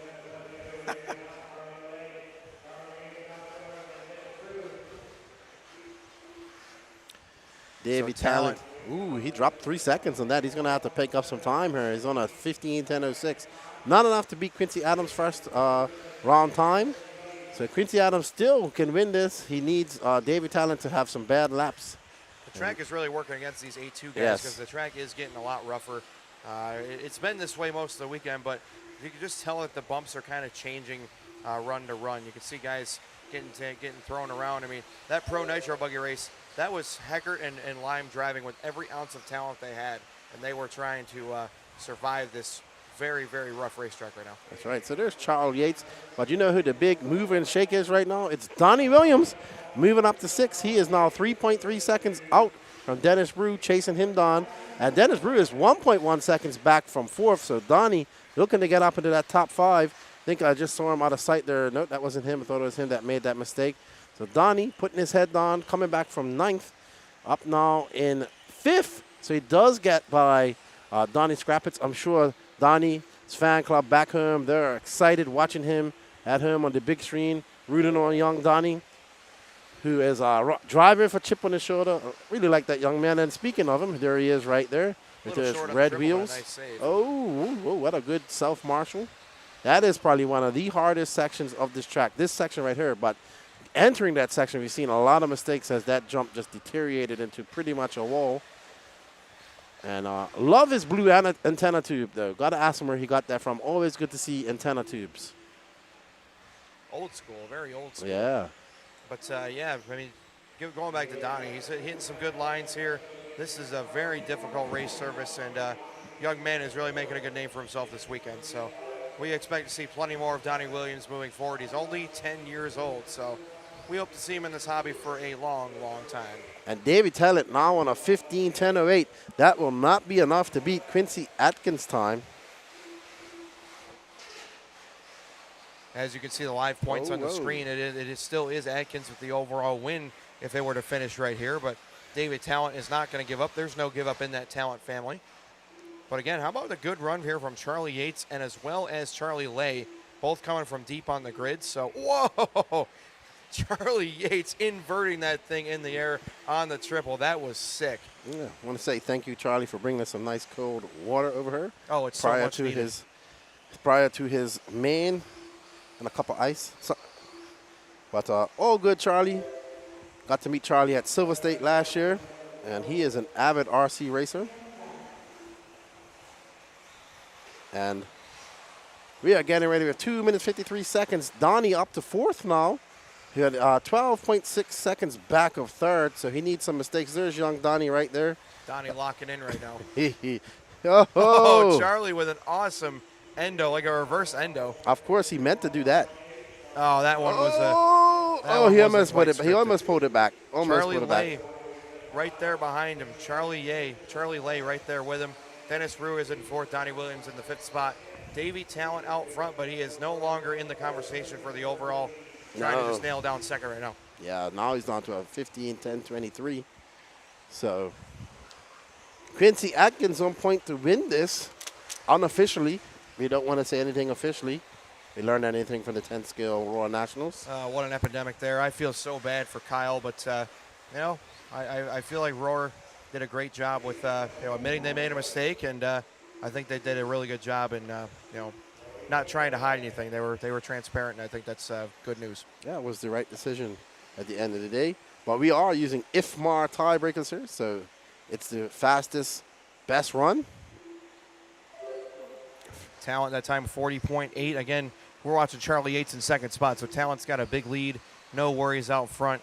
And at this point, Talent can just kind of cruise. He's not in the conversation for the overall, so I'm sure Quincy is breathing a sigh of relief right now because this is not the race he was hoping for to solidify that win. But hey, you take wins how you can get them, right? Sometimes you gotta tie on points and rely on the tiebreaker. And Donnie Williams up to third with Charlie Lay having a very long lap. Might be out of this race. Nope, just had a very, very long lap. Quincy Atkins up to fifth. Donnie Williams, yay, let's go. Team Williams, he is up to third. He'll be pumped about that. Let's see, we'll see where that, calm down, Donnie, calm down. Well, safe line over there. You don't want to get too excited with the throttle there. Hypnotizing me with those wheels as he comes through in that blue antenna tube. Keeping it smooth. 10 years old up there racing with all these grown men who have had many, many, many, many years experience. Except Quincy Atkins, who hasn't raced 8 scale for a long time. Bill Crow as well. But good job to Donnie. Keeping his composure. These guys can learn a lot from this young man. Now he's behind second place. That's Charles Yates. Come on, Donnie. So Let's get this. Donnie really putting in a good charge here. He was down to 6th, 7th, 8th, and he's going to take second place away. So Williams going to put up a really nice A-main number 2 here, trying to secure it with 13 seconds to go. And again, Charlie Yates just kind of cruising in that third spot. So Williams, concentration on that young man's face with 5 seconds to go. It's going to probably be their final time by unless Donnie gets one more. Yeah, we are no, good. He will be cut. But well it's going to be an awesome we are run for interviewing Donnie Williams. We are going to interview him. Have to. All right, Danny, we're going to send Donnie Williams here to have a quick interview. Yeah, so we'll get Donnie as well as our winner, Quincy Atkins. So we'll do a double interview here. But again, congratulations, David Talent, winning A-main number 2. It will be good for second overall. And Donnie Williams, with that second place run, will finish third overall on points. That is absolutely awesome. So congratulations to everybody there. Yes, there we go. We will grab an interview with both Donnie Williams and our winner, Quincy Atkins. I assume you want that one. I assume you want that interview. I'll do Quincy. Yeah. All right, because Quincy won overall. Yeah. You want to do both or what? Yeah, sure. We got it. The rest. I'll get him. I want to do Donnie. What's up? I want to interview Donnie. I like that.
Yeah. All right, we've got a bunch of interviews to do right here. We'll do first of all your A-main number 2 winner, Davey Talent. A very nice run in A-main number 2. I can't speak. And I see Quincy had a little mistake off the start. You lived up to the MO. Nice, clean, smooth run. Not quite enough for the overall, but still a solid second place overall run. Tell us how you feel. How'd that run go? Yeah, I got a good first lap and got out away from everybody the same as the first run. He just did catch me that first run, but it just wasn't quite enough to top his first run, so second's good with me. Well, hey, congratulations to you, sir. We'll get Quincy in the frame next, but great job this weekend, and thank you for coming. Thank you. Quincy Atkins here next. Quincy coming into frame right here, making sure his hair looks nice and everything. Hey, Quincy, you're just a little too tall for the frame here, but we'll still make do. Overall winner in Sportsman E-buggy, brought to you by Exalt. That second run wasn't exactly what you wanted, but just as we talked about, that first run was pretty decent. Ended up being good enough for the overall. Tell us how you feel about being the overall champion. Oh, I love it. It's exciting. I mean, it's a great event. You know, TLR, WRCE put on. I love it. Hopefully, we'll keep on doing it. I can't tell you enough how excited I am. Hey, are you gonna be a permanent 8-scale guy, you think? You know, hopefully so. Like I said, I haven't done it much, so this is something I'm having a lot of fun. I don't know if I can repeat this every time, but it's worth a shot. Well, hey, man, congratulations. Quincy Atkins is your overall champion in Sportsman E-buggy presented by Exalt. So congratulations, sir. And we do have one more interview. Young Donnie Williams. Want to get Donnie over here, and I'm going to have Lefty take the mic for this one because we'll get the race back going. Come over here. Let me get. Donnie, your mom, your grandmothers, everybody watching you on online today. Great comeback. You was down in 9th. You ran in here with a chip on your shoulder. You wanted to show everybody why you didn't get picked in the draft, and I think they should have picked you. Yes. I have been racing for a long time, and after just a lot of people getting mad at a kid beating them in races at Loganville and easily in some other tracks, I finally get to actually get a second place in a big race, so I'm really happy about that. All right. You know what you need to get next now? Cars. No, a nitro car. Oh yeah, true. Except I always go in the race time entertainment event raffles, so I could get a nitro car. Because nitro is the glory. Yes. Well, good job, man. It was great to see you again, and yeah, everybody at home is cheering on for you, and good job coming back in that race. Nitro is the glory. There we go. I like that kid even more. Donnie Williams. Good job by him. We're going to Pro E-buggy up next, and we're going to get the mic back to Jared.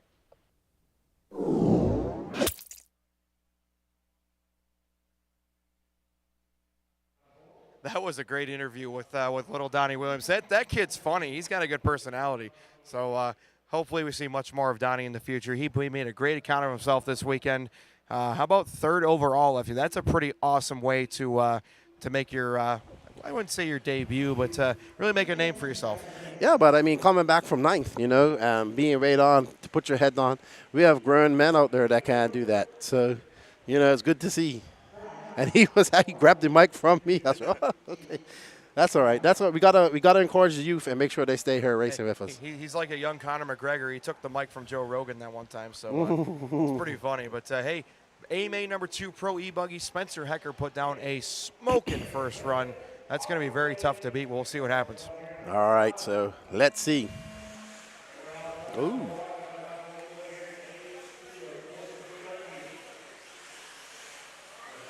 All right, well, Cole knows exactly what he's got to do. He's got to take off and leave these guys and have no mistakes, because Spencer Hecker's first run, we were kind of admiring it the whole time, but Hecker was really, really fast that first run. Cool. Look, he's taking a modified version of Hecker getting it wrong just now. Let's see if Camden Lime can possibly avenge that Nitro Buggy second place. But right now, David Olson, Big Dave, in that 2 spot.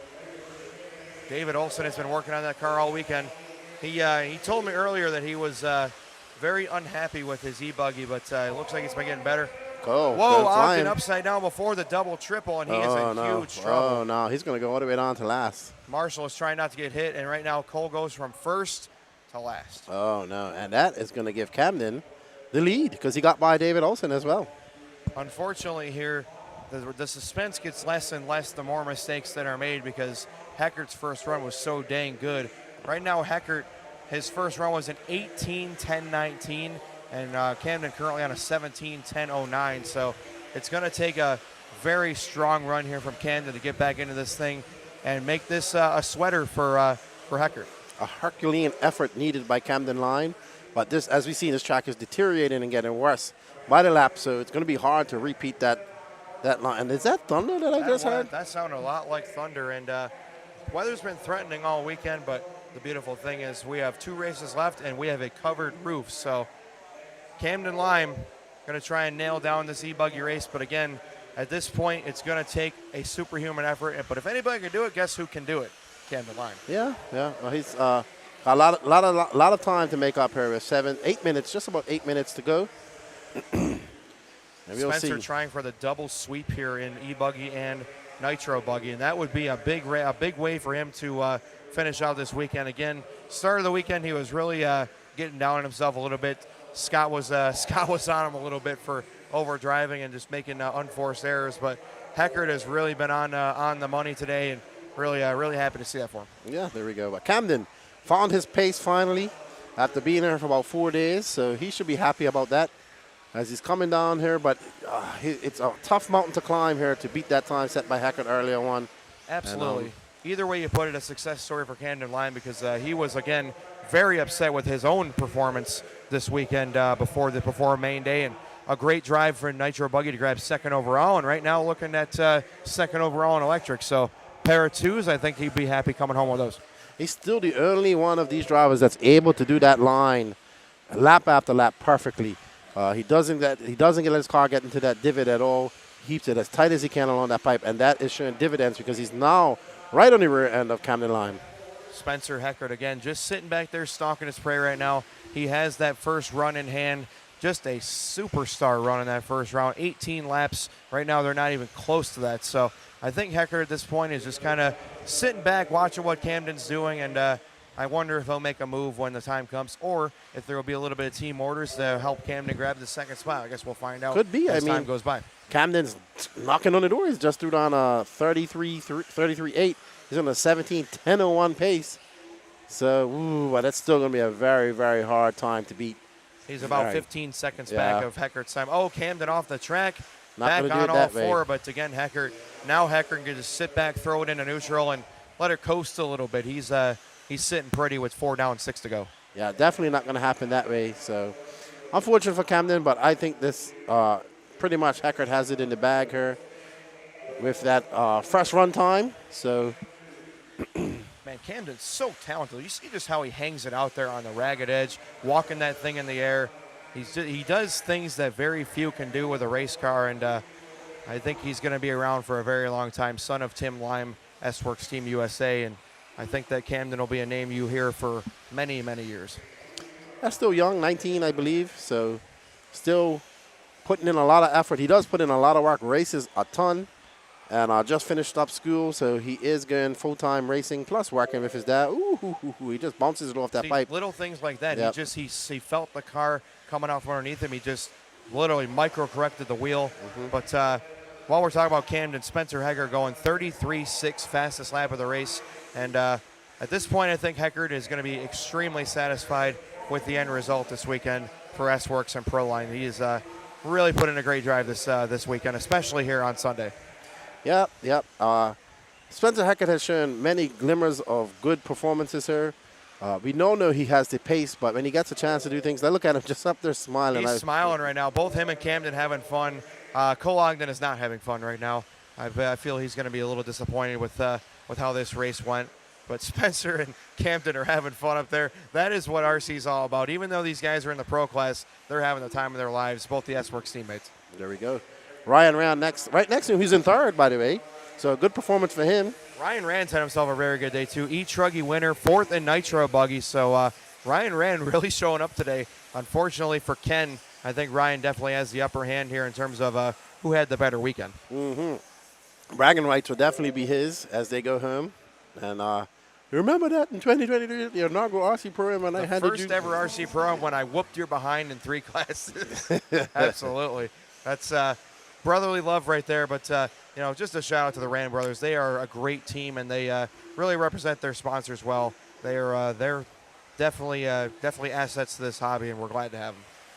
Patrick Rossiter trying to fend off Cole Ogden.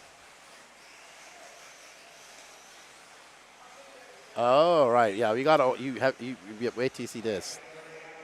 You think you haven't seen people shake till you seen, oh, there we are. Oh, man, and left-handed radio Patrick Rossiter. That guy is shaking like a leaf right now. Rossiter having his best run of the weekend, running 4th right now, just behind Ryan Rand in 3rd. And Rossiter, I wonder if he vibrated all the hair off of his head by shaking like that. That was a good one. He actually at the Florida RC Championship was shaking so much on his brand new radio that the wheel came off. Are you kidding me? Yeah, it was a faulty wheel, but that shakes didn't help it. Poor Rossiter. We're just giving him hell up here, and he's having a great drive in that 4th spot. Spencer Heckert, 3/10 in front of Lime. And again, these guys just messing around at this point. Heckert is your overall winner. Right now, Lime would be 2nd based on a pair of 2nd-place runs. So really no need for team orders here because Camden did finish 2nd in A-Main number 1. So a great weekend for the boys in red. S-Works going to be finishing 1st and 2nd as long as they can hold serve here for the final 230. That's right. That used to be Kyosha's color to S-Works stole it. So Kyosha's going to have to find a new color. It used to be called the Red Army back in the day. Yeah, I mean, right now the Red Army being represented by Ryan Lutz, but in terms of representation this weekend, S-Works probably having the best weekend out of them all. I would agree. Ryan Lutz taking a weekend. Oh! Ryan Lutz heading over to Portugal to participate in the E-buggy World Cup in a few weeks' time. Man, I feel bad for Cole. He had it figured out on qualifying day, but just hasn't been able to put it together on main day. You see Camden making a mistake there off the double triple. Nice job by the marshal getting it back going. But Cole definitely not going to be thrilled with how this weekend ended up. We'll have to see how the points sort out. We're not done with points yet. This will be the determining factors of the E-buggy draft. Who wins that? We do have your Nitro points calculated. I'm sure that Brent's going to triple check those numbers. But we'll unveil those points at the end of the program. And this track is getting rough. We have one more race left. About 12 minutes left on this track. And I'm pretty sure it's about to say, I give up. Because it has had a rough treatment this weekend. And it has made it rough for every drive out here. As we see these holes turning into the moon craters. Kind of reminds me of Silver State right back in the day. The nice thing with this track, I think they did this on purpose, is the track's already half deconstructed for them, so it's less tear down at the end of the weekend. There you go. Yes, Basement, you missed the was actually a very good 30-minute Nitro Buggy main between Spencer Heckert and Camden Lime. So you did miss that. You could go back and watch it. It was a great race. Awesome Came down to head-to-head fuel battle. Yep. And it was a fuel strategy race. Obviously, Camden with a couple mistakes late, but great head-to-head racing where Camden was running from behind and actually leading the race for a long time there, but Spencer ended up prevailing at the end.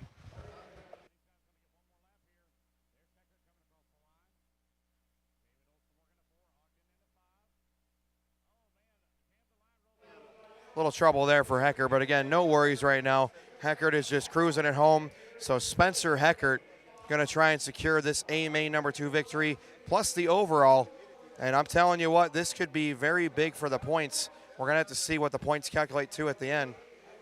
And Patrick has moved up to second after Camden having a rough race here. So Lime is going to drop back to that third spot. Rossiter has to be shaken like a leaf right now as he's trying to finish up a second place over a run. This would put Rossiter in third overall in front of Cole Ogden. So going to be a pretty awesome effort here.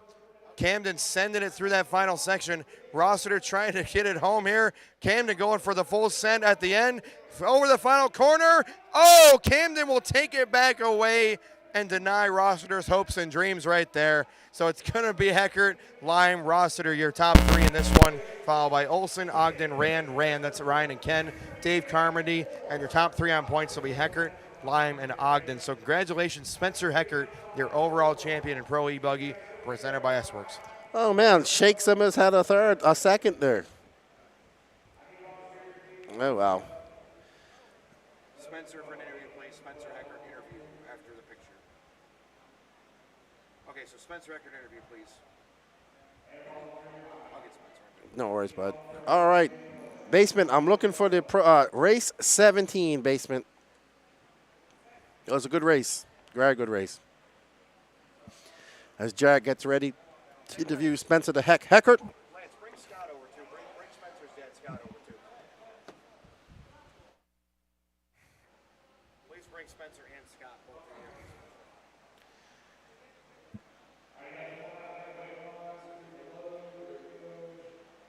Danny, can you hear me?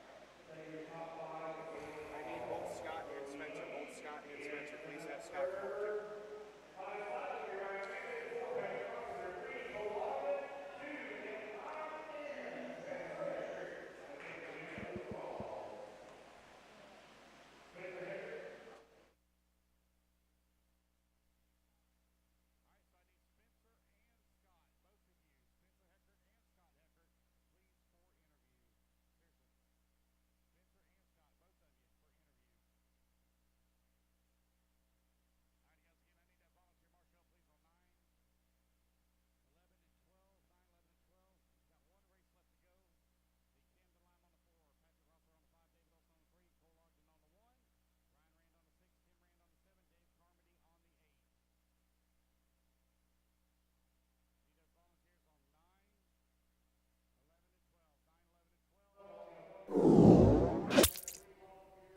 All right, we are live, and it's going to be our AMA number 2 winner and your overall champion in Pro E-Buggy, Spencer Heckert.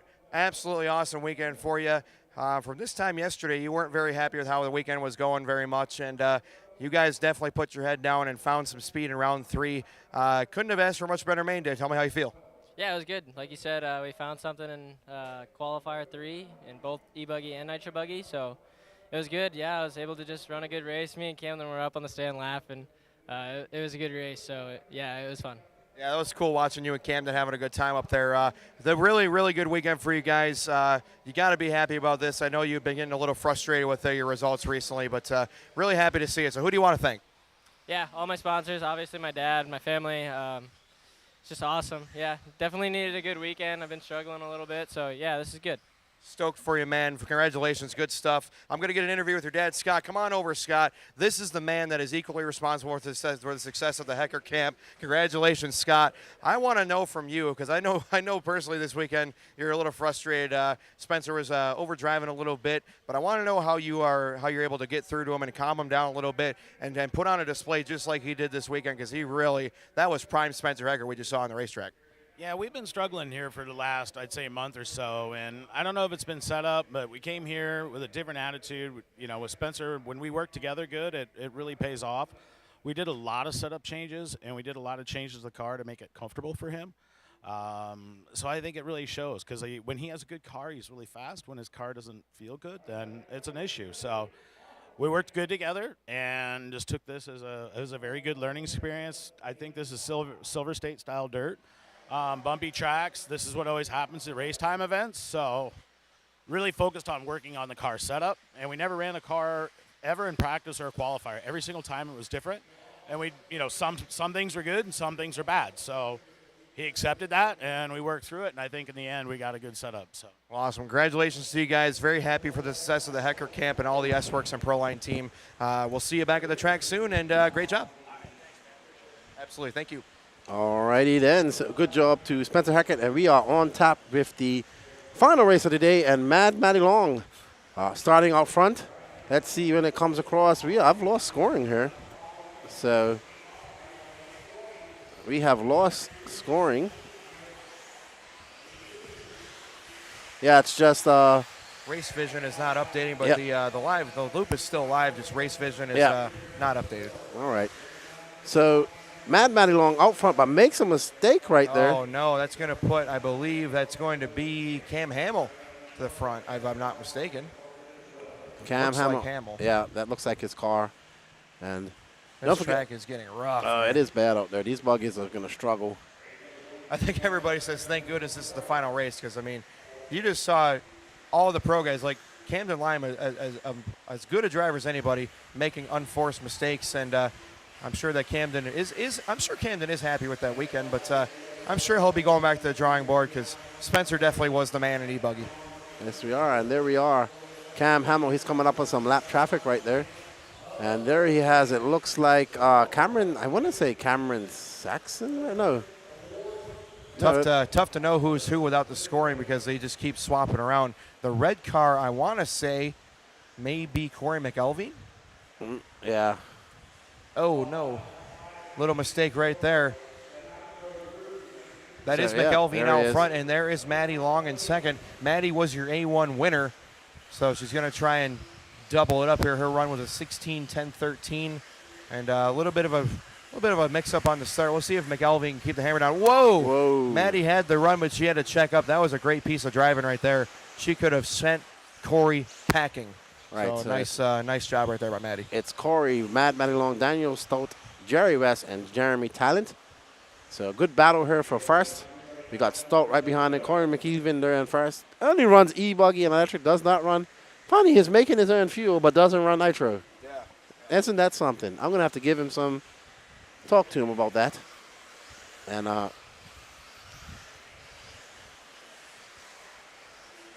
so we still got McElveen out front trying to hold off Maddie Long. They're going over the triple right now. That's the red and the pink and white and blue. Again, we're working without our live scoring on Race Vision, but we're going to do the best we can here for you. Again, this is the final race of the day. Maddie Long going to try and nail down the overall win here in A main number 2.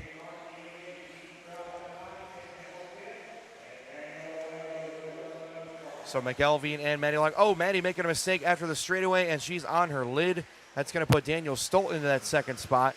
Maddie holding on to third. And then it looks like the fourth place car is going to be Jeremy Talent. So Jeremy still in the mix here in intermediate. Yeah, but overall, she's still, Maddie's still in front. She has a 16 lap 10:13. Yeah. And let's see, they are on a 16:10:24 pace right now. So McElveen pretty well back, but he still has the ability to uncork some fast laps. So not over yet by any means. But Maddie Long's first run was pretty tough to beat. And yes, Miss Williams, you will be able to go back and see this on YouTube later. It'll be on the stream. You can go to the NNRC podcast YouTube or WRCE YouTube and check it out later on. Small mistake there by Maddie through the Nitro Pro banner. Jeremy Talent coming up behind. So Maddie currently in that second spot. Daniel Stolt dropping back to that fourth position, but this is the battle for second. You're watching on the camera right now. That's right. There we see Maddie getting it right through there. Corey McEwen, he'll be happy if he can come in with a victory. This with 5 minutes, 30 seconds left to go. E-buggy, E-truggy specialist who makes his own fuel. But Maddie looking smooth through there. She wants to make up for that bad Nitro Buggy main and her DNF in the last E-truggy main. So hopefully she can. She did go home with a victory today, though, in intermediate Nitro Truggy. Great weekend overall for her, except for the DNFs. And don't forget, Maddie's birthday bash, September 9th at Leaned Out Raceway, coming up, going 13 years old, and help her celebrate her birthday by going to race with her. Absolutely, absolutely. Jeremy Talent running third, as you can see on the live feed here. Give credit to McElveen. He's actually running a little bit faster here He was on a 10:24. Now he's on a 10:20. So trying to get up to that pace set by Maddie Long. He does own the quick lap at a 36.8 right now. Maddie's got a 37.3. So McElveen showing that he's got the pace as well as the ability. Yeah, he's got to find 7 seconds somewhere, and that's going to be hard to do on this track. As rough as it's getting, it's an absolute minefield out there. Battle for the lead shaping up right here. Ooh. Maddie Long right there, tight inside line. Oh, McElveen closes the door, and McElveen probably tried to fill that hole when it was already there. We'll put Maddie Long back to the front. A generous Marshall throwing him over the other side of the pipe. So that's probably going to, I don't know if Talent will be extremely happy with that, but we'll see if Jeremy can go get him anyway. As we continue on, Maddie out front. Jeremy Talent trying to pass McEwen. Jeremy Talent will be scored overall. Whoa. What a save. What a save there by Maddie Long. That was a great save coming through that double triple straightaway. And she lived up to the name. When in doubt, throttle out. Yeah, sometimes you just got to squeeze the trigger and pray. We got a good oh, and she makes a mistake, and that's going to catch Talent. Great hustle by Hackett, and McEwen's going to come away. Oh, Talent getting rolled over off the back bumper of Maddie. That was not Maddie's fault. And McElveen in trouble. And all this is doing is giving Maddie Long more insurance on that pace she ran in round number 1. So at this point, Maddie Long probably got this thing nailed down. And guess what? Another interview. There she goes. She has been interviewing it up this weekend. She's been getting all the camera time. Yeah, so she is now in second, McEwen in first. They have 3 minutes, 7 seconds left to go as we now see the people pulling out her. As always, the sad day on the Sunday. Everybody's excited to see each other on the Thursday. The tent city pops up, and now everybody's leaving. Oh, no, there's still a good bit of people here. So Obviously, we wish everybody safe travels home. And if you're throwing on the live feed here to round out your drive home, thank you so much for your attendance, and we hope to see you back not only at the second annual RC Pro-Am, but also right back here in Lake Waccamaw for the Fall Brawl this year being moved to this venue. yes, sir. And we have 2 minutes, 31 seconds left to go. Can I say something I forgot to say in the interview? Let's McDonald Is a what? A Florida man? I'm going to tell him you said that. 2:15 left to go, guys. We still got Maddie Long out in front trying to nail down A-main number 2. Has not been the prettiest race, but it don't matter because her first run was pretty good. It was 16, 10, 13. Right now they're going quite a bit slower than that. McElveen nosing into the pipe, so it's going to be McElveen dropping back to third, it looks like. Yeah. Minute 55 to go, guys. Poor Gene Strout, he's out. I know his wife and everybody are watching him, but Gene Strout out for this race. Maddie Long looking to wrap this up. With 1 minute and 43 seconds left there. I mean, she's already won the overall, but she would like to go home. There's Gene standing up there. Sad. Gene's bummed out, but he is just staying up there chilling out. Good sportsmanship there by Gene. Just watching the rest of this race, and he's been an integral part to this whole track setup and event management. So thank you, Gene, for your hard work. Yep, and we got a 8-hour drive back home. So, well, to the first leg of our drive. And Danny and I have another 5 hours to go after that. Myself, I got to drive 2 hours back to the Raleigh airport, then Raleigh to DCA, and then DCA to Syracuse, then Syracuse to home. So we're all coming from near and far to make this event possible. And we really appreciate you guys for tuning in with us, and all the racers for showing their attendance, plus the sponsors. Actually, yeah, I won't get home till about 4 in the morning Tuesday as I drive home from, I leave 12 out of Fort Lauderdale, so I got a long trip ahead of me. But that's all right. I'm used to it now. And we're always spending time with our buddies, so it makes it all better. 30 seconds left to go. Maddie Long just trying to nail it down here in A-main number 2. She has had an awesome weekend, and I can't say enough about the whole family. You got Wayne, got Rusty, and you got Stacy as well. So the whole support system for Maddie Long. This is her white flag lap, and she has got to be feeling like a big weight's lifted off her shoulders. That start wasn't what she wanted, but it's going to be enough regardless if she wins this race or not, because that first round pace was pretty spectacular. So we're going to follow Maddie to the finish here, as she deserves that shine. Over the triple she goes. And she's going to get one more set of corners here. Lefty pulling off the headset, getting ready for the interview because this is going to be a party at the end here. Finishing up the RC Pro-Am just before 5 o'clock in the afternoon. And here she comes over the final jump. Maddie Long, your overall winner in Intermediate E-Buggy, presented by HB Racing. So congratulations to Maddie Long, your overall winner.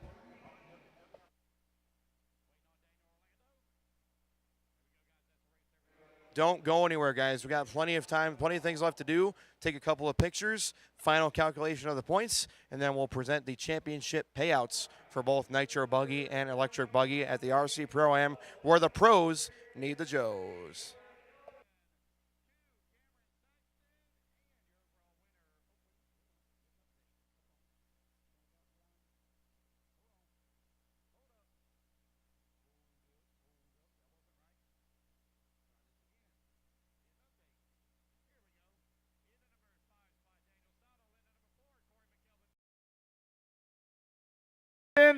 And Maddie Long, your overall. All right, you guys, I need my top five in all classes, please, over to Podium, as well as, see if I can pull up the Google Sheets here on my phone. He is currently in the middle of updating the points for the RC Pro-Am on the electric side.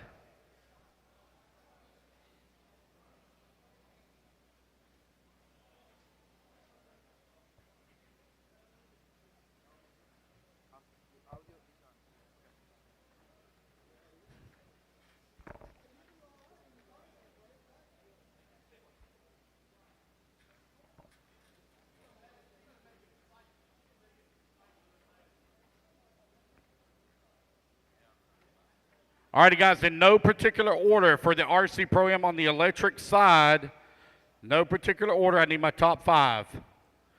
I need Team Carmody, Team Heckert, Team Ogden, Team Olson, and Team Ken Rand on the electric side. Those are our top five. I know they're only giving out the first, second, and third, but I want to keep it a little bit interesting. RC Pro-Am teams, Nitro and Electric. If you hear me call you out.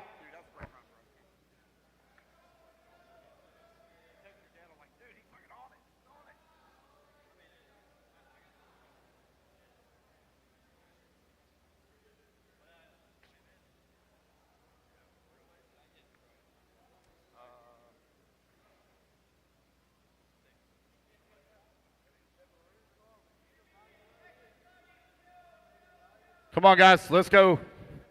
Let's go. Who we starting with first? Who we starting with first?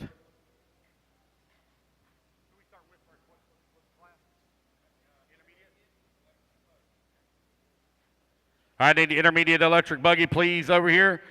Intermediate E-buggy. I need Maddie Long, first place. Cameron Saxton, second place. Gary West, third place. Corey McElvin, fourth place. Daniel Stottle, fifth place, please. Here comes Corey.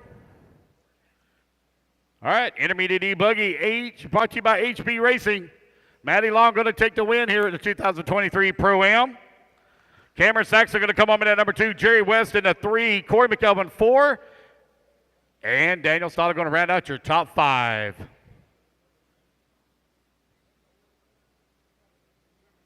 right, we're going to do Sportsman E-buggy next.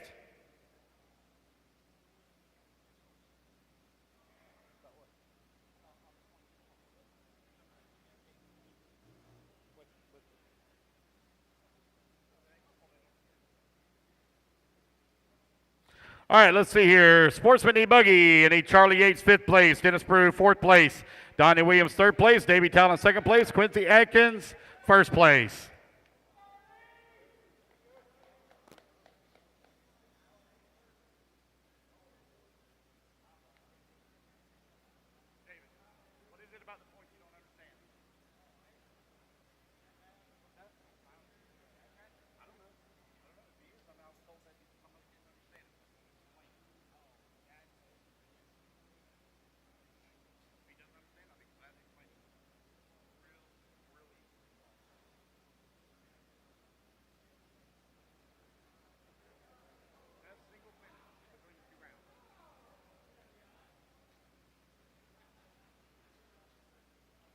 All right, that's our Sportsman E-buggy brought to you by Exalt. Congratulations, Quincy Adams, your champion. Where are we moving to next? I'm right here. I'm looking at you. Hey. Pro E-buggy. Pro E-buggy. I need 5th place, Ryan Rand. 4th place, Patrick Rossiter. 3rd place, Cole Ogden. 2nd place, Camden Lime. And 1st place, Spencer Heckert. Holy moly, it's just as hot down here.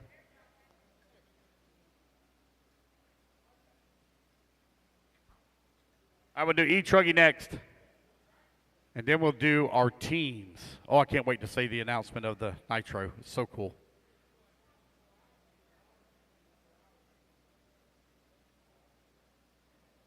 All right, here we go. Pro Nitro Buggy, or Pro E-buggy brought to you by S-Works. 5th place, Ryan Rand. 4th place, Patrick Rossiter. 3rd place, Cole Ogden. 2nd place, Camden Lime. And your overall winner, Spencer Heckert. All right. E-truggy.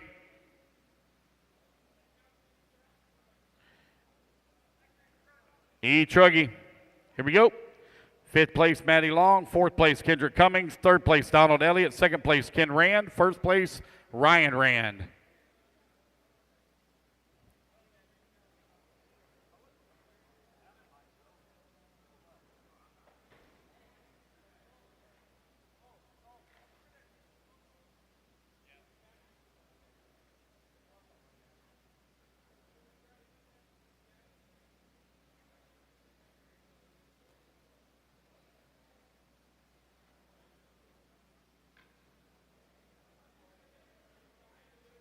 All right, here we go. E-truggy brought to you by Spectrum. In the number 5 spot, Matty Long. In the 4, Kendrick Cummings. In the 3, Donald Elliott. In the 2, Ken Rand. And your overall winner, Ryan Rand.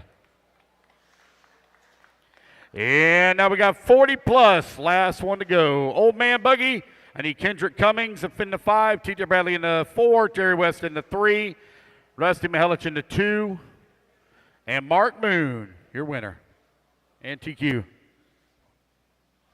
RC Pro-Am teams, guys, get your teams together. Get your teams together. Get your teams together. Pro-Am, get your teams together.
All right, there we go. I had to get some new batteries for the mic. Sorry about that. All right, RC Pro-Am teams, get your teams together. We're going to do electric first, electric first.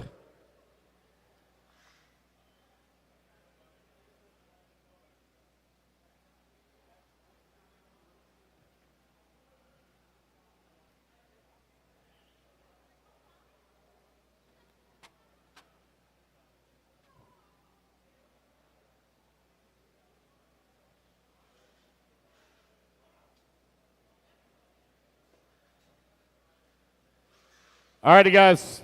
Now, I know I called out the top 5 on the teams, but we're only giving out awards and stuff to the top 3. I just want to keep it a little bit interesting. So we're going to start off with 3rd place. 3rd place in the RC Pro-Am for the electric division. I need Team Olson, that's going to be David Olson, Jeremy Talent, and Chris Hunt, finishing third overall in the RC Pro-Am for the electric division. So congratulations, Team Olson.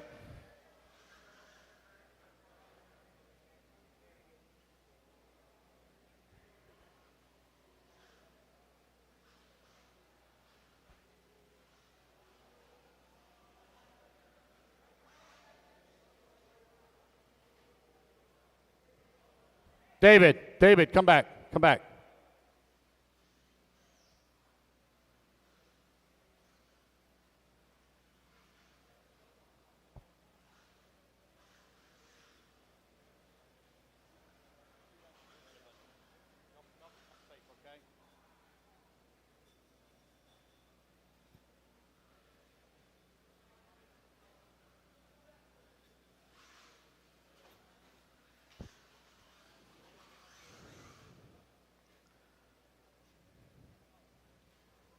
Congratulations, Team Olson, finishing third overall in the RC Pro-Am. Got Jeremy Talent and Chris Hunt. Congratulations, guys. Jeremy Talent as your sportsman driver, or intermediate driver, and Chris Hunt as your sportsman. David Olson as your pro. All right, second place. Congratulations to Team Rand. Team Rand, that's Ken Rand, Maddie Long, and Charlie Yates. Taking second place. Team Ken Rand in the electric division. Come on up.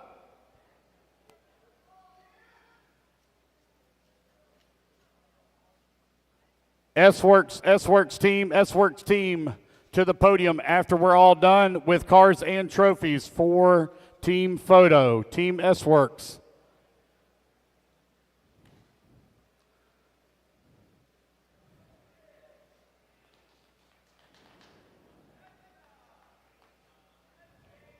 Charlie Yates.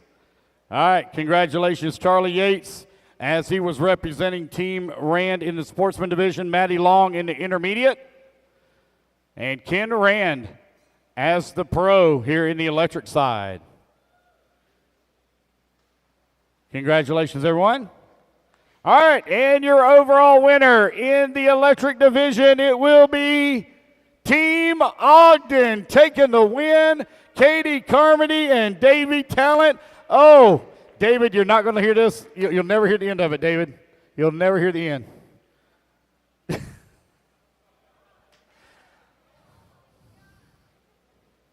So congratulations to Cole Ogden as the pro representative for Team Ogden, Davey Talent in the sportsman division, and Katie Carmody in the intermediate. All right, the one I've really been looking forward to, Nitro. So this come down to a tiebreaker in the Nitro.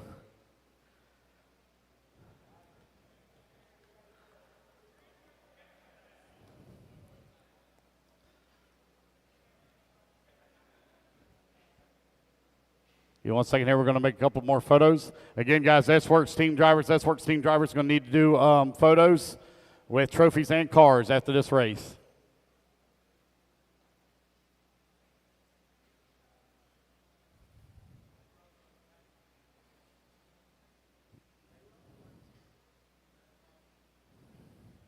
There you go.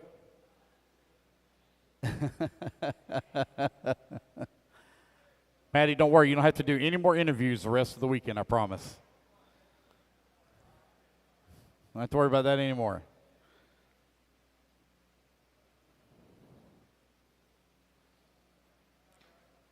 All right. Congratulations to all our electric winners.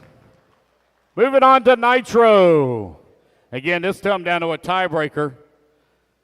In the number 3 spot, it's going to be Team Elliott, Donald Elliott, finishing up in that number 3.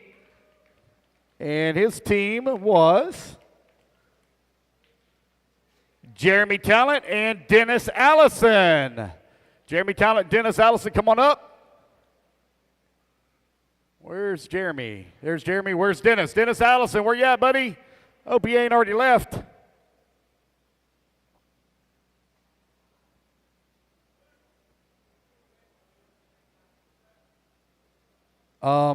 Hey, you messed up. You messed up. You didn't put Ken Rand's name on it. You put Ken Rand's name on it. It's supposed to be Donald Edwards. No, I didn't. Well, no, I called it in order. I called it in order.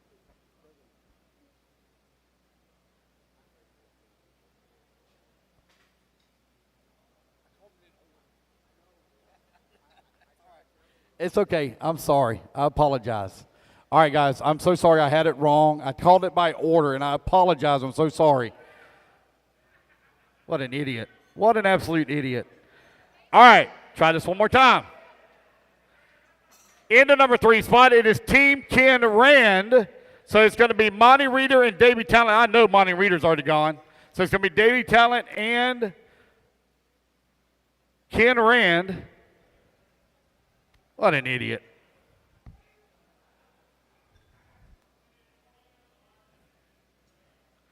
Should I stand in for Monty Reeder? I tell you what. Come here, buddy. What's your name? Hey, what's your name? Come here. You're LJ? Aren't you LJ? What's your name?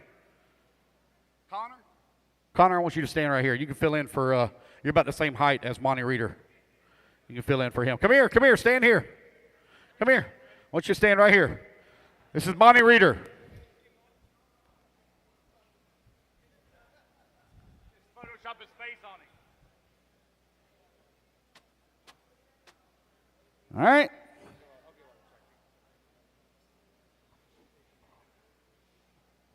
Okay, we're going to try this again. See if we can not screw up second place. Hashtag thanks, Brent. All right, in the number 2 spot, it is going to be Team Melton. Brandon Melton, Daniel Stottle, and John DeSanti. Finishing up in at number 2.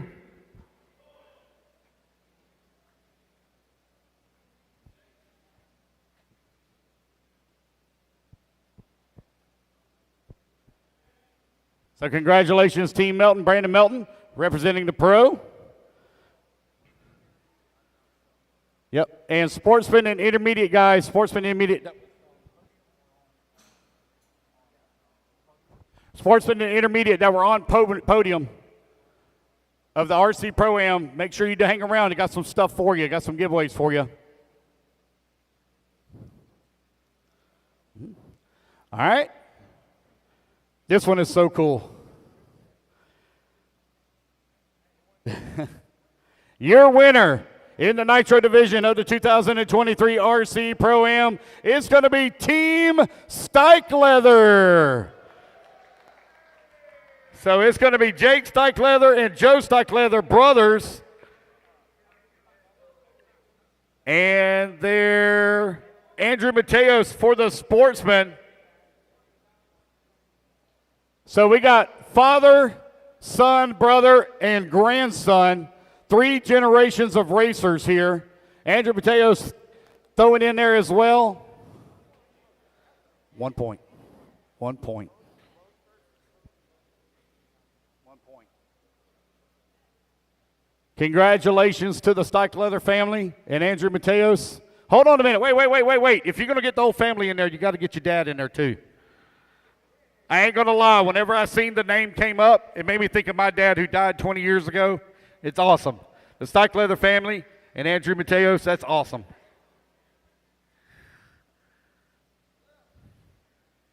Congratulations, guys. All right. I need all of my top 3 for the RC Pro-Am.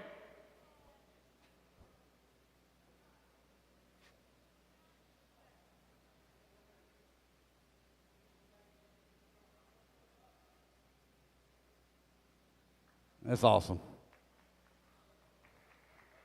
Congratulations. All right, guys, all 3 teams. And then RC Pro-Am, Sportsman, and Intermediate drivers, make sure you stay here. They got some prizes for you.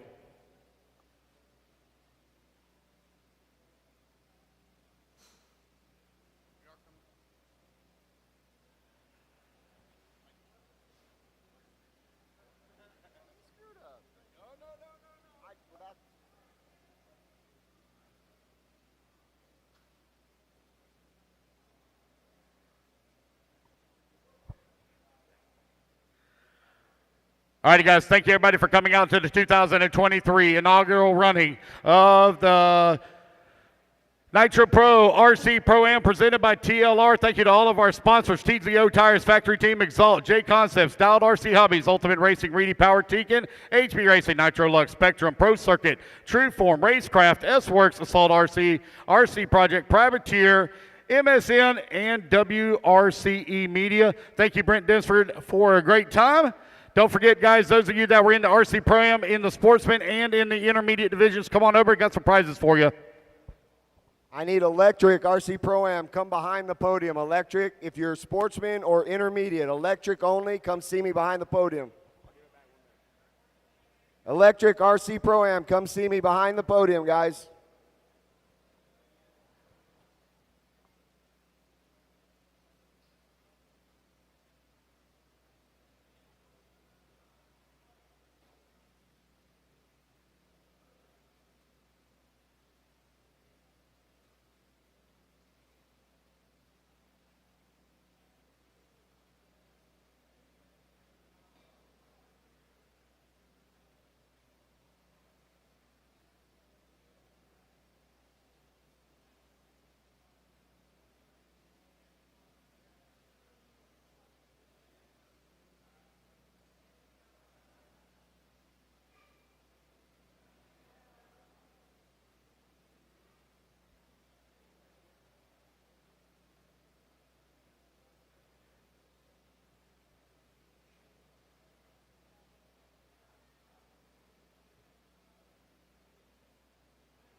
Sportsman and Intermediate Electric in the Pro-Am. I need you guys behind the podium. Sportsman and Intermediate Electric.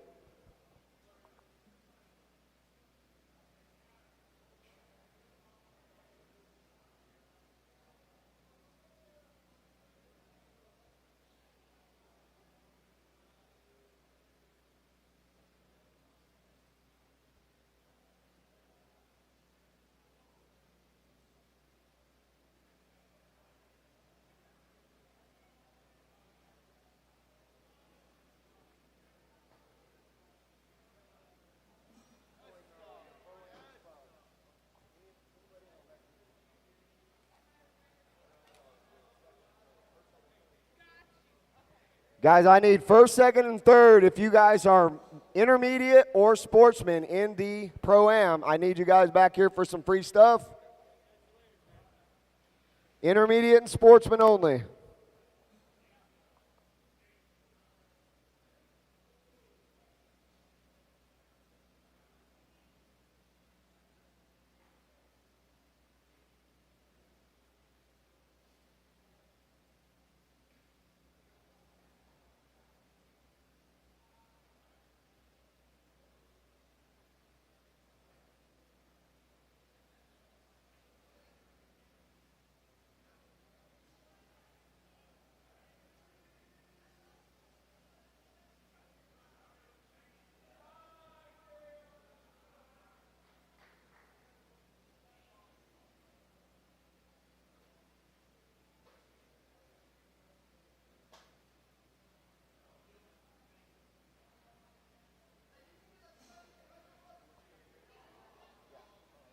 Nitro, if you are in Nitro Pro-Am, Sportsman or Intermediate, come see me. Nitro, Intermediate, and Sportsman Pro-Am drivers, come see me.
Hey guys, just a quick announcement. Fall Brawl. This will be the location moving forward for Fall Brawl the first weekend of December. For those of you that are still here, this will be the location. So no more rainouts for Fall Brawl ever again. This will be the new location for Fall Brawl. Hashtag Team Red Shirt.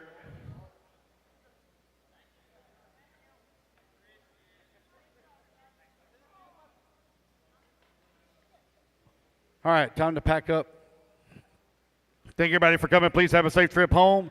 For those of you coming to Georgia Peach State in September, we'll see you there. Wherever your next race is, keep it in between the pipes. Wish you the best of luck, and please have a safe trip home.